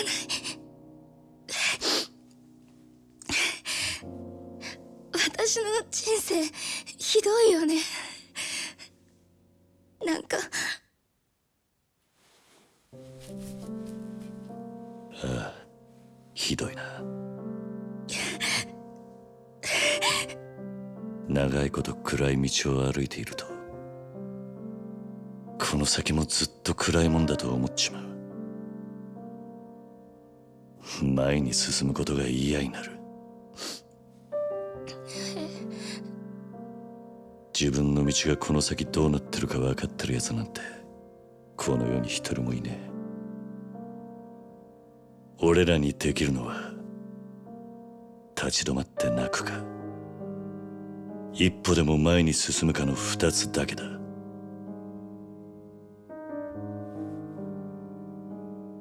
あんたはどっちでも好きな方を選んでいい。入り口までは俺が案内してやる。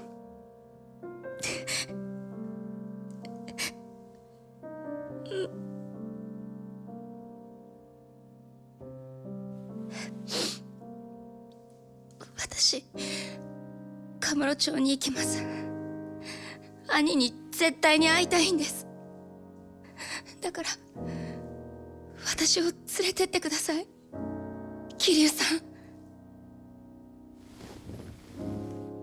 ああ。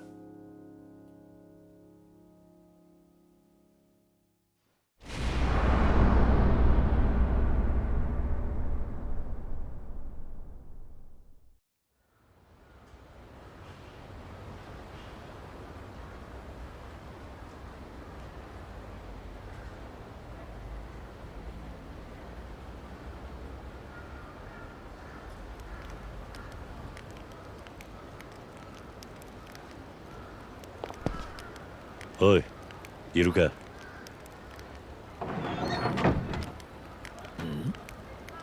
おお、なんだ桐生さん、あんたまだ生きてたな。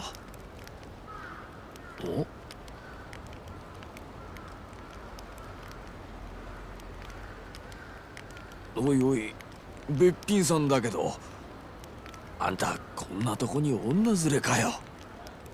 悪いが他に行くとこがね。また少しの間かくまってくれ。しょうがねえな。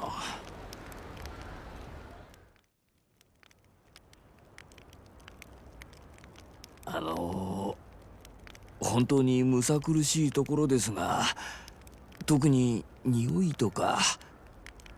大丈夫です、すみません。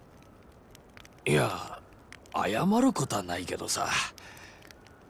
なあ桐生さん、やっぱりこんなとこに若い子を置いとくってのはちょっとな。分かってる。私の兄が迎えに来るまでお願いします。お兄さん？ああ、ただ電話しても繋がらねえんだ。だから俺が直接そいつのところに行ってくる。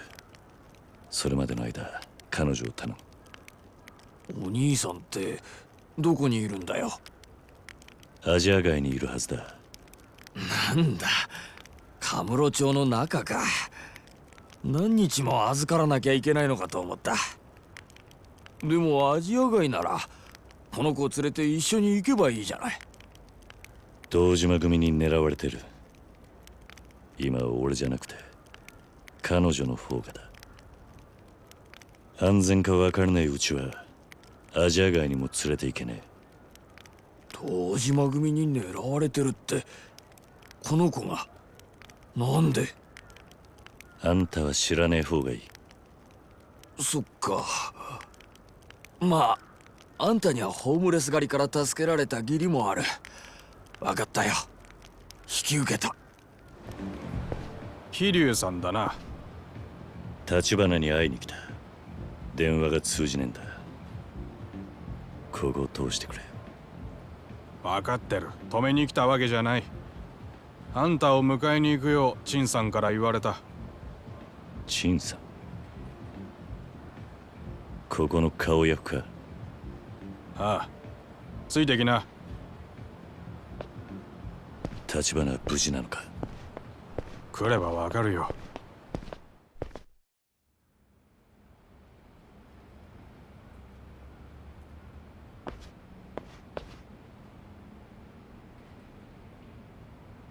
橘。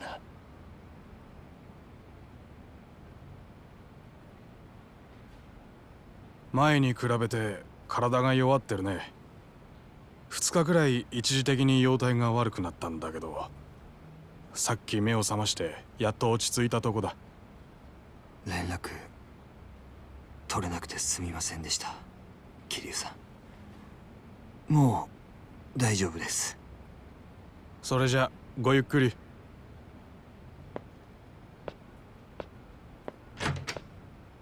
橘、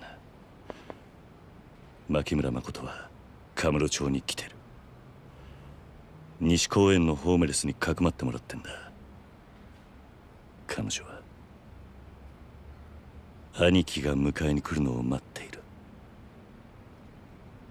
小田さんから聞いたんですね。彼女が私の妹だと。お詫びします。あなたには全て片付いてから打ち明けるつもりでした。大田さんにもそう言っといたんですが。立花。はい。織田は誠を殺そうとした。どういうことですか？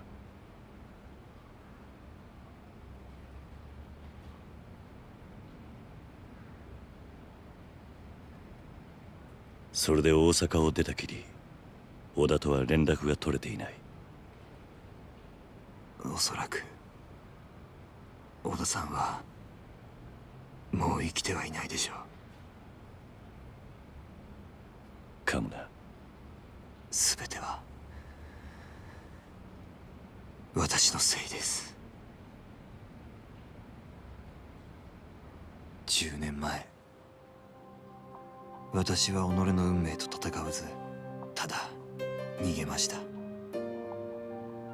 そのせいで母と妹は人生を狂わされたんです。今織田さんをも巻き込んで。立花。日本人の血を引く私は中国でリーベンクイズと呼ばれていました。その表現は日本人への憎しみが込められたものです。私は周囲の人々に常に怯え、やがて中国から逃げ出したんです。母と妹を見捨てて。その後中国で日本人と蔑まれた私は、今度は日本で中国人と呼ばれました。蒼天堀に来てからは生きること、そして自分の身を守ることに必死でした。一度黒の世界に足を踏み入れた者は、周りを喰らいのし上がり続けることでしか生き残れません。少しでも弱みを見せれば周りに食われることになります。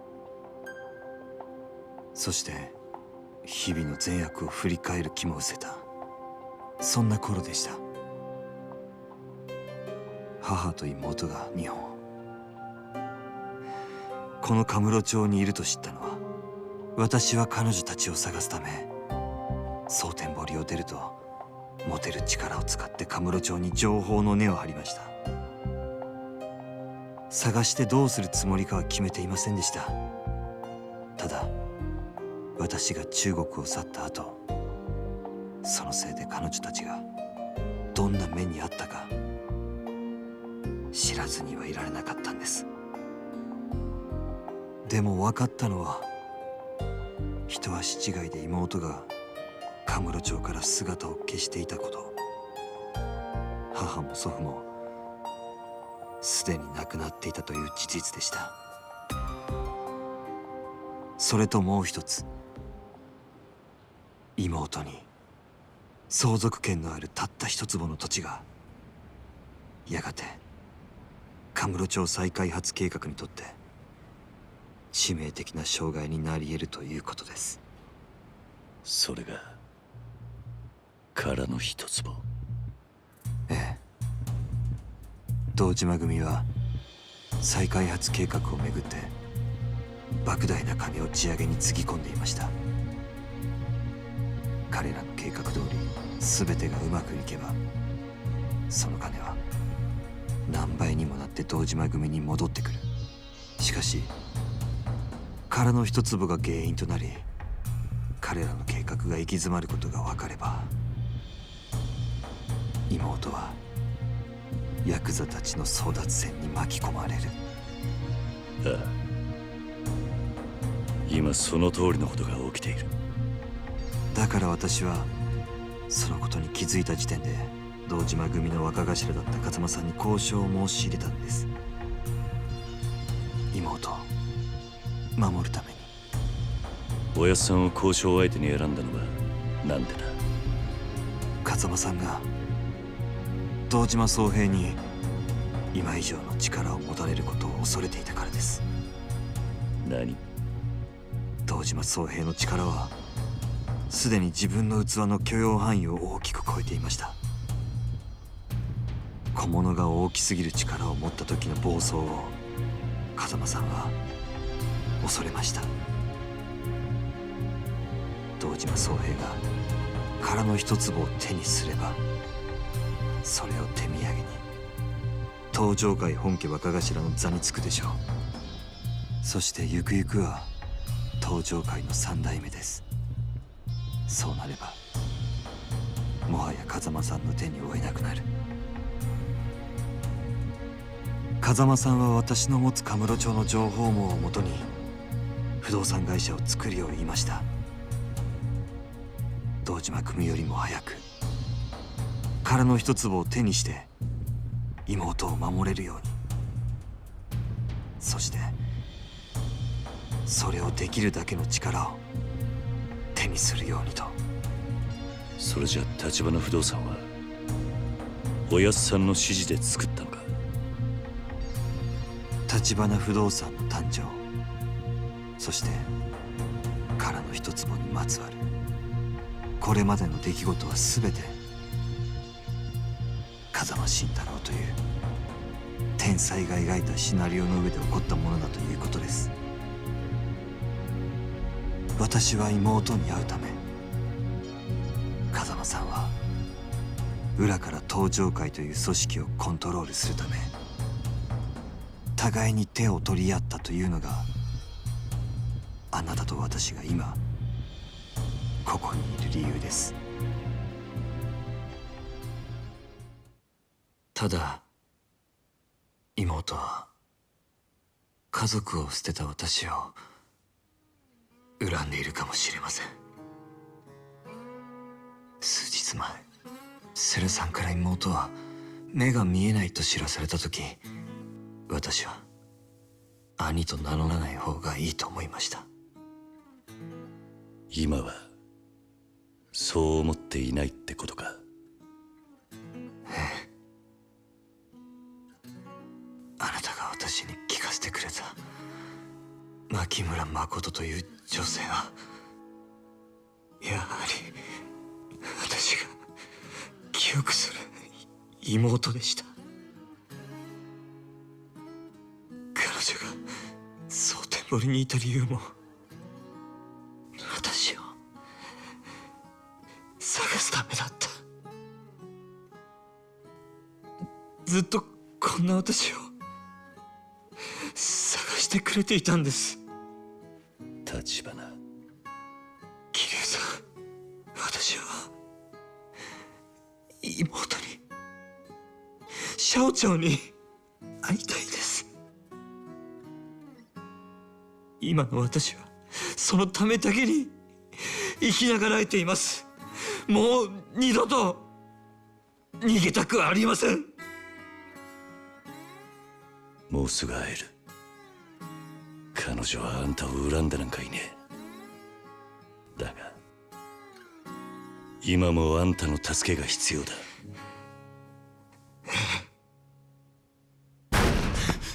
堂島組だ。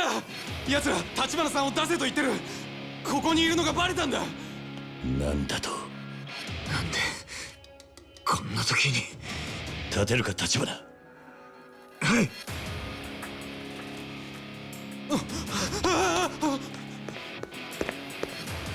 いたぞ、橘だ。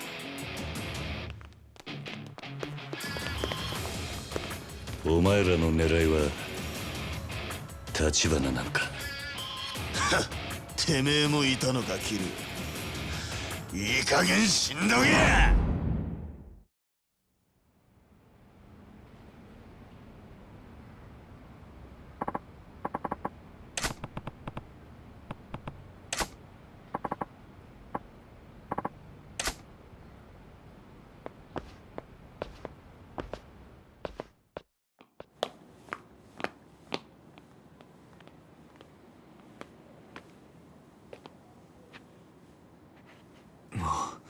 アジア界にいることはできませんね。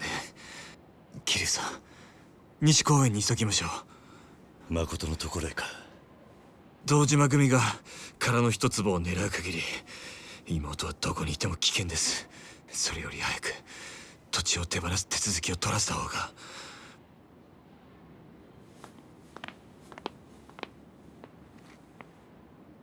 どうした？誰かに見られています。何？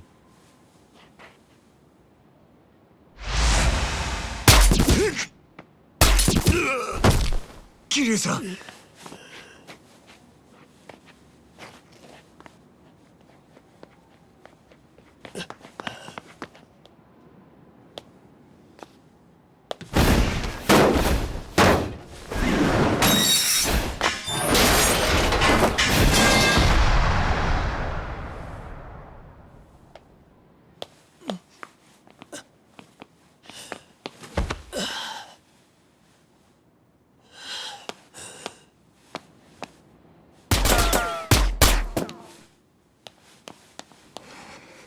最悪の相手です。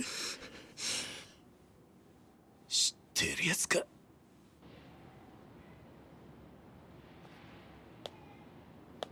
大陸のマフィアにいた頃見たことが。私が知る限り最強の殺し屋。名前はラオグエイ。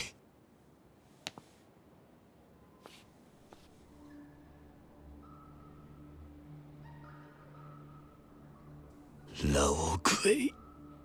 殻の一粒の殺しは一見荒い仕事に見えて、警察の目を疑いなくあなたに向けさせるためのプロの仕事です。ラオグエイならそれができます。なんだと？彼ほどの殺し屋が堂島組とつながっているとすると、あなたに殺しの濡れ衣を着せた張本人も彼でしょう。烈火守者，给我出来！我收到的命令，并没有要求我杀你。なんて言ってる？奴の狙いは私を生け捕ることです。桐生さん、今の私たちではラオグエを相手に逃げることも戦うこともできません。ですが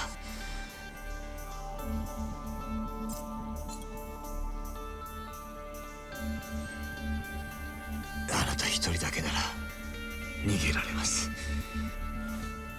妹、頼みます。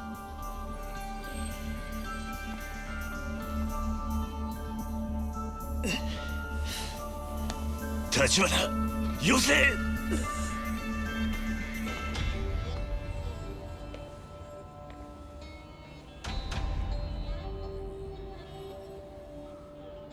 只要你不乱动，我就不惜死在你眼前。那个男人跟我的契约没关系，所以我没兴趣。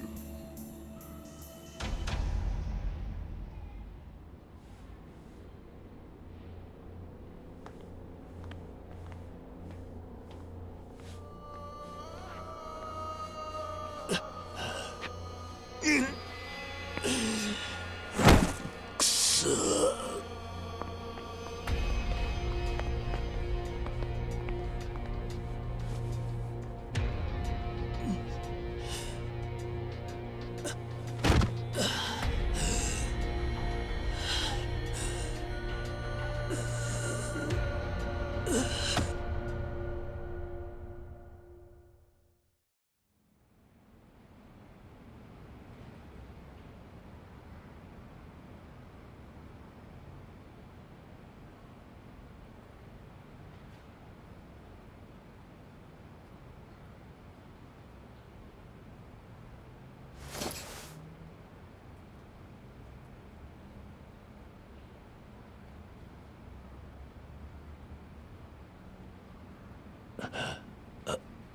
あんた、陳さん。立花さんが堂島組に連れ去られたから3時間というところだ。今アジア外の人間に行方を探らせている。渋沢という堂島組の幹部がここで橘さんが投石を受けていたことを知っていた。織田が情報を漏らしていたらしい。渋沢は今まで橘のことを泳がせていたってことか。織田は渋沢の犬だった。橘さんに牧村誠を探させて横取りするつもりだったのだろう。私が渋沢という男ならそうする。くっそ。それより橘の居所は本当にわかるのか。約束はできんが手は尽くしている。私はあの子を後継者にとさえ考えていた。本心から助けてやりたいと思っている。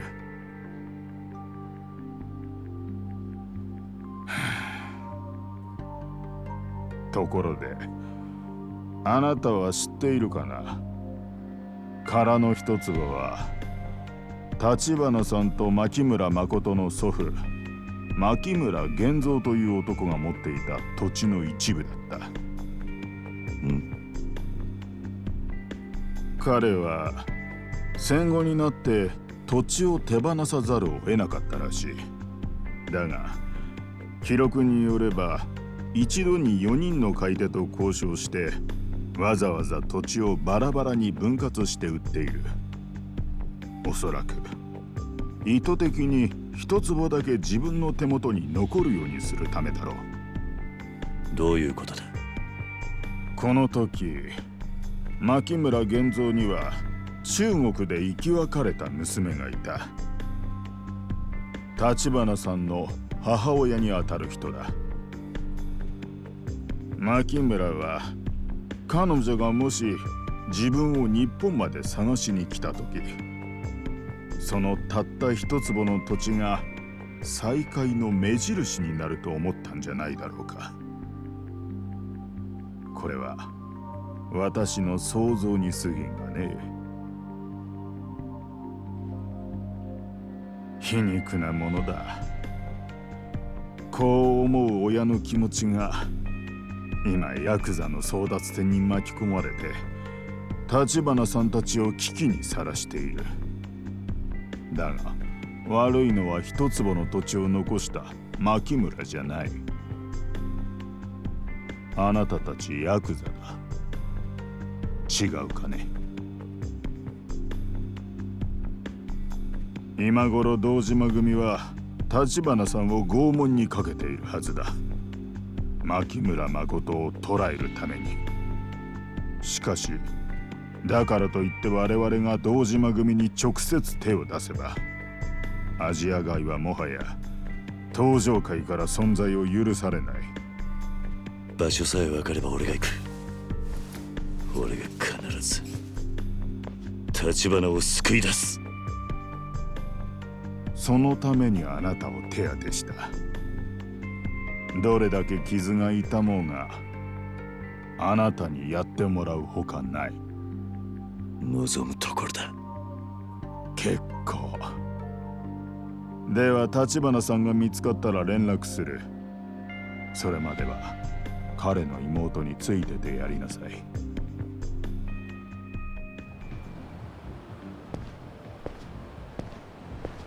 キリ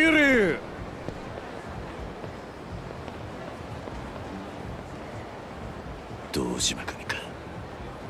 探したぜ。お前もいい加減目障りだって上からのお達しでな。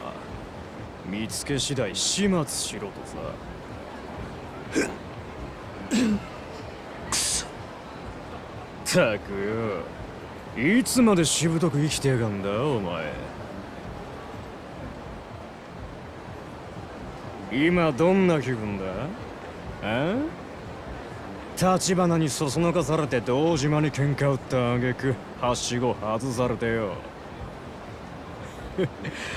あいつも今頃落ちんだるかもな。なあ、そうだろ錦山。錦。もうてめえの味方はどこにもいねえ。これでしまいにしようや、桐生。桐生、橘は今久世の兄貴が拷問してる。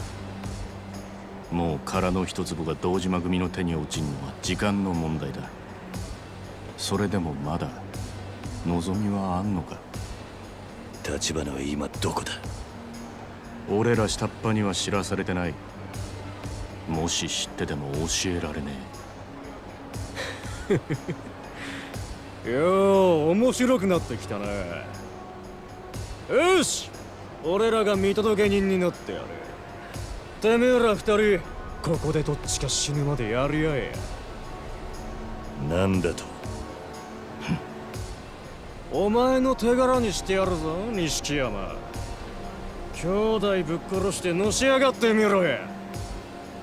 極道ってな、どいつもこいつもバカばっかだ。てめえ俺のこと言ってんのか？どういうつもりだこの野郎！殻の一坪はじき堂島の手に落ちるとなりゃ、風間のおやっさんもしまいだ。俺がそんなのを黙って見てると思うか。相手が誰だろうとな。違うか、桐生。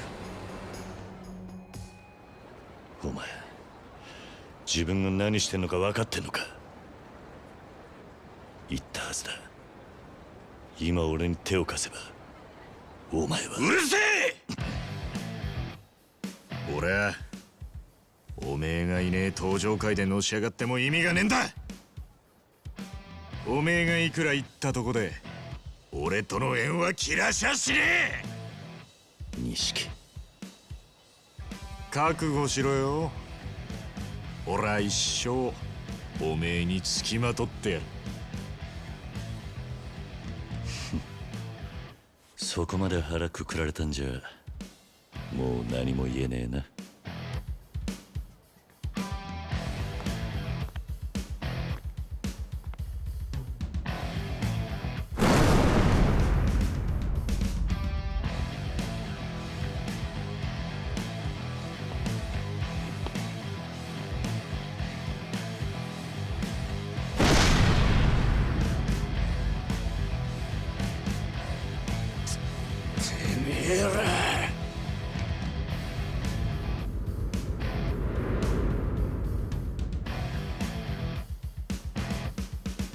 暴れてやろうぜ、兄弟。ああ、行くぞ！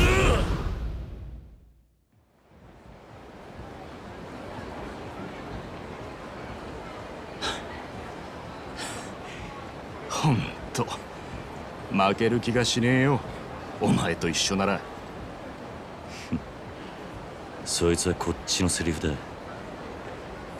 兄弟。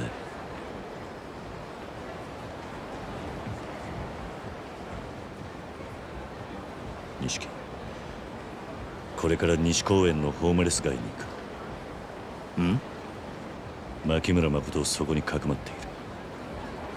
橘を取り戻すまでは俺らで彼女を守り続けるんだ。そうか、よし、分かった。桐生さん、あれ、もう一人。もしかしてお兄ちゃん？お兄ちゃんって。分かった。二人とも状況を説明させてくれ。少し長い話になるがな。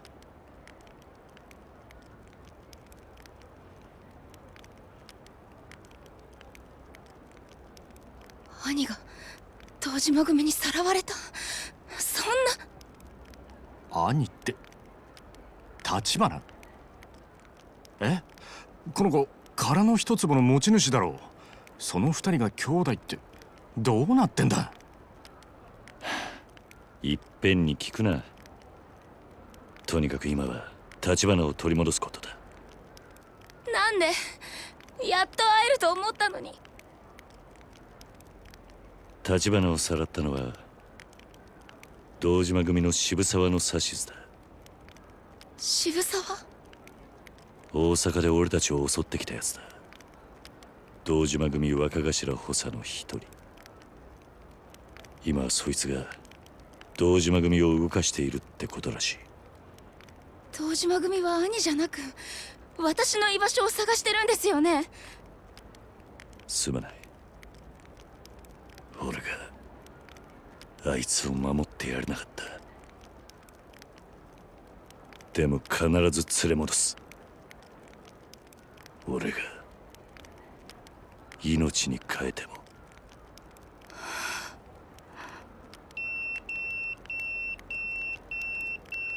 アジア街の顔役からだ。電話してくる。俺も行くぜ。桐生さん、兄をお願いします。お願いだか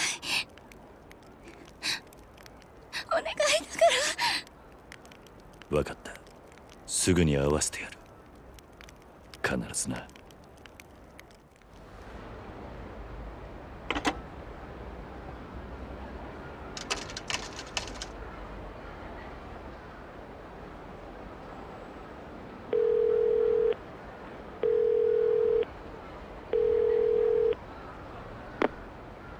桐生さんだね。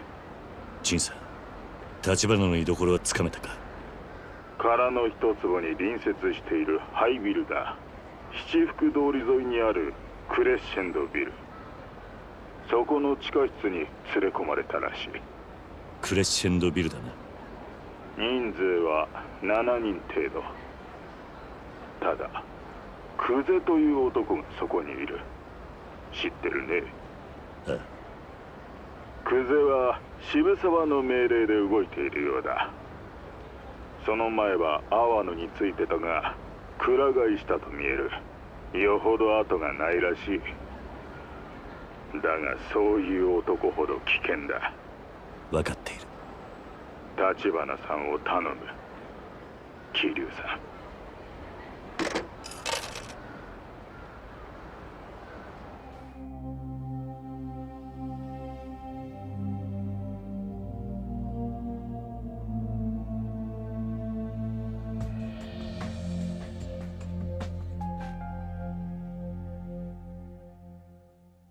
んじゃあ次6本目行こうか。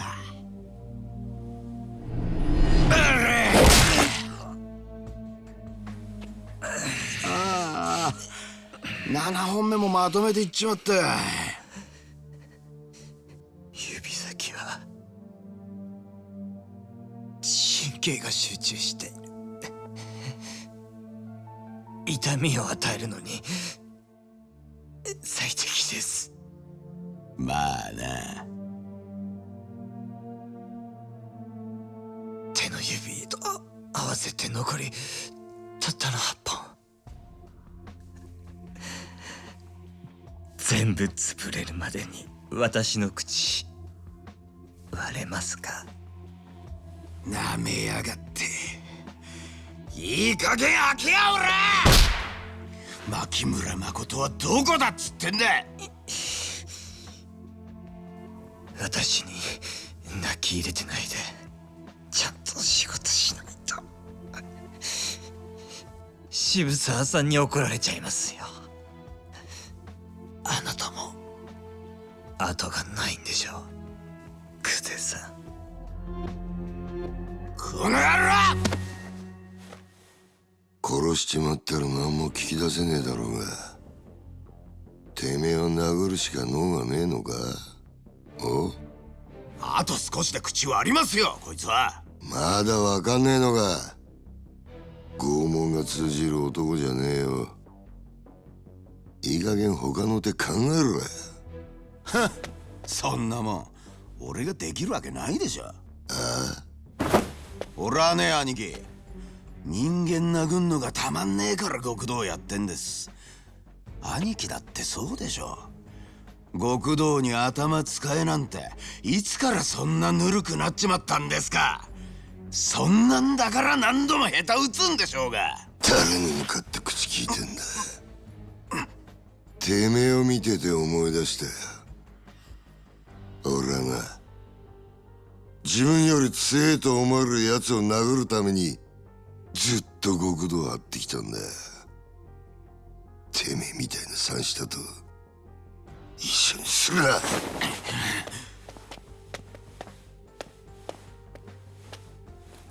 ちょっと何する気ですか。情報を引き出す前にこいつがバカに殺されたとあっちゃ、この俺がいい笑いもんだ。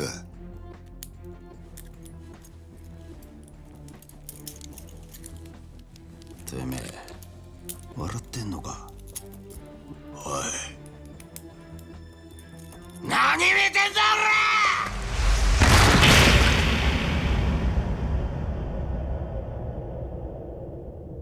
バカ野郎が。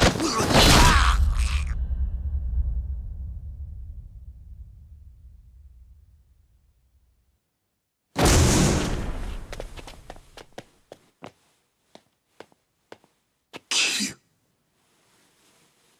てめえらなんでここが。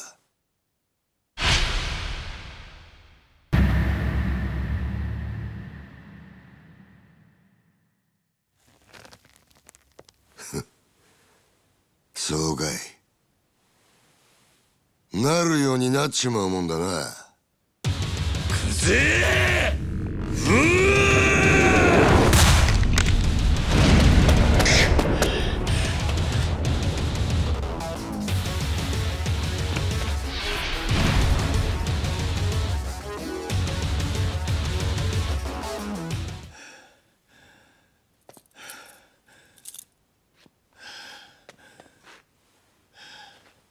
桐生、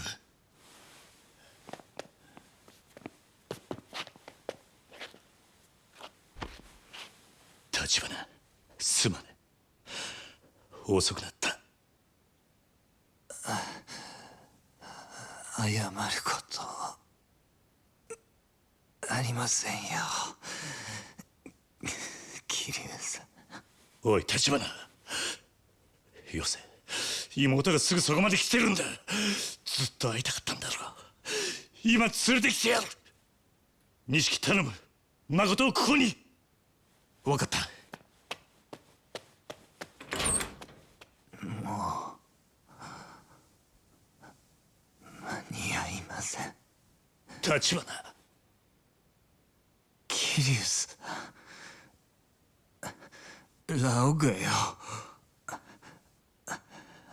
操ってるのは堂島宗平です。なんだと。クゼが言ってました。すべての人は堂島が引いています。風間さんを排除するために、あなたに殺しの濡れ衣を。おい立花、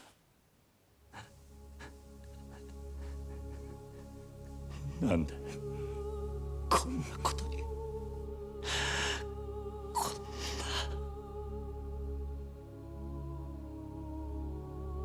立花、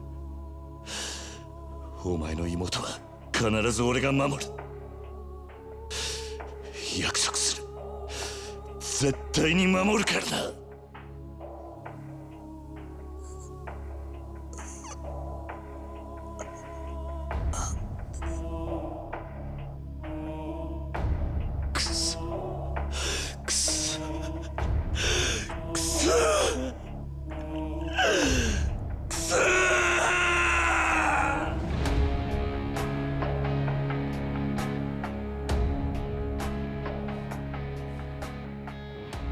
ほら、てめえのやるべきことをやったまでだ。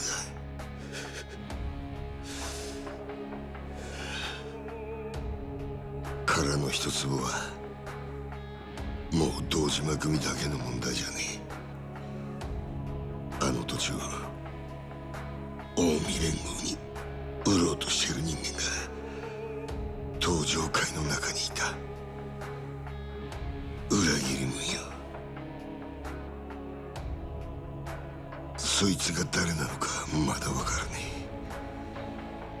え。ただそういう動きがあるのは確かだ。もし殻の一つを近江連合が手にすれば、奴らは再開発計画を乗っ取れる。東京進出だ。そして東上界に戦争を。知ったことか桐生。女を渡せ。東上界全部を敵に回す気か。牧村誠に指一本でも触れてみろ。俺が東上界を潰す。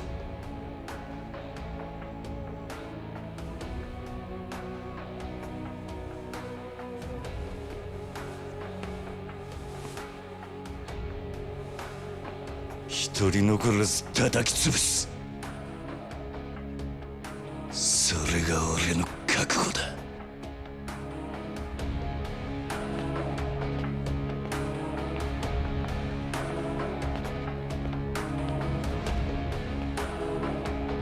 小僧がとうとう化けやがった。本物の極道に。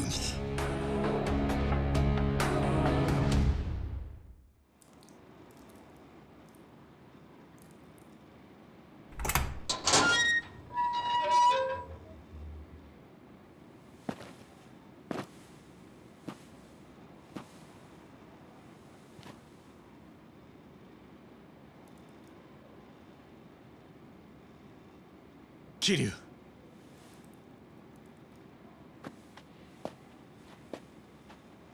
お兄ちゃん、お兄ちゃんは？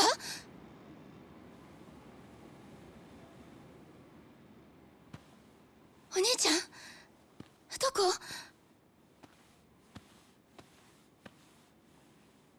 え？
すみません、もう許してください。さっきの威勢はどこ行ったんだぐらい。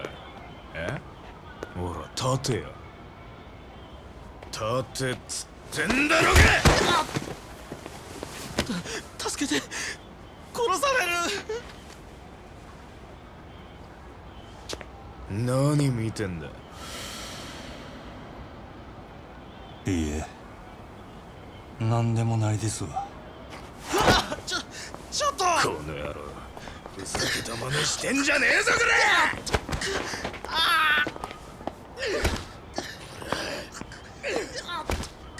立てつってんだ。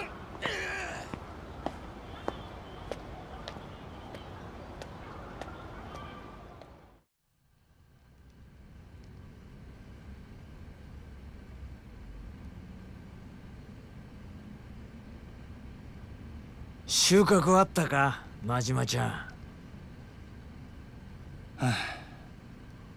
ただ街歩き回ったとこでどうにもならんわ。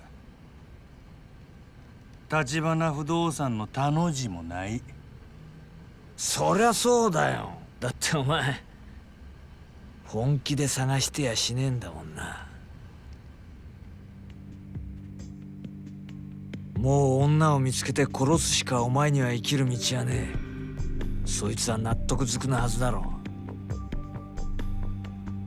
う。蒼天堀から牧村誠が消えてもう丸1日だ。早いとこ橘不動産から取り戻さねえと完全に見失っちまうぞ。そうなりゃお前はもう終わりだ。そこんとこ分かってんのか？ああ。だったらもっとやる気出しても良さそうなもんじゃない？俺だってこんな狭いとこに缶詰になって我慢してんだ。近江の人間がカムロ町で幅利かしてたらことなんでね、お前に動いてもらうしかねえんだよ。せやったら島野の親父にも手借りたらええやないか。正直に女に逃げられた言うてな。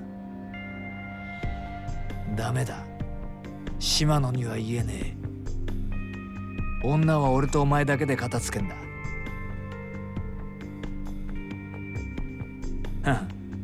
勘違いすんなよ。俺は島野を怖がってるわけじゃねえ。こいつはちょっとした政治の話でね。近江連合の人間としちゃこの件で島野に弱みを見せるわけにはいかねえんだ。どういうこっちゃ？牧村誠の一件は近江連合の上層部と島野の共同作戦なんだよ。近江連合には島野から空の一坪を100億で買い取る用意がある。何やと？近江連合の狙いはズバリカムロ町そのものだ。空の一坪はカムロ町再開発計画の鍵を握っているからな。そいつを近江が抑えちまえば再開発に絡む東上界の島を一気に奪える。そうなりゃ近江は山ほど兵隊をカムロ町に送り込めるんだよ。東上界が抵抗する間もなくな。100億ぐらいはすぐに回収できる。そしたら親父は東上界を裏切るつもりか？あの人はそれを承知で近江に空の一坪を売るっちゅうんか？そう。島野は東京に進出してきた近江の兵隊を後ろ盾にして東上界を取るって腹なんだよ。近江の東京進出を許す見返りに兄弟は東上界のトップになれる。その時島野と近江連合はカムロ町の取り分を話し合うことになる。だから俺が今島野に弱みを見せたらそこにつけ込まれちまうってわけ。もっとも女殺す役にお前を指名したのは島野だ。女に逃げられた責任はあいつにもあると思うけど。ちょ待てや、親父の狙いが土地やったらなんで牧村誠を殺さなあかんねん。所有者やったとこで土地が手に入るわけないやろ。それについちゃ島野に何か考えがあるらしい。どういうからくりになってんのかあいつは任せろとしか言わねえ。けど近江連合の上はそれで承知した。実際大したやつだよ島野ってのは。せやったらあんたへの見返りは何や？この件であんたにも得はあるんやろ。カムロ町の支配者の座さ、近江連合側のね。あんた島野の親父から何も聞かされとらん言うてなかったか？ずいぶん話がちゃうやないか。お前に知らせる必要はねえと思ってただけだ。今は事情が変わったろ。そろそろ休憩は終わりにしろよ、真島ちゃん。結局橘不動産と女を見つけねえと話にならねえ。とりあえず探す当てがねえならチャンピオン街に行ってみろ。そこになんかあるんか？最近まで橘不動産の人間が出入りしてたってよ。ちょっと古い情報らしいがな。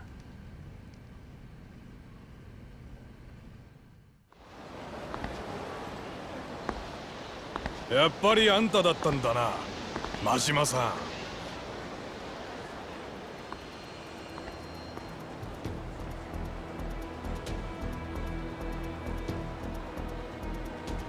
お前ら島の組の？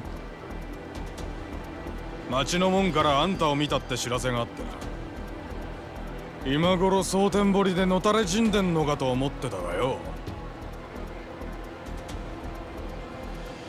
組から消されたあんたがカムロ町で何してる？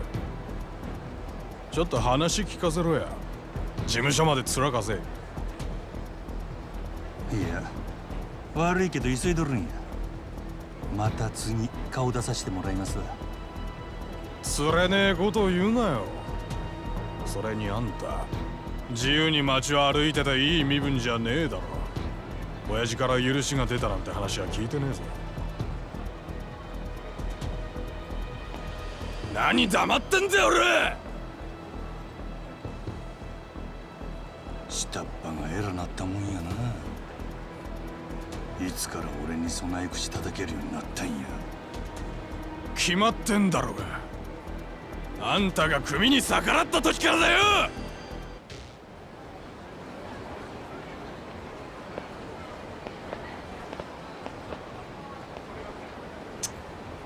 まだおったんかい。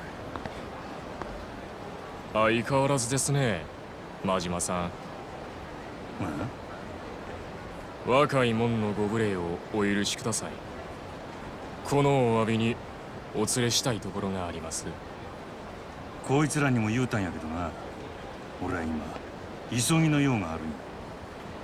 島野の親父があなたをお呼びです。なんやと？それより大事な用があるということでしたら遠慮しますが、そんなもんあるわけないですよね。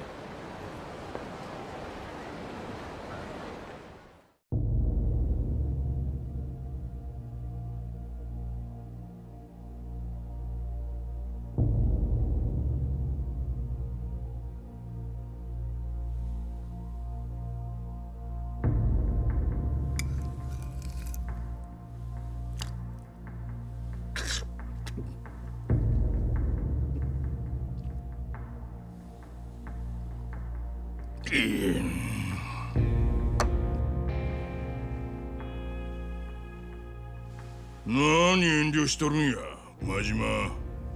少し身内に酒あかんようになったんか？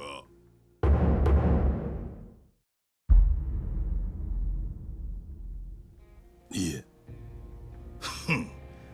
なんも怖がることないで。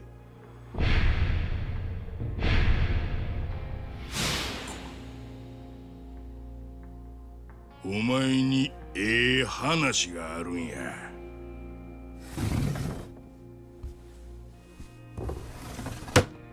急な呼び出しだな、兄弟。佐川？水臭いこと言いなや。お前こそこっち来てるんやったら声かけてもらうな。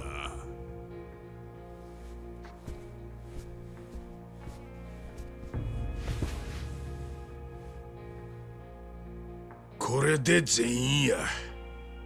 久々にうまい酒が飲めそうやな。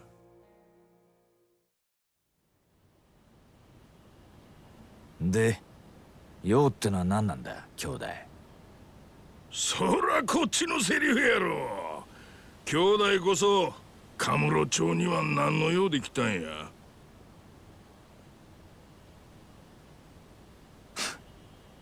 ったく負けたよ。どうせ全部お見通しなんだろ。でなきゃこんなお膳立てはしねえもんな。牧村誠が蒼天堀から逃げた。今橘不動産ってとこの連中が女連れてカムロ町に来てる。ほう、そないなことになっとったんか。せやけど安心せい。全部わしの計画のうちや。何？どういう意味ですか？そもそもな、真島。わしがお前に牧村誠を殺せ言うたんはお前には殺せんと踏んどったからや。おい、なんだそりゃ。わかるやろ、真島。わしはお前以上にお前っちゅう男をよう知っとるんや。目に浮かぶで。殺しの命令を受けたお前は女殺せんとどっかにかくまったんやろ。わしの狙い通りにな。何やと？説明してくれんだろうな、兄弟。その前にお前らもう殻の一坪は見たか？あ？殻の一坪は七福通りと太平通りに挟まれた一帯にある端切れの土地や。そんな土地が今東上界の鍵を握っとる。堂島組の連中が大金つぎ込んできたカムロ町再開発計画、その生き死にが殻の一坪にかかっとんのや。もし堂島宗平がその土地を手にしてみ、そっから生まれる再開発の利権を手土産に東上界の跡目や。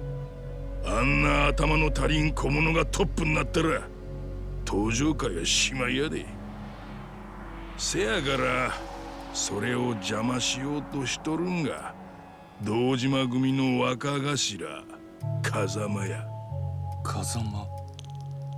風間慎太郎ですか？せや、あいつほど厄介な男はおらん。わしが東上界とんのに一番邪魔な男や。女を連れ去った橘不動産の桐生一馬いうのもその風間の手下や。桐生一馬？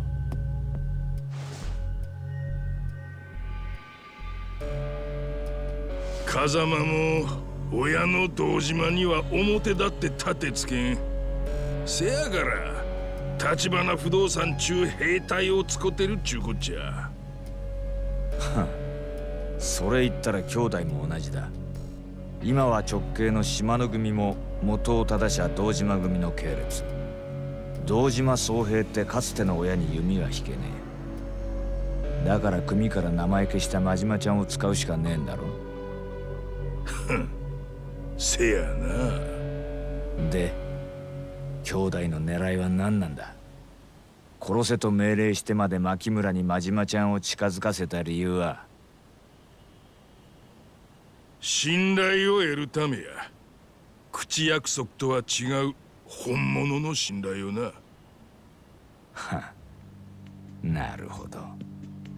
愛か。せや、女から見れば殺し屋のくせに自分を助けてくれる真島ほど信頼できる男はおらん。いずれ真島の言うことやったら何でも聞くようになる。それがわしに土地を売れいう話でもな。女は好きになれば何でもする。愛は盲目ってやつか。そしてもう一つ、牧村誠には別の理由でしばらく身隠してもらう必要があった。何のために？東上界内部の風間派を全部あぶり出すためや。それを知っとかんうちにはわしも東上界は取れん。女が消えたら案の定動き出した東上界の人間がおった。それが日教連の世良や。あの世良を動かしたんはお前の手柄やで、真島。風間と世良のつながりはわしにも見抜けんかった。世良なら俺が始末しといたよ。いや、あいつはまだ生きとるわ。今日カムロ町で世良を見たもんがおる。あ、なんだと？それでええんや。殺すには早い。バックに風間がついとることさえ分かっとれば、逆に日教連を利用できることもある。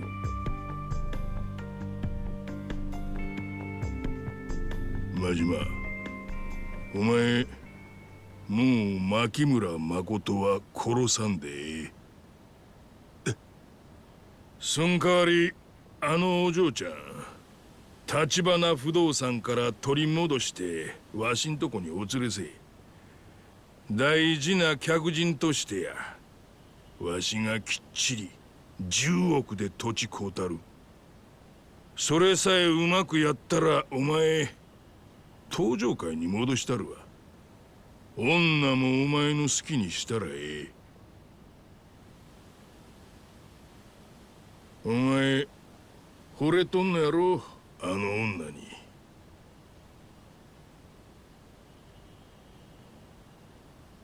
だがな、あいにくその女がどこにいるかわからねえんだ。全部お前の計画のうちってんなら手貸してくれよ、兄弟。女連れて逃げとんのは橘不動産の桐生や。せやったらその兄弟分の錦山いうのから居所たどったらええ。錦山も風間の子がいや。風間組の事務所によう出入りしとる。やれやれ。よかったな、真島ちゃん。女は殺さなくていい。登場会にも戻れる。与えられた仕事さえ完璧にこなせばな。いいことずくめじゃねえか。これでみんなハッピーってわけだ。せやからええ話がある言うたやろ、真島。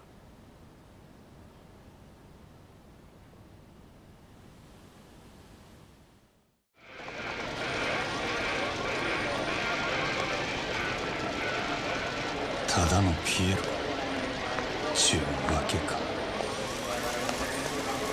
おい落ち着けよ。負けてきれんならもうパチンコなんかやめろって。うるせえんだよ。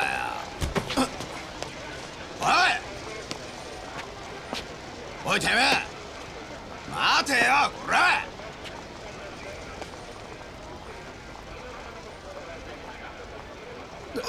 なんかこいつやばくね？バカやべって。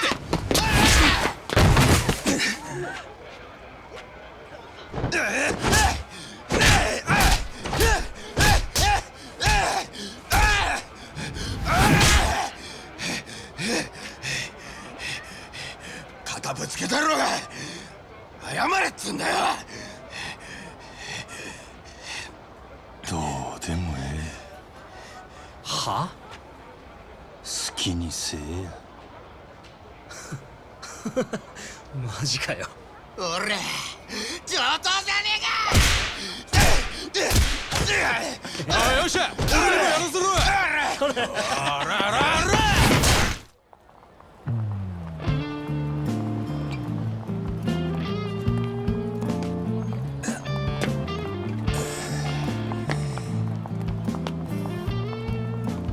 ええやろピエロで上等や。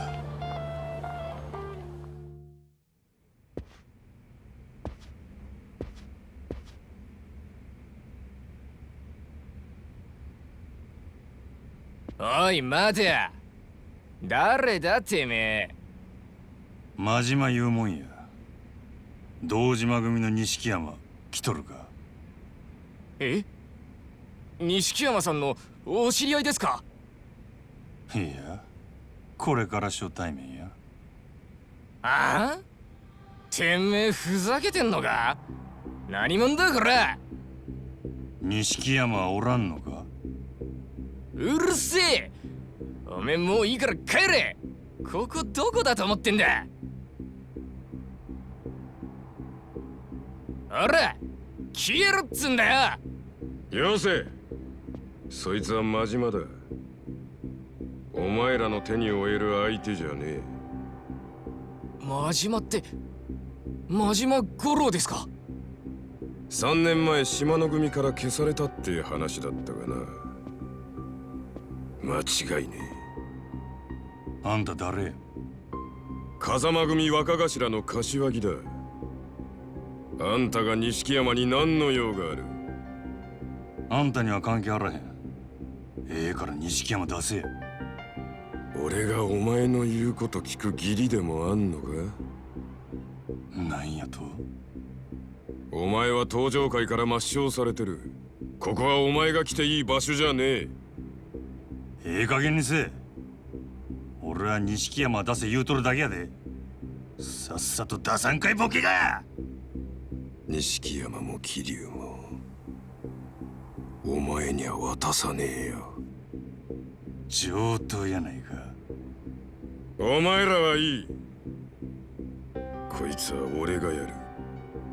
真島、場所を変えさせてもらうぜ。この神聖な事務所、お前の血で汚されちゃかなわねえんでな。こない小汚い事務所でよう言うわ。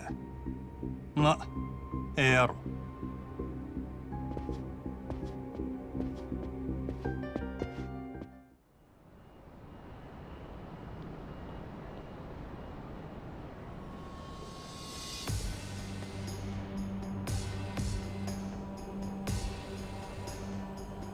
何やここ。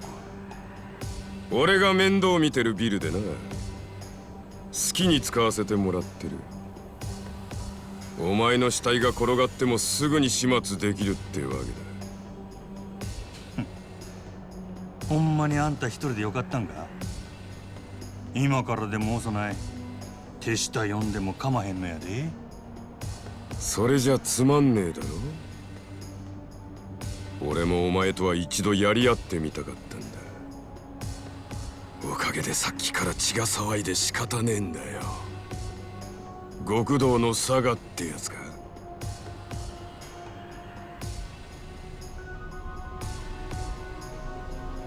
派手に行こうじゃねえか。追っ始めようぜ真島。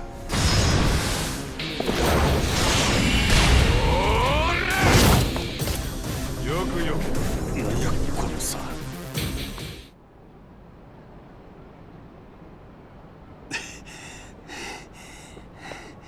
来ない化け物が風間組にはおったんか。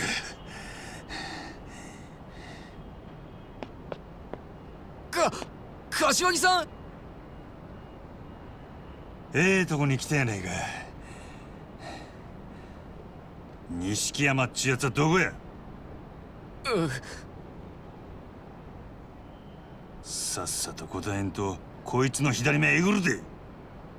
俺と揃いにしてある。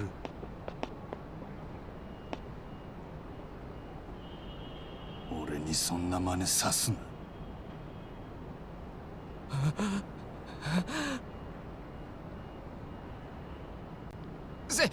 セレナって店だ。天下一通りにセレナって店がある。錦山さんはよくそこで飲んでる。そうか。おらんかったらまた戻ってくんで。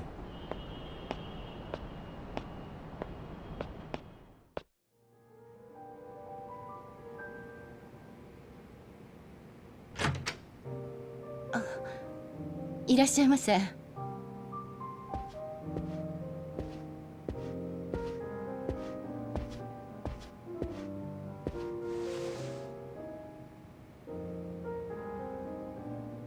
良さそうな店やな。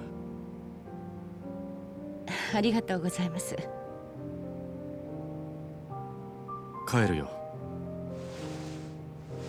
なあママ、この店錦山いう男の行きつけって聞いたんやけどな。実際よう来るんか？ええ。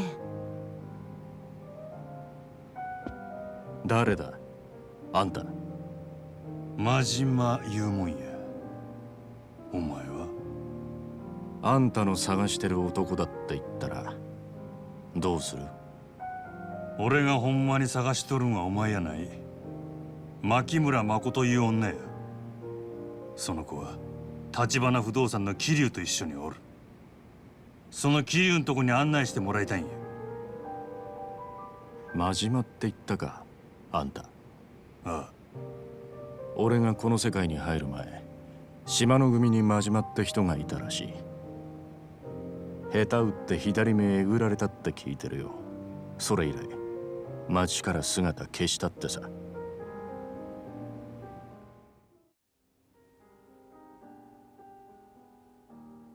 登場界に復帰したってことですか、真島さん。まだや。だったらなんで牧村誠を追ってんだ？あの子を守るためって言うたら信じてくれるか？何？お前の兄弟分はどこや？牧村誠どこに隠しとる？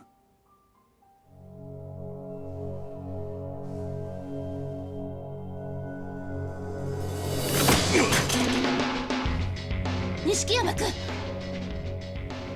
お前じゃ俺には勝てん。笑わせんな。会ったばかりで俺の何がわかんだよ。今ので何もわからんようやから、お前は俺に勝てんのや。あんたも分かっちゃいねえよ。あんたの目に俺がどう映ってんのか知らねえが、俺は死んでも兄弟を売る男じゃねえ。なるほど、そういうことかいな。確かにあんたは強えらしい。それでも俺は引くわけにはいかねえんだよ。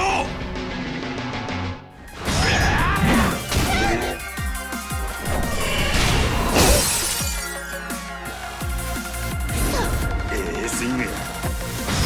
錦山君。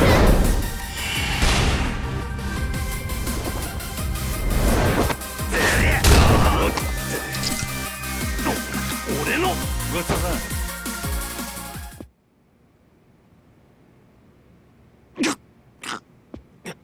くそ。もうやめて。やめてほしいんやったら言えや、錦山。桐生はどこや？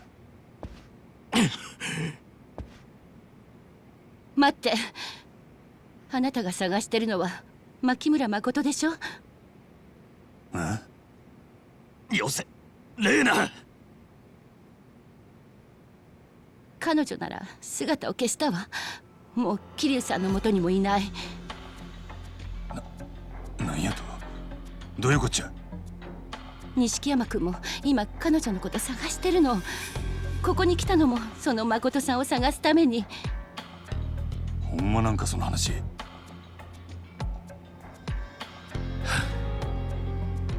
？3時間くらい前だ。彼女の兄貴が殺された直後、行方が。ちょっと待て。なんなんや誠の兄貴っちゅうんは。知らないのか？橘哲、橘不動産の社長が彼女の実の兄だ。なんやと？2人は中国残留孤児の2世で、10年前に中国で生き別れてる。一人で日本に密航してきた橘は、後から妹も来日してたと知って彼女を探してた。牧村誠の方もずっと兄貴を探していたらしい。彼女が蒼天堀にいたのは、そこに橘がいると思ってたからだ。その兄貴がひでえ殺され方して、あの子はしばらく放心してた。俺も桐生もかける言葉がなかった。気がついた時にはあの子は姿消してた。目が見えねえはずなのに。どこ行ったんだ。最後に女見たんはどこや。西公園のホームレス街。そこに連れ帰った後にあの子は消えた。そしたら今頃街を出歩いてるかもしれんちゅうことか。あの子はヤクザがぎょうさん狙っとるんやぞ。あんたさっきあの子を守るために探してるって言ったな。あれ本当なのか。ああ。だったらあんたも探してくれ。あの子に何かあったら俺も桐生も死んだ立花に合わせる顔がねえ。くそ。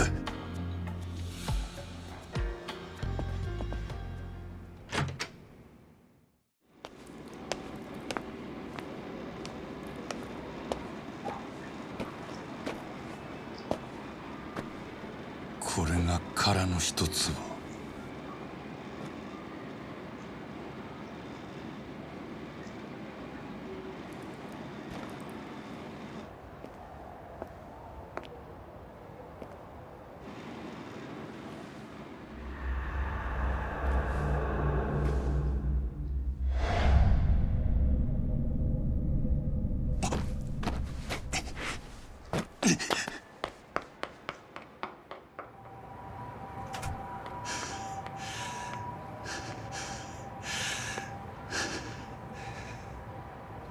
お前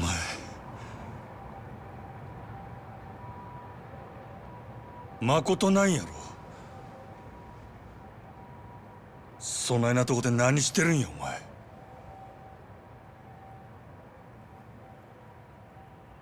お前。まこと。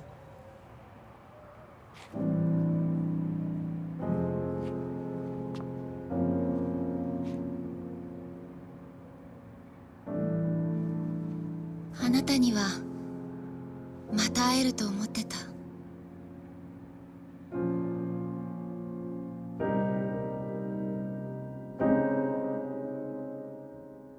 お前見えとるんか。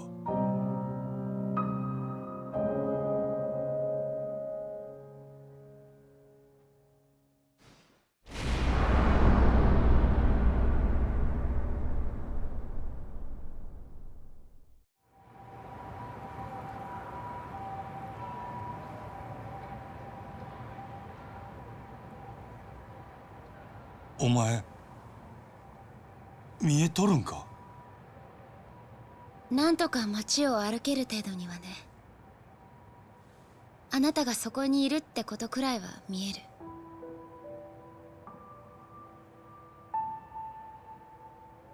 る。どないなっとんねん。今日あの殻の一坪で兄と10年ぶりに会った。でもその時私は目が見えなかったし、兄はもう殺されてた。その兄の体に触れた時ね、ずっと見えなかった目が光を感じ始めたの。そんなことがあるんか。兄の顔はどんなに顔を近づけてもはっきりとは分からなかった。分かったのはひどい拷問を受けて殺されたこと。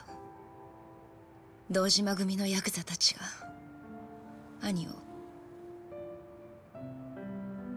んな土地のせいで。まさか復讐なんて考えなや。やけになるな。事情が変わったんや。俺の雇い主はもうお前を殺さん言うとる。今のそいつの狙いはお前の命じゃない。あの土地をお前から買い取ることなんや。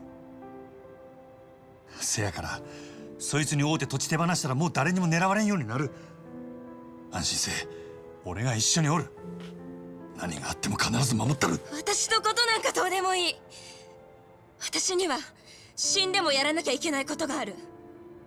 もしあなたが私を助けたいと思うなら手を貸して。兄を殺したのは殻の一粒を狙うヤクザたち、堂島組の3人の幹部、そして堂島宗平。俺にそいつらを殺せっちゅうんか。お金なら払える。10億で足りる？もともと私のことも殺そうとしたんでしょ。お願いだからあいつらを殺して。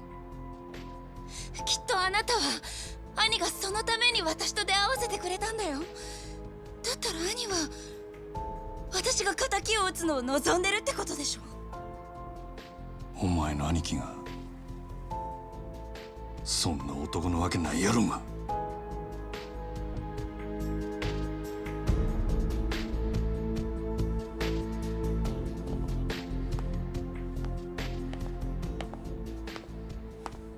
待てよ。ほっといて。もう一人で平気だから。誠、ほっといて。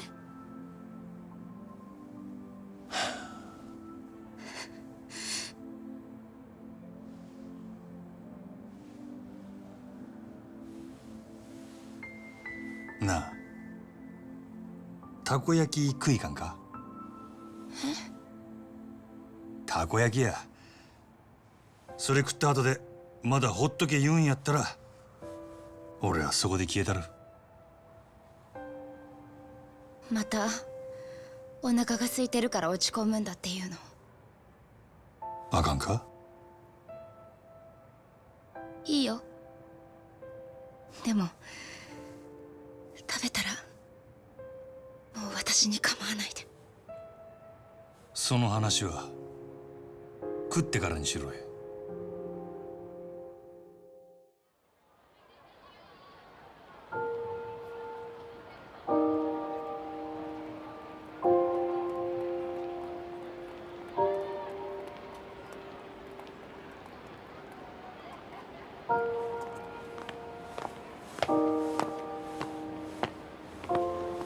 段差気ぃつけや。2つくれや。はいよ。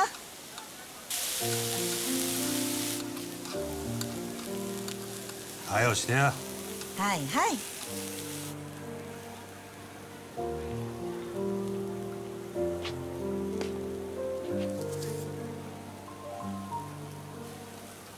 優しいんだね。うるさいわ。いい人じゃないね。ぐだぐだ言うとらんとさっさと焼けや。いい人です。私なんかのために大変な目にあってもまだ私を助けようとしてくれる。この人がいなかったら今頃もう私は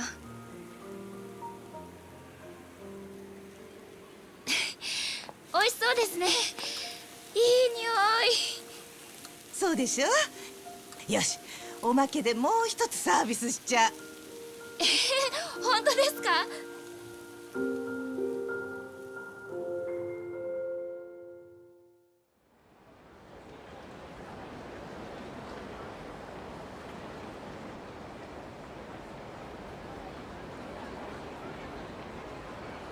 ごちそうさま。大阪にも負けてないね。カムロ町のたこ焼き。なあ、そんだけお前は世間知らずやったっちゅうことや。そうだね。どうやって堂島組に復讐する気なんやお前。教えない。アホな真似はよせや。それにもし俺が手伝ったとしても組の人間に手出したら連中はどこまでも追ってくる。結局お前は殺されんだよ。その場合どないな目に遭わされるか俺にもわからんね。私のことはどうでもいいって言ったでしょ。もう少しだけ考えろよ。今さらそんな急ぐ必要あらへんやろ。それならあなたの方も考えて。私に手を貸すかどうか。あなただって考えが変わるかもしれない。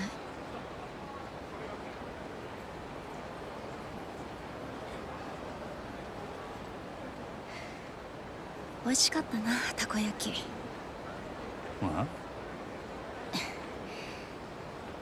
もう一個食べない？私買ってくる。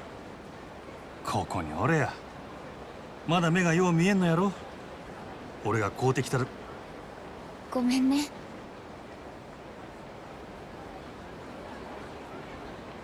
すぐ戻ってくるわ。ちょ待っとけ。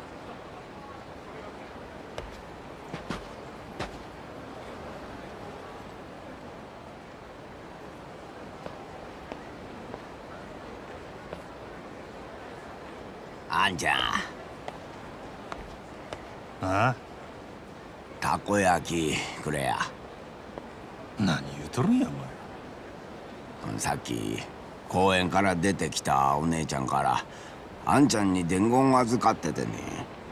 何やと？その子もあんたの名前知らねえっつうからたこ焼き持ってんの目印に声かけろってさ。お姉ちゃんは誠って名乗ってたけど伝言の相手あんたでいいんだよな。あのアホ。明日の5時殻の一坪の上にあった屋上に来てって。そんだけ伝えたらあんたには分かるって言ってたけど。明日5時屋上。伝言のお礼はあんたからたこ焼きもらってくれってさ。さっさと持ってけや。へへ、ごちそうさん。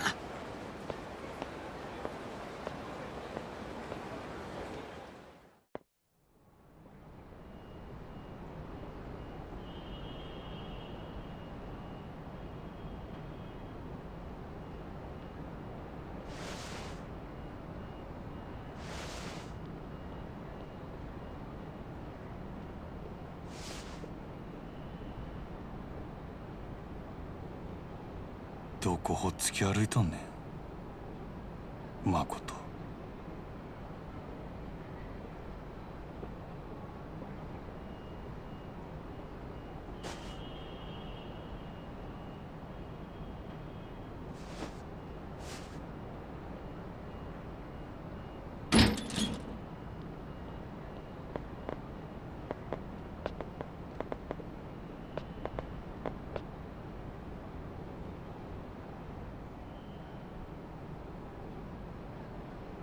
どういうこっちゃ。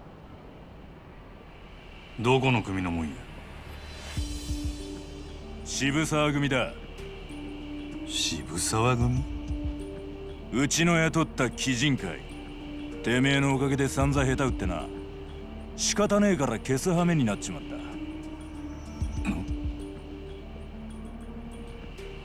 た。お前らが西谷を。手間かけさせやがって。いい加減目障りだぜ。誠はどないした？あの女からうちの親父に土地を譲りてえって連絡が入ってな。丁重にお迎えしてやったよ。なんやと？あの子が自分から渋沢に連絡したっちゅうんか？振られちまったな。今頃親父は女を堂島組長に差し出してる。しかし女ってのは分かんねえもんだな。あいつはわざわざお前がここにいるって俺らに教えてくれたよ。しつこく付きまとってくるから追い払ってくれってよ。堂島組長と女はどこで会うんや？関係ねえだろ。お前の行く先はあの世なんだからな。あの子は俺を呼んどるんや。せやからお前らをここに起こした。はあ？あの子はどこにおんねや！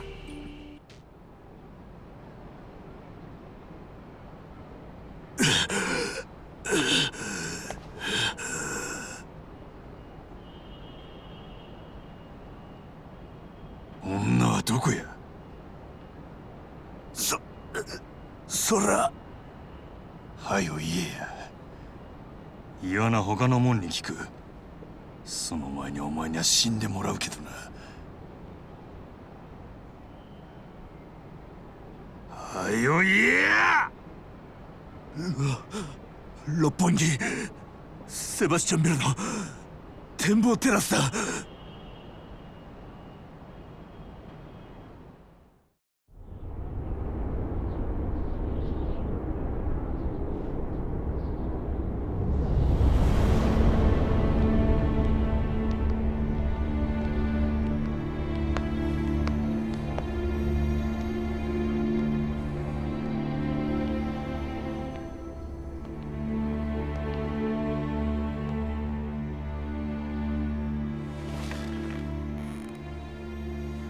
親父、牧村誠さんをお連れしました。よくやった渋沢。次期若頭、これで決まったな。兄貴たちの協力のおかげです。お二人には今後も堂島組のことを支えてもらわねえと。それで牧村さん、空の一坪の件で俺に話があるって？土地はあなた方にお譲りします。あんな土地、私には必要ありませんから。おじい様の残された土地だ。そう無下にするもんじゃねえよ。条件があります。10億でも不服か？お金はいくらでも結構です。ただし、これまで空の一坪に関係してきた若頭補佐のお三方、その人たちは私の兄を殺しました。橘不動産の社長、あの人は私の兄です。それで？あなたの手下の首を3つ私の前に並べてください、堂島組長。それが空の一つをお譲りする条件です。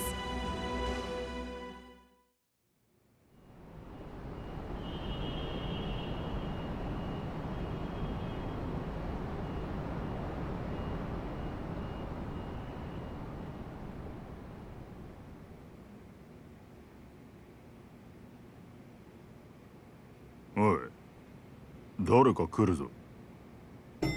ああ、一人か。誰だありゃ。真島。渋沢組が始末したんじゃねえのか。真島、止まれこれ。うっさいわボケ。お前らに構ってる暇はないんや。道明けな血見るだけやろ。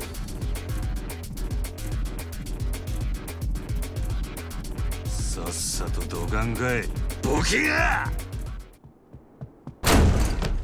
誠！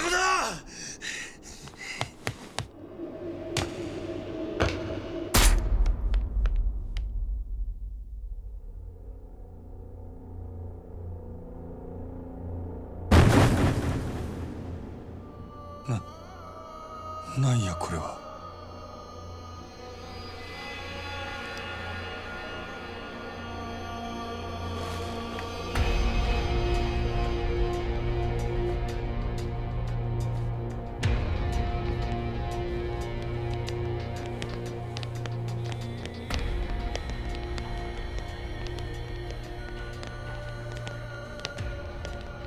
何しとるんやお前！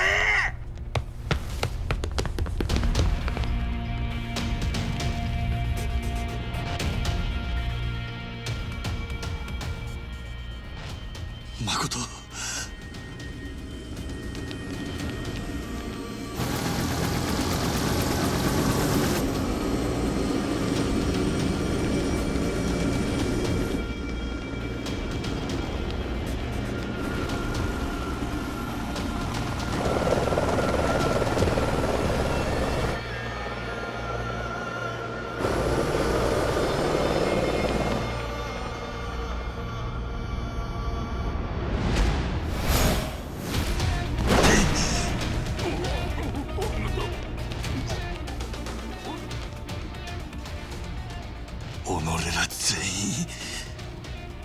地獄に送ったぜ。ぶっ殺したぜ。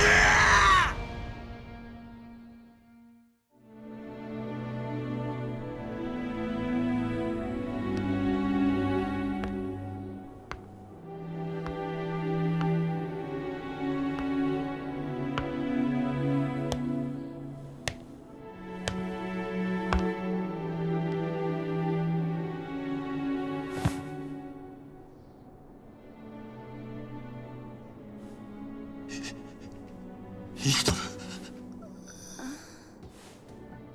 おい誠、聞こえるか？しっかりせえ。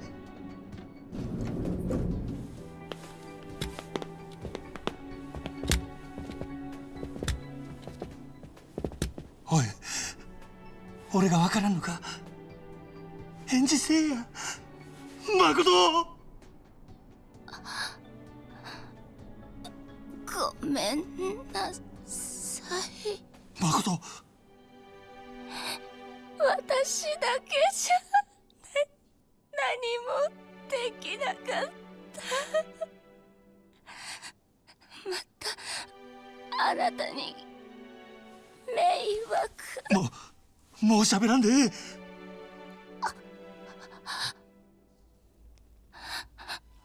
願い、聞いて。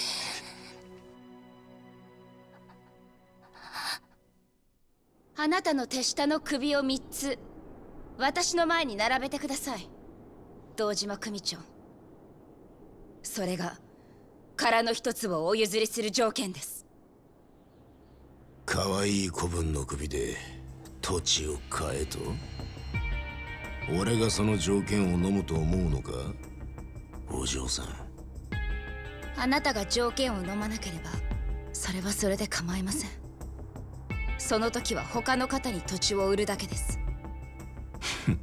なるほど。ただ俺が思うにだ、あの殻の一坪って土地は少し過大評価されすぎている。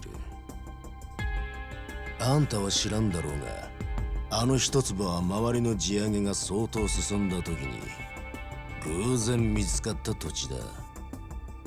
町のど真ん中にあんな端切れの土地があるなんてことはお役所でさえ気づいてなかった。それが？そのまま知らなかったことにして再開発計画を進めることもできる。だが再開発が進んだ後になってあの土地の所有権を主張されるとまずい。裁判でも起こされりゃ大事だ。再開発は白紙になる可能性も高い。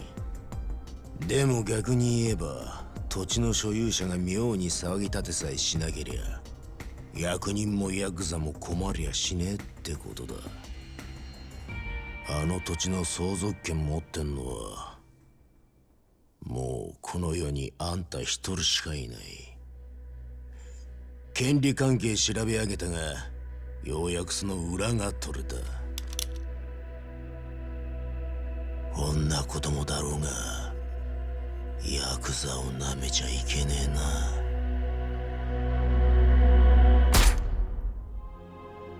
私は本当にバカで世間知らずだから、殻の一坪があればうまくやれるって。私にはそれしかないから。分かった。もうええ。やるしかなかったの。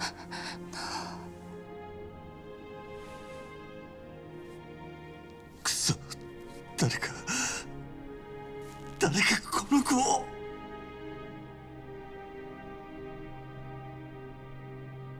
真島。セラ。何があった？撃たれてる。すぐに運べ。この人を死なせるな。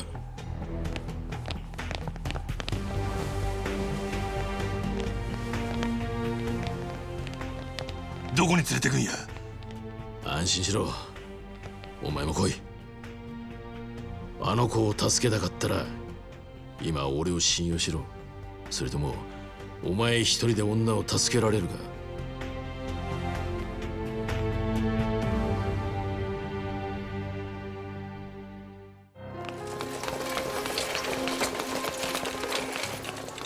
誠、おい聞こえるか。死ぬんやない。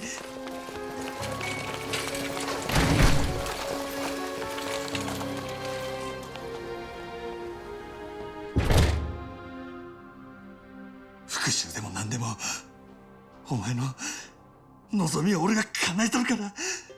せやから頼む。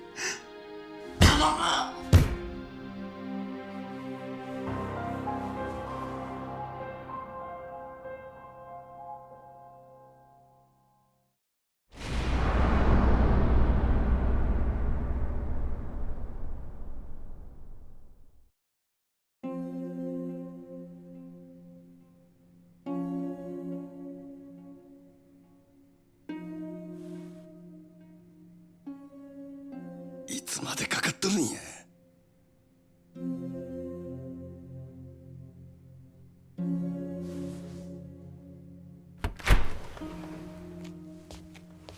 終わったんか。手術はどないやった。失礼ですが、あなたは？あの子をここに連れてきたもんや。大丈夫。手術は成功です。ただまだ意識が戻ってません。もしかしたらこのまま目を覚まさないかもしれません。なんやと。という状況よ。世良さん。世良。真島、牧村誠の場所を移す。ここは危険だ。堂島組に彼女が生きていることが知れれば間違いなくとどめを刺しに来る。守りきれん。せやったらどこへ。少なくともここよりは安全な場所だ。先生にも付き添ってもらう。お前も一緒に来るか。俺があの子のそばでできることはもう何もないやろ。セラ、誠を頼む。俺にはあの子の代わりにやらなあかんことがある。これ以上あの子を黒の世界に踏み込ませたらあかんのや。堂島組がおる限りあの子は意識が戻ったとしてもまた狙われる。せやから俺が全部しまいにしたる。お前まさか堂島と差し違えるとでも言うのか。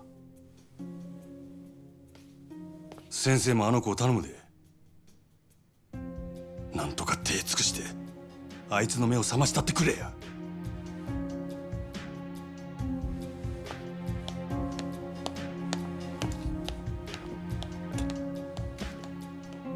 真島。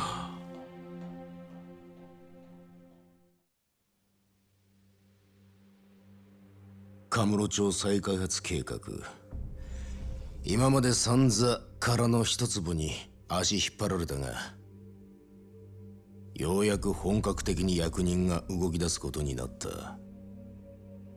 渋沢、てめえの手柄だ。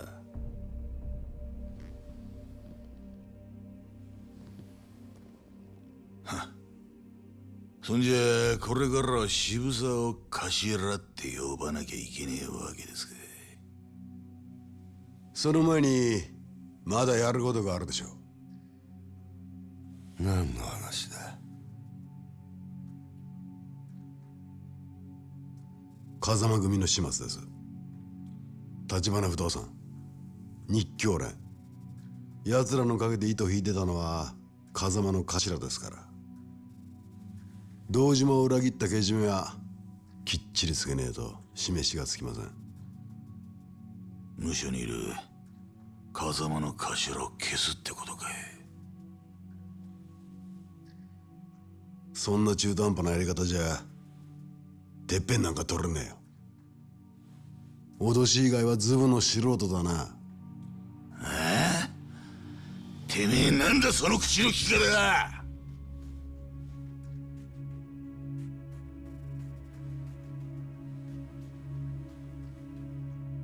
風間組の息のかかったもんは全員だ。連中を登場界からきれいさっぱり消さねえ限り桐生みたいな跳ねっかりがまた出てくる。ほら徹底的にやらしてもらいますよ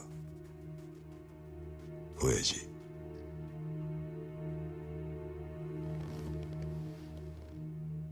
今度の若頭は血の気が多いぜ。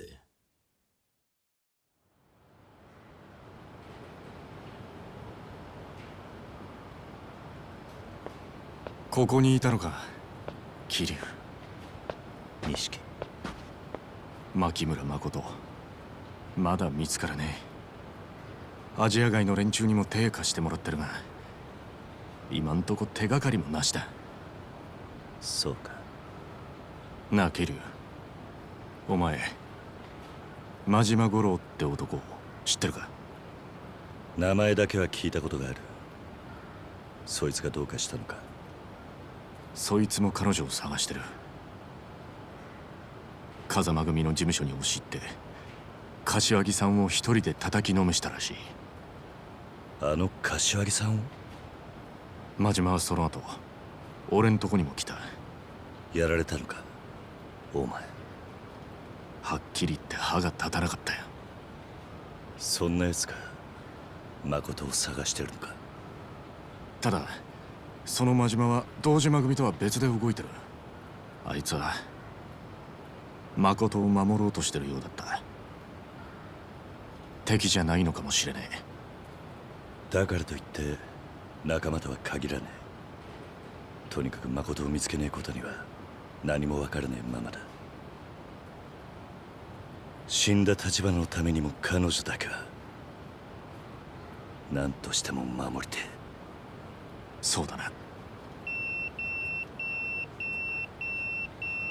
知らねえ番号だ。誰からだ？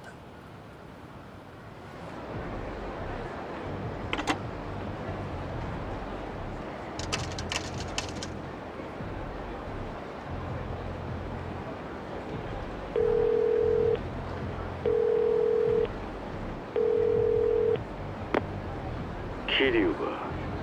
ああ、そっちは？日教連の世良だ。世良さん？あなただったんですか？立花社長のことは聞いた。堂島組にやられたってな。俺は今アジア外の陳さんの店に来ている。お前と差しで話がしたい。すぐに来られるか？何の話です？会ってから話す。気をつけてこい。堂島組は今もお前を探してるぞ。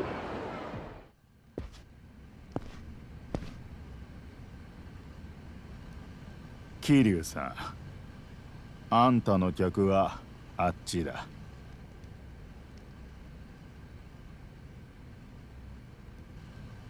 立花さんは残念だった。最後に一目でも妹と会わせてやりたかったな。あんたが必死に助けようとしたことは分かっている。アジア外に住む中国人を代表して礼を言う。ありがとう。よしてくれ。俺は何もできなかった。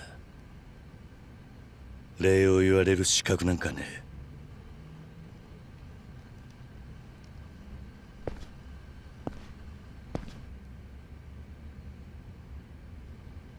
ゆっくりはしてられません。話ってのは。お前はもうゆっくりしていい。それを伝えに来た。え？牧村誠が堂島組に撃たれた。一応峠は越えたがまだ危険な状態が続いてる。意識不明のままだ。何があったんです？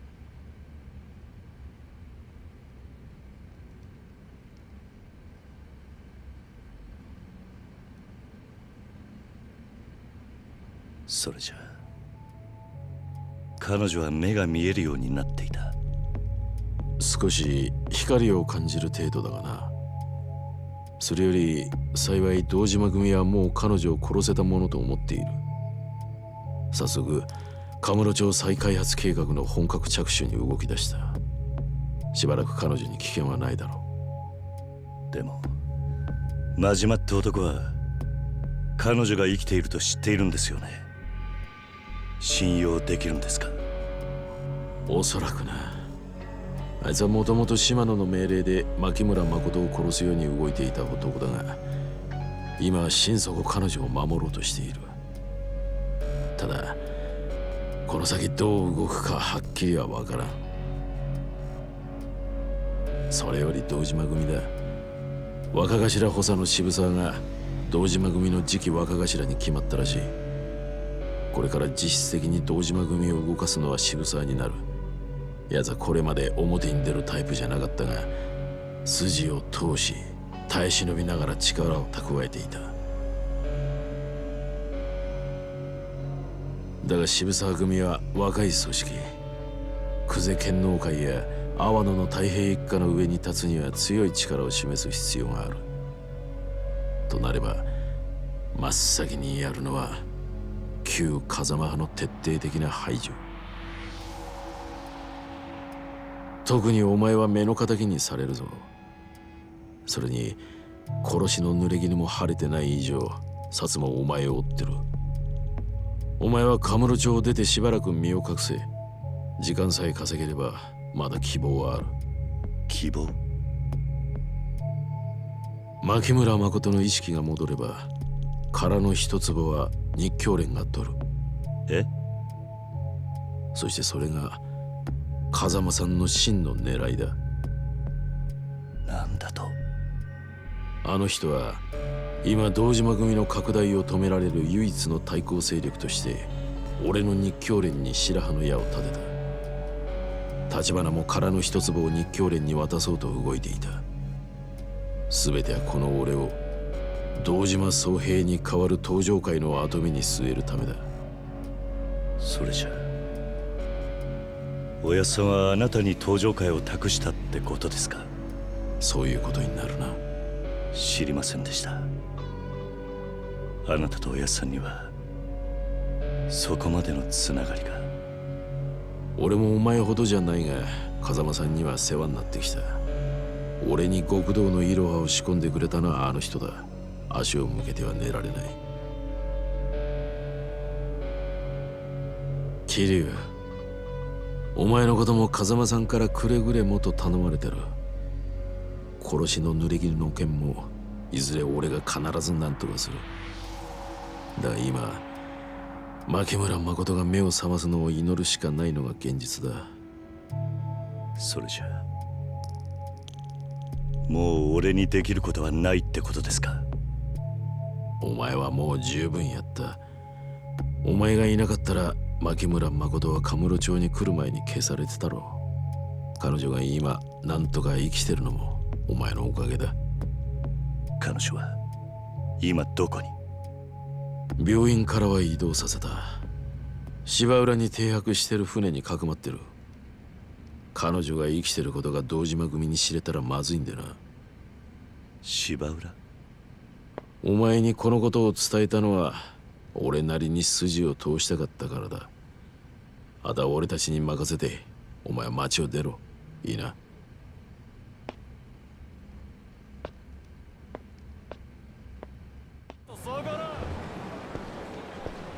桐生、錦、なんだ、どうかしたのか？堂島組の連中が風間組の事務所に向かってる。風間組を襲う気らしいぞ。何？渋沢が堂島組の次期若頭に決まったらしい。奴は風間のおやっさんの勢力を根こそぎやる気だ。俺もお前も的になってるはずだぜ。号令かけてんのは渋沢ってことか。すぐ町ん中堂島組で溢れる。俺ら町を出るしかねえぞ。おい、いたぞ桐生と錦山だ。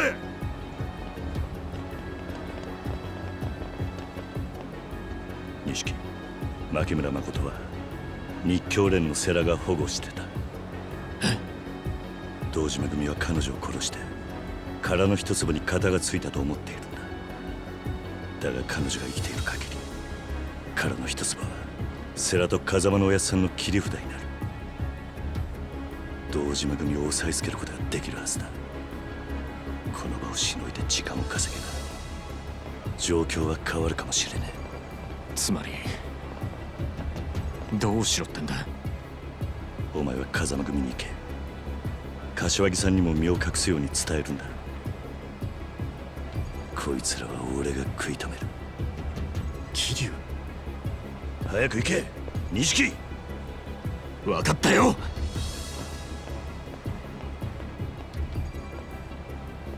お前らの相手はこの俺だ。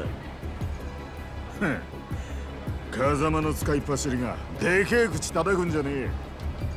お前らは全員皆殺しだ。恨むなら風間を恨め。おい早く早く。こっちこっち。警察。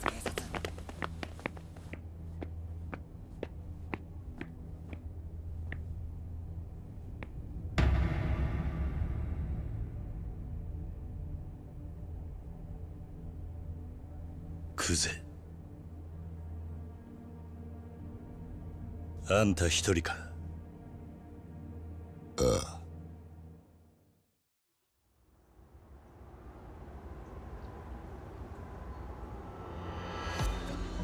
組の人間は引かせた。てめえとやり合うのに余計なちゃちゃ入れられたくねえんだな。まだ風間組には手出しちゃいねえよ。錦山も事務所の中だ。堂島組は風間組を、いや風間のおやっさんをどうする気だ。始末するに決まってんだろ。風間組もおめえも。今その指揮取ってんのは渋沢だがな。誰がやったってさほど難しい仕事じゃねえ。堂島組はもう登場会ごと下に収めちまおうっちゅう勢いだからな。お前らをぶっ殺すまでいくらでも兵隊を送り込めるってことだ。そうかもな。だが俺は雑魚がいくらかかってきたとこで今のあんたほど手強いとは思わねえ。あんたは俺をぶちのめすためだけにここにいる。何の損得もねえところで命張る男ほど厄介な相手はいねえ。よく分かってんじゃねえか。俺を今動かしてるのはな、男の意地ってやつだ。それさえありゃ男は笑いながら死ぬことだってできる。俺とお前どっちの意地が上に行くか見ものだな。決着つけさせてもらいます、クゼの兄貴。いいよね、上出来だよ。いつでもいいぜ。殺す気でかかってこいや。なめてんじゃねえぞ。本気で来いこら。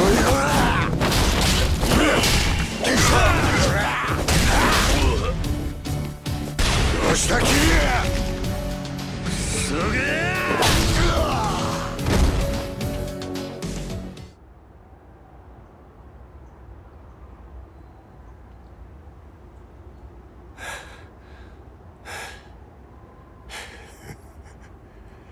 なんて野郎だてめえは。どこまでも強くなりやがる。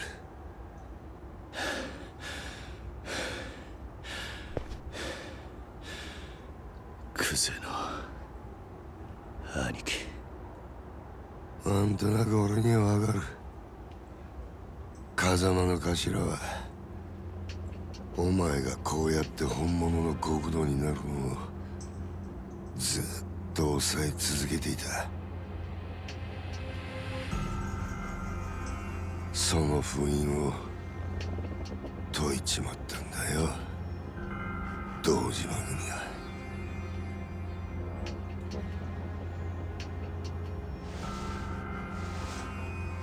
だがお前の他にもう一人、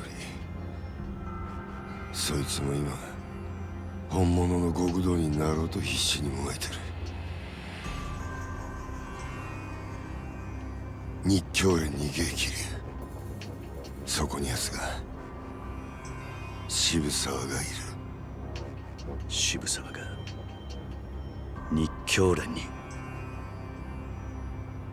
牧村誠は生きてるんだろう。渋沢は殺し屋に女を撃たせるときわざと死なねえようにしたらしい。まだ堂島の親父にさえ報告してねえらしいがな。あいつは日教連に女を囲わせて連中を泳がせたんだ。そのアジトを突き止めるためにな。なんだと？女も世良もおめえも風間の頭の息がかかってる人間は全員根絶やしにする。そうやって渋沢は初めて堂島の頭になれる。本物の極道に。桐生！錦。今アジア街から連絡があった。渋沢が堂島組を芝浦に向かわせてるらしい。もしかして日教連は芝浦にいるのか？ああ、誠もそこにいる。マジかよ。ならすぐ行こうぜ。桐生、車回してくるからよ。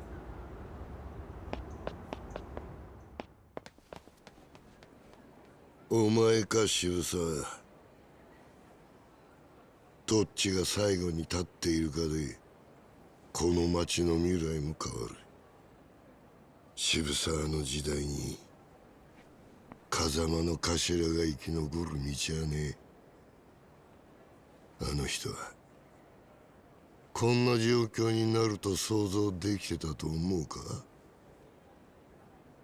おやっさんはいつも俺らの想像を超えて先を読む。だからどこまで読めてるかなんて俺に分かるわけがね。どんなにあの人が先を読めてたとしてもせいぜいここまでだ。俺はそう思う。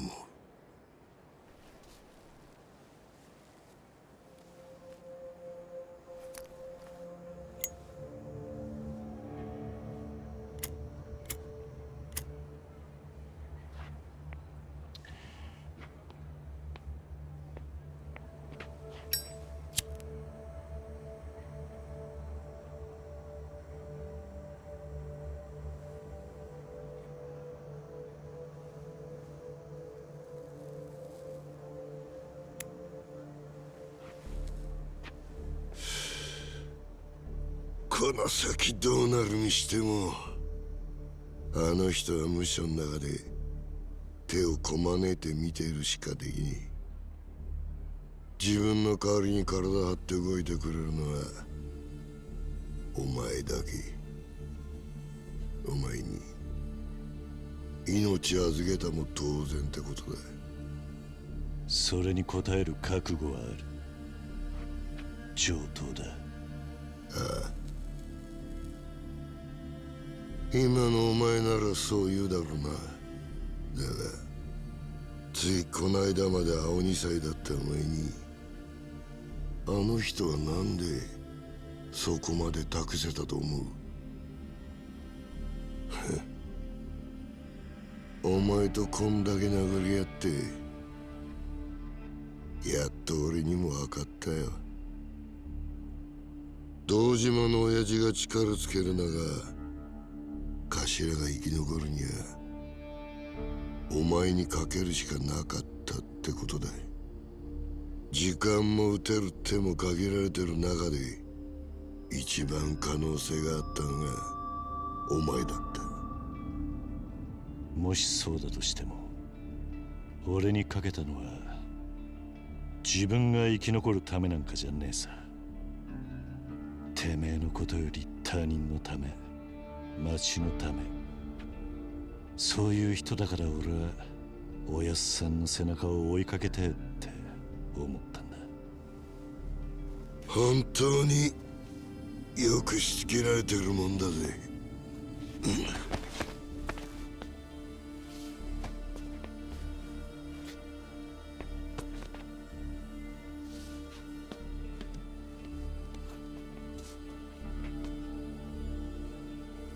頭使って考えるより拳使うしか脳がねえ。俺をそんな風にしつけたのはあんたじゃなかったか。それなのに恩をあだで返してくれたな。ならもっと怒ったらいい。育てた甲斐があったと思ってるよ。強いやつを倒した時に俺は自分が生きてると実感する。勝つまで負けを認める気はねえ。お前との勝負だって今日は預けとくだけだ。いいさ、それで構わねえ。あんたらしい。正直お前がもし渋沢にやられたら認めらんねえぞ俺は。これから渋沢とケリをつける。だがそれは別にあんたのためじゃねえ。まあそりゃそうだ。分かってんだろうなキリ。お前は極道の一番深いとこに足を突っ込もうとしてる。風間の頭が止めたその道をこのまま進む覚悟があるんだったら行け！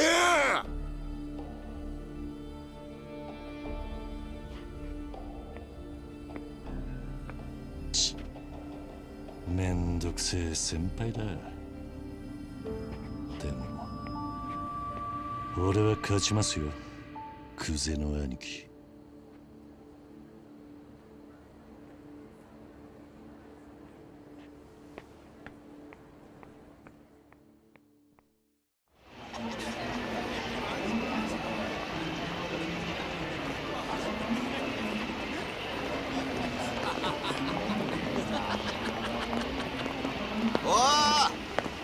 ちょっと虫かよほら。なんだよ、忘れちまったのか俺らのこと。あんまり偉そうに街歩いてっとまたボコボコにしまうぞ。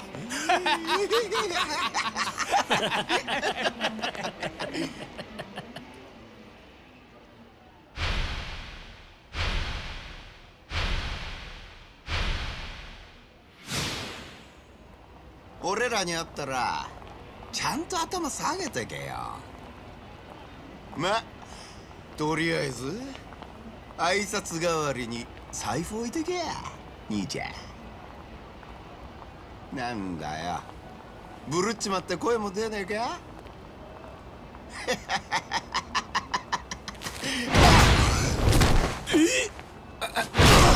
てめえ！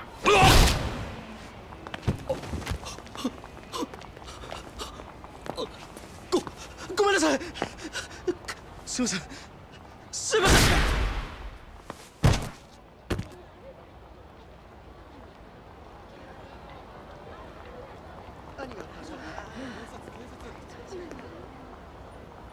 チンピラ相手に何やってんだよ、真島ちゃん。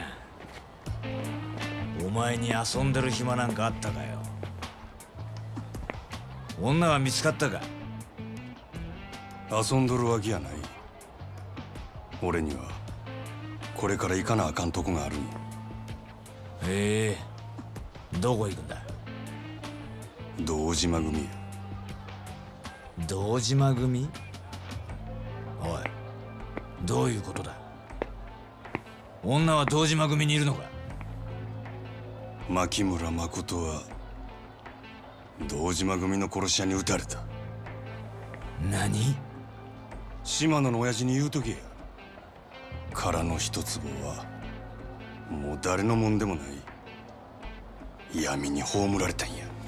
おい、どうなってんだ真島。はっきりしろ。女は死んだのか？手離せや。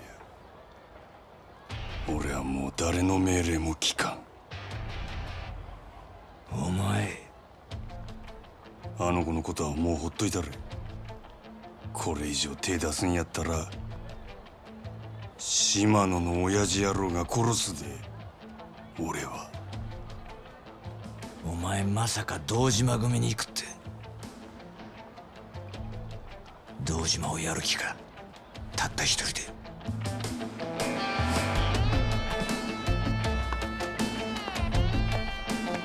女一人のために狂っちまったな、真島ちゃん。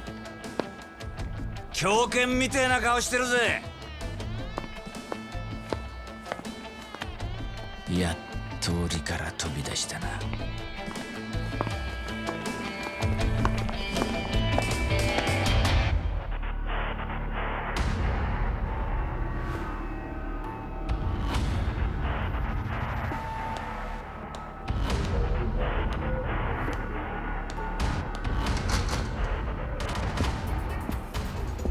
てめえ誰だ？おい、なんだてめえは！誠から伝言預かってきたおせっかいな殺し屋じゃ。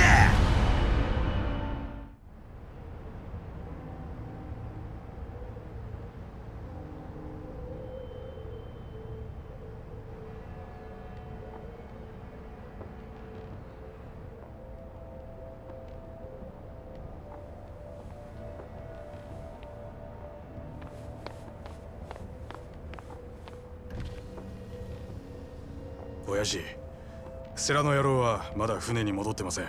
どうします？構わねえ。始めろ。へい。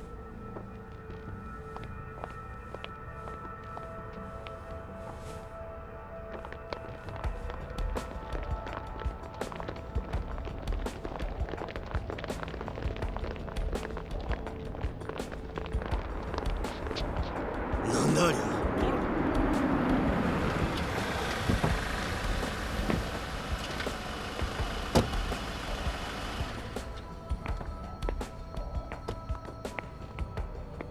桐生、奴ら堂島組だ。完全に日教連を皆殺しにする気だぜ。俺らだけでいけんのか？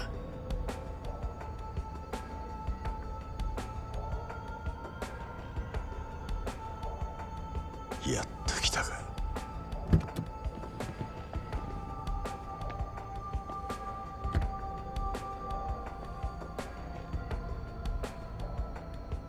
渋沢。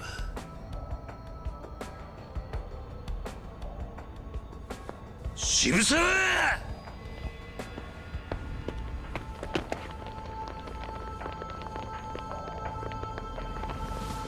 お前らの相手はこっちだ、桐生。てめえら。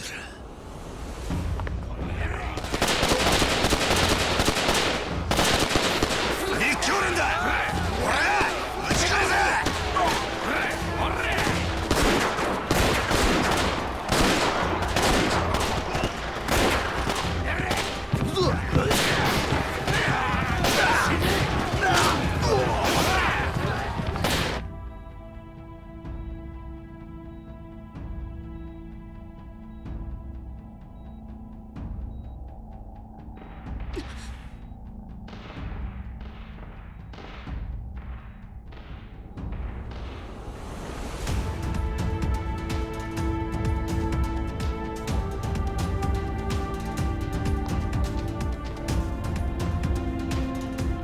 こっちも始めようぜキリ！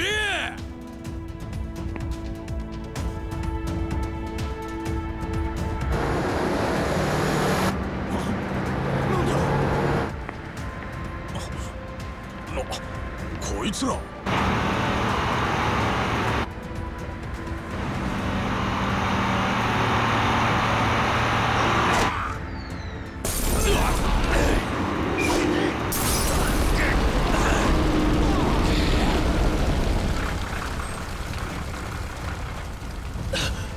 柏木さん、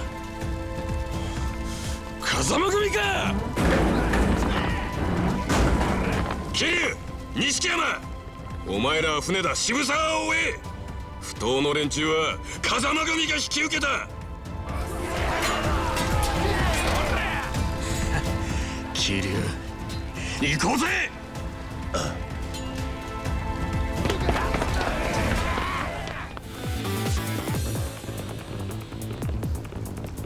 桐生、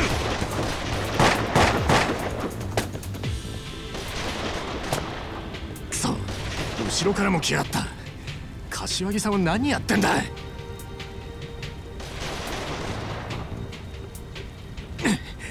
桐生、俺がここで連中を食い止める。お前一人で先に行け。錦、心配すんな、俺は大丈夫だ。お前は誠を守ってやってくれ。急がねえと渋沢に殺されちまうぞ。だがいいから行け。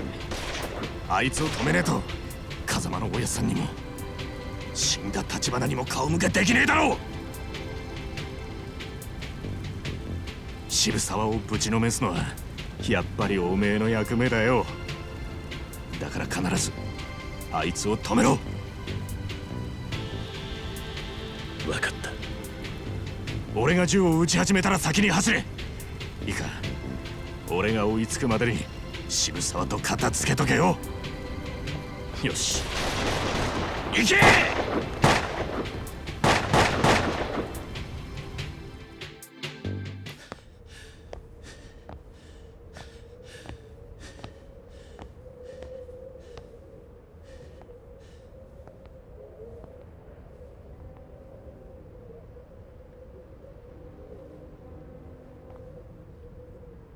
渋沢、ど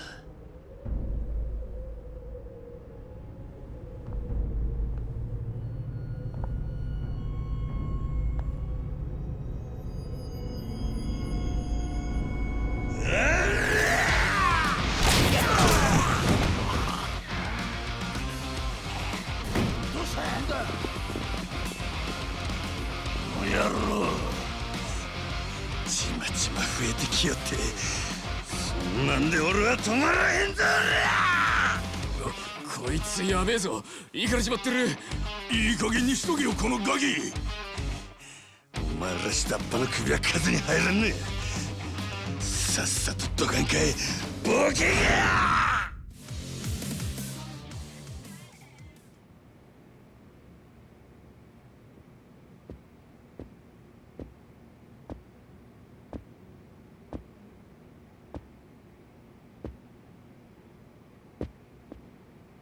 元島の海、真島五郎が18人殺しの冴島大河の兄弟分。お前ら二人揃って随分と時代がかかってんな。やっと見覚えのある顔や。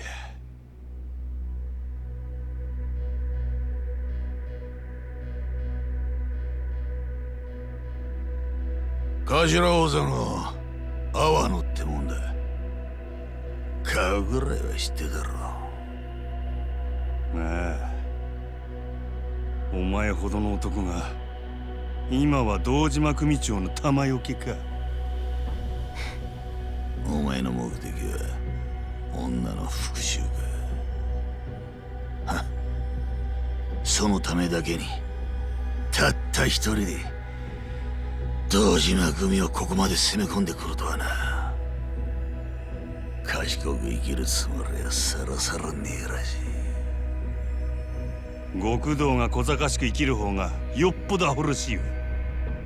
今は世の中金が支配する時代だ。その時代が求める国道の姿ってのがあんだ。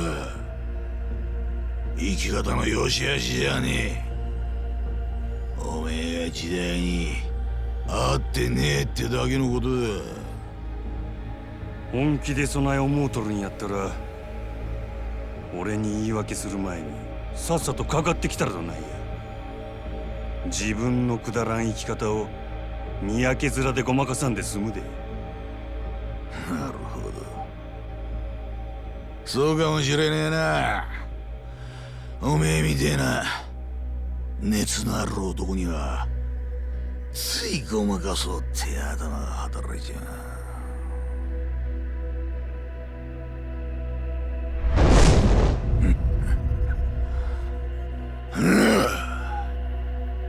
ゴルフに女に高い酒、全部くだらねえたわごとだ。そいつを漁ってるうちに俺の背中に背負った墨をえらく色あせちまった。もともと俺は人を殴るのは好きでな。相手がムカついたから殴るんじゃねえ。殴るのは好きだから殴った。根っからの国道のくせにいつからかてめえの血流すのが億劫になってな。金まみれの小賢しい極道を演じるのが楽だって気づいちまった。もっとも楽に生きるのが楽しいとは限らねえがな。せやったら最後にお楽しみができてよかったやないか。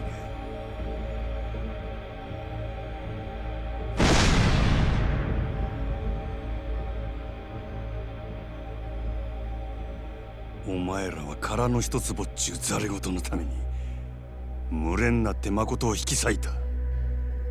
もう二度とあの子お前らのざれ言には付き合わせん。ここで俺が全部しまいにしたる。安心せえや。堂島組のお仲間も後からまとめてあの世に送ってるわ。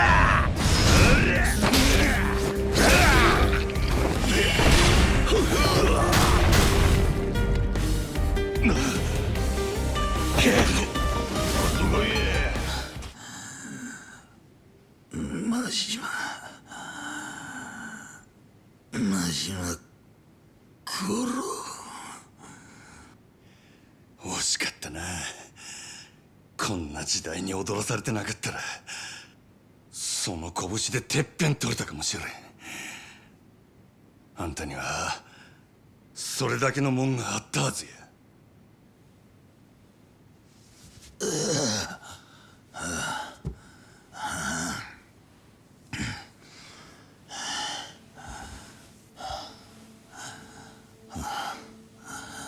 長えこと極道やってるとや正直てめえの立ち位置が見えてきちまう。風間の頭みてえな男がいる限りてっぺんを取ることができねえ。なんてな。俺もよ、もう少しおめえみてえにバカだったらよかったのにな。俺かてそないバカ正直に生きてきたわけやない。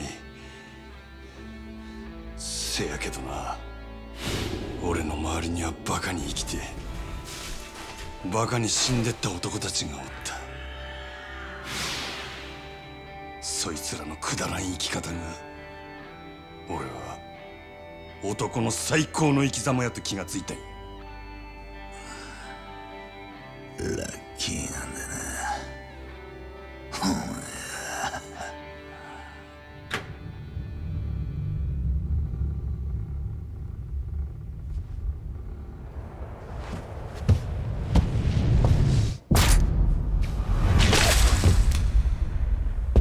天野。お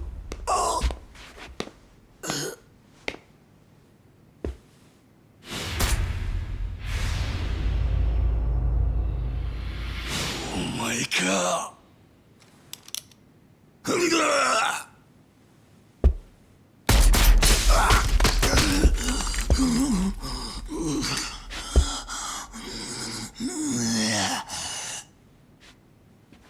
何やってんだてめえよ。男二人腹割ってる時によ、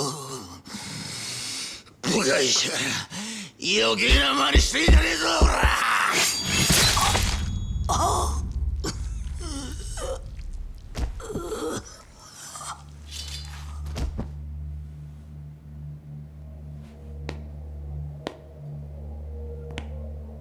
島野が始末したはずの男がこうまで俺に盾ついてくるとはな。マジバおかげで阿波野も使い物にならなくなっちまった。島野も消さなきゃならねえ。面倒ばかりだ。堂島宗平、そこにいる男は体力で一番金がかかる殺し屋だ。そいつに仕事を受けさせるルートと金がある限り、俺は誰だろうが好きにやれる。力ってのはこういうもんだ。お前らだけはもう何があっても死んでもらわな収まらんのや。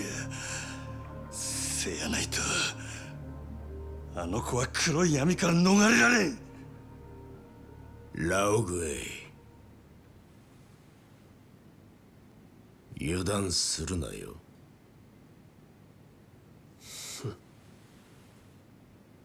地獄の底まで引きずり込んだるわ堂島。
なんだと。まだ終わったらんやろがボケ。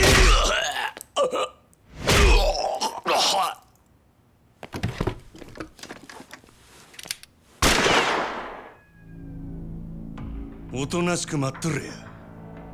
こっちはもうすぐ済む。そん次がお前や。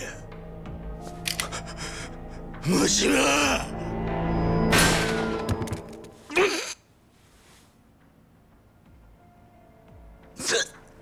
せやな。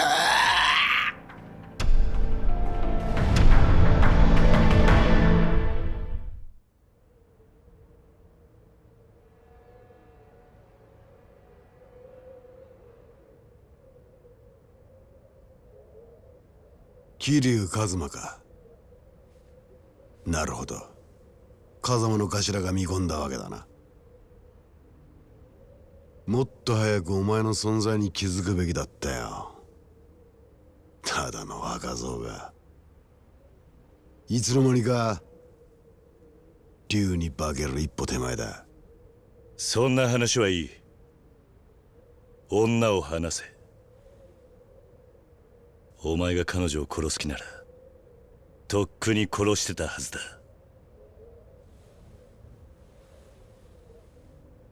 先生、その子を連れて離れてろ。もう用は済んだ。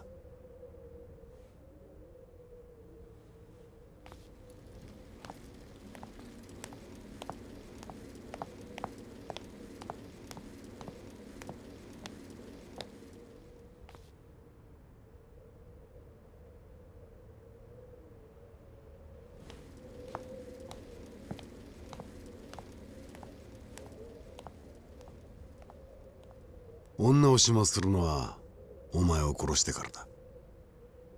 それで風間の息の根は完全に止まることになる。セラの野郎は後でじっくり料理すりゃいい。今俺がやらなきゃいけねえのはお前だ。風間の極道を継ぐお前をこの手で始末する。俺が欲しいのはあの風間慎太郎を超えたっていう看板だ。何？人間ってやつは金や権力を手にしたところで最後には花が求められる。それが看板ってやつだ。お前はそんなくだらねえもんのために風間のおやっさんを狙うのか？そのくだらねえもんのために命張らなきゃいけねえ男もいるんだよ。俺の父親は昔ある代議士の秘書をやっててな、ゆくゆくは政治家になるんじゃねえかって周囲からも期待されていた。だが手柄は全部代議士に持っていかれ、挙句の果てにその代議士の汚職が原因で自殺に追い込まれた。それが能力だけでのし上がろうとした男の限界だった。世の中なんてそんなもんだ。頑張ったことが報われない社会でまっとうに生きるなんてバカバカしい。だから俺は力が全ての裏社会こそ自分を生かせる道だと思った。必死になって金も作った。親父が欲しがるものは何でもくれてやった。だが極道も政治の世界と同じだったぜ。結局周りの極道が最後にひれ伏すのは金じゃ買えねえ極道の看板だった。風間のおやっさんは看板だけの男じゃねえ。クソみてえな親の下で堂島組を東上界最大の組織にまで育てた。あんたの父親を死なせた代議士とは違う。そんなことは分かってる。風間は別格の極道だ。俺には別格と呼ばれるほど看板はねえさ。だがてっぺん取るためにそれが必要ってんならてめえで作るだけのことだ。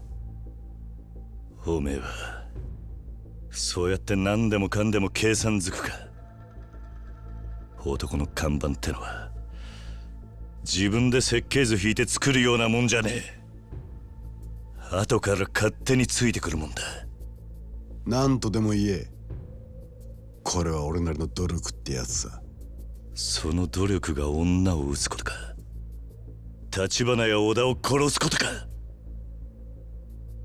てめえの看板が欲しいなら他人の血で書くんじゃねえ。お前も風間の看板に憧れて極道の世界に入ったんだろ。だが風間も昔は東上界のヒットマンとして何人もやってきた。それこそ伝説になっちまうほどの人数だ。お前が思ってるほどまっとうな男じゃねえ。殻の一坪にしても最初は堂島組のお家騒動だった。そいつに何人もの仇を巻き込んで死なせたのは結局んとこ堂島の親父に弓引いた風間じゃねえか。何が言いてあの風間の頭ならいずれ女や橘が危険にさらされることも想定できたはずだ。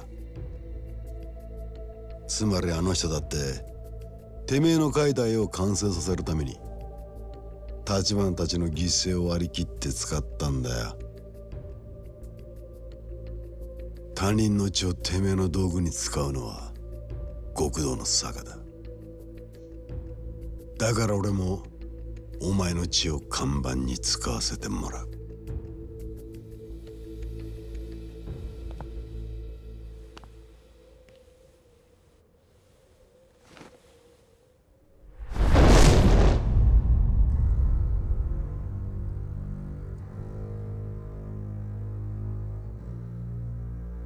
竜背負ってんのはおめえだけじゃねえんだよ。お前を殺し風間を越えて俺ら堂島の竜になる。俺はそんな肩書きはいらねえ。だが竜は一匹でいい。ああ、お前の言う通りだ。付き合ってやるぜ、そのくだらねえ戦いに。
俺も一つだけ癖から学んだことがある。極道は張り続ける限り負けじゃねえってことだ。お前も風間もそして女も必ず殺してやる。橘のようにな。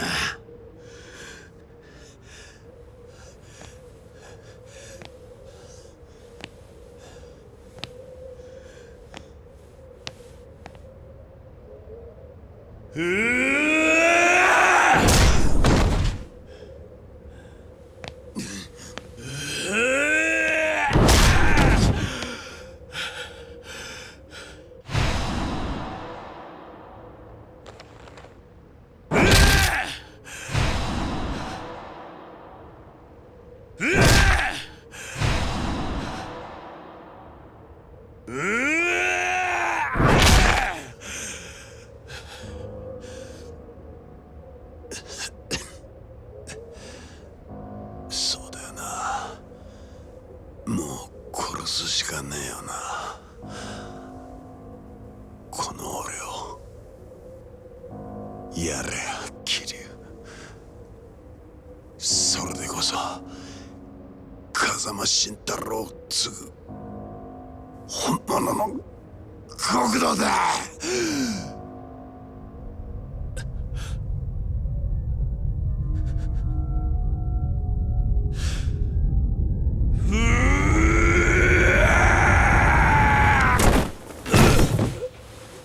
ダメだ桐生。錦越えちゃならねえ。その一線越えちまったら戻ってこられなくなる。こいつ殺したとこで何にもならねえだろうが。お前勝手に先は死んじゃねえよ。兄弟踏みとどまれ。いつか最後の一線を越えなきゃならねえ時が来たら、そん時は俺も一緒に越えてやる。だから錦、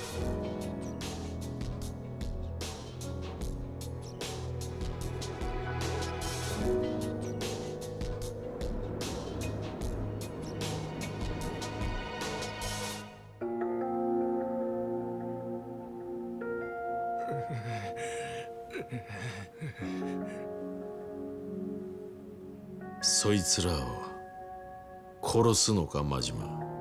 当たり前や。こいつらがおる限りあの子はいつまでも狙われるんや。全部しまいにするにはここで殺すしかないやろが。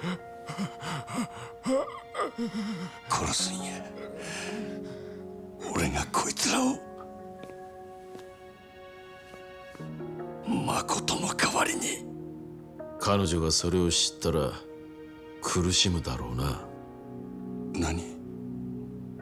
感謝するかもしれん、謝るかもしれん。だがいずれ彼女は必ず苦しむ。冴島大河が18人殺した罪を背負った時のお前と同じ苦しみを味わうことになる。彼女は自分の手がきれいなままなのはお前が代わりに手を汚したおかげだと、そう気づく。自分のために人殺しになった者へ償う方法はこの世にない。お前はあの娘に償いきれない貸しを作る気か。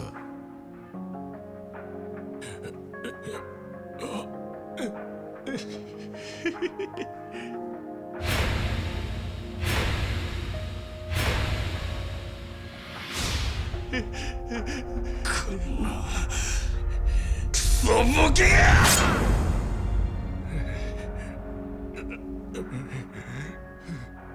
せやったら俺はどないしたらええんや。こいつら殺してもあの子を救うことにならん言うんやったらどないせっちゅんじゃ。もう終わったんだ、真島。牧村誠は意識を取り戻した。今風間組の柏木たちが病院に移送してる。誠が意識を？何言ってる。女が生きているのか。バカな。それじゃあ殻の一粒はあの土地はどうなった？堂島さん、殻の一粒はもう彼女の手を離れました。うちが新しい土地の所有者です。1000億も出してもらえりゃあなたに売っても構いませんがね。何？堂島組の時代は終わったってことです。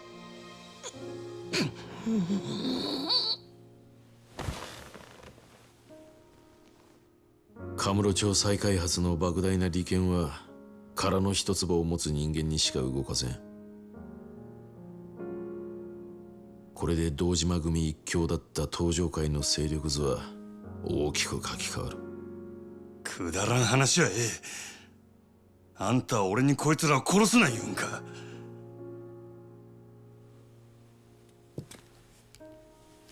その殺し屋は堂島の命令で何人も殺してきた。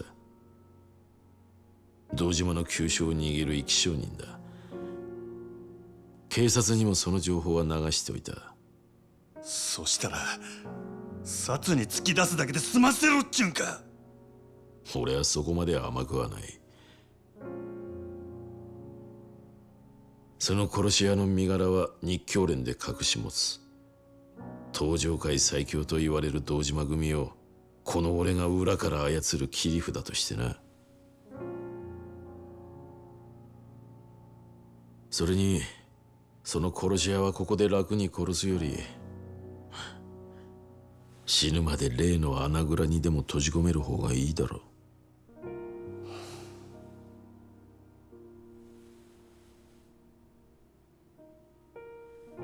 よくこらえたな、真島。牧村誠にとって堂島組はもう脅威じゃない。お前が彼女を救った。よう言うわ、あんたも。俺を栄養に利用したっちゅうわけか。島野の親父と同じように。ここに来たらたまたまお前が一人で堂島組を潰してたってことだ。俺にそんなこと想像できるわけがない。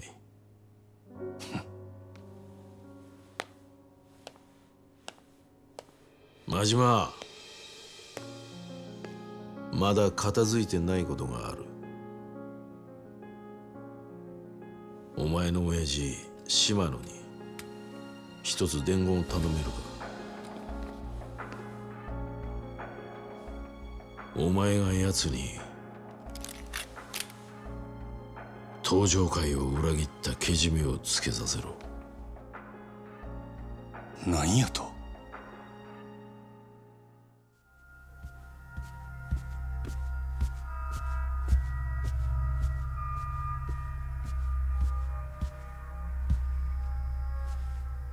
佐川。島野の兄弟に会いに来たのか。親父おるんやろ。話があるんや。兄弟は今近江連合の本部長と話してる。近江の本部長。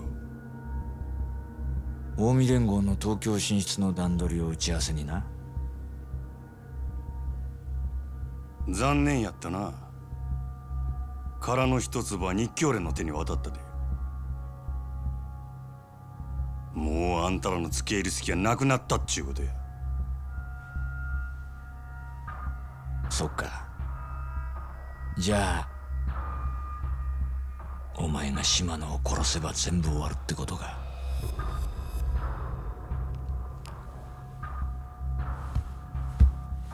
なあ、楽しかったよな。なんだかんだ言って俺ら。それが目の見えねえ小娘に振り回されてこんなとこまで来ちまった。面白いな、巡り合わせってのは。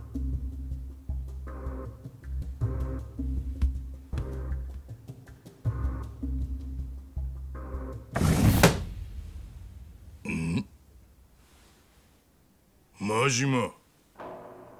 親父、日教連の世良から伝言を預かってきました。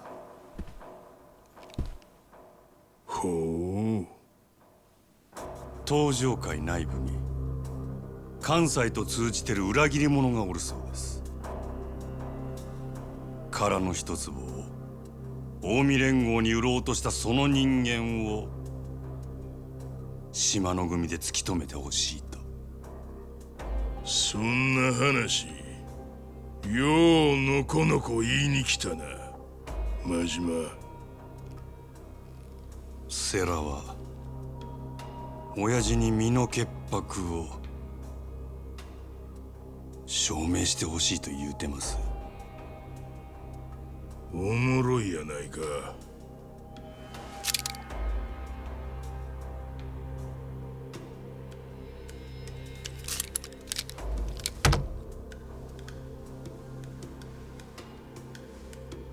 せやけど俺は何があっても親父の子ですわ。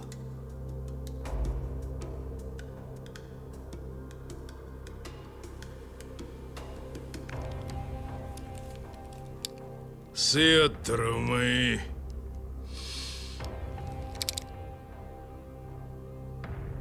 わしの身代わりになって死ぬこともできるな。ええ。ただ一つだけお願いがあります。西島の兄弟に俺が謝っていたと伝えてください。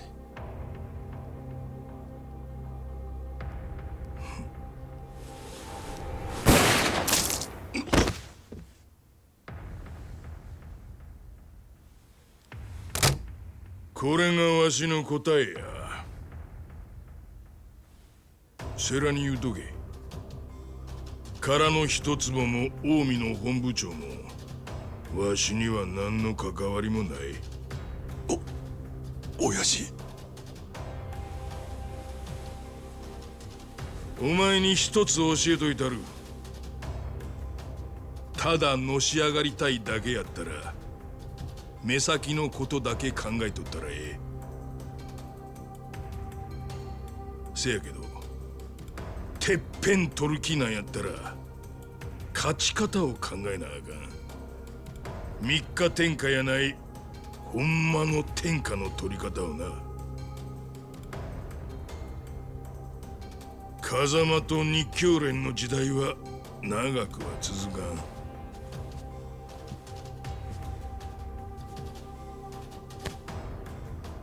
10年後は島の組が天下取ってるはずや。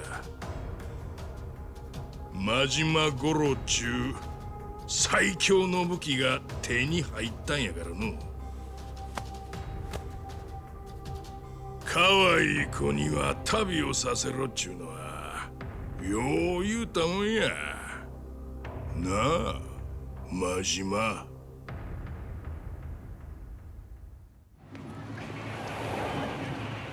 連絡遅うなったな。いろいろ立て込んどったんや。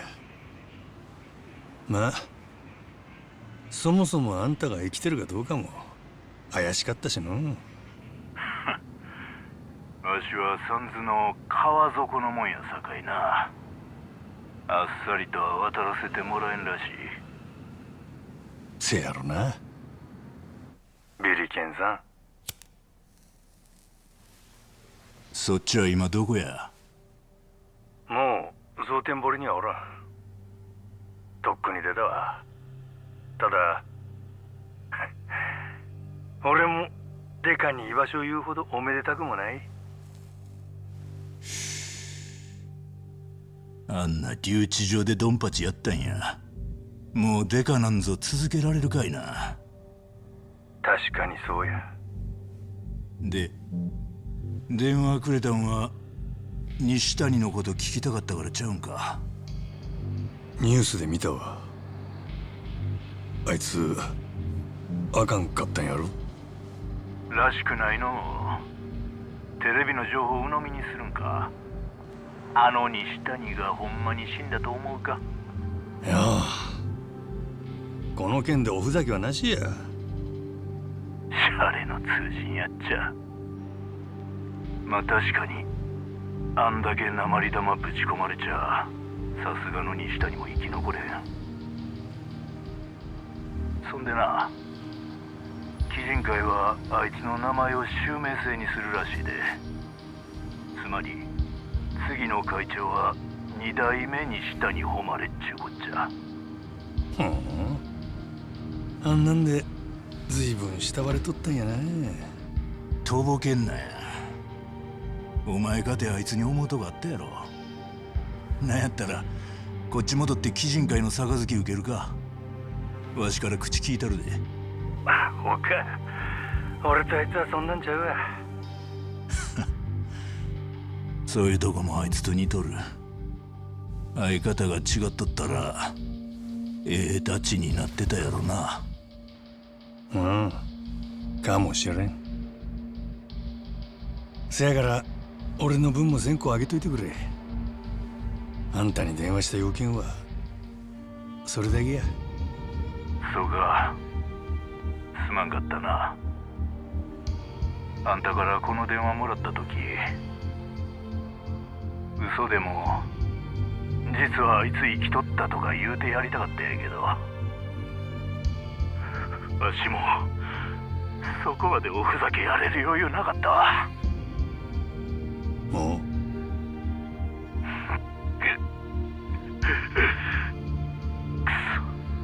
なんでや、今になって急に涙止まれ。なんでや。話せてよかったわ。ほなな。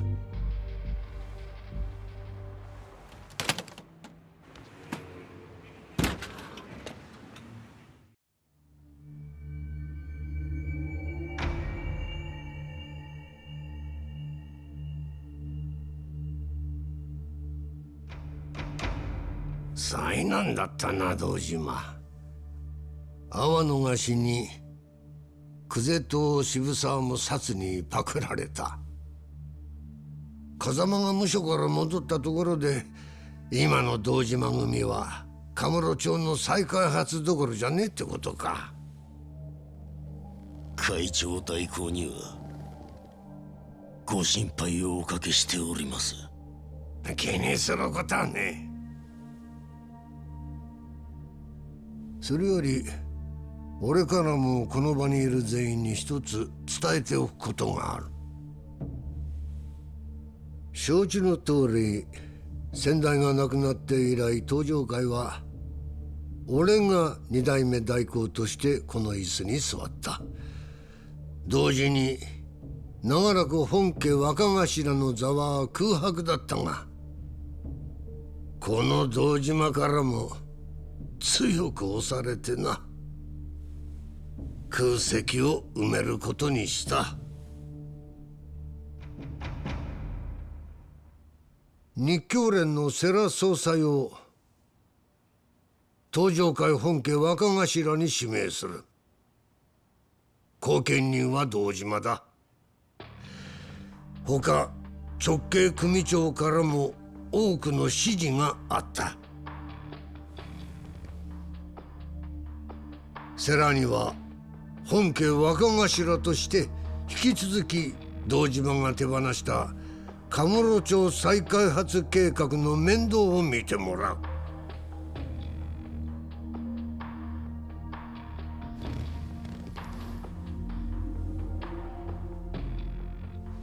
そろそろ俺の出る幕もしまいだな。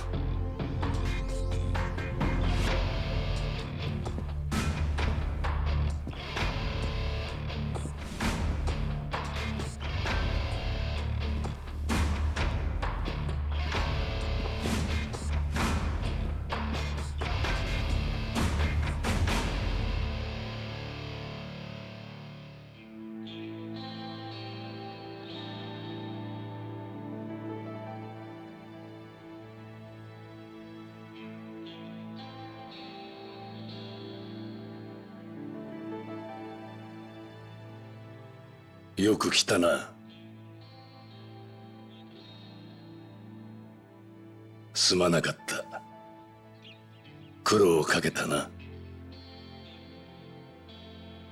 今日はおやっさんに報告したいことがあって来ました。多分おやっさんは俺の言うことに反対します。それでも俺はそうか。おやっさんには俺がこれから言うことわかるんですね。ああ。だができるのか、カズマ。覚悟はできてます。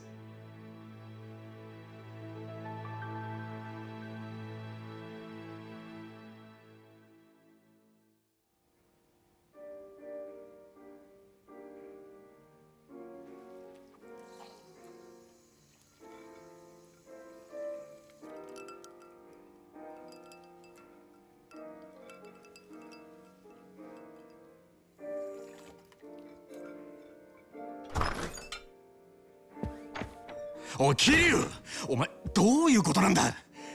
ちょっと錦山君、急に大声出さないでよ。お前堂島組に復帰したってマジか。え？今日風間のおやっさんの面会に行ってきたんだろ。復帰のことも話したのか。さっき風間のおやっさんにはこのまま仇に戻れって言われた。おやっさんは俺が極道には向いてねってよ。あの人が俺を橘に預けたのは極道から足を洗わせるためでもあったんだ。それでもお前は組に戻るってのか。でもよ、ならせめて戻る先は風間組にすりゃいいじゃねえか。あんだけやらかした堂島組に復帰したら苦労すんのは目に見えてんじゃねえか。もう一回考え直せよ。いや、それが俺がするべき最初のけじめだって思ったんだ。俺はあの一件でたくさんの人間のけじめってのを見せつけられた。正直すげえって思った。極道だけじゃねえ、仇だってマジで俺なんかまだまだだなって思い知らされた。そっか。でも俺もお前もまだ何が足んねえんだろうな。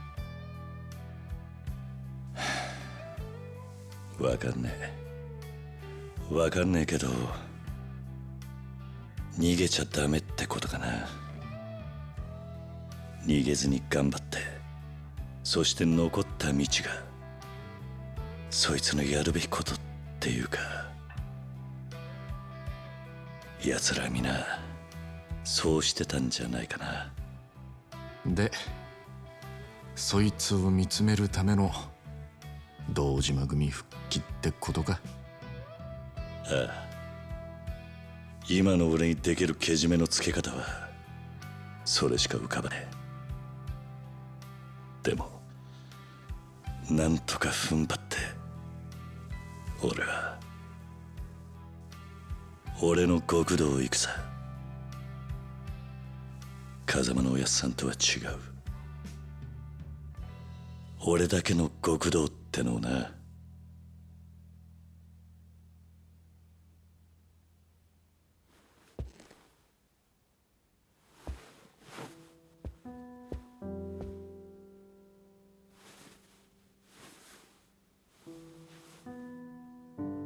あれ、お前いつもの一丁羅は。ああ、この前これ見かけてさ気に入ったんだ。おいおい、真っ白の方が良かったって。バリッとしててさ。それにそんなスーツ今時どうなんだよ。しかもお前らしくないんじゃねえか。らしくねえか。でもらしさってのは自分で決めるもんだろ。あのな、けじめ取るために復帰する組を選ぶのはまだわかるけど、スーツくらい人の意見聞いたってバチは当たらねえぞ。いや、俺はこれがいい。いやいや、じゃあさ、まだ黒でビシッと決めた方が。白も黒も気分じゃねえ。今の俺はこれがいいんだ。俺が決めたこれで始めたいんだ。わかったよ、知るか。じゃあ一生来たろ。ありがとうよ。なんだよ急に。勝手に大人ぶりやがってよ。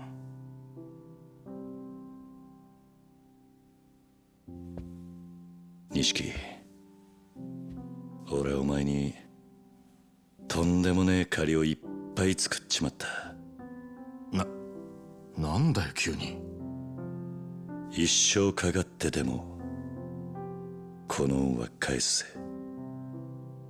何言ってんだお前。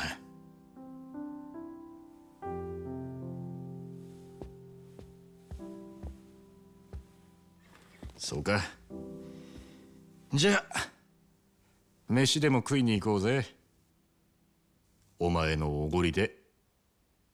おう。カムロ町で一番いい肉食わせるとこで。でもよ。どうした？今日はあんまり持ち合わせが。てめえ！ほら行くぞ。いいな。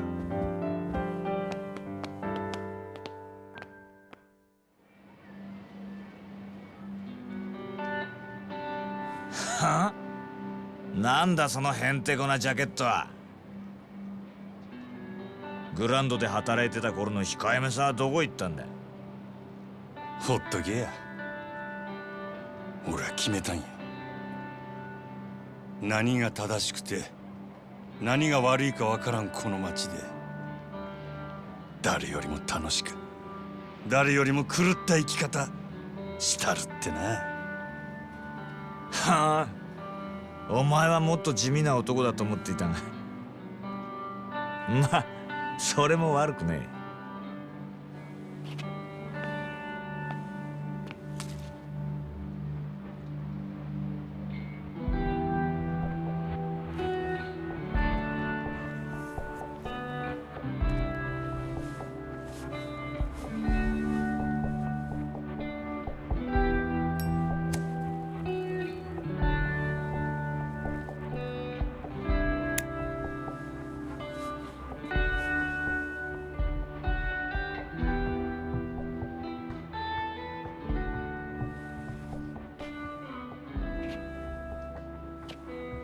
まあお前とは妙な体験しちまったが、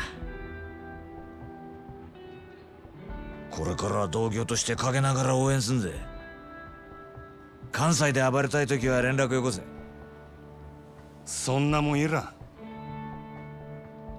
できることならもうあんたとは死ぬまで会わんでいたいもんや。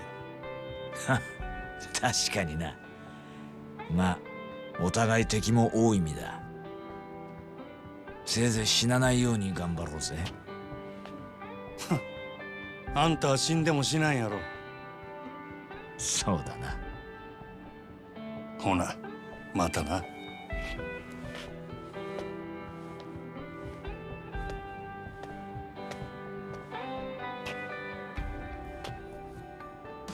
大きにやで佐賀。は？何言ってんだお前。あんたは何があっても諦めへん執着心の塊のような男や。あんたには諦めんことの重要さを教わったわ。俺も執着するで。真島五郎っちゅう男の生き方に。好きにしろ。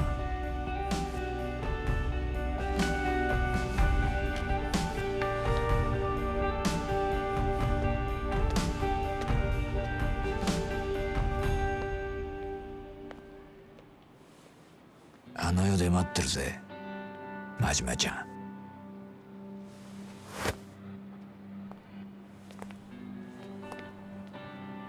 はあ、ずいぶん早いお迎えだね。さあ、俺も行くか。なあ。もう構わないで。話くらい聞いてくれたっていいじゃんねえ。君らもお金好きでしょ。女の子だから得できるいい仕事いっぱい紹介するよ。しつこいです。いい加減にして。そうカリカリしなさんなって。そうそう、お茶でも飲みながらさ、好さあさやめて。あんたちょっとやりすぎじゃねえか。こりゃ傷害っつうんだぜ。落とし前つけてもらわねえとな。話なら聞く。その代わり私一人で。面白え。よし、お前は行け。待ってて、すぐに助け呼んでくるから。あんた根性あるじゃねえか。気に入っちまったぜ。話はホテルで手取り足取りじっくり聞いてもらいてえな。この甘下手に出てりゃ息になりやがって。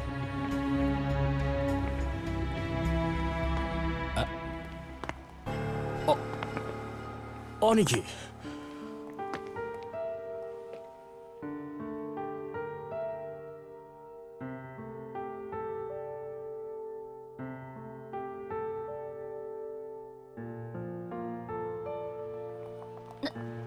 なんです？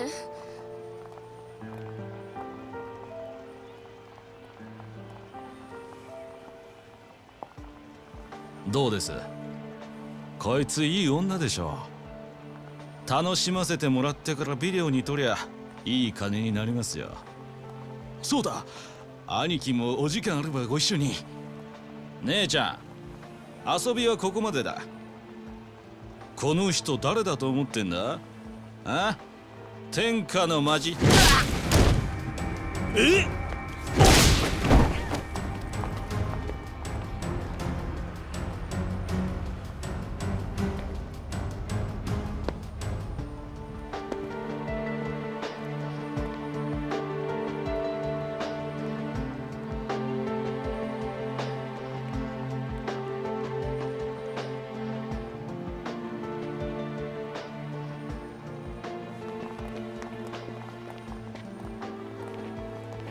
君はここに。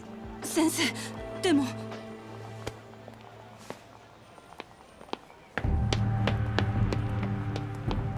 先生。あんた誠さんに何する気だ？あ、違うんです。今すぐ彼女から離れろ。違うの、この人は助けてくれて。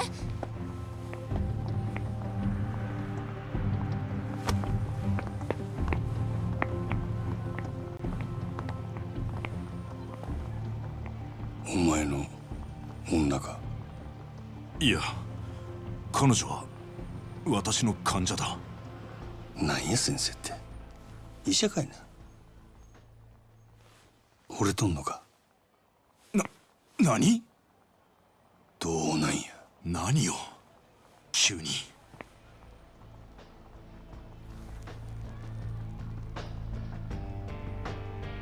そのげんこつがそう言うとる。でも男が一旦げんこつこしらえたらそのけじめは取るもんや。どうなんや先生。お前彼女に指一本でも触れたら。喧嘩なら相手が悪いで。あんた人殴ったらあかん。それにけじめのつけ方は喧嘩だけやない。けじめつけてくれや。俺のためにも。あんたの？ええからさっさと答えんかい。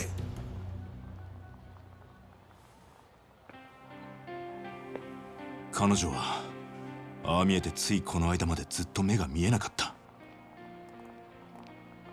だから彼女にはまだ周囲に慣れる時間が必要で。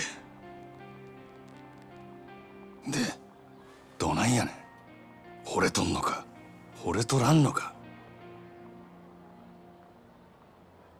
愛している。医者としてではなく一人の男として。俺は嘘が大嫌いやで。嘘じゃない。彼女に話したことさえないが。ならはよ言うてやらんかい。でそばでちゃんと見とけや。しっかりせえ。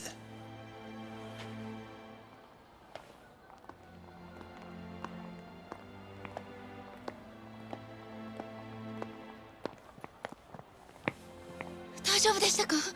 何かされたんじゃ。何も、全然平気です。そうか、よかった。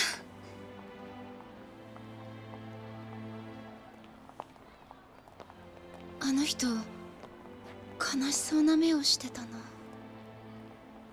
でも先生、あの人と何を話してたんですか？いや、そうだ、今から少し話する時間ないかな。はい。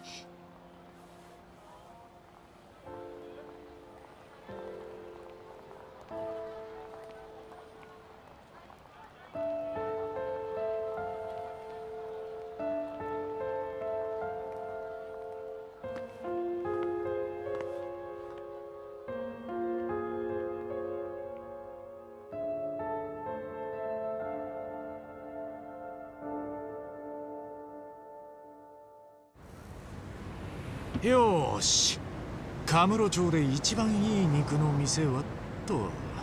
ああ、一番いい肉が高い店にあるとは限らない。その辺もよく考えて頼むぜ。任せとけって。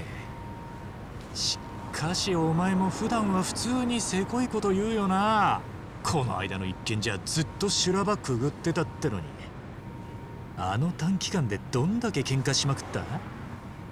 数える気にもならねえくらいだ。組の門とはあらかた殴り合ったな。堂島組の人間としてあるまじき行為だな。殴ってねえ相手は親父くらいか？ありえねえ、即破門だ。実際されたろ。クゼなんか一人で何回もかかってったからな。最初にお前がクゼを倒した時はマジでとんでもねえことが起きてると思ったよ。組の上の門に完全に歯向かってったんだからな。その仕返しにバイク乗りながら鉄パイプで殴りかかってきたよ。下水道の中でだぜ。正直あれには参った。ああ、匂ってたもんな。くせえのなんのって。なんであんなとこで襲ってくんだ？もっといくらでもあったろうによ。だけどもっと参ったといやあれだ。お前俺んこと山ん中に置き去りにしてくれたよな。一晩中真っ暗な森の中置き去りにされて、それこそ死ぬかと思ったぜ。その前にお前が俺を殺そうとしてたわけだけどな。頭に銃突きつけて。あれからまだほんの一月かそこらか。なのに今じゃもう笑い話？おい、俺が笑ってるように見えるか？ちょっとにやけてるじゃねえか。あん時のことは忘れねえよ。多分一生少しでも思い切っちまってたらおめえのことを撃ってたんだ。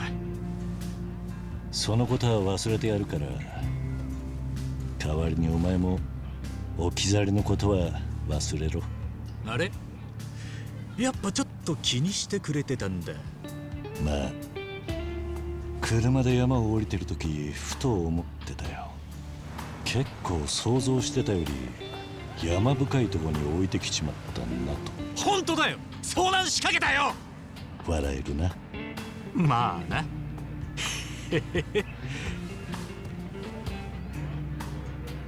よ、下水道の鉄パイプも山に置き去りもあれだが、そういやもっときついのがあったぜ。おお、いいね。誰にやられたやつ？柏木さん。なあやっぱな。まず顔が怖え、声も怖え。長えことあの人のしつけが体に刻み込まれてるからな。俺たち下の門叱るときにあそこまで殺気込める必要はないはずなんだがな。マジで毎回目的忘れて殺しに来てるんじゃねえかって感じだよな。覚えてるか？俺らが初めてあの人に殴られた時。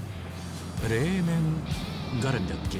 いや、あの時は風間のおやっさんが珍しく機嫌悪かったんだ。で、それを見た柏木さんが勝手に俺らがなんか粗相したと勘違いしていきなり顔殴ってきた。理不尽。思い出したか？お前血まみれになってたよな。ああ、さすがに風間のおやっさんも気の毒そうな顔してた。ただ柏木さん、一応あれで手加減してくれてたってのが今はわかる。そうなのか？この間殴られた時の拳はその10倍硬かったからな。10倍ってそんなんで殴られて、お前よく逆らったな。我ながら立派だったと思う。改めて思い出すとマジで鬼の形相だったよな、あの人。いっそ鏡で本人に見せてやりてえよな。錦、試しにお前もちょっと目閉じてあの顔を思い出してみろよ。まざまざと恐怖が蘇ってくるぜ。おお、面白い。どれどれ。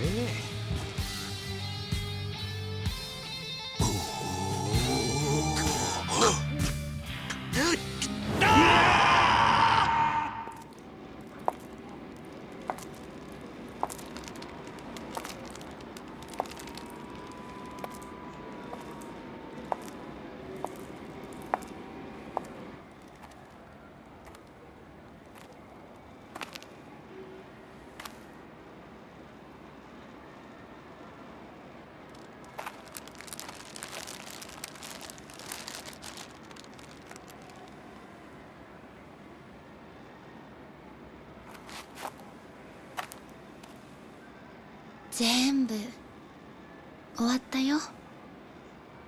もうだからゆっくり休んでね、お兄ちゃん。私ね、たくさんの人に助けられた。リーさんや桐生さん、世良さん、本当にたくさん。でも一人だけまだお礼を言えていない人がいるの。ずっと一緒にいたのにその人の名前も知らない。顔だっておぼろげにしか見てない。ほんとダメだよね、私って。お兄ちゃんがこんなこと言われても困っちゃうか。ごめん。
私の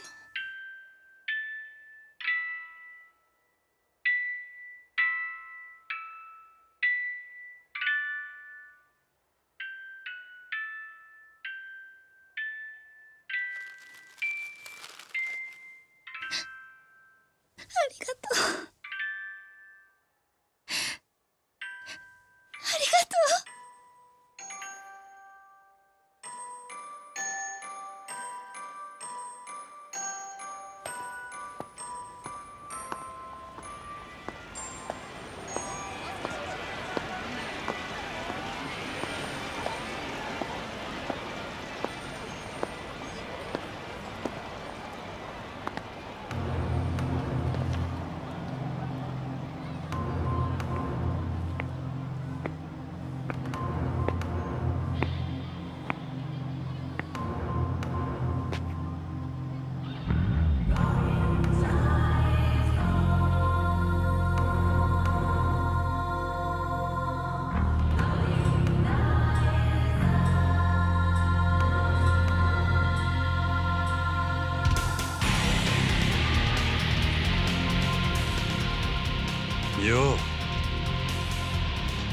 ゆうちゃん。